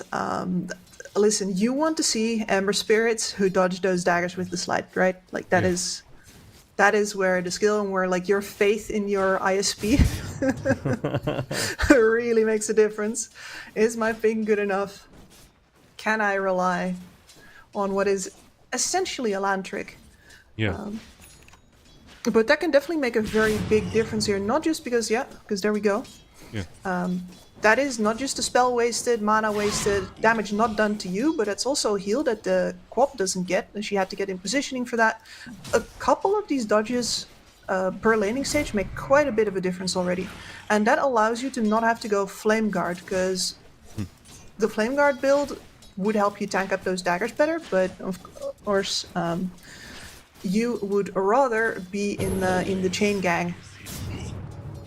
Yeah, as it looks like Nikki Cole, I mean, he's going to be able to get that Shadow Strike off after the Sleight Fist came out here for the Ember Spirit. Ember Spirit, not a lot of mana left. Will be able to get himself over to that rune. If they don't want to try and contest Queasy and Marty, though, going to try and trade out here. There is going to be the Shadow Realm coming through. Bramble's available as well to the Dark Willow. Dark Willow, so you want to try and go right click comes out. No, Bramble's being dropped, though, so just the Shadow Realm damage. No real major follow-up there from the Mars either. He was threatening to come across. He doesn't quite commit here. A little bit of damage coming out to Watson. Watson's going to be careful. That was an Agimorph he was going for, I'm pretty sure. Yeah, that looked remarkably green on my screen. Playing with fire. I mean, I always joke with TP, and I think I've also done it with you, right? Is every Morphling gets one. Yeah. Once a game, you're gonna be low agi, and something is gonna, fall out of the sky and murder you. Listen, I'll forgive that once, but then you have players like Ame, and I might harp on it a little bit. No, that's okay. I think if you were going to hop on about anything, you're hopping on about Ame. It's not the worst topic as a DOTA caster to go on about. It's very, very popular right now, very topical. Yeah. As Marty is going to be chased down here, Queasy does give it up, doesn't have any spells left, so we'll let they sell the Titan off with a warning, it looks like, and ET going to go all the way back to base. Heal up, has that TP back to lane if they want to, but it is going to leave Watson a little bit vulnerable here in the lane for about 30 seconds, up to a minute here, while the ET gets his heal up while he's, phoning home, getting that heal coming through. As Nicky Cool, how's it looking for him? 22 last hits up against the Ember Spirits, 18, so fairly good in the lane here for Nicky Cool. Yeah, he was definitely. I mean, he was always gonna come out on top, and definitely the Ember Spirit will start to show his teeth once the level 6s come in. We'll most likely see an attempt at both of these mid laners trying to kill each other, presumably with the help of both supports on the level 6. Well, yeah, we already see Kira Jr. taking a lot of damage here, and again, he has the slight fist, but he keeps using it offensively, not getting the damage, letting Nicky Cool get these openings out to get the Shadow Strike out, but using it to farm up here as well. As you can see that, again, Nicky Cool going to be a level ahead here, and is this going to be a good opening here for the Queen of Pain in terms of window? Because again, Ember Spirit, until he has those remnants up, doesn't have any mobility around the map here. So if he's forced to TP, he has to do the long walk back to the mid lane. And the Queen of Pain is going to have the blinks, so it's a little bit easier to get around here for Nicky Cool. So we'll see how this plays out if Nicky Cool gets to that 6 first.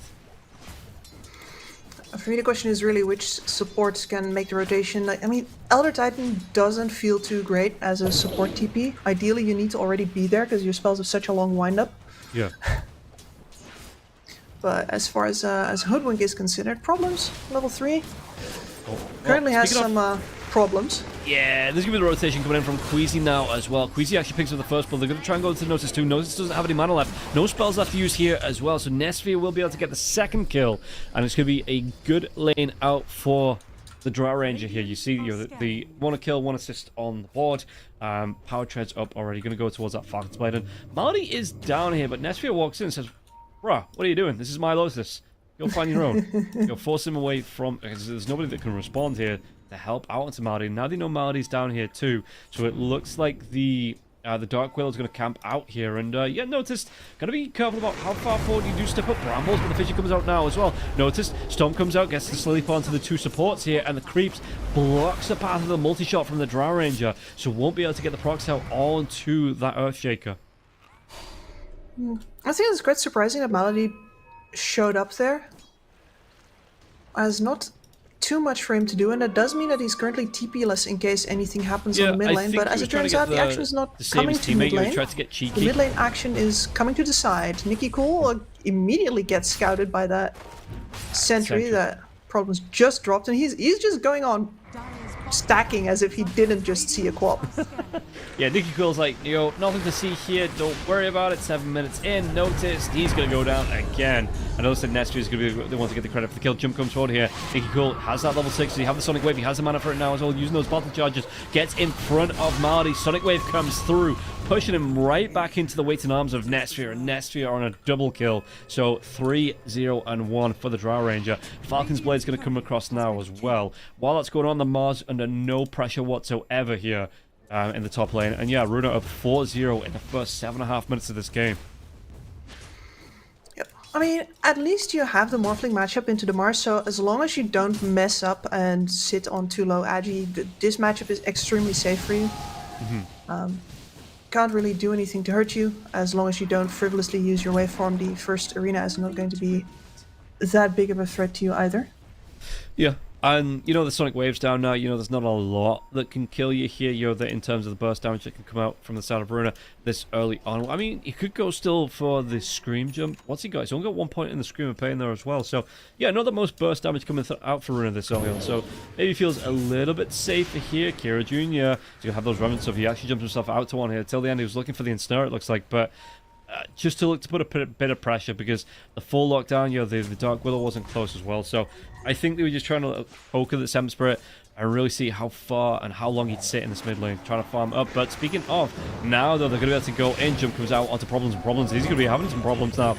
Do they have enough damage to get the kill? No one can deny him here. Queasy gets the credit for the kill onto problems. Kira Jr. Ron, one more remnant left now, so going to be throwing this one up, but he's going to try and get himself away to safety.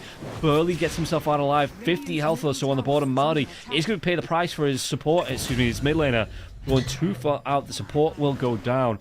6-0 on the board for Runa.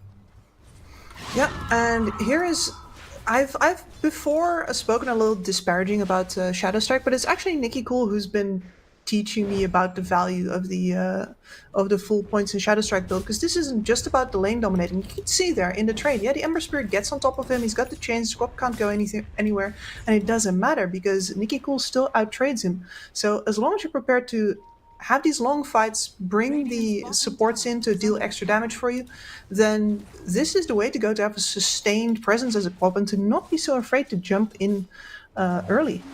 Yeah. Oh, they're going to get another drag back, it looks like here. Ember Spirit is around. Oh, it's a replay. I was looking at the items. It is a replay, yes. It is a replay. Look at this here. Like, yeah, I mean... Nothing to do for Kira. Yeah, Kira Jr. had to jump himself away to safety. And Malady just being... They can take the timer and him down here.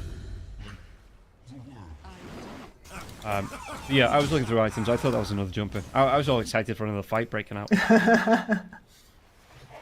Don't worry. We're casting a Runa again. It'll happen. Yeah.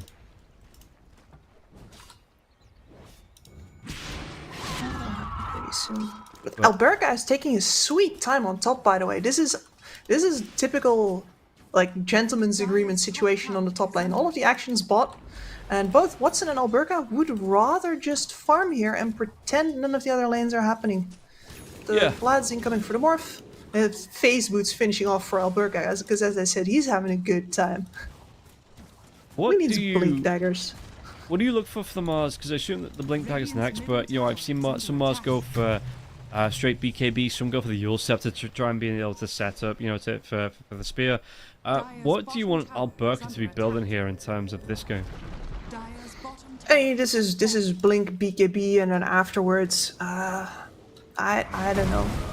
We are going to see another fight break out, and this one's an actual fight now as well, so no replay. Notice is going to try and get himself away, and Snow comes out. There's going to be the reeling coming out now as well, onto the Earthshaker, the silence for the Drow Ranger. One more. Nikki Cool gets the credit for the kill. And this Earthshaker, look at them marching up. Really not going well for him. 0-3-0 for the offlane Earthshaker. I think they would love to snipe these stacks out from under the Shaker as well, but I don't think the Drow is quite in a place where she can take those.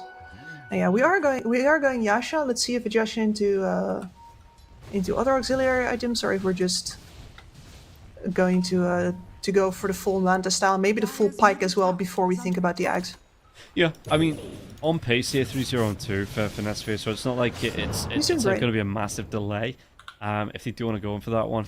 And don't forget, everybody, promo code's on the screen there. ResD2. I'm not sure if they changed the promo code around then, because I saw a different one. Never mind. Promo code coming out, ResD2. You head yourself over to the 1xBet app or the 1xBet website. Use that promo code to get yourself up to 100% bonus on your first deposit. Dire's top tower is under attack. And I like the way that these Drows are doing it, right? Because what you do is you first just make sure that you fill up all of your slots with useful stuff and stay relevant. Be able to actually contribute, keep the speed up as much as possible without sacrificing the possibility to come in, and then after you go for the Aghanim Scepter. Get that slot efficiency first. Yeah. Just taking a look. It's they might try and push out in this. I mean, they have no Mars, they have no Drow. The Mars still on the top lane, and the Mars Alberca. Look at how close he is to towards that blink dagger now too. So they might might try and stop this on the side of Yandex if there's pressure on the tower, but yeah, Runa just back themselves away.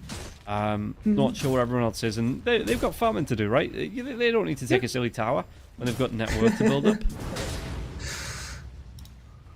Yeah, who needs towers, right? Who needs TP points? Who needs points where the creep waves naturally turn? Who needs the vision?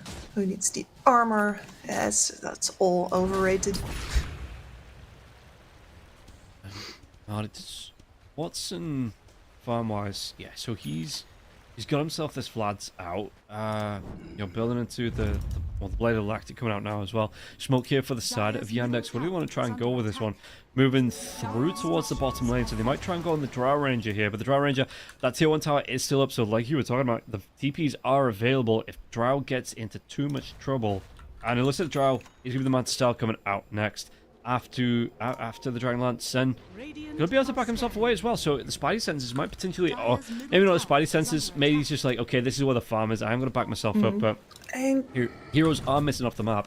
See what Runa are gonna do in response. Specifically, nobody was defending mid. Like, I'm pretty sure Nesphere knew this was happening. Yeah, exactly. He did this on purpose. He might still go down here. Can he get the kill off? Can he get the damage off now as well? He will fall. Tillian goes down here as well. So they are going to be able to get the tier 1 tower in the mid lane, but it's going to cost them the Drow Ranger. It's going to cost them a big chunk of gold, or 800 gold, or just over 800 gold, 850 gold for Nesphere going down, and then the other 500-ish for Tillian going down there as well. Yeah, this is one that you immediately talk about during the replay review, and you really go over this, because the TP positions there were completely misjudged. The Mars needs to be on the bottom side. And here now, he thought he was safe. Well, thought he waited long enough. He's going to be slept up now as well. Can't get that arena out. He's going to be going down. Watson does get the credit for the kill. And they might be able to put pressure onto the tier 1 tower of their own. Drow Ranger back alive. And you see, already moved over to that triangle. So they're not even going to set up for the defense on this. Do you think... obviously it was a mistake. Do you think that, as the Drow Ranger, you have these heroes missing off the map? All 5 of them missing off the map, really. Yeah. This was on purpose. There's absolutely no way. No, he stays there because, and you can see that by the rainbow of TPs and the fact that they're all in specific positions. They're gonna go on our Drow, we're gonna be ready, and we're gonna punish because we have Mars with the Blink Arena ready, we've got the Sonic Wave, it's them coming to us, it's just horribly misexecuted, unfortunately. And now, the bodies keep dropping. Okay, so... Seen a bit of a reverse of the last game here because Runa went 6-0 up and now we're back to 7-4, 15 minutes into the game. And yeah, I'm just looking at this one. I'm thinking that nobody's even starting to TP in yet. Nesphere, like you say, he's hanging around. But at this point, I would have liked to at least have one of the, especially when I'm sorry if the song's up, down here a good 10 seconds ago. I mean, she was not intended to catch that shot. And then she gets her song off and everything's different. You're in the arena now as well, so they are going to be able to get the kill out onto Kira Jr. at least. Can they go for a little bit more onto this one? Like I said, Problems might be able to run himself away. Double damage rune, it's going to be amplified damage rune coming out for Alberca, as they might be able to fish for a little bit more here till the end. Pushing up, they did see where Notice went, but Notice, he's looking a little bit fast to catch up to here, the Earthshaker. And it looks like they might just let him go, but again, well, they get a kill onto the board, and this time Kira Jr. goes down, so this is going to be quite nice for Runa. Yeah, a little bit of a reset. But yeah, the wave that we just saw was essentially, this Shaker wasn't anywhere near his Blink Dagger the last time that we saw him. And then the fight on bot immediately gives him Blink, and you get pick off on the Quap after. And it stops off a lot of Runa's tempo that is so carefully built up. Yeah. And now they have that Shaker to deal with. Well, still, Drow Ranger at the top of the net worth. That Manta style not too far off completing here. Kira Jr. The spear comes back. It actually connects onto the tree. The Sonic Wave comes through as well. They're going to be able to get another kill out on Kira Jr. He is going to go down. Really nice pick up there from Queasy to get the damage out onto Kira Jr. The setup from the team as well. The blink forward off from the Mars, finding the angle back onto the tree. Just really well played from the entire team. Yeah. And a bonus. Yeah, they get another one here. Marty's going to go down. So, okay, Runa. They took the foot off the pedal a little bit, but they're the foot, solidly back on now. And, yeah, they're ready to fight it out, it feels like. And saying again to Yandex, okay, we're fighting. Whether you're ready or not, hopefully for Yandex, they are ready this time around. But Runa, they're going to carry on getting aggressive. Yep, no. as soon as Yandex retreated back into their own side of the map, that's where the Runa vision is. And Alberca didn't get to use that brand new Blink Dagger in the fight on bot, but he definitely flexed it now. And he's actually the one building the Yules, it's a great item on the Mars. It means that he can set up for his Willow. Yeah, they're going to be able to get the kill out now as well. Can they go for any more? They get the sleep out into Queen of Pain. Queen of Pain, Nikki Cool going to be able to get the blink away, but there is still that urn charge out on top of the Queen of Pain. Queen of Pain taking down. It's a full Spirit Vessel, actually. It's going to be so close. Won't go down here. The one comes out after, just barely keeping them alive. And now look at the damage out to Kira. Kira Jr. going to have to use that Remnant to get himself away too now. Spirit Vessel out until the end. Till the end going to back up now as well. Song not available. It was used to start that fight, so till the end, it's a lot of damage coming through onto the Naga Siren and won't be able to heal up through this one. But again, that looked like Runa mitigating a fight there being started by the side of Yandex. They did, and Yandex has it's a great retreat as well. It's even a cute blood grenade being tossed in by the Elder Titan at the end there to prevent Alberca from blinking in after them. Very disciplined back, but look at how far forward these Naga illusions are, how far forward the Mars is. Runa still want to scrap. Yeah, Naga's on half health. They don't care. They might be able to go here top lane. Kira Jr. is going to show. Problems isn't too far behind him in the trees, just trying to hide out. Looks like they're going to change lanes and back themselves away on Alberca. Alberca, he doesn't have that arena. The Yule Scepter is complete though here for the Mars. So this is going to be really nice, again, setting up for things like the spears. Just be able to set up for jumps into the arena too. Yeah, setting up for Queasy. Yeah, bottom lane. I'm going to try and go here onto Watson. Watson, what can he do? He's going to be able to get himself away because he takes that Queen of Pain form, so he has that blink out in his arsenal. And they turn it around, and Queasy will fall. Oh, but the spear into the arena. Can they kill it onto the Watson? No, Watson. Surely that's going to be enough strength more for you. The Drought Range is nowhere nearby too. So they do just try and, I guess, they're jumping from Watson. They might be able to get the kill onto Alberca. I'm not sure what Alberca jumped himself forward for here. Yeah, he seems to feel like he's had, and he's correct that he's had a phenomenal farming game up until this point, and I guess that all of the item in his pockets are just weighing him down, and it's true, like he has to leverage that now. He got all that space on the top lane, he got all this farm, he's supposed to make moves with it right now, but that is definitely an overplay. Yeah. He's forcing himself.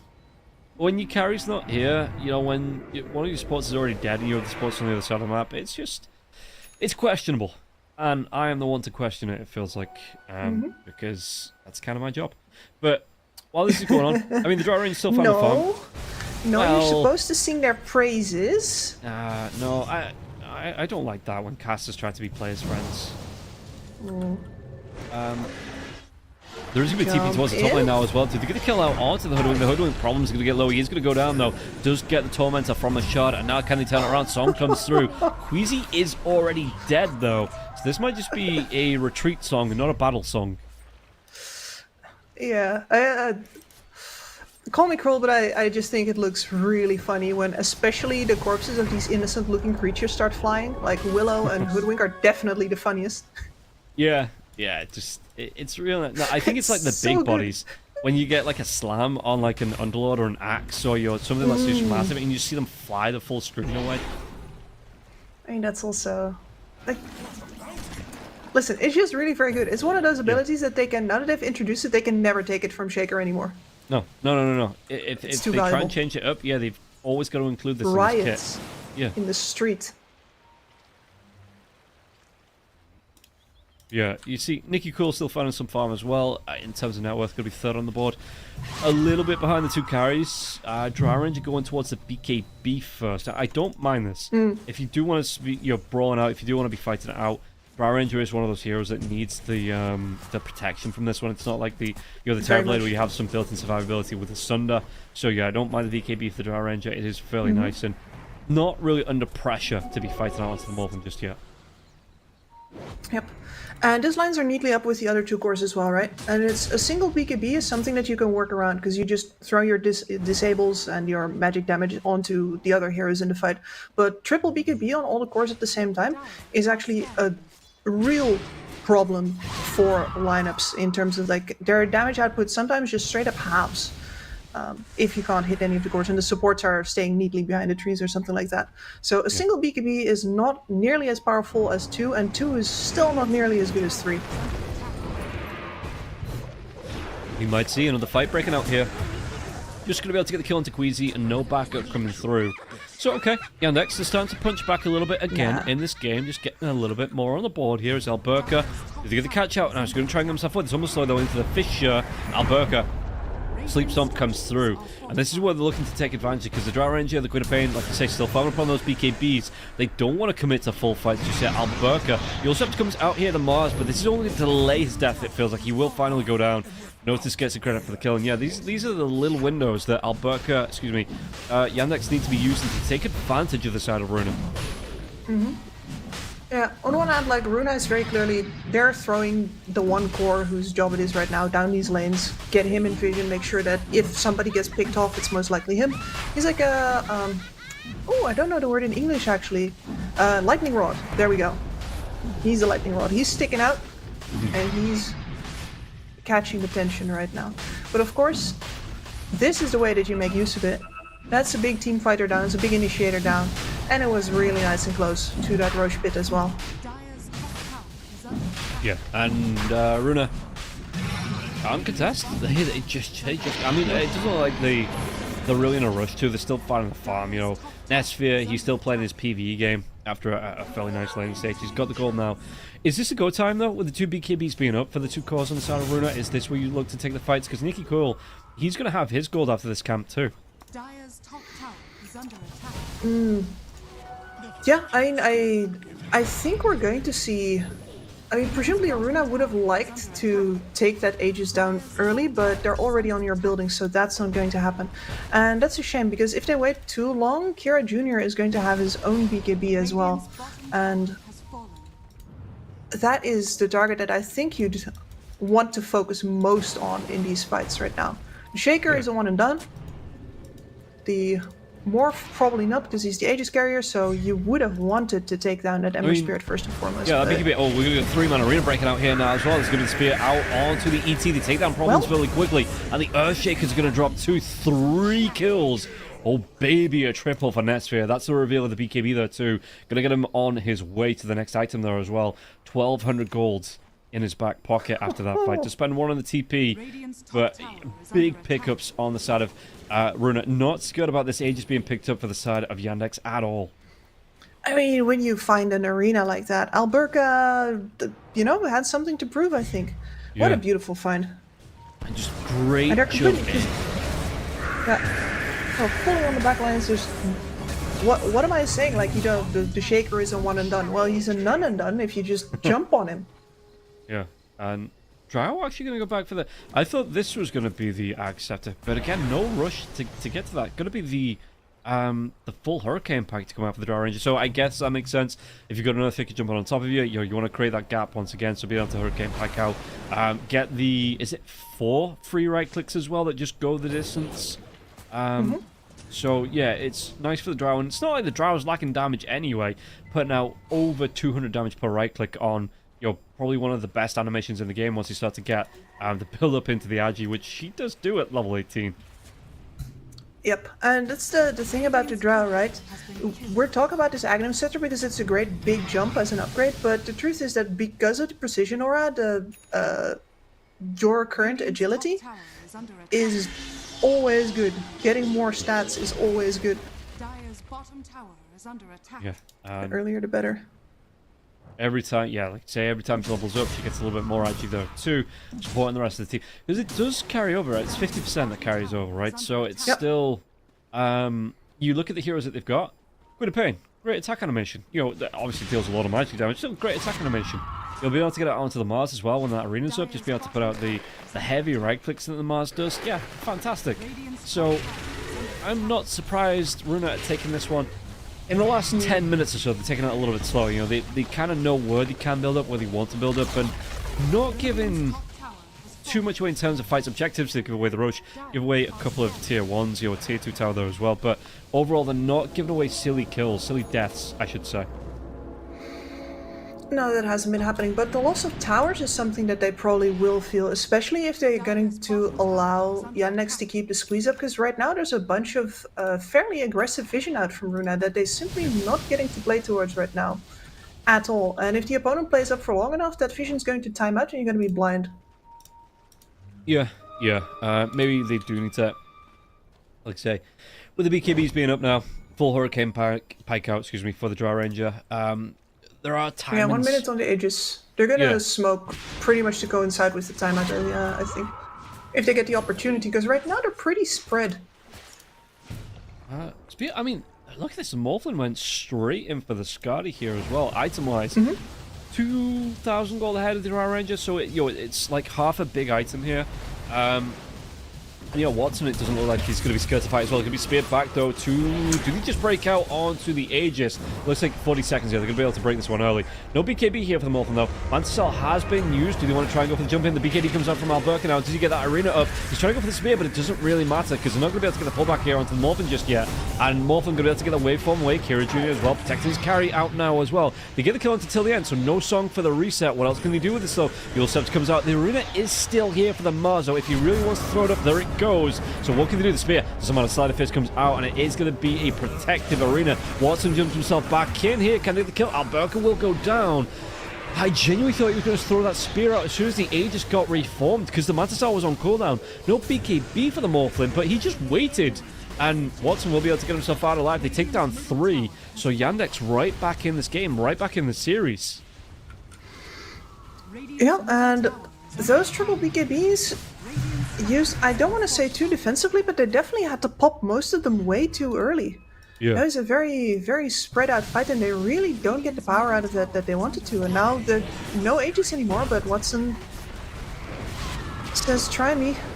Someone comes in. Kira Jr. going to take a little bit of damage, but there is going to be that push-up coming out of Kira Jr. now as well. Kira Jr. can get himself away. The Echo Slam comes out, and the answer is Nicky Cool. Excuse me, not Kira Jr. Nicky Cool can't get himself away from that one. Song comes through with the sleight of fist again. Tyrion Chains comes out onto this kill to get the Naga Siren down, and it's going to be the Drow Ranger left to try and clean up the pieces and try and defend the base. Jump comes in. Nope, no spear connecting there either. Yeah, and Runa, they're falling apart a little bit here, it feels like, and Yandex taking full advantage of this one. Yandex going to try and chase down BKB, comes up from Alberca, but Kira Jr. with a BKB of his own, trying to chase down, Tyrion Chase BKB out for the Drow. Okay, Kira Jr. a step too far, and now they have the Brambles out into Watson. Watson, can he get himself away from this one? The right click's coming out now as well. What's he got left in his tank? He's got himself the Mantis style coming up in 3 seconds. So some delays coming through from the rest of the side of Yandex here. Queasy goes a little bit too far. Marty, Watson going to be able to gang up on Queasy there to get the kill. But yeah, Runa, it just feels like they've crumbled a little bit in the last 5 minutes or so. Yeah, they've been really hot and cold in this game in general, and that was definitely one of those cold streaks, much like the 2 extra pickoffs that were found after the disastrous fight on bot here again. The fact that they don't win that mid fight seems to immediately translate in their comms being into disarray for this high ground push as well. Like, that you can get this same outcome with 1 racks down with a lot less deaths on your side. And yeah, you look at this, so 4K now worth lead, 15 kills to 16 at 31 minutes going out for the side of Yandex. Oh, ooh, okay, Drow Ranger is to be able to get away, but again, the Naga are not going to be as lucky there till the end does go down. 46 seconds on the sideline here for the Naga. There is the Guardian's Greaves out for the Naga Siren, but no way out of that one. The song was on cooldown there as well.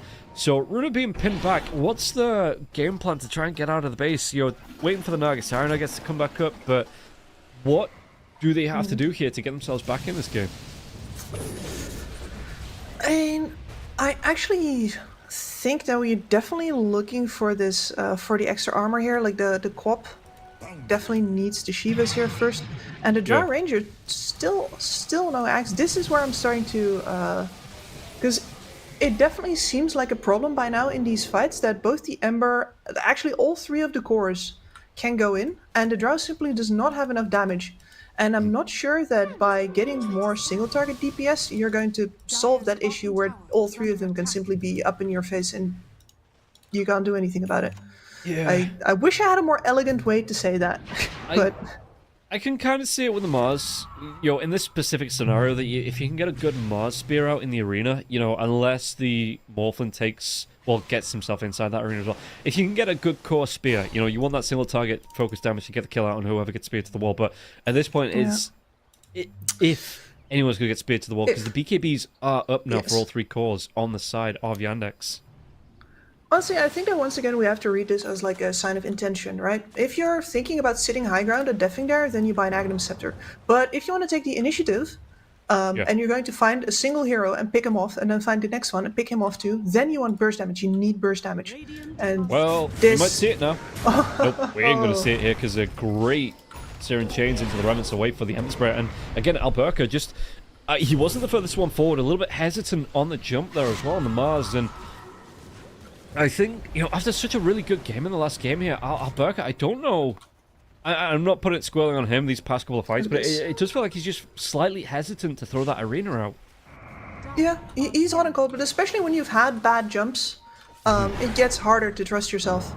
It gets worse the harder the game has been sometimes, and that's just human nature. Yeah, we'll see. But they smoked again.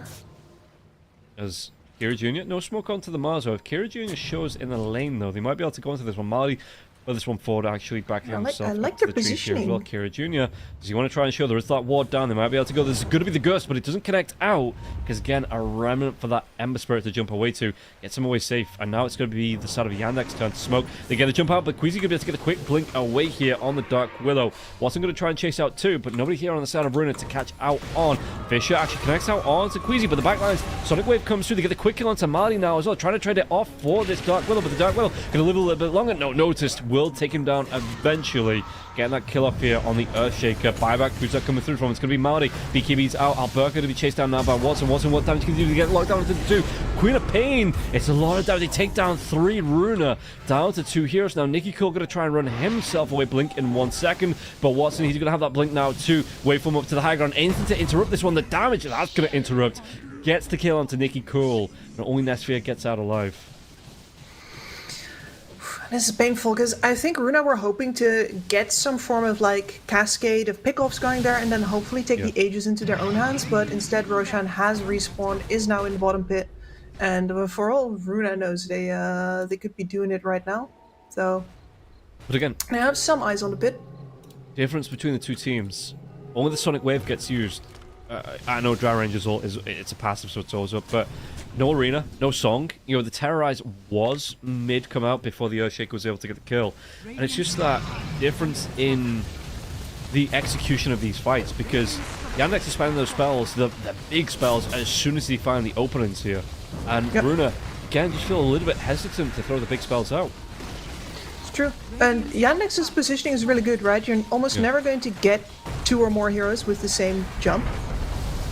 They're asking, do you really want to spend it for only a single guy? And maybe the answer should be yes. 20 seconds now. Searing Chains comes out onto the illusions for the Drow Ranger. Drow on half health. No lifesteal here as well. What? Sakuria. Okay, Sakuria went to the other shop across the river. And going to try and bring in that Daedalus for the Drow Ranger. That could still be a turn. Ooh, do they have time to... smoke's out onto the Mars now as well. Roshan is going to roar, but Tillian's backing himself away. And this is who you want to set up to interrupt this Roche take, because Roche isn't going to go down super quickly. But they're going to take so much time getting here, Runa. And again, going around the long way until the end. I guess it's a safer way, but not going to be able to get here in time for the song to maybe interrupt on that Roche take. And it just feels like, if I can summarize this game, everything Runa's done, they've just been a step behind after the first 10, 12 minutes of the game. Like, yeah, with a couple of decent moments, but nothing's quite stuck for them. And it's not for a lack of trying here either. Like, we've seen the smokes, we've seen the attempts, and that, in that regard, a lesser team might have slipped up and might have given Runa a way back in, but Yandex playing really disciplined right here and not giving that opening at all. I don't know where this hesitancy has come from Runa. You know, I don't know, maybe they got shook in the early game after being so far ahead, and then Yandex coming back in. So they are going to lose a full lane of racks now, down to a lane and a half worth of racks. But that Daedalus is up for the Drow Ranger. We'll see Morphlin going to be getting that AC up, though, for him. So Watson going to be able to get a big boost up here in terms of... I mean, the 50 armor might not matter in the fight, you know, because we all know what the Drow Ranger can do, but the bonus is going to be nice for and what does Nesfear do in terms of his next item? If he's even going to get to his next item here, because you can see that Yandex, they are pushing in. They're looking to try and take this game by the scruff of the neck. Yeah. I mean, second Daedalus? Yeah. Because you need the DPS. Oh, Watson going to get caught out here, but this is going to be a big jump in. No BKB coming out in the song. It's way too late. They get the kill into the Queen of Pain while the song is up. They're both dead. And GG's going to be called. Yeah, they just, okay, Tri-Ranger's dead. We've got no way to fight this one out. We aren't even going to try. We're just going to GG through into the third game of this series. Just like that. And sometimes that's really just all she wrote. It's strange, isn't it? Because we'd really, in the previous game, Alberca was the protagonist, and maybe he was here as well, but more of a tragic one, unfortunately. Some really good moves. I mean, a brilliant jump on the find of the Earthshaker and the two supports in the mid game there, but that was about the only one. And the rest of it was really characterized by not enough momentum out of Nikki Cool, really, after a good start. Didn't really see the supports much. Nesfear, decent farming game, but ultimately just didn't feel like he could ever get on top of the damage curve, and that left everything in the hands of Alberca, who just ran hot and sometimes definitely too cold. Yeah, I there was definitely some hesitancy after the first couple of arenas. The Mars was maybe down to positioning, maybe down to like, oh, I'm not sure if I'm going to catch anyone, but it was the difference between the two teams. I think that Yandex were throwing out, they were firing supports and they were throwing out echo slams. They were throwing out the big spells to get the kills. Whereas Runa, they were maybe a little bit hesitant because thinking, if we spend this now, we're not going to have it for the carries or the cores later on. But just find the kills, my dude. Watson, again, no deaths in this game here. He got the Bob score. He's got the 808 on the board. Having a fantastic time as well. Didn't really get pressured out in the lane because it was just Watson and Alberca left alone. And the Mars isn't going to kill out Morphlin in the lane. He's going to just look for the rotations. And yeah, Runa, after a really good first game, I don't know what crept into it because he started off this game well as well, but I don't know, man. I guess Runa, they've got a third game to pull it back, but what's your advice here for Runa going into this third game? I mean, advice. Listen, I don't know them because this is an unusual sort of game that we've seen from them. Almost never. Like, I've definitely seen them struggle to find opportunities before, but not really left them lying. Like the indecisiveness is new, and I think the real question here is just: are they going to be able to reset between games, or is this hesitancy going to follow them in between? Because those are two fairly different scenarios. If they still have that Runa team gameplay and they can just snap back into that for game 3, then I don't really have to tell them anything. Yeah. Okay. Well, we'll see if they are going to be able to get confidence back while they have a little bit of a break now. But Yandex, they are the one with the momentum at the back. So we'll see how this third and final game is going to go right after this break. The new breakthrough, an innovative phone with OneXBet app. With OneXBet app, you can register and start betting in just one click. Intuitive interface and thousands of sports events every day. User-friendly app. Big wins, fast payouts.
breakthrough and innovative phone with 1xBet app. With 1xBet app, you can register and start betting in just one click. Intuitive interface and thousands of sports events every day. User-friendly app. Big wins, fast payouts.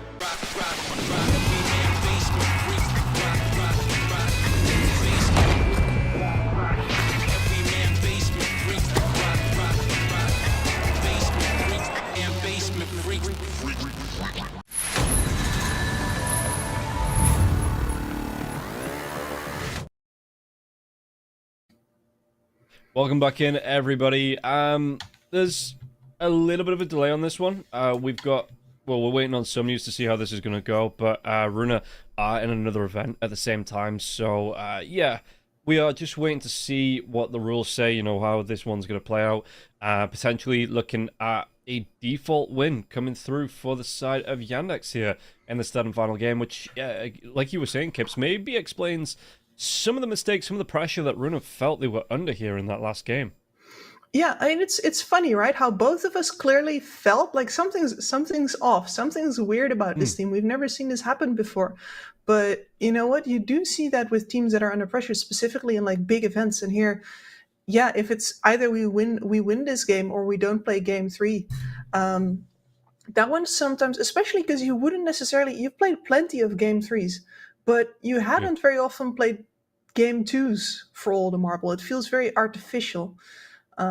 Especially if maybe behind the scenes your manager is still begging the tournament staff, can we postpone this one? We did that last week. Everybody loved it. It was great.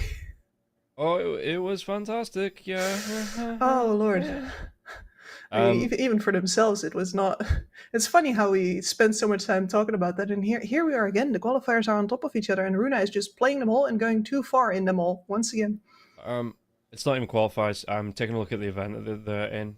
It's not a qualifier event. It's just one of the online tournaments that goes, you know, the regular online tournaments. That's overlapping the game here. So, yeah, we're just waiting to see. But I mean, they did type GG good luck next in the chat here, and Watson's just given the GG easy. So I guess we're just waiting on the ruling because maybe the other event might. No, I'm getting a ping. What's the ping? Runa team are forfeit in the last match in the series. Team Yandex will advance with a score 2-1. So yeah, Yandex are going to be going up into the next part of the brackets. Unfortunately, we are going to be losing Runa after they made a fairly good lower bracket run in the last one. Not going to be able to do it here in the lower bracket for the Blast Slam qualifiers, or Blast Slam 5 qualifiers. It is going to be a bit of a downer ending for them in this qualifier, but I guess if they think they can't go all the way, they need to prioritize where they think they can progress. So yeah, Runa will be going out, and Team Yandex will be taking that win 2-1. Yeah, and I can see you making the decision this way, right? If you weigh a qualifier versus a full tournament, if you weigh, you know, the possibility of getting in somewhere versus actually being in and playing for the money already, then I don't want to say it's a no-brainer, but I think everybody is doing this right. Very like. I personally think as well that, you know, as a tournament organizer, you got to keep these things straight. You can't just keep on splitting everybody's matches up. So it's I think it's in the best of everybody's interest to, except for people who wanted to know if Runa could get the upset here, which is me, I guess. Yeah, a little bit disappointed that we don't actually get to see how this one breaks down, because the 1-1, you know, you kind of left wondering what could have happened here, who was going to be able to go through.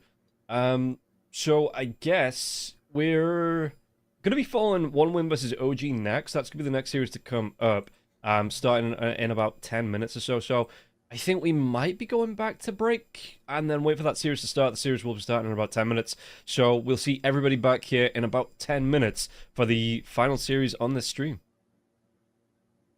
The new breakthrough and innovative phone with 1xBet app.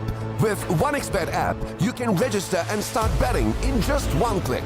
Intuitive interface and thousands of sports events every day. User-friendly app. Big wins, fast payouts.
a new breakthrough and innovative phone with 1xBet app. With 1xBet app, you can register and start betting in just one click. Intuitive interface and thousands of sports events every day. User-friendly app. Big wins, fast payouts.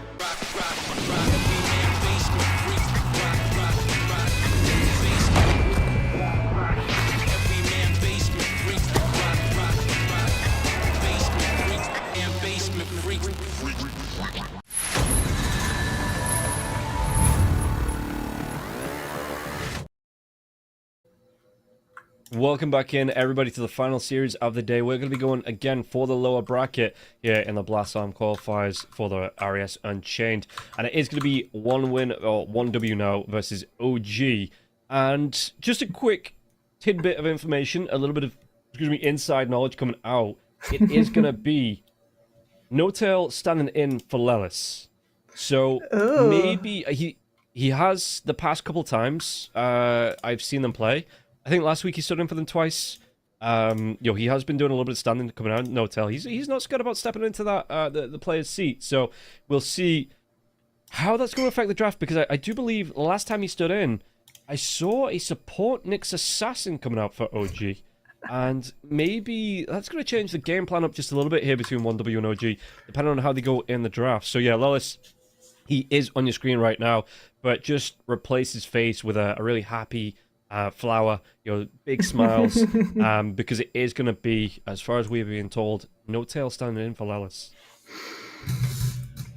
I'm definitely looking forward to seeing that. Although a little sad, because I really enjoy Lelis as a player. I think he's one of the standout exports from South America, and seeing Daisy as well. In general, like for me, this is a very interesting lineup because it gathers players from really all over. And of course, we have my countryman Shad here as well, which is I'm glad to see him back in like the tier 1.5, tier 2 of Dota. Glad to see him back in the proper pro scene.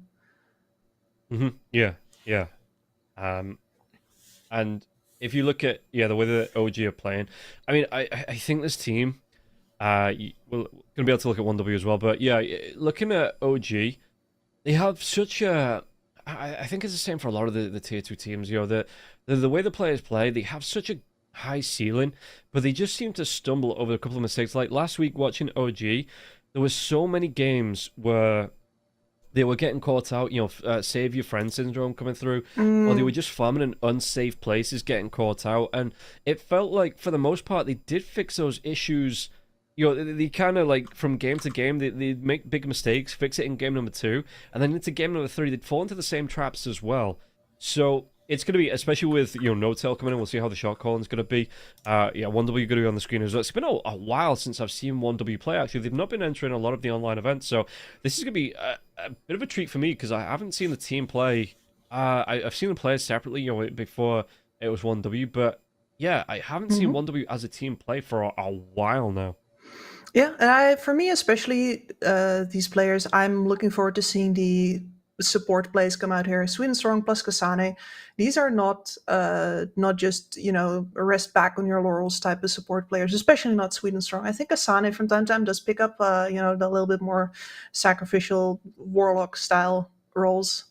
But together, I've definitely seen them make a lot of tempo. And the chemistry between Sweden Strong and Triple S also seemed really good the last time that I got the pleasure of casting these guys. So I'm looking forward to seeing some tempo there. And then, OG, if their philosophy hasn't changed, and you're saying that they're getting caught out, and I'm going purely off of your expert analysis here.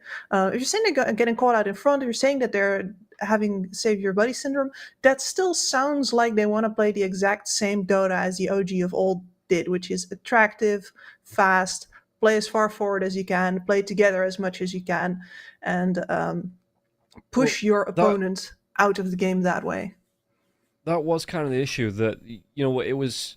They were doing really well in the laning stage, and then when they were trying to farm up, instead of sending, like, the supports to farm up on the opposite side of the map, the unsafe space, like Shad was going there. It was Stoikov that was moving through into, like, the enemy triangle and getting caught out with no vision. So it was kind of like, they're invading, they're trying to steal away the farm. but they were just being punished out more than they were getting. And again, it was only for a couple of matches. I do think they fixed a couple of issues after the first day, but it was that kind of, you're taking these risks, and sometimes it is optimal to take the risks like that, but they just weren't kind of playing it optimally. They weren't playing around with the vision. They weren't playing around the safe places where the cores could farm, and it cost them. It wasn't even the case of, okay, now the other team is a man ahead. It was a case of, well, they're losing out on farm. They're falling behind because they don't have the hero up to farm. You know what I mean? They were still taking fights. They were still winning half the fights. They were still having a really good time. But it was just those little setbacks that were really bringing them out of the game. So we'll see here which OG is going to turn up to. And again, they are in the lower bracket. They went down to Nigma Galaxy. So OG, I think you look at it, the qualifiers here. For me, the favorites in the entire event are either going to be NGX or Navi. I think those are the two teams that are going to be looking to take this top spot, the top qualifiers. So no shame in going down here to Nigma Galaxy, but I do really want to see both teams. Again, I've not seen 1W for a while, so we'll see how they're going to do. But OG, yeah, kind of keep these mistakes reined in. Just keep that kind of mental concentration going. And again, I don't know how much of it was because of how much Dota they had to play over the past week and a half last week.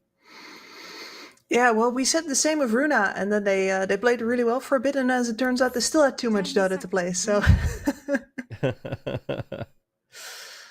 yeah. 5 seconds remaining. Let's find out what we've got going here. So far, very specific bans out from one win. The Silencer ban definitely looking very targeted, and then the Monkey King 10 Yeah. seconds in remaining. square at the carry position, I do 5 believe. seconds remaining. Daze also likes the Monkey King as well. Daze yeah, really they got likes the that flex. pause form Monkey King. Building into... That was one of his better games, actually, I saw. That he built the Monkey King in... He just went core. He just went Diffblade. He went into BKB. He went Nullifier. And, he was playing like a second carry. And that was one of the more impressive games. He did have one game where he struggled to keep up on the Monkey King, but for the most part, he was having a really good time.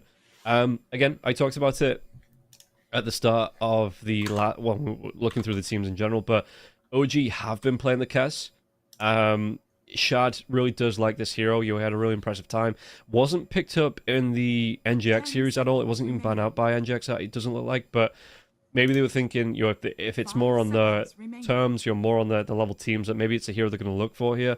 But yeah, wouldn't be surprised to see that come through. And it does seem like they're the only team so far that kind of do like that Kez in the lineup. Yeah, I mean it's there's benefits and drawbacks to being the first one to introduce a hero, right? On one hand, you're going to be the first ones to probably learn how to handle it, but you're also going to be the first one to make the mistakes. It's like being the first child in the family in a way. Like, yeah, you get to be the first, and maybe people don't know what to do against it, but everybody's going to be looking at you, and you're going to just have to fall on your face because there's no example right in front of you. Well, let's see. Sniper comes out straight away. I like this. This is something. I mean, the Squadix puck, right? I was looking at his face in that lineup, and I just sort of saw the puck like shining through that portrait, and I should have just said it because here he is. This is and again, we talked about it in the last draft. Both teams going for those early mid pickups. This is something that I know, speaking to some of the people around the OG Discord, because they do kind of like get. They talk to the people that are in the OG Discord. They kind of come to a conclusion that, they do like to build around Stoikov in the mid lane. So they pick his mid lane hero, and then they kind of build around that. They build out from the, and this is something that they like to do all the time. So you're seeing like the early Storm Spirits coming out, your early Sniper in this case, because the puck might struggle in that lane up against the Sniper coming out here. Yes. And we'll see how they build out from this. Is there anything... left in that's super dangerous here that 1W might want to try and ban out?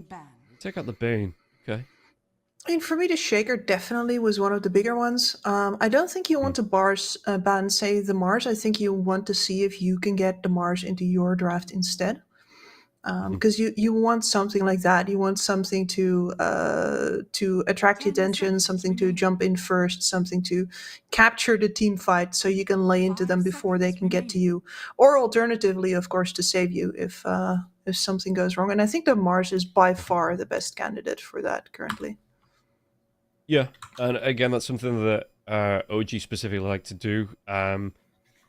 They like this really aggressive offlane. You know, I think that's something that Mixer spoke about. They ban out the Mars themselves, but they've spoke about this themselves, that they feel comfortable, Daze and Mixer, when they're running at heroes. You know, when they're saying, okay, let's just go, let's just see what happens, let's get aggressive as possible. And Centaur, another hero, you know, they ban out the Mars themselves, because Centaur is another hero like this that can chase heroes down. You get Stampede out, you've got your Stomp, you know, you've got your Double Edge coming through, and you can get really aggressive onto the enemy carry in this laning stage. Yeah. And I mean, the Centaur is a classic combination with Sniper and Drow for a reason, right? Like, having the get out of jail card, even if he's on the other side of the map, is just so necessary, and can really save you a bunch of trouble. So we're good. Oh, and Mixer does like the Arc Scepter as well. So we can see that Carty being bounced about as well. You know, it's the second get out of jail when the Sniper's making the tour on the back of the Centaur. But it got nerfed, Rob. They removed 50 cast range. Unplayable. I'm sure. Yeah, I'm sure the Sniper and the Centaur won't care about that too much. Speaking about super nerfs, Snapfire Cookie being reduced by 50 there as well. But 1W going for a very fighty lineup, it feels like, with ET and the Snapfire coming out after the puck. There's a tremendous amount of reach on the supports here. You never have to be in the firing line here. The puck goes in, and the rest of you just sit in the trees and throw your spells. Feels great. 5 seconds remaining. OG, I wonder what they want to go for, because, you know, 2 cores on the board here, so I assume it's going to be the 2 supports coming out now. Like I say, we've seen some nicks when Notel has been playing here for OG. We'll see what else they want to go for. The Undying coming out. I do like this pick. It's being played more as an offlane, but yo, looks like they could still run that as the 5 if they wanted to. Yeah, versus either of the supports here on the board, I think you can pretty much secure a lane with the Undying, which will give you some freedom for your last pick. And then here, I mean, somebody else who's going to work with the Centaur. Hoodwink, still open. I'm not familiar enough with their hero pools to be like pick a clockwork here, for example, but I would enjoy a clock. Get some reach of your own once those supports give themselves away. Yeah. But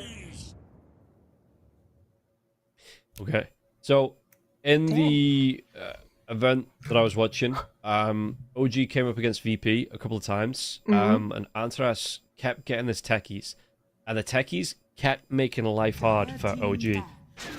It's one of those things that they might have adapted from, you know, playing up against VP, that they've taken the practice themselves. But Daze, again, it lets them get super aggressive. You get the blast off in, the follow-up Centaur Stomp coming through, the sticky bombs coming through. You know, this is a Daze hero all over, it feels like. And it really does look like an OG draft that does want to be fighting and fighting and fighting. And even the Gyrocopter, you're playing this one at range, you're going to have the ET coming through, but Techie Centaur should still be able to do a lot of damage to you in the lane. It's huge, yeah, so we'll see how it is going to play out. And again, just a really nice combo here coming out for the offliners, because again, they just want to run at you and really put you under pressure here in your safe lane. Yeah, no, it's one of the classic kill lanes. The burst damage is absolutely incredible. The problem with it is, of course, that after the laning stage, the techies doesn't exactly grow into an initiator or even into much of a utility hero. He's very abstract as a utility hero. He's very much about the information that you can get out of the mines and out of being an annoying little piece of garbage. Yeah. So you want cores that can do things with that information afterwards. So I think that very much we're going to have to see another very active mid hero here. Like, I think the slowest, or excuse me, not a mid, carry hero here. Of course, Shad's pretty decent at that, but I was going to say the slowest you can go for a mid laner is a DK. I think that's about the tempo we're looking for safe laner. DK would not be the worst here either. Yeah, I was going to suggest that Medusa as well before the ban. I was just taking a look through. So the items that Antaras built to transition out from the lane stage into a the fight here for the techies was a boots of travel into a BKB into a hex. Okay. You know, the next game over, it was the Lotus Orb coming through. You know, a little bit more protection being offered. And then third game, Wind Waker coming out, another BKB. It's just that kind of. It does feel like you say. I mean, the utility might be a little bit awkward, but the hero itself gets to adapt. You know, especially if it's spilling up a BKB that early on. But you know, the way this hero can play, it puts. It's very item independent, yeah. Yeah, it just puts a wrench in the works as well. Like I say, it can really go into a few different builds. It's not very rigid at all, and can really put a spanner in the works of what 1W you want to do coming into this game. That's a saboteur, isn't it? That's Techie's position, saboteur.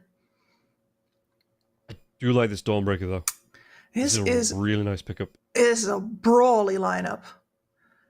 Yeah. All of these cores, all of them are tanky except the puck, but you're not going to catch the puck, not with what you've picked here. That is one of the things that I don't like about this OG draft currently, is that this was a first pick puck, and we're now at the last pick, and there's still nothing here that makes me say, oh, this puck is going to have to play careful this game. This still looks free. Faceless Void. Oh, please no. No, like for example, for the carry matchup, right? You would be looking at something like an Ursa. I would not mind the Ursa here whatsoever for a lot of reasons actually. But you know, the puck remains, and the puck if this game gets to 40 minutes and this puck is not like completely been shoved out of the game, then he's gonna take over. I can already see that. Yeah, and we've been seeing the pucks get a lot greedier in terms of the builds as well. It feels like should. So, you know, having a lineup that punishes this. You know, you go for the Witchblade into the Blink Dagger. You can then go back for the Plasma. You maybe get a Hex out there as well. They go for the TA though. Okay. So some more fighting's coming through. Yeah. It really does feel like you do want to punish out the puck because you don't get the early Lincolns, you don't get that early BKB, you don't, you just relying on the phase shift and the orb to get yourself away to safety. So we'll see what OG are going to be able to do up against Squadix here in this game. Like I say, that maybe a couple more stuns, maybe hero that does get like the instant. I mean, Mixer's not bad, Centaur Warrior into the Stomp, but even the Stomp, right, you still get that wind up before the hooves come down that Squadix will be able to get the phase shift off from. Yeah. No, I actually like the TA pickup here, and I imagine that we're going to see that it's partially because of the shard. Because if there's one thing that a puck hates is ground-targeted AoE silences. There's like 3 of them in the game, and the TA has 1 of them, and there's really nothing you can do to itemize against it except like get yourself something like you don't want to buy Lotus Orb, you don't want to buy BKB, you don't even particularly want to buy the Yules, especially at the point in the game where Shad's going to get his shard. You're well past the moment where you think you want to invest in the Yules. So that is definitely a spanner in the works here. I like that. It's not a bad matchup into the Gyro either. Got the burst physical damage single target that I wanted out of that Ursa, coming out of the TA instead. I can see this work.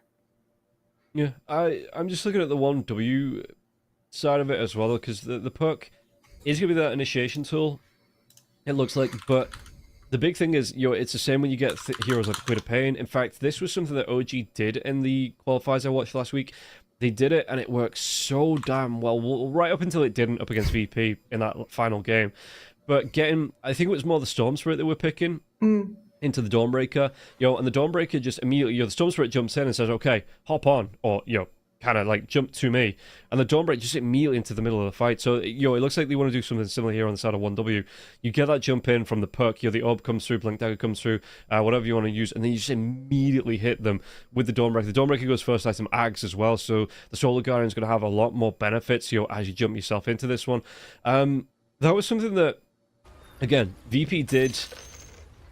It was something different in terms of, because it was the Troll Warlord that came up. The Troll Warlord just stood his ground. In every single fight that the Dawnbreaker jumped into, the Troll Warlord just stood there and just like, yeah, cool, I can take this, and then you don't even get me down to halfway.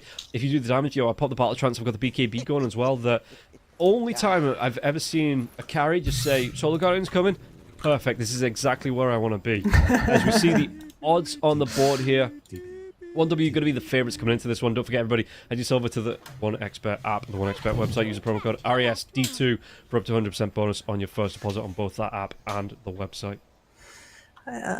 I just had to think of drive me closer. I want to hit them with my sword when you were describing that troll just now. Yeah, but yeah, that's the exact way that they played it. Like it was. So just to go through it, OG's lineup was the Disruptor, the Templar Assassin, the Dawnbreaker, Queen of Pain, and the Bane. So the big game plan from what I saw was the Bane runs in, gets the Nightmare off on the Troll, gets the Fiend's Grip off on the Troll. They control out, they get the Dawnbreaker in the fight as well. They kill off everybody, and then they can deal with the Troll afterwards. But Virtus Pro did such a good job with the Storm Spirit and the Bat Rider of killing off days on that Bane every single time the fights broke out. The Dawnbreaker comes in, but there's no control left. They're already that Bane down, and it just tickled the Troll Warlord, and the Troll Warlord was able to just come right back in and chunk down the Dawnbreaker. And I really like that you're explaining that with the Bane as well, because Bane is, in a game with a single initiator, Bane is a god. In a game with two initiators, Bane is food. Yeah, and it didn't really work out for them. So we'll see OG this time around if they're going to be able to do a little bit different. There's Triple S going to be taking a little bit of damage there as he was trying to steal out onto the rune. But again, it looks like it's going to be still going to be the 3-for-1. He did get it before he had to back himself away here. Sweden Strong trying to run himself out here. And Horson, for anyone wondering, Horson is No Tail. This is just apparently his name. He's happy with that, and this is how he wants to kind of name himself on stream in the team. I presume that in Danish, a horse is actually a pferd or something like that. So this is. That's one answer. Yeah, maybe. Yeah, like I'm gonna look that up if I have a moment. But for now, I think. This bot lane could be very broadly, specifically from the Triple S and Sweden Strong side. This on level 2. If the Undying isn't massive with a huge number of decay stacks, you're gonna try and go for a kill with these two heroes, no question about it. Dire's courier has been killed. We'll see how they can play around this one. As top lane Munkushi, this is something I'm seeing a lot of Gyrocopters do. I saw it in the qualifier last week that you don't try and pull the lane back towards your tower. You freeze it out just before the river crossing. It means that you can get the flat cannon, you get the pull off onto not only the creeps, but you get the neutral creeps, the hard cannon that's just off to the side as well. And this is something that, I'm seeing a lot of Gyrocopters. You freeze the lane out there. So even if you don't kill the neutrals, you get them low for the next flat cannon procs to really start to wind them down. So we'll see if that's something that you want to do here. As No Tail going to be caught out here. Do they get the kill? They do. Sweden Strong going to pick up that first blood, and No Tail caught horsing around there, just in a position where he really didn't want to be, and really nice from 1W to find him out and get the kill out onto him. I told you level 2. I didn't say that both of them had to be level 2. It's just Dawnbreaker we're talking about. I forget how bullshit this hero is on level 2 sometimes. Such a good hero. Mixer. Yeah, Mixer going to take a little bit of pressure now, and again, the Storm comes out, but he's going to be really low on health here. Blood Grenade comes through as well. Can Munkushi chase down onto this one? It looks like, nah, he's going to be able to get himself back here, Mixer. I am interested to see what the build's going to be for the Gyrocopter. Already gone for a point into the Rocket Barrage. Okay, because, again, last week, I'm going to keep coming back to it, because, again, keep going. I saw a lot of these teams playing last week. A lot of the Gyrocopter builds were so different from each other. It came down to player preference, it felt like. I saw one Gyrocopter build, didn't go for any points in the Rocket Barrage at all, 1 point in the homing missile, and then it was flat cannon and stats. Yeah. That's an older build nowadays. It's sort of like a last year type build, and these days we're doing Rocket Barrage again. And then there's of course also after the Falcon Blade, like do we get the crit first? How early is that BKB? As bottom lane we missed the scrap. It's Sweden Strong is going to go down here. Shadow. What were they actually? They were playing around the Lotus Pool, I do believe. He tried to get himself away, got caught out. A little bit too much danger coming out of him. Triple S, speaking about danger here, Triple S is going to be taking a lot of damage, but you see the Undying had already moved himself away, so we'll be able to get these decays off. But yeah, like you say, whether you go straight for that, I think I've seen more Chrysalis coming out first after the Falcons play than I've seen going for the Ags. But yeah, again, it feels like player preference which way around you go on that. Oh, sticky bomb. You go blast off. No, Daze. He's going to try and do what he can out up against the ET here. ET taking a lot of damage in Daze now with the flat cannon coming through. He actually went for the taser and the sticky bombs coming through, but no blast off yet for Daze. So none of that burst action that I was expecting. That's what you do this lane for classically. And I guess we haven't given much attention to this mid lane yet, but this is a classic counter matchup that we've got going there, right? This is just constantly. Squadix is pulling waves currently. That's he does not want to play this lane, and he is correct. If he plays this lane straight up, he loses it. He's not doing great right now, but he's hanging in there, and this is about the best that you can do, and he's keeping up decently. But you know what? Yeah, I also just I was looking at what facet Stoikov went, because I have this discussion with one of my friends all the time that. He always tells me, oh, okay, Homing Missile comes out to Daze. Can we go down here? And it looks like with the sticky bomb coming through, can he get some revenge from the grave? Mixer gets the credit for the kill, but Mixer's low on health, has to watch out here. Munkushi, if he gets a vision, one more rocket barrage, it could do the job with his flat cannon here. So Mixer has to play out of vision right behind that tree.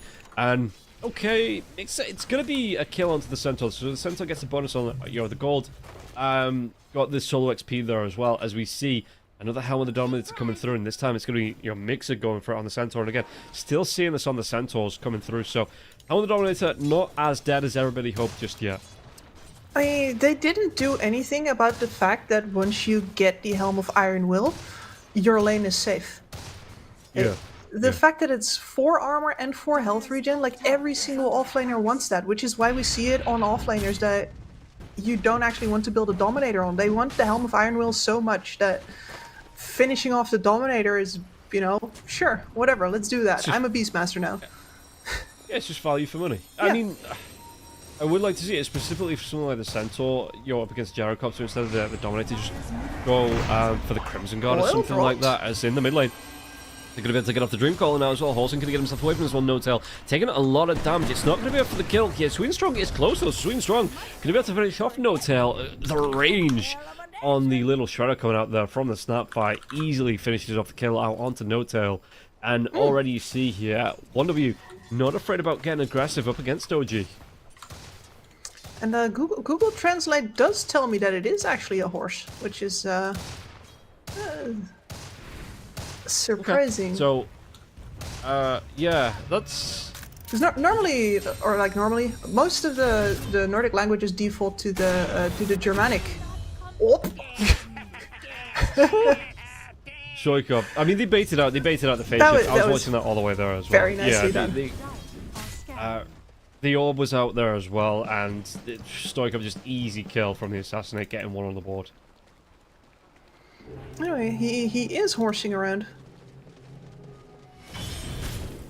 Listen, if you're a 2-time TI winner, would you be horsing around? I would. Yeah, I'm not gonna lie though, I probably would. At the same point though, you are kind of, this is your org. Like, it's not even like, I suppose there's been like a buyout come through, but this is still your org. Yeah, so maybe you don't want to horse around too much. Yeah. I mean, he got onto the field, as something not many generals can say. How's this thing going for Shad? I mean, Shad's having an okay time, but again, it feels like the last game, the Mars line up against the Morphin, you're not really going to get the kill out onto either of these two that are just being left alone in this bottom lane. Maybe if they make like a massive mistake, but 1v1, both players just going to be happy to farm, and I think this actually benefits the Dawnbreaker, because Dawnbreaker's going to go phase with Dream Call, comes out now, there is going to be the Solar Guardian coming through as well. What can do is when the cooldown gets thrown out as well, they're going to be able to get 2, maybe 3 out of this one. It's going to be able to get the kill on Stoikov, Daze, and it's going to be No-Tail now as well. Horson's going to go down, and even get the Tombstone out too. Instant respawn comes through for No-Tail, but yes, still 3 kills on the board for the start of 1W. I love fast gyrocopter players. Like, this hero is so tanky so early, and it deals so much damage. Look at what Munkushi did in that fight. That's just half of all the damage coming out from a single hero. There were 4 dire heroes there. He does half of it. Man's got 10 armor. He's got 1.2k HP. He's a beast, and he's just leveraging all of that. I love it. Yeah, and like I say, I mean, it's full flat cannon. This is what I was talking about. 78 last hits, 79 last hits. He's above the mid laners, and you'd expect the mid laners to be, the top of the last hits earlier in the first 10 minutes of the game. They should be. The ones that, because they're going to be going on to stacks. You've got the shrapnel coming up from the sniper orb, but no, he's pulling the creep waves. This is Gyrocopter. If you want to know how to play this hero, go back and watch this VOD from Munkushi's perspective, because this is a masterclass, it feels like, in the early game for Gyrocopter. Yeah, no, and the lane also looked very good. The amount of pressure that they put onto what is a very dangerous opposing lane. Just keeping them so low that the Centaur Techies combination never really got to put any pressure on. Yeah. And don't forget, everybody, promo code is on the screen right there, RESD2. There should be a link in the chat as well. A 200% bonus on your first deposit on the app or the website. Available for you as Daze tries to get in, trying to snipe away some of Triple S's creeps there. Swing Strong making a move over 2, as well as the ET. So Daze, he's going to pull that ripcord and get himself out of danger. Yeah, you even see the old crap coming through. So Daze knows exactly what was going on there. Just going to try and play it safe. Yep. Both sides have some ancient stacks here, and a carry player who'd love to get those. So let's see if we see any opportunities at sniping those stacks away from the enemy. You looking at this, but the perk can farm these up. Gyrocopter probably doesn't come up, it's a little bit over, but yeah, the perk, even the Dawnbreaker can farm some of these up, and we'll see as the sniper with the shrapnel as well on the other side of the map, doing a lot of farming out for himself. So yeah, they're getting these stacks in early and make sure they don't get taken away. Speaking about taken away, they might be able to take away the life of this TA. TA's trying to get away from this one, but 4 years around, they have the reveal, they have the damage, they have the kill onto Shad, and Shad, again, maybe just a little bit overconfident though with how much he's been left alone here in this early laning stage, 10 minutes into the game. But yeah, one of the W, they punish him, and no rotations from OG can get there in time. Yeah, a little complacent perhaps, but on the other hand, there isn't much for his team to do at this moment either. You're showing Mixa on top, you have the stacks being taken. I suppose it's good enough for Shad to be off the lane, and then they find him anyway. What, because, I mean, the Axe set is going to be queued up for the Dawnbreaker now. What do you like for the Dawnbreaker after that? Do you just blink, or your AC, or... I am usually a straight BKB kind of gal. Like, you got your luxury, now pay your dues. Okay. You're gonna be... I suppose it's fair enough, because you are throwing yourself in the middle of the fight with your ultimate. Yeah, exactly. And in order to not run out of tempo there, you gotta live after throwing yourself into the middle. But then you can buy other luxury items after, and you will be asked to do tempo after we've waited for you to farm up that Aghanim Scepter first. We'll see what the build-up's going to be here for the Dawnbreaker. I like there's a couple of heroes that are, specifically in the offlane, that are going for that Axe Scepter first, that have a massive impact. I'm seeing Underlord is the other one. Because you get the Pit of Malice out on Fiend's Gate that comes through, that can have a massive impact at keeping heroes locked down on the fight when you join. And it just... it is just one of those things that if that's the most optimal item, yeah, absolutely, go for that first item. Make it work for you. Yeah, no, and it really depends on the type of hero you are, because especially with the Underlord, but also with the Dawnbreaker, it's a lot of extra added utility, right? Because you're going to be asked to play up. Like, you picked 3. That is where you're going to be the first of the cores. Yeah. To be thrown into the fray. So, let's see how this will... I mean, what are we, 12.5 minutes into this game? Only a 1k net worth difference between the two teams here, even with 1W being 4 kills ahead. So, they are keeping up in farm here. You see the Gyrocopter right at the top, but the Centaur is hot on his heels. And, yes, Shad not too far behind, even with that 1 death under his belt here. Templar Assassin. It is going to be the Dragonlance into the Desolator, into that Blink Dagger. So, standard build coming through for the TA. I think a lot of the traps that other TAs fall into that I'm not really seeing Shad is like they build up these 3 items and like, okay, now I need to get a BKB. Now I need to get my crit stick online as well, where Shad, he gets these 3 items, it's like, cool, this is my timing, let's go fight. And I can get my items, I can go back and farm between fights, between kills, And they're going to get the kill. Speaking of kills, to get the kill onto Daze here in the bottom lane. Shad Mixer, though, you want to trace out Sweet and Strong. Squadix over to the other side of this lane. It looks like they might get themselves away. Yeah, the TP's coming out as well. But, yeah, going back to it, Shad, that's one of the things I think he's known for. He's not shy to get in the fight early on. And that's something that you really need to do as a TA, because even though it's a little bit better for the TA, I still think the hero drops off comparatively to the Gyrocopter around the 35-40 minute mark. It's specifically with the TA. It always smacks of wasted potential, because you do have that refraction. You do have that massive single target burst damage. They're going to try and fight this one. They get this out onto the Gyrocopter now. So Gyrocopter Munkushi, is he going to be able to get himself away? The tower? No! It's the last tower shot. Earth Splitter comes through here. Daze might be punished out for this one. Maybe even not here. Puck going to try and get in. Does he get the kill? There's going to be the orb, but it doesn't fly through long enough. And now Kasani going to chase down by Shad as well. Shad, does he turn himself back around? He does the 1 point of the trap. So 11-second cooldown on that. Couldn't get the slowdown out onto Kasani. Kasani will get back on that high ground. And OG don't want to overextend here. No, we see this from both teams here. Very, very decisive on when the fight is over. Neither of them wants to linger after finding that pick-off, so everyone feels that they're just all of their skills in. Quite careful for two otherwise very aggressive teams. Yeah. Let's see here as Triple S trying to find some farm, but TA and the techies are fairly close. There's no vision onto the Triple S though, so they're not going to have themselves over. How's it looking for... the Sniper's fourth in that. The Sniper's having a really good game, actually. Quietly, Stoikov. Yeah, 1 kill, 1 death, 1 assist, but he is finding his farm. The Hurricane Pike's out, going to go back now for the Mjolnir. And this is, again, some good protection in that Hurricane Pike. If the Dawnbreaker gets on top of him, if the ET gets on top of him. But yeah, right back into the farming tool. So the Sniper, this is going to be a really nice pickup here for Stoikov. Yeah, and in general, I feel like Stoikov has been allowed to have a very, very relaxed game. He's spending most of his time in these ancient areas, and Odell comes poking in his head sometimes, but he hasn't caught much heat at all, and Daze is being very annoying. I think he's a big part of... It's one of those things that's hard to cast, right? Because he's doing things away from the action, but it's precisely where you run that interference.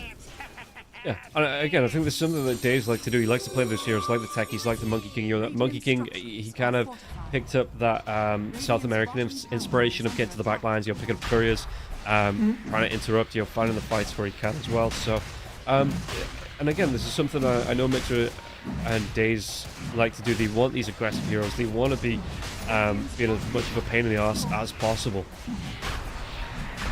So, early rotation into the Roche pit coming out here for OG. We'll see if 1W want to try and contest. They are smoked up. The Gyrocopter's not heading over with the rest of the team, though.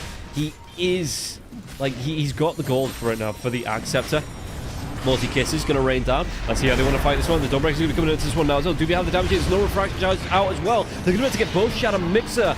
No refraction charges here. The Aegis picked up from Squadix. You got Stoikov on the back lines trying to just chip down whoever he can. Sticky Bombs coming out from Daze as well as those red mines here. Katana might be able to walk himself away. No.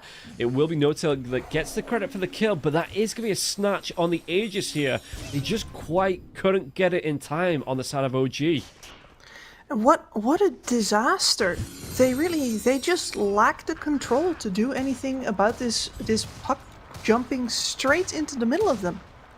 And he's lingering there because he has to pick up that Aegis, and they still can't output enough damage to just straight up kill him either. This is bad. This is a bad sign. This is something that you were talking about in the draft, that they've not really in the draft for OG done enough to punish the puck out, because usually when the puck comes out, you see the heroes that like to build the Orchid. Because again, the puck doesn't go for an early Lincolns, doesn't go for an early BKB, because of how the way they want to build up. So even if we were seeing, at a stretch, maybe the techies could, but he's going to go for the Glimmer Cape instead here. So yeah, you look at what the puck's got. Witchblade out, Blink Dagger out, going to go for the Shard next, can go back for the Parasma, or... which is actually going to do is going to queue it up. Yeah, an Orchid would be devastating. An early Orchid would be devastating for the puck. And it's, it would maybe mean that you have to swap up your itemization as well. And OG nobody, as far as I can tell, going to be itemizing that way. Nope. No, I mean the shard is queued up by the TA, but it's at the bottom of the list currently. Yeah. I'm kind of hoping that he's gonna put that to the front of the queue because Squadix. This is his game, and OG's just living in it. And just because it hasn't happened, like just because the price, I mean the price is already being paid. What am I saying? Yeah. They're lost in ages. And you can see But it's here gonna get Squadix- worse. Yeah. I'm telling you, it's gonna get worse. No. He's not shy about getting underneath his tier 1 tab, put some aggression out onto the Centaur here too, and the Centaur, I mean, he's a big tanky boy. Look at this one, level 13, he's already got himself 2.5k health, building towards his own Aghanim Scepter as well, so they're not going to be able to get the... But this is just showing that how, Squadix, he's not scared about jumping in. He's saying, like, what can they really do to me? They'd have to catch him off with a blast off, which, it's... Yeah. You may as well throw that on a billboard, right in front of his window because of how that move gets shown off with the noises and obviously the sound effect, the blast. It's not a quick move to try and get out to get the stun, and he says, yeah, cool, phase shift, what are you going to do?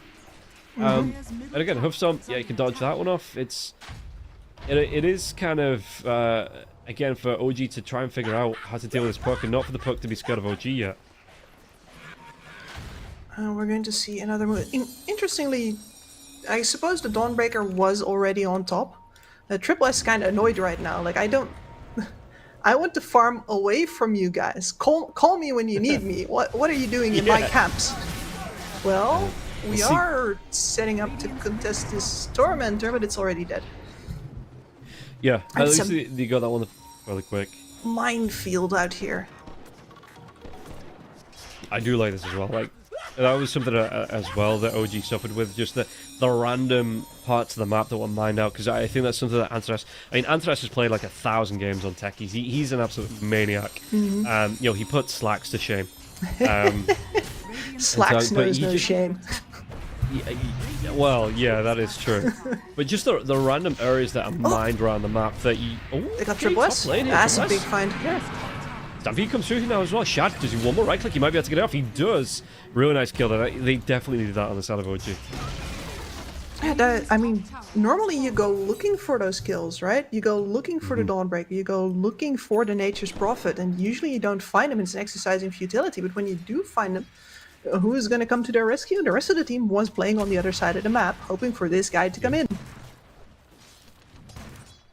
Yeah, it is just, like you say, it's just a nice window to have as well, where if you take a fight, there isn't going to be a solo guy to come in. Squadix, to get the kill into No-Tail. No-Tail's going to have that instant respawn once again. Dream Call out in the mid lanes now as well, but Chad is going to cut out. This one, the cooldown comes through as well. They get at least to get the instant kill out onto Chad, and Chad had really no way away from that one, even with it being a one-hero advantage here. OG, they just get caught out and killed off again. That age is still going as well. So again, the perk really not shy about getting a dive in here. He's only died once as well, the perk. So 2, 1, and 8 coming through for Squadix.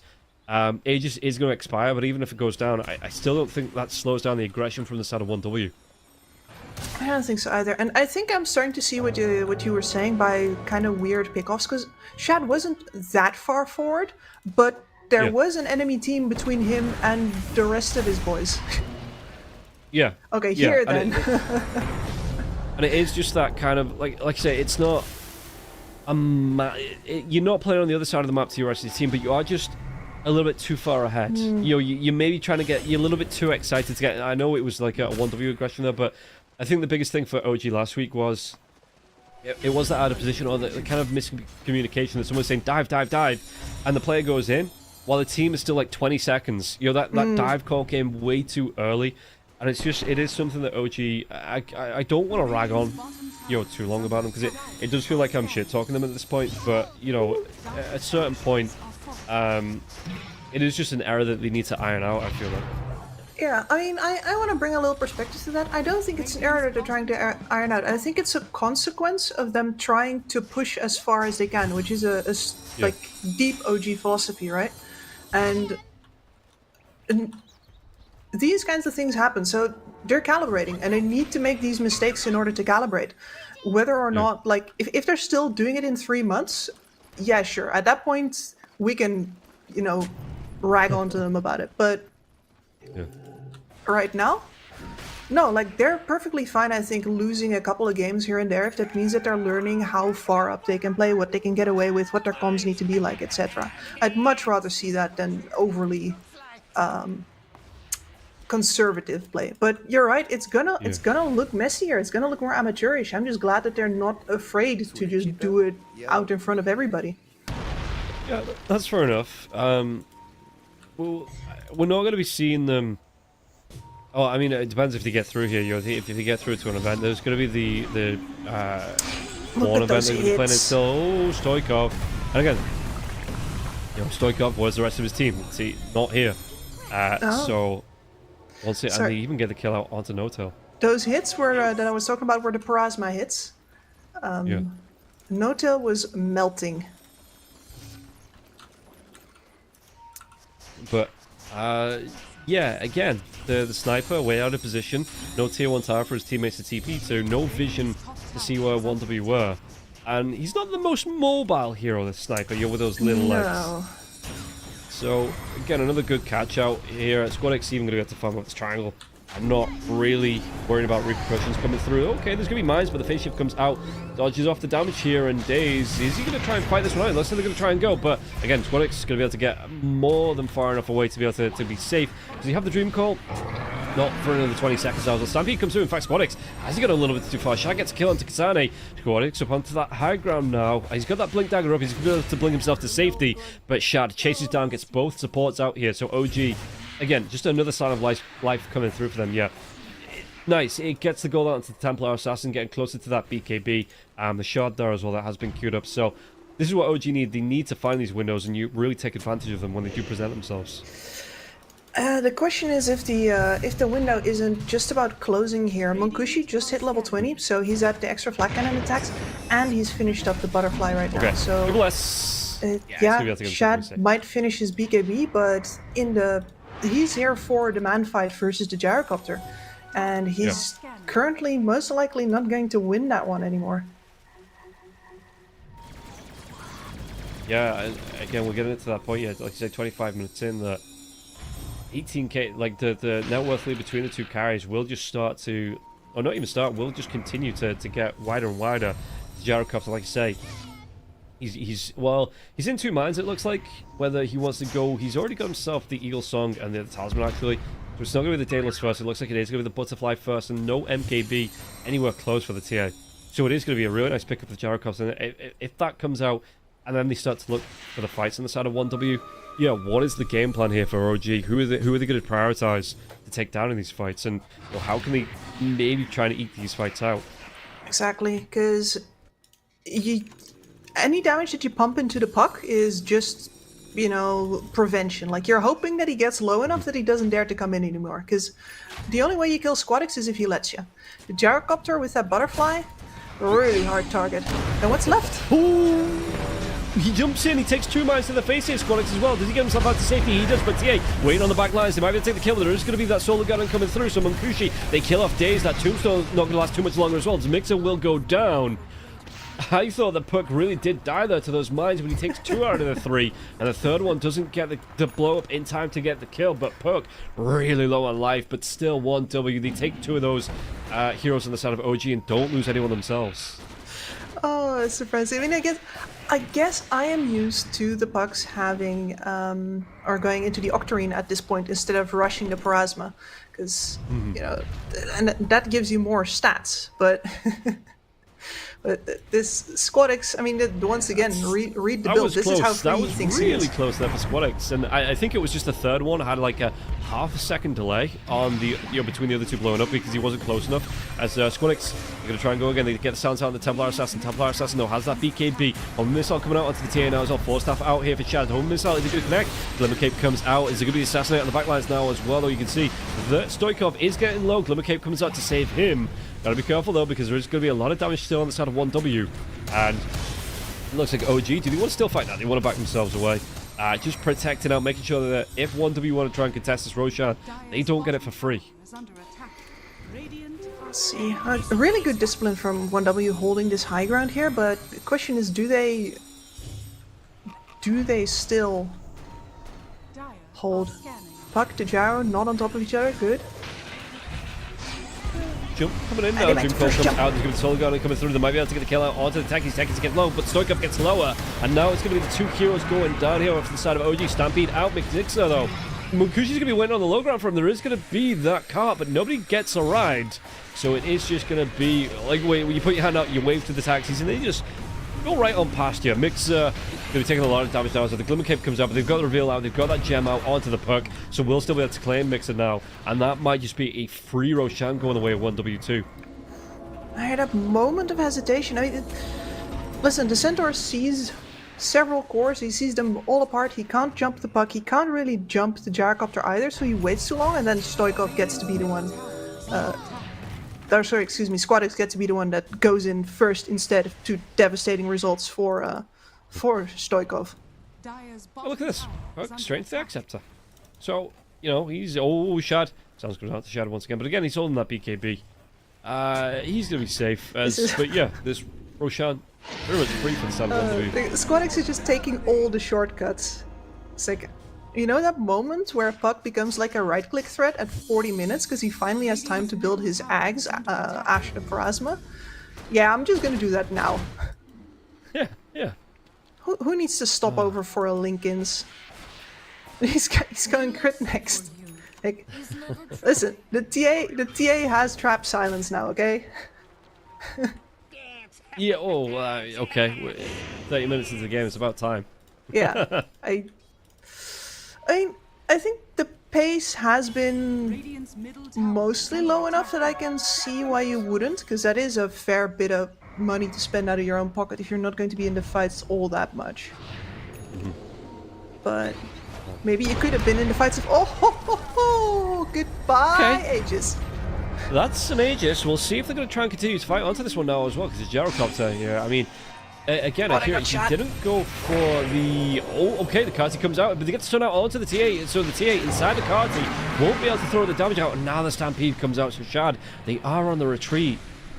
But yeah, there was something that Gyrocopter, because he went for the Butterfly first, no Satanic coming out, so I was wondering if they were going to try and take advantage of that, but the BKB on the Gyrocopter was down to 7 seconds, but they didn't even get him to force to pop that.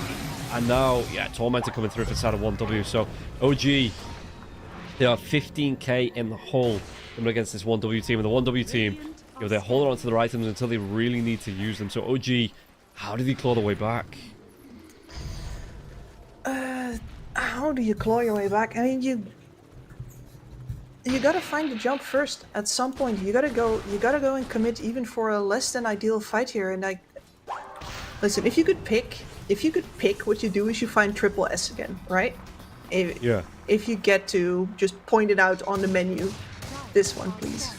But he is never going to be where you are.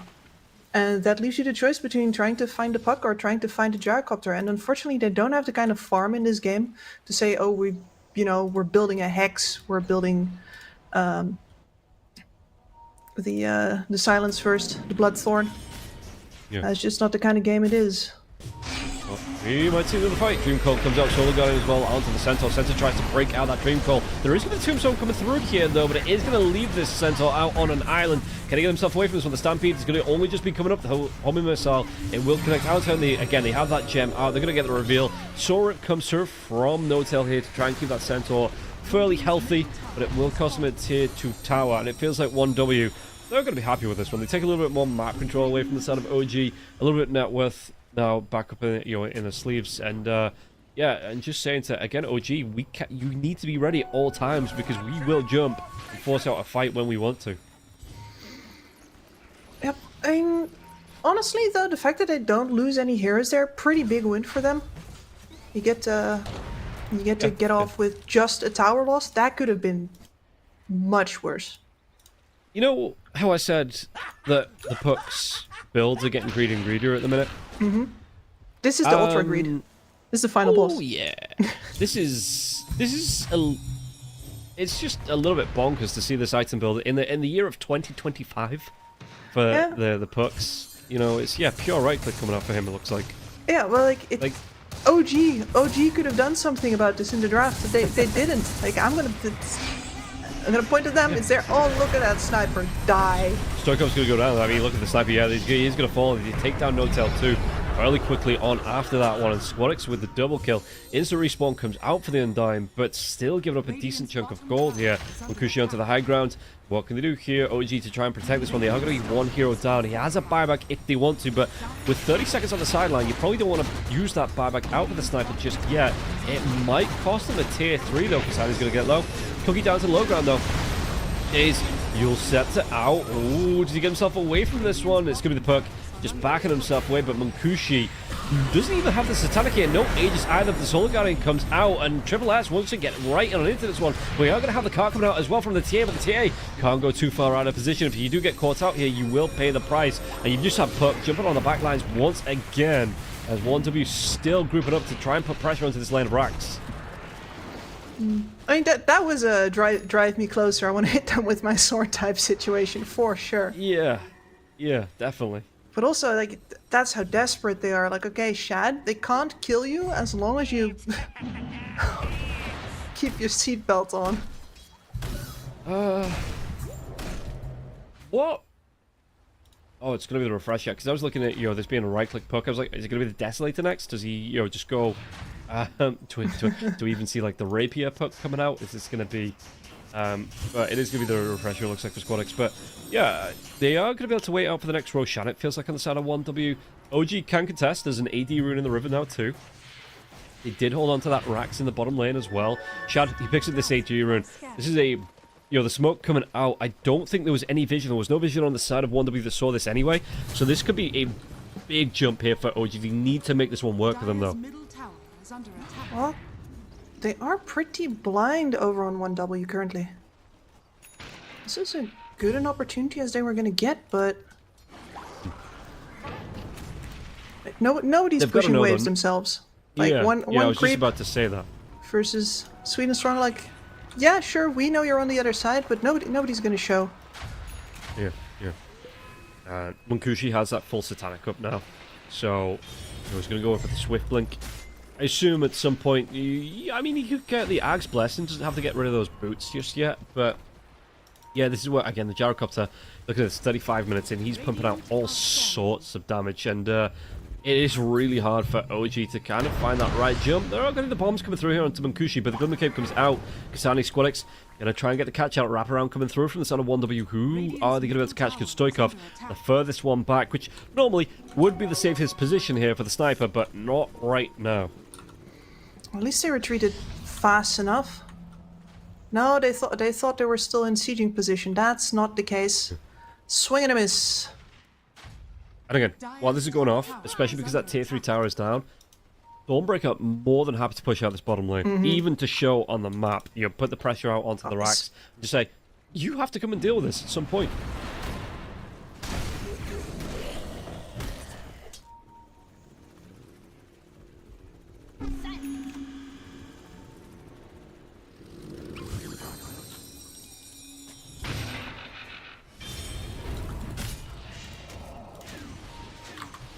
So,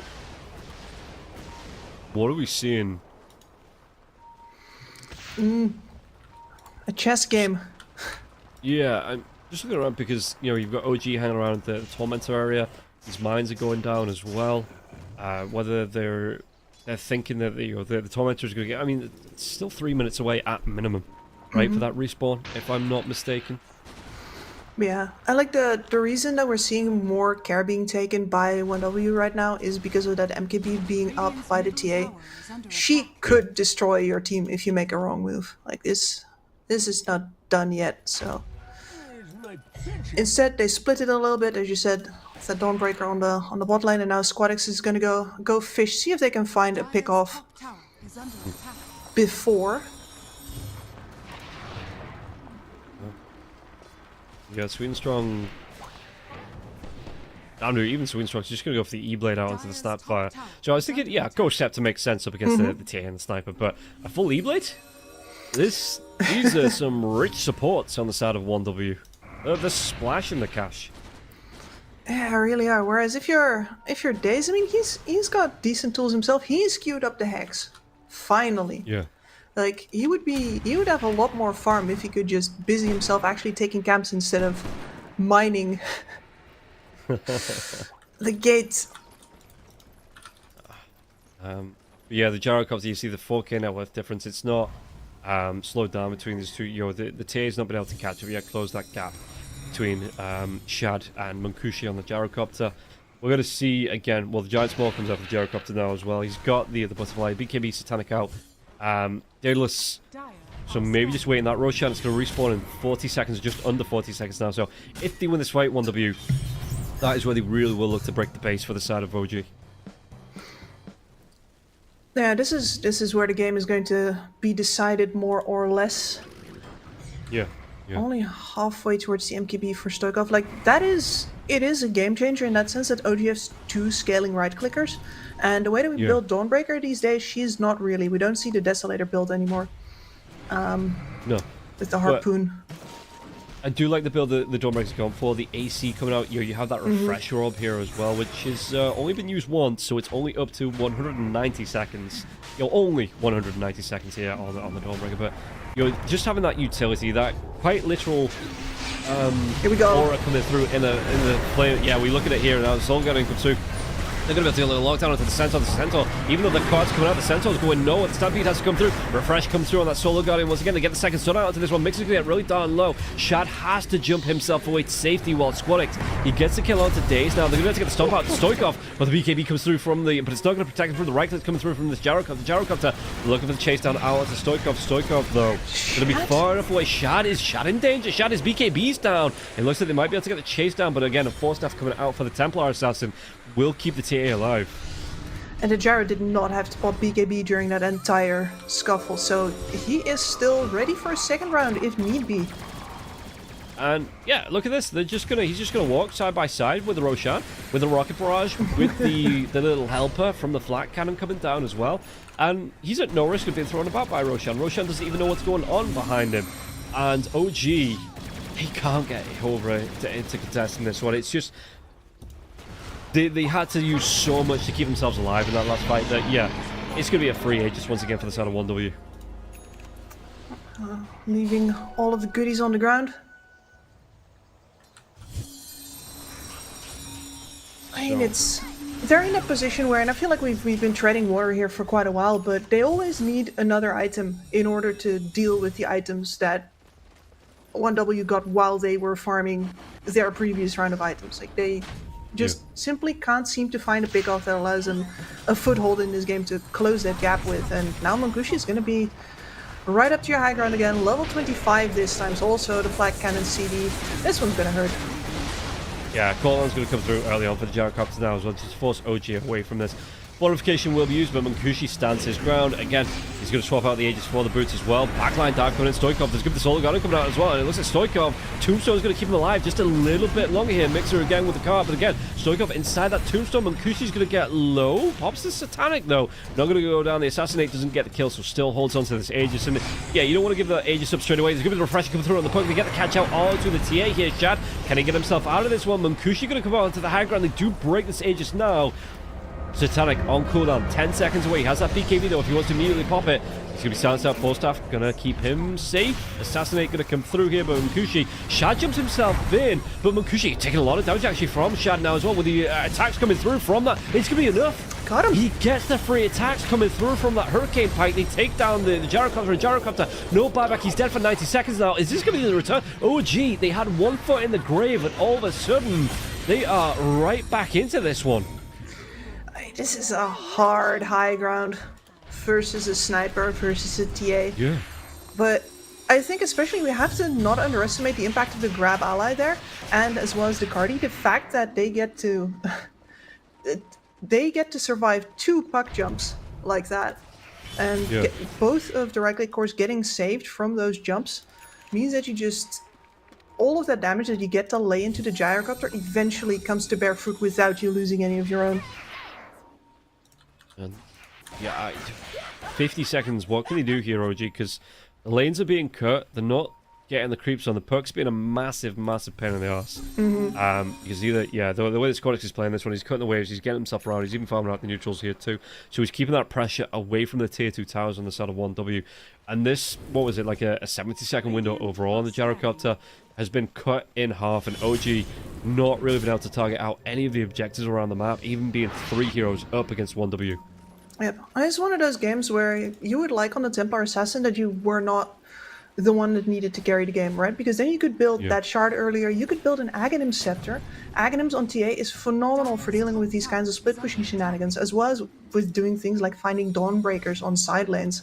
But that's a luxury. That's something that you can do if you're a mid lane TA in the olden days. Not here, not now. You have a game to carry. Yeah, I again, looking at it, 43 minutes in here, did actually, with that last fight, catch up to the Gyrocopter in terms of net worth. We'll see what the buyouts are going to be here at the Templar Assassin, like you say. So, 1200, went for the Swift Blink in for Shad, which means that, there's no buyback. There's no buyback on either carry here, really. But again, it's that case of how do OG, with a good fight like that, how do they then break out of their base? Because if they don't get the puck, which is still really damn hard. And the puck, again, no defensive items. Blink Dagger, Refresher, Parasma, there's no BKB, there's no Lotus Orb, there's no Lincoln Sphere here. Nope. But he still can't get... He died once in 45 minutes this game with his puck build. Yeah, in the landing stage. But that is the entire problem, right? Like, they get to have a really good fight when 1W is forced to engage into them. They get to stand there behind their defensive lines, all their puzzle pieces in place, ready to, you save me here, you save this guy there, we answer this to that. But anywhere else, the puck is boss. Yeah. Well, we'll see as another smoke comes through here. The jump comes in. They're going to catch out onto Stoikov once again. Stoikov, though, there's going to be the Karti coming through here, so that Dream Call, it won't really matter. Mixer, does he want to walk himself back into this fight with the Sniper on its back now as well? Sniper, though, had to use that BKB. Look at how low Stoikov got. Even with that Karti assistance, it was just so much burn onto the Sniper in terms of his health pool that he has to go all the way back to base. And that wasn't the refresh as well on the Dawnbreaker. That wasn't, as far as I could tell. Oh, it was the refresh on the puck, but didn't use any spells after that refresh. Yeah, so just immediately refresh in case the fight goes on, as well as that. Okay, fine. Then we get the refresher on CD as early as possible. Ooh, they get the catch out, no tell. He's going to have that instant respawn coming through there, but again, way out of position away from the rest of his team here, and you've got to count on this vision being down here for this out of 1W. It was easy for them to just get that jump, get the kill out onto the Undying. Yeah. No, specifically, like, I'm sure he knew the vision was there, but he did not expect them to be within range to immediately defend it. And I didn't see if he... I don't think... Oh, Right, maybe Hex. he did have a gem. Because there's 2 gems now on the side of 1W, so maybe that was the Undying gem there, as he was going out to D-Ward, and yeah, like you said, just wasn't expecting 1W to get that instant jump up on him. But there is a Hex on the techies right now. If anything is going to make the difference, this is it. Yeah. And he's got... Okay. I've got the threat for step puck now. Finally, if Squadix goes to harass their Sniper again, they can punish him this time. Yeah. See, Dave's going to get the big wraparound, but the smoke's going to break here. So we got a Hex. He gets Hexed himself. Cold, I'm going to come through onto this tech. His Glimmer Cape will be here. He's going to try and move himself away. Secondary Cold going to come through onto Daze now as well. So Daze just lower than half health. An instant blow from Munkushi. Chases him down with a swift blink in. And yeah, Daze, there was a Hex. Now there's not. For 60 seconds at least. Yeah, if I would have had time, I would have gone about like, well, his cast range is pretty good, but unfortunately he does not actually have a blink dagger, so you gotta sit and wait somewhere for the puck to come to you. Yeah. About that. Yeah, I guess, I mean, he just wasn't expecting to get caught out in the river though, the low ground. But again, it just feels like the story of the game here, they weren't expecting here on the side of OG. So they're going to try and defend. They've already lost their range racks here in the bottom lane. As again, Squadix just trying to come into this melee racks here, will it away slowly. Does have that regen coming out. Traps are being dropped by Shadow, looking for this defense. And again, it might just be a case of wait for the next Roshan here on the side of 1W. Or do they want to go now? They want to go into the racks now. Yeah, they do. Fall down comes through as well. Dream Call out onto Shad. Does he have that protection? With the workhorse, coming through from the Templar Assassin. Still has that BKB as well. But 1W, they bait out the spells and then just walk themselves away. I love the layering there. Jara walks up, gives the vision, then the puck goes in over the top, and then the puck wants to go out, so you throw Kasane in. And Kasane intimidates them all. It's like, okay, if he dies, fine, whatever. But he pops his Ghost Stepper and he too gets to walk out. Yeah, yeah. And again, it's just 23k net worth difference. I was just looking again at every, like, the separation on rolls. Look at this, 18,000 gold on the Snapfire. You know, Hex out of his own. He could go for the blink if he wants to. There's going to be the Glimmer Cape coming out as well. 4-staff here. He's got himself the shard out on the Snapfire. It is going to be a long Roshan respawn, so that's one of the things that maybe plays in OG's favour, because it might slow the aggression down from 1W. Yeah, maybe. Yeah, at this point, yeah, you gotta find that Hex opportunity, but you also still gotta do that twice, unless for some reason you find a lucky moment where Squadix does not have his buyback saved. Yeah. Like, he's gonna come back in with a vengeance. So that's... You have a lot of conditions for staying in the game, but there's no way that you win one fight and then you get to take over afterwards. Taking over is a long ways off. Whereas right now you really only have to win one when you're 1W. And let's see. It's been for a while. I'm just looking at the mines on it. The entire triangle is just green with mines for the side of OG. And that is why we're still here at 50 minutes. I mean, between that and the double ranged Gary situation on the high ground, right? Yeah. Sniper, techies, base defense. Joy, oh joy. Is attractive, fast-paced Dota just the way OG likes it? Smoke coming through from the side of OG. You do have that Dawnbreaker on the high ground though as days. The smoke will break here onto the techies. They don't quite have an idea who it is or where it is here. The ward does go down. Doesn't spot Triple S though. As you can see, the side of 1W, they might be looking for the backstab out here as well. They are on the OG side of the map. Bottom lane's going to be pushing in as well. So let's see what they want to try and do. Ooh, they do move through as OG move back. So both teams not going to be coming across each other just yet. Days though, he leaves himself in enemy territory, gets caught out, and again 70 seconds on the sideline. Yikes. And just like that, well, listen, you were talking about the late Roshbound favoring OG. Maybe they'll still get to contest. Well, 10 seconds on the respawn here for the big man, and they're going to be able to get the catch out. Stoikov, that cart is there in time here, gets a save out into the sniper, but they're not going to be able to do too much damage to the gyrocopter. So, let's see. 1W weren't born yesterday. It's like, okay, fine, the Roche, it takes some more time, that's cool. We'll just take care of your waves again. There was a really big wave sneakily pushing top as well, being urged on by a Dominator creep from the Centaur. Bunch of rally skeletons. We get the pulse. Oh. Discord is lagging. Okay, hopefully, again, it's just a quick reconnect. Yeah, not the only people, you know, I mean, Discord the past couple of weeks has just been, it's been a little bit naff. It's been a little bit up and down, it feels like. A little bit on and off. That's what it's been feeling like to me. But yeah, you look at again the way that this is being played by the side of 1W. They are playing it patient. You can see the net worth 88% in favor of 1W here. So it's still a chance according to Dota Plus for OG. But overall, it is getting to the point where 1W, they can just, again, they can get in, pack in a racks, back themselves out. You know, they don't need to overcommit to anything. Still a tier 2 tower on the top lane for OG, so maybe that's going to be the next target. But yeah, they just chip away, back up, chip away, back up, chip away, back up. It is working out for 1W. And OG, apart from that one good fight, really not seeing anything too impressive over the last 20 minutes, I'd say. The cheese? He has space in his backpack, just about.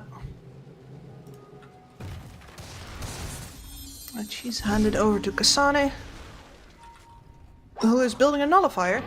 Because, you know, Elder Titan with the shard at some point. I mean, they should hand him an Aghanims at some point as well. That would be nice. Yeah. Alright, and here, under the Glimmer Cape, figuring out if there's mines. Comes in from Days. What can they do here? Hex out onto the gyrocopter. Arcopter away safe, and again the Storm. Monty Kids is going to rain down with the cooldown now as well. Cooldown, excuse me. They take down Mixer, so there's no more cart left. He's dead and buried here. 90 seconds on the sideline for this Centaur. How far away is he from the buyback? Oh, he's ways away. He's over 1,000 gold away from that one. Aegis will pop though. 1W. Do they want to go for a little bit more here after that Aegis being popped? It looks like they might do. Shad, BKB, the Hex comes out here. Do they have enough to get the kill out of him before the Hex goes up? No, the Tombstone save as well. Look at how many elastics you need, how many hits you need to take down that Tombstone. But Shad, he is dead. He has to buy himself back in. Stoikov goes down as well. They break 2 lanes of racks now. And there is still a tier 2 tower up, but this is so much more pressure on the OG base. On one hand it is, but on the other hand, that is another Aegis down. We waited 8 minutes for that Aegis. And it's gone just like that. Yeah, it is. It is. You know, look at this. Triple S just trying to clear up the mines. But do you not think it's worth it though? You force out a buyback from the TA. There's 2 heroes down on the side of OG, and it's 2 lanes of racks for you too. Yeah, but you don't have the tower on top. You don't have the tier 2 on top. True. So now they're sort of like, you see them like sort of like Grandpa Simpson. He's saying, "Come on."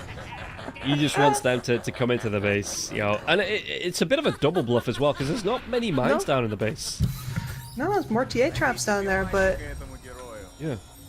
He's playing techies. You play techies via the chat box too, and you play techies in your opponent's heads. There's lots more ways to play techies than just out on the field. Yeah, techies, you know, there's 3 types of damage for the techies. There's the physical damage, the magical damage, and the mental damage that comes out from, you know, your opponents have to play into with techies. Yeah. So, and Kushi, I like that as well, that Kasane answered back that the Gyrocopter's scared. You know, it's not that, oh yeah, we're playing it safe, it's just, yeah, Munkushi's a coward. What can you do? Yeah, no, correct. I get it though, you know. It is carries. It's not like offlaners who are brave and bold and jump in and throw their lives to the fight. You know, the carries, they are the pampered ones, I think. I mean, there's a certain responsibility that comes with the job and a certain irresponsibility that comes with the offlaner job. I think that's why you see the players that never seem to quite thrive under pressure as a carry really do well in the offlane. Because it's the same kind of lane, but a lot less responsibility and a lot more, you know, gung-ho.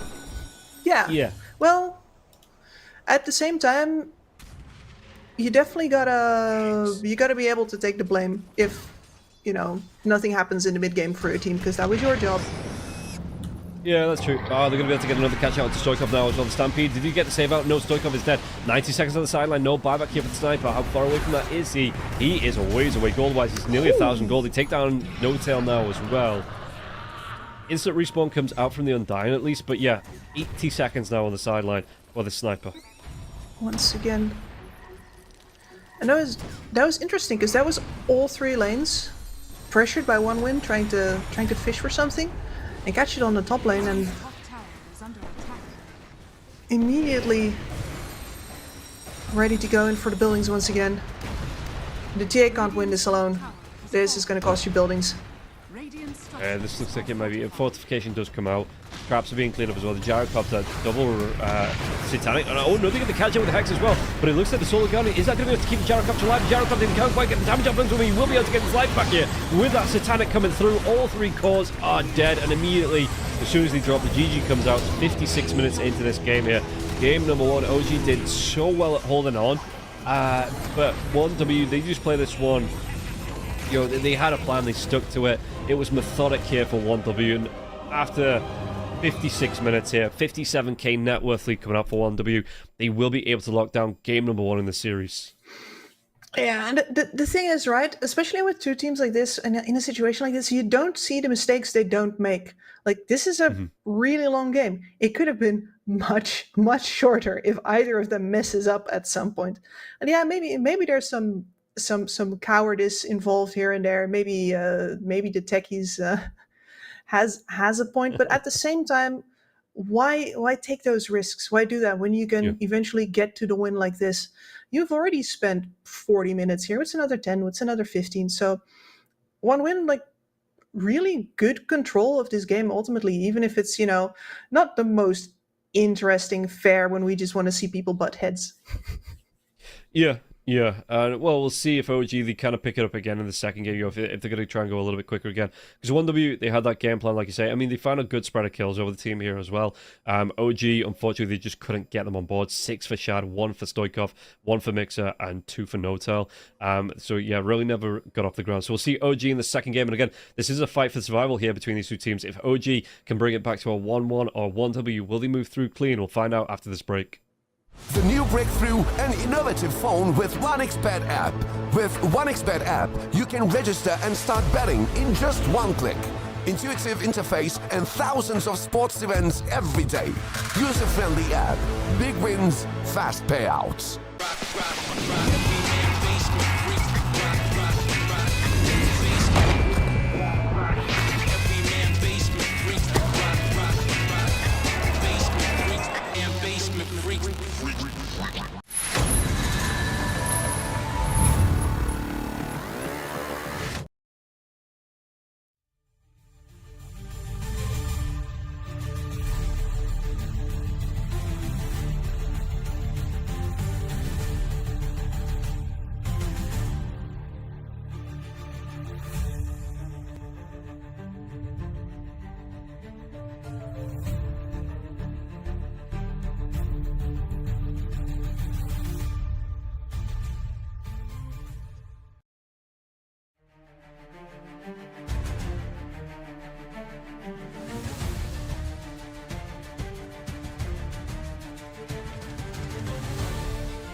break through an innovative phone with OneXBet app. With OneXBet app, you can register and start betting in just one click. Intuitive interface and thousands of sports events every day. User-friendly app. Big wins, fast payouts.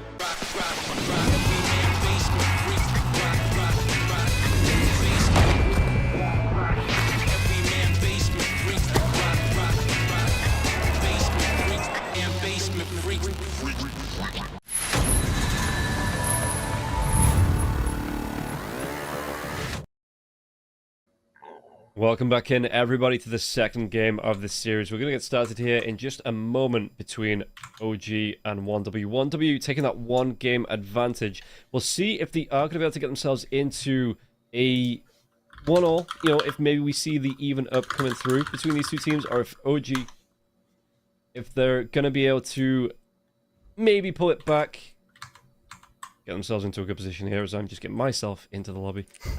Yeah, but Kips, looking at it between these two teams, do you see anything that OG can build on in that last game here to come through into the second game of the series? We might have lost Kips. Is the Discord not? Hey, there you are. All right. I reconnected. Pretty sure it was on my side then. Okay. As I said, Discord has been on and off. Yeah. So should be able to get us some. So yeah, I was just asking, you know, generic question. What was there anything you saw from OG in that last game that you can, you know, see them building off here in the second game between OG and 1W? There isn't much to hold on to there, right? Like, yeah, I saw some of the things that you were talking about before the game, where there are a couple of pickoffs where it seems like the communication is not quite in order, or where heroes are in a position where they shouldn't be. Remaining. Mostly, I felt like what I didn't see was people risking, like, because they got picked off in positions where they shouldn't be, maybe, but they weren't even on waves, and they weren't even that far forward. And I feel like as far as buying space went, there wasn't even that. Now it is a very hard game to push the waves out in, and you're undoubtedly going to feed even more kills if you push more. But at the same time, you will also create more opportunities, and you will secure more farms. So it was exceedingly passive for an OG game, which is I don't think that's how they want to play. No, and we'll see. I mean, they are going to have first pick coming through, it looks like here, as the Storm Spirit has been banned out. We'll see if OG, they want to be taking away that puck, or maybe they want to pick it up themselves. Because, yeah, you look at that puck game in the last game, Squadix went 11-1 and 17, so they do ban it out. Yeah. And yeah, not a defensive item to speak of.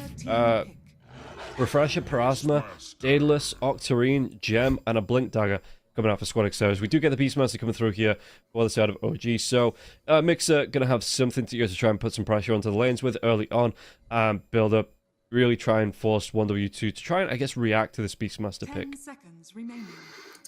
I mean, I love Beastmaster because indeed it forces reactions, not just in the draft, but also in the game, right? You're going to have somebody pressuring towers, you're going to have somebody that needs to be kept down, but it's not even from a mid position or anything, it's just the offlaner. And he is going to make your safe lane his own if you'll let him. Yeah, and we'll see what gets through this next ban phase, because there's still some big heroes. Snapfire still in there, the Undyne still in there. The Disruptor still available as well, so some big supports, as well as, you know, some handy cores as well. Shadow Fiend still available too. So we'll see. That's a Shad fave. Yeah, we'll see what we'll get through here in the second phase. But yeah, looking at 1W, you know, they had a really good game in that last game. Is it just a case of more of the same here? Do they just keep up that kind of, and again, I'm not going to say it's an insult, but that kind of cautious nature coming up against OG here? Do they just kind of play their own game? You know, try and play that kind of protective Dota? I don't think so. I don't think so at all. They were playing versus 2 ranged cores with 2 saves and techies. Like, how are you going to play pedal to the metal aggro Dota against that? Like, up to a point, yeah. And you can see by their lineup what kind of Dota they actually wanted to play, because there's not a single hero in that lineup that actually enjoys sitting back all that much. It was pure force from OG that made them behave like that. So Okay. no, I absolutely listen. If it somehow happens again, they pick 5 aggro heroes and then rest on their laurels again, I'll accept that they did it. But the sniper TA techies, 10 seconds remaining. yeah, no, I'm going to count that for now. Okay. 5 Okay. Well, we'll see. Yeah, like I say, as the draft goes on, the Dawnbreaker will be banned out as well as the Gyrocopter. So 3 heroes out of the last 5 from the last game here. 1W won't be able to get their hands on. We'll see. I mean, OG, they themselves, like that ET, they might go back for that as well, or maybe even gets banned out here in this because it is going to be the final ban. But they set a 1W before they pick up what they want to go for. What else can we look at? They ban out the Ursa here, so maybe an Axe pick coming out. Timbersaw coming through for 1W. I was just thinking, you know, the Walk Axe combo might not be too bad, but yeah, straight in for a Timbersaw here for 1W. Yeah, I mean, we've been talking about picking the mid laners early, but here again, this is a typical example of one of those mid laners that you could still shove to the side lane if it's strictly necessary, but this is a Squadix signature as well. He's just playing the greatest hits right now. It's just, oh gosh, they banned my puck. Well, what is my second most picked hero? I'm a lot less in favor of the Timbersaw though. There's no such thing, I think, anymore as a game where the Timbersaw gets completely out of control and is completely an unstoppable force. I don't think his damage is that high anymore. And I think he's a little too item dependent these days, where usually before it was just levels, baby. So I mean, it does feel like there's a little bit of a change in the Timbersaw build-up as well. I do see, maybe not the mid Timbersaw, like the offlane Timbersaws, they like to prioritize that early-ish Ags, so, you know, you get the Kaya out, potential Blink Dagger, and then straight into an Ags, and OG, yeah, I'm going to go back for the Nyx Assassin. So I was going to comment saying that, you know, No Tail likes the Pugna too, but the Nyx Assassin adding the Pugna coming out, I'm not sure. Maybe the days on the Nyx Assassin this time around, and, you know, No Tail on the Pugna. Pugna feels more like a position 5 between these two heroes. But again, could play either way here for OG, because I know, again, No Tail likes both of these heroes, and so does Daze. So it's interesting to see how they break these two lanes down. Yeah, I mean, specifically, usually you want ranged melee for your side lanes, right? So I'm currently expecting for the Pugna to be with the Beastmaster and then some form of range carry with the Nyx. What I want to know, because OG last game had a double save, and something in my ancient brain stirred a memory from the deep dark times, and I asked friends of mine, like I literally sent a DM to an old friend of mine right now, like, was it Fly and No Tail OG that used to play double save drafts way back in the day? Yeah, that's... that is ancient history, isn't it? Yeah. It is, Fly Jerax and Fly Crit. I got an answer. SD Oracle. Yeah, I thought I remembered SD Oracle. Yeah, but there were other drafts like that. So I'm just wondering if that is because that pattern was there for sure. They did that very much on purpose. It was part of the strategy. It was part of the reason why they could play quite far forward if you have 2 saves, because usually the enemy has at max 2 initiators. Okay, cool. Then we have 2 saves. And then the enemy never actually gets to have a good jump. So I'm very curious to see if they're going to manage to force that into the draft again, or if I'm seeing ghosts from an ancient past. Well, I mean, you look at it, everybody from 1W has a way to... I mean, even if it's a support Tiny here, which it is looking like, because the Timbersaw and the Queen of Pain both being out, at some point that Tiny's still going to get a blink. So there is going to be more than 2 jumps here for the side of 1W, so those saves have to be on point for the Pugna. But again, the Crapify comes out, you're going to get Sonic Waved, you're going to get Timbersword in general, just Timbersword, you know, not even needing to name a spell there. So OG, like in terms of their picks here, this Pugna is an interesting one because I suppose you decrapify the enemies more than you decrapify your teammates to save them here. But even still, the spells that they're going to be able to cast, the Pugna might be all about the drain here in this game. Yeah. No, in this game, I don't think the Pugna counts as a save anymore. This is you are very likely to burn your fingers. Ember Spirit coming out as well. I don't mind this Ember Spirit, but again, for me, this OG draft is just lacking damage. Ember Spirit's not bad. You know, it gets around the Searing Chain Slaughter first, but I'm looking at it, Timbersaw, Tiny, Warlock, Golem coming out. That, you know, that's something that I see, that the Golem is the... Is it? I think it was Jarax that was saying that the Warlock Golem is the actual hero. and the Warlock is just the part on the Yep. side that So Hey, it is a very +4 way to describe it. yeah, but I just the Beastmaster's not too bad. Depending on even if he goes first item, Helm of the Dominator, you can always go back for the axe as well. But I'm just seeing maybe a little bit of lack of fight coming through for OG. Yeah, and usually specifically what we mean when we say lack of damage, like all lineups have damage as long as the heroes live. But usually what we are feeling if we're saying that is we're feeling a lack of burst damage. We're feeling the inability of one team to take out a hero of the other, while the other team for sure is going to do that, or maybe two. Between Tiny, Timber, and the Quap, somebody is gonna die within, the 2 seconds of the fight starting. Yeah. Maybe within one, maybe within half a second. And there's no way OG matches that. With the Fatal Bonds coming out from the Warlock there as well, you get a good catch out with the Fatal Bonds onto 2 or 3 heroes with a Sonic Wave. Maybe, some Chakrams flying through there. Yeah, it's just... I would like to see... if they... I was going to say Sven, but you've got a Pugner in there, so the crap fight's going to be a little bit wonky on that.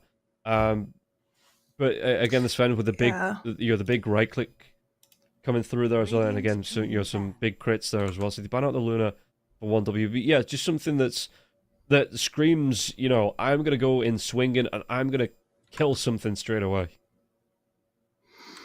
Yeah, well, are they dooming themselves to the TA again then?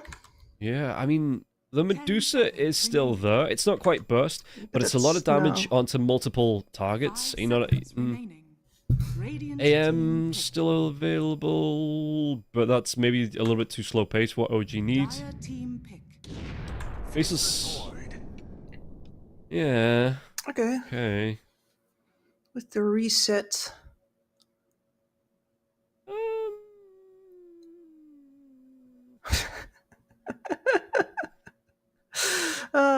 Yeah, people, you gotta be watching the stream as well to see how we're feeling about this draft, because right now words don't quite suffice. You should read the enthusiasm on our faces. It's Kez. You said Kez. You said Kez in the OG game. Yeah, I was expecting it to be for the OG side, but yeah, no, we're gonna get the Kaz Mankushi coming out here for Kaz, and yeah, because again, the face is void. Okay, the Chronosphere is nice. You're going to be able to get damage inside of it. Pugner Life Drain. Nether Blaster there as well. Nyx Assassin and Beastmaster can do damage inside with the axes, with the Nyx Assassin, the Impale. But Faceless Void isn't the quickest hero to get kills off early on as well. There is a lack of damage inside the Chronosphere if it's just a Faceless Void. So, yes. Yeah, no, like normally if you want to see Faceless Void play like as fast as he's ever going to be played, you want to see him first off versus heroes that he really screws over, like Ember Spirit or Weaver, for example. Yeah. Timber doesn't really like it. I guess the Quap suffers a bit as well. But you ideally also want to see him together with something like a Snapfire, throw the kisses into the Chrono. Snap's untouched this draft, remarkably enough. I think we've had 3 straight weeks of Snapfire getting picked because she's not a high enough priority of a ban. Yeah. Yeah, I think if these carries were the other way around, I was looking at the Faceless Void with the Queen of Pain, with the Tiny, with the Avatos, Sonic Wave, Scream, right? Shadow Strike, Timbersaw, with pretty much everything that he throws out. Warlock with the Fatal Bond, the Golem drop coming out, even the Shadow Word.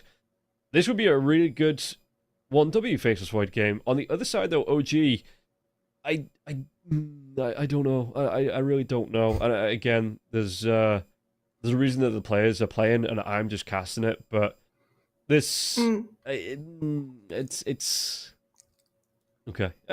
We'll see. We'll see how it plays. We'll see how it plays. It could play. It feels old school, doesn't it? Yeah. Yeah. This exact draft could have been played in 2015. And that's obviously not always a bad thing, but especially, and it's weird, right? Because especially the Nyx Assassin stands out like a sore thumb, but on paper, it's one of the heroes that I like the most in this lineup together with the Beastmaster. Because versus the Quap and the Timber, like on paper, this is a great Nyx game. The question is Nyx a hero? I haven't seen him. No, I've seen him a couple of times. He's not looked too bad. Which way around did they pick it? So it's going to be Days on the Nyx, so it's going to be the pause for Nyx as well. Yeah, I've seen him a couple of times. It's not awful. Obviously, if you get that quick 6 as well, Ooh, damn, look at the odds. Nearly a 7 flat for OG. 1W going to be the absolute Jinkies. favorites. I mean, I know they are 1 game up here, but yeah, that's a big difference between the two teams. And again, everybody, head yourself over to the OneXpert app, the OneXpert website. Use that promo code RESD2 for up to a 100% bonus on your first deposit.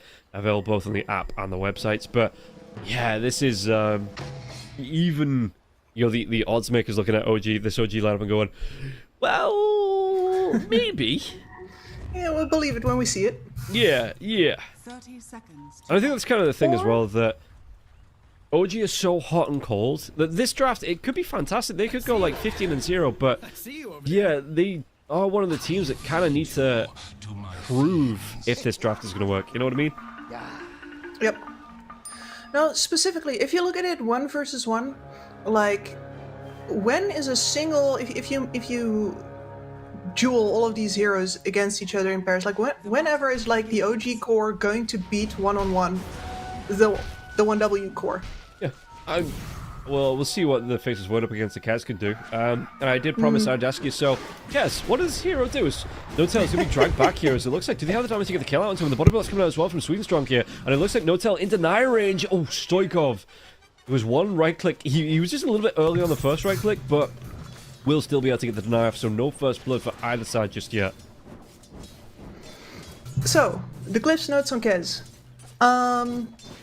This is all going to be from a very theoretical standpoint, but Okay. the Glyph notes are physical AoE scaling carry.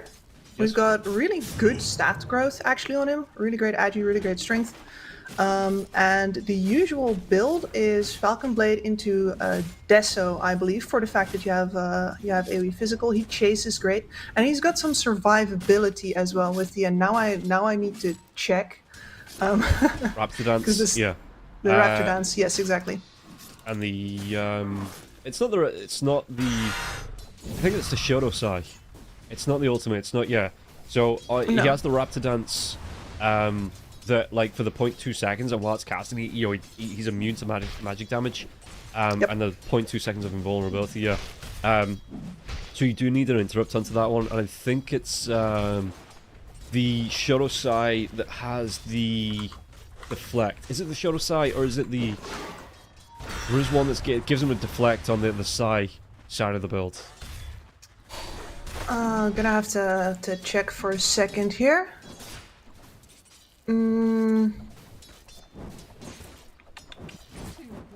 Deflect. The Shoto Sai is a stun. Right. Daze, top lane. Daze. Oh my days. He's going to go down here. Kasani will be able to get the kill. The Fatal Bonds did the job. He got down low enough, and that was effective to get the kill, though.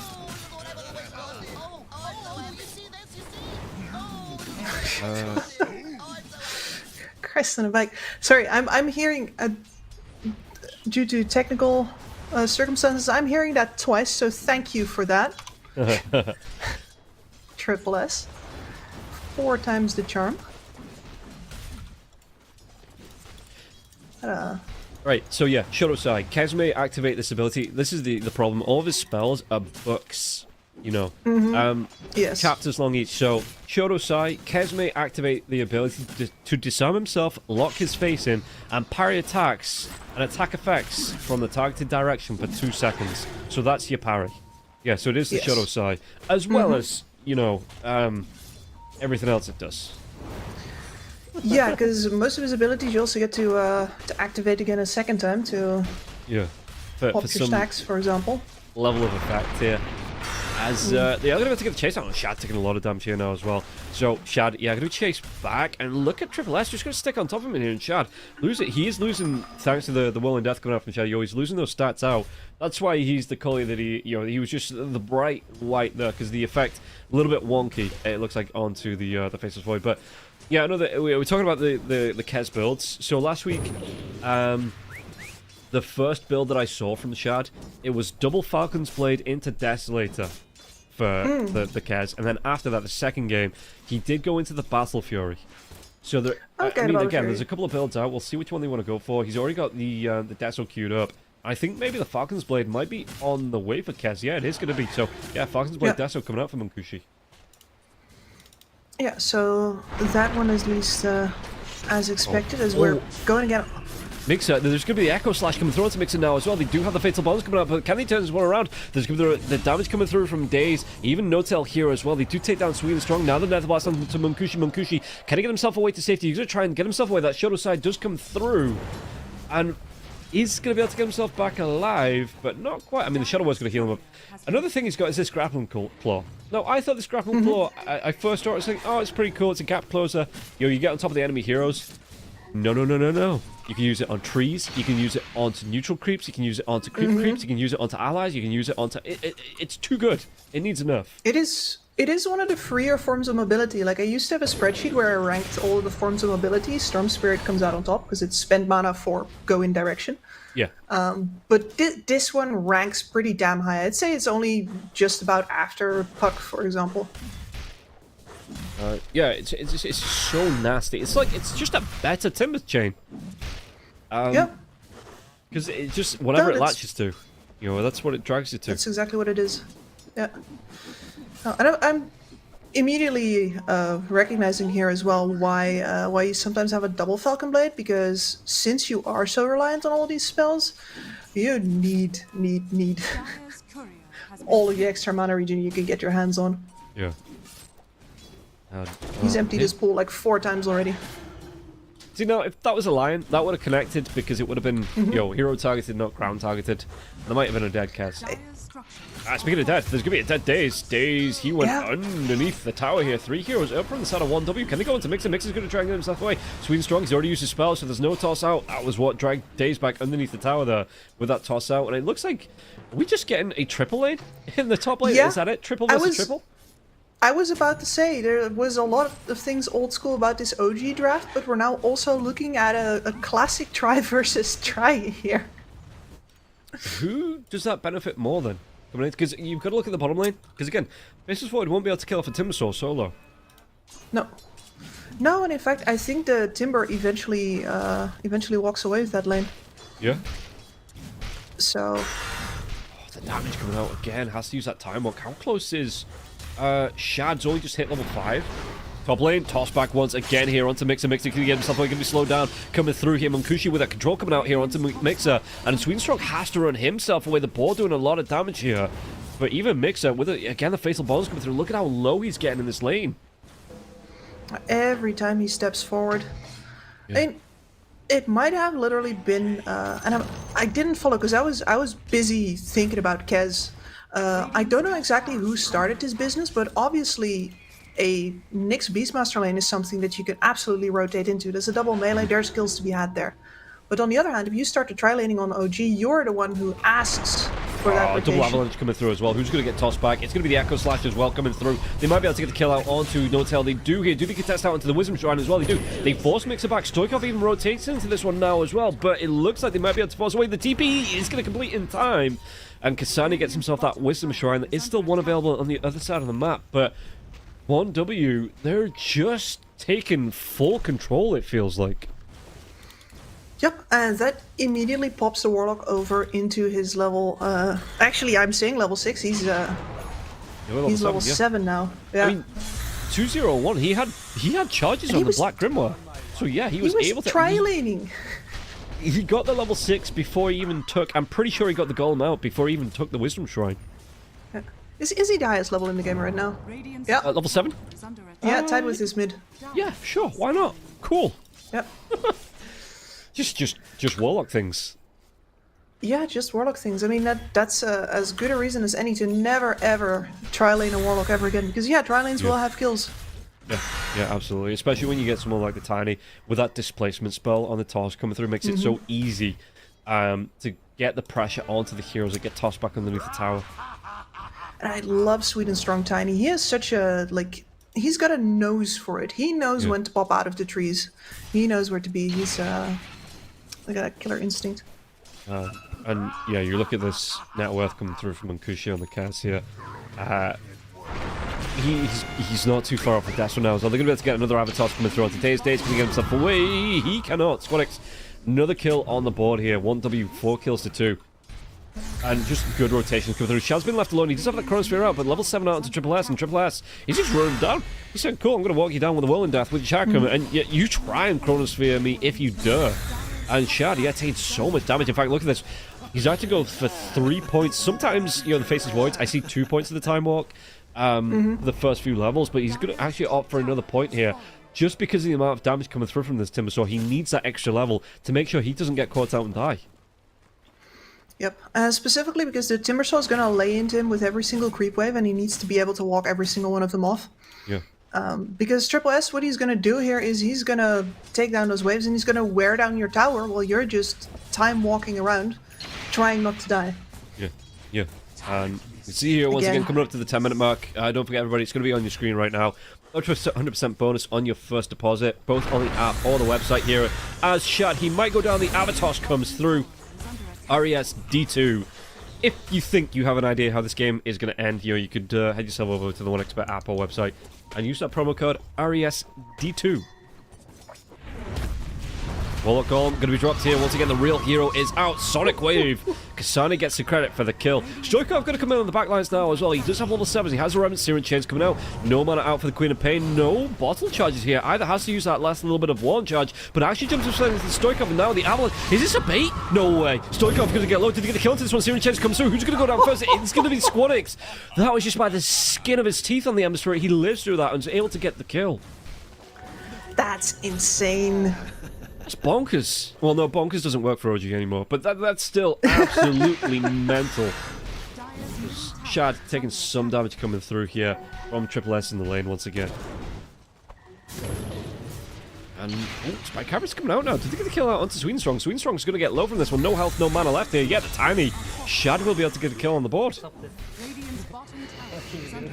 Yeah, Triple S has to retreat here. Going in for the Gaia, presumably going to be Gaia Shine to Blink. And then Ags. Usually what we see with the Timbersaws. I do like the Faceless Void build as well. No Helm of the Dominator to be seen. He's going to go straight into it. Looks like the Mask of Madness. So old school. You were talking about it being a 2015 game. This is a 2015 build coming out for the Faceless Void. The Mask of Madness out into the Maelstrom here as Dave's going to be chased down by Triple S. Toss comes in. Onto Shad now as well. I mean, Shad, he does have the Chronosphere if he wants to pop here, but Triple S, he's a big tanky boy. So it looks like Shad and Dave's just going to back themselves away. Yeah, 13 bonus armor on that Timbersaw. You're not really getting him, even if... Well, you don't have enough levels in the Time Walk, so the fact that you got some magical damage doesn't really matter. And with the Soul Ring in his pocket, Daze can burn his mana only once, but the Timber is always going to have... I'm happy to see the return of some of these Agio Daze. He's going to go down. TP comes in, Munkushi. Swedenstrong does get the credit for the kill. But, yeah, I'm happy to see a lot of these melee Agi carries coming back. The Juggernaut's back.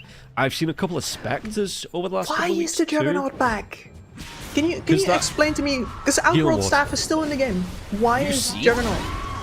Sonic Wave comes because it doesn't cancel it anymore, right? It does have the Invincible, but it doesn't cancel off the Swift Slash, or the Omni Slash, so that will still go through. And just in the lane stage, that healing ward is still broken. Yeah, it is. No, dang. Because I read the patch notes, but that part didn't fully come through to me. No, now Juggernaut absolutely is a thing. Never mind, I take it all back. Thank you. I learned something today. Squadix could have jumped on here. There's going to be the AD room coming through, but there's going to be Shadow Word out onto the Queen of Pain. Queen of Pain is going to be able to survive. Gets that blink back to safety once again. Mixer and Stoikov trying to make things happen here. Kasane is going to get a little bit low, but once again, the Queen of Pain going to be able to come in, back up his supports here. Co-op to the want to carry on going. Triple S going to rotate over now as well. That Nether Ward is down. Jump comes in. Munkushi on the backlines. There's going to be Echo Slash coming through as well. Can they get the kill? Yep, no tail will go down. Slider Fist going to be able to keep Stoikov out of danger. But with this Golem being down as well, do they want to put pressure onto this tier 1? Looks like that's going to be the job of the Golem coming through here. Shadow Dagger coming through, not the Shadow Sai. Excuse me, just the Sai toss. Coming through onto Stoikov. Excuse me, I'm still learning the spell names. He has 8. It's a little bit, and you know, they're all 2 words. Yeah, being pressured out, Chronosphere comes out, they get the catch out onto the Warlock. Warlock gonna go down. Can he get himself away here, Munkushi? He might be able to. Does he want to try and pop that Shadow Sign now? It's going to be on cooldown now. All of the spells on cooldown now. Actually, with that rundown onto Munkushi, the life drain, it's a lot of damage coming through, and Munkushi will fall. And Shad, he wants to carry on going here. They get the kill into Stoikov, though. Triple S going to be able to pick that one up. Can they go into Triple S now? 3-4 heroes trying to chase him down. Great spike carapace from Daze, and it looks like they will be able to. Good kills, triple kill for Shad. That's exactly what OG needed. Yeah, and this is the way that if their lineup is going to win this game, this is the way they're going to do it, right? You have all of the burst damage on the opposing side, but if they overstay, if they pop all those spells and then hang around, then absolutely in the longer fights, OG takes it every single time. The Beastmaster axes, the Ember Spirit slides, but especially Shad on that Faceless Void. Faceless Void is the king of the ultra long fights. That man never tires. He'll just keep on bashing until the sun comes up. And yeah, really well played, like you say, because Munkushi jumped in through all the spells, and until he gets his shard, they do share cooldowns. So, you know, it didn't matter what discipline he was on, if he'd already used the spells on one, they do share cooldowns until that switch discipline, you know, in fact, it's the Scepter, not even the shard, it's a full commitment on the Scepter, which is going to be his next big item before the BKB, but it's still a ways away on that. I mean, he should have the dispel available, but usually you throw the Raptor Dance very early on in the fights. Yeah. And that's the thing as well, that the Raptor Dance, it only counts while the cast is going, you know, while the animation's going. If it gets interrupted, you know, if he gets bashed, if he gets impaled, if he gets any roared, you know, anything that stops him, and even the Searing Chains, I think, cancels that one off as well, because it's the movement forward, right, while you're slashing. So if that gets cancelled off, you don't have that the immunity coming through while, you know, because the cast is cancelled. It's only while the actual animation's happening. And it's quite a rare thing these days, right? Like, I feel like, I mean, how many heroes have I left as top lane? They're gonna poke at Triple S. Oh, The more Triple to S. poke. Yeah, they're going to try and go. The Fatal Bonds come through. They do drop the Golem now as well. Triple S will die eventually. Stoikov gets the credit for the kill. What can they do? Double Searing Chains coming through as well into the two supports. It looks like the Warlock. Kasani's going to get low. Sonic Wave on the back lines now as well. Let's see here. Stoikov, he's only got the one for now, but he does pick up another one to Kasani. Can they go for more? Shadow Strike out onto Stoikov, though. Stoikov's going to get really down low. Do they try and deny him out? Couldn't get the deny out in time. And now, OG, they have to back themselves away, even being one hero up. Even without... I mean, the Faceless Void isn't here either, so yeah, Mixer just goes for the TPY. Good gank out. Stoikov maybe stuck around a little bit too long to make sure he secured out Kasane, but still, they're finding fights, they're finding kills, so it's not bad for OG.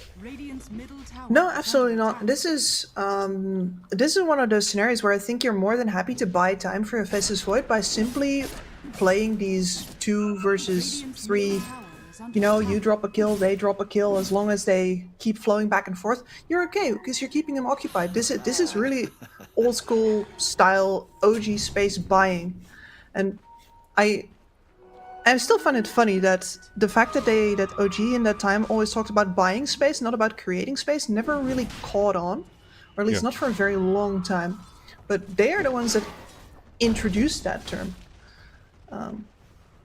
And this is a prime example. And I think that's one of those things that I'm surprised that it isn't talked about in that way, because, yeah, it's not the creating, it's what are you buying with the moves that you're taking. Because if you take a tier 1 tower, but you lose 3 heroes, you've kind of bought that tower with the light. You know, and again, it's just one of those talking points that it's never, like you say, it's never really phrased that way, but that's how the game is played. Yep.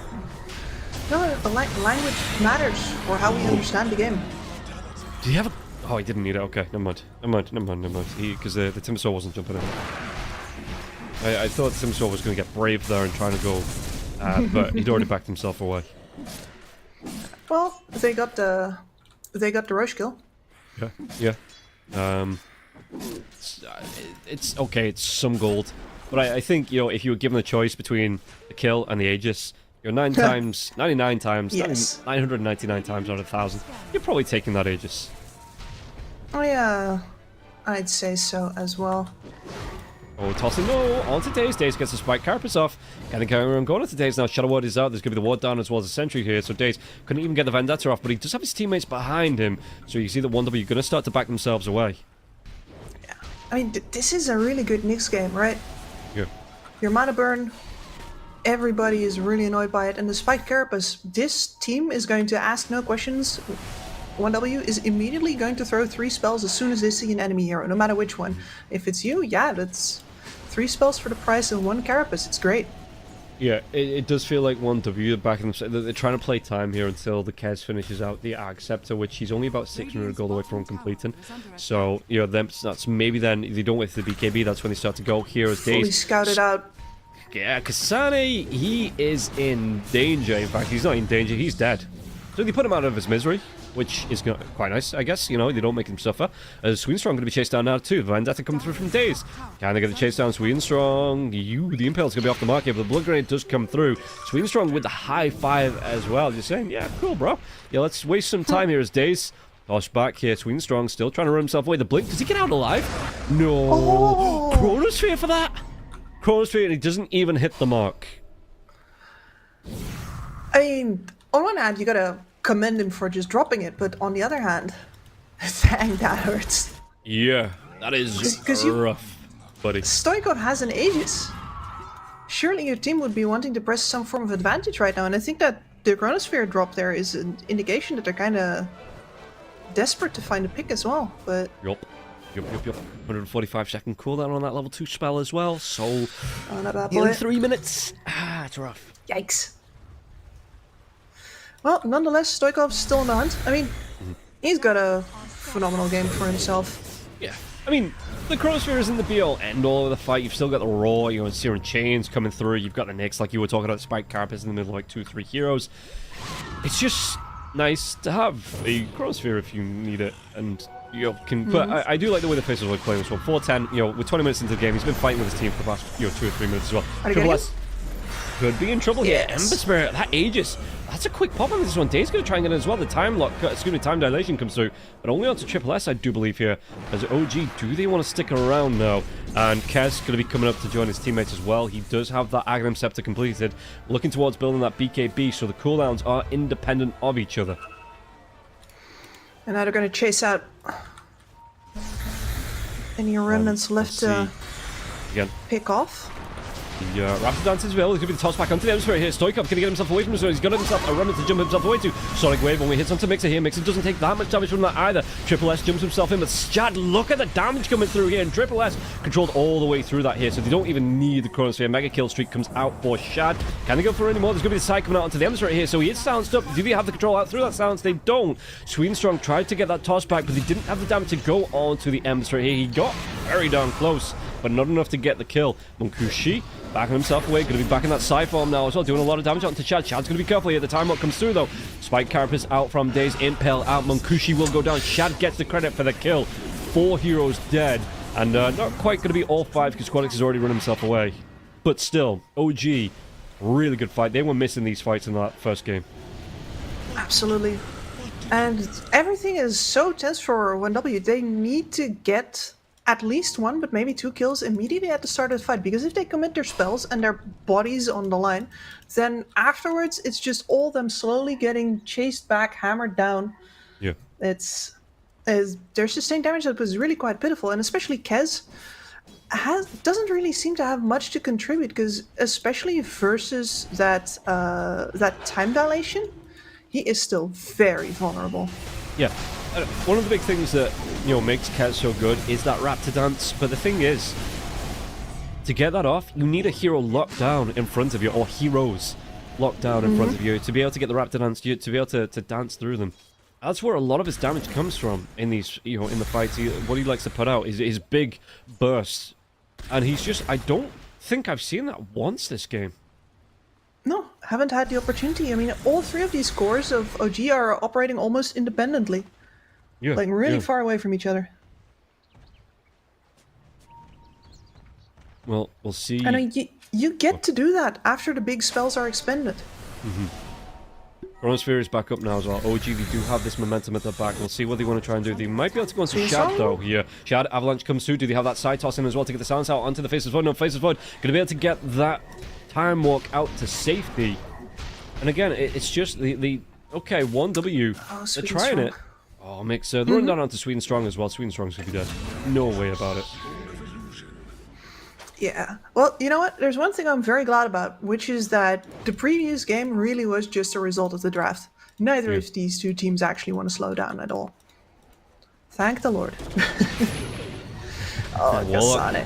Spike Carapace. And Kasane.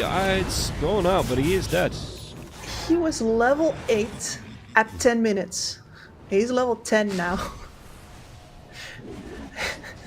And yeah, it's slowed right down here for this Warlock. You know, he's past 13 minutes. It's been tough on the old Warlock. He's an old man. It takes him a while to kind of, his knees hurt now. His back's probably gone. It's, I know Gets how up he too feels. fast. But yeah, like it's one of those things that you think you can do it all, and then after 10 minutes you're just like, oh, please, oh, I'm dying, Yeah. please let me have a break.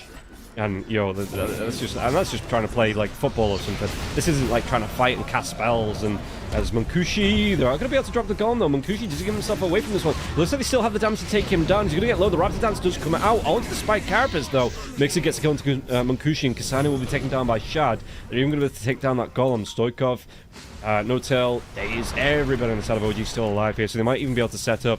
They might even see Squadix as well with these wards being down, so Squadix got to be careful.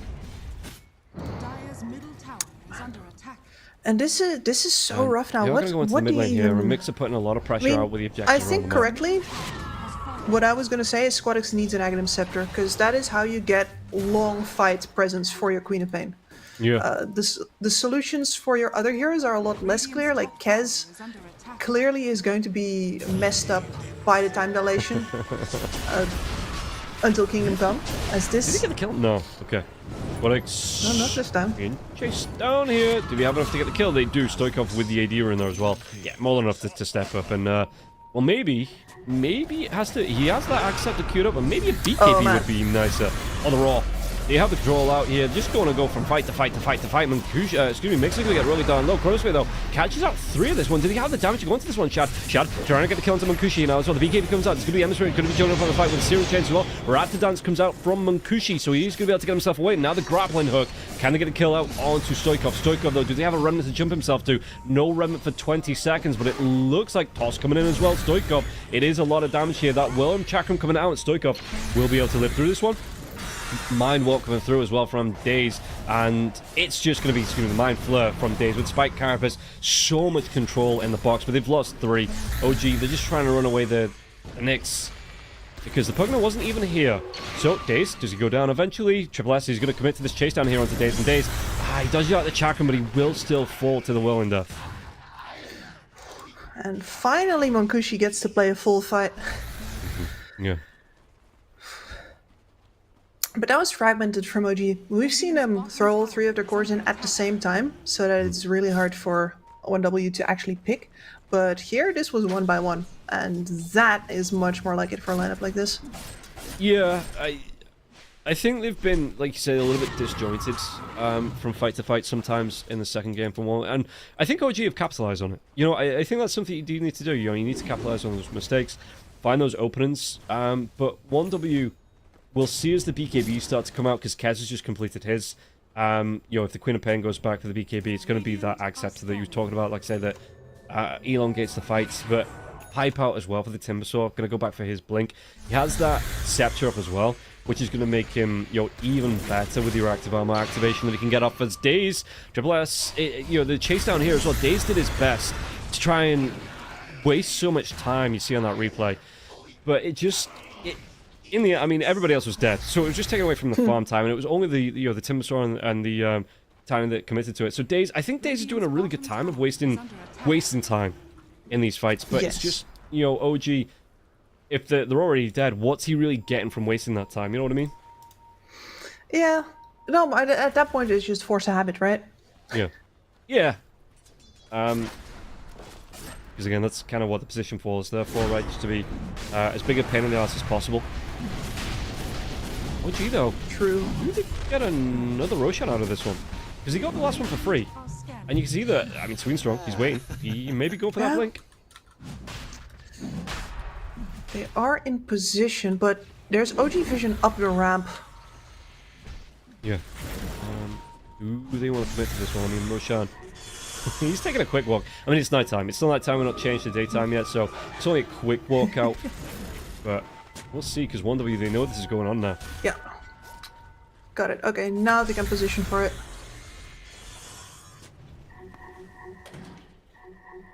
So, around this pit, where do we want to go? They're going to be going right in. They do the kill.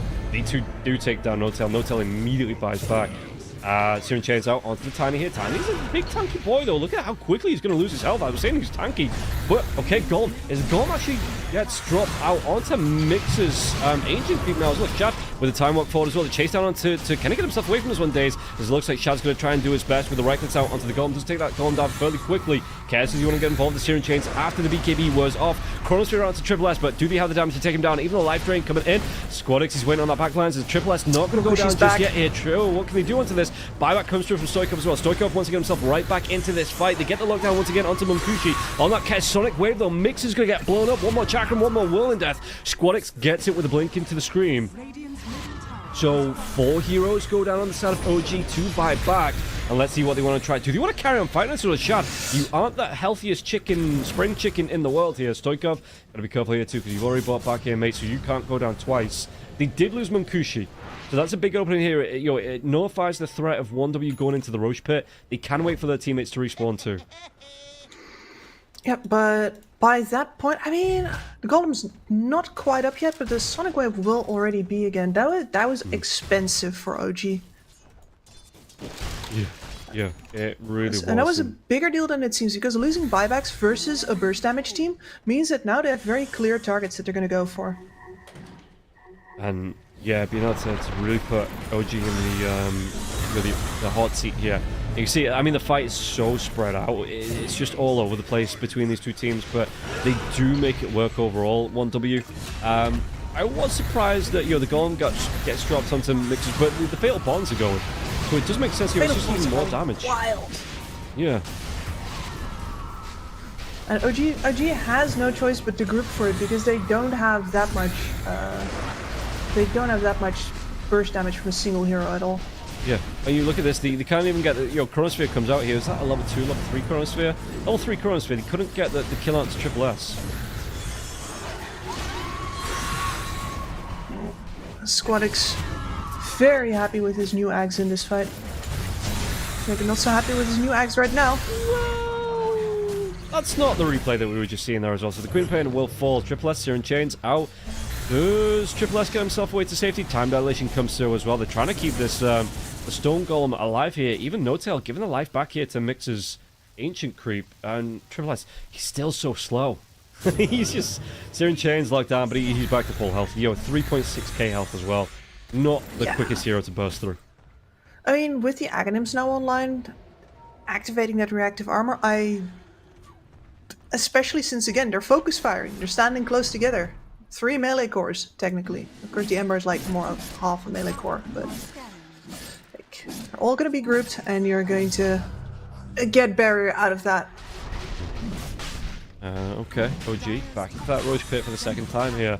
Second Roshan attempt. We'll see just how this is going to play. Raw comes out. Do they have the follow-up here? Munkushi's going to dive himself in. Swing Strong will go down for this one. Spike Captors comes out. There's going to be immediate buyback coming through. And the Queen of Pain is not too far through spawning, but 3 heroes caught in the Chronosphere. Do they have the damage to get at least a kill onto Munkushi? And the Munkushi BKB is going. He's going to be able to get himself out with that grappling hook now as well. Sonic Wave out onto Stoikov, and again, Stoikov already brought himself back. Munkushi with the Raptor Dance will be able to live through that damage here. Days, does he go down to this damage? Quadix will be able to get the kill. Shad trying to get himself away. The time out comes out as well. Munkushi just had himself in the trees. He's in the kiddie pool. Now, with the sounds coming out from that Shad at the side, they might be able to go into Shad, and Shad, time out comes out just in time. But it is going to be a dead ambush for it. No buyback here. They're going to try and go on to No-Tail. And again, No-Tail was the other hero that bought back. Do they get onto Shad as well? They do. They burst Shad down as he was trying to TP himself away to safety. 4 heroes there. And now Mixer in the mix. He's got that BKB going here, but can he get himself away from this one? It looks like the damage coming through. They even have the blade out for the Queen of Pain. They take all 5 heroes down. Mega kill streak for Triple S. And I think this might just be a Roshan too. And again, talking about cost, it cost 1W a Tiny and a buyback on the Tiny there for all 5 heroes and a Roshan on the side of 1W. And the damage output from 1W has really equalized now. Yeah. Like, yeah, I guess he's in a fight, but the Timbersaw lives so long now with that Axe. And then all of those pop screams going off. Yeah, they couldn't even get the kill onto Munkushi here as well. Munkushi comes out. Raptor Dance. So one of the things that could have happened there, that the Raptor Dance comes through and Munkushi gets a big heal. He doesn't have to hide himself off to the side. Because that slash, 100% lifesteal on the slash, by the way. Not broken at all. But no. instead, he's mostly out of health, out of mana, so he does have to back himself away, but it doesn't slow 1W down at all in this fight.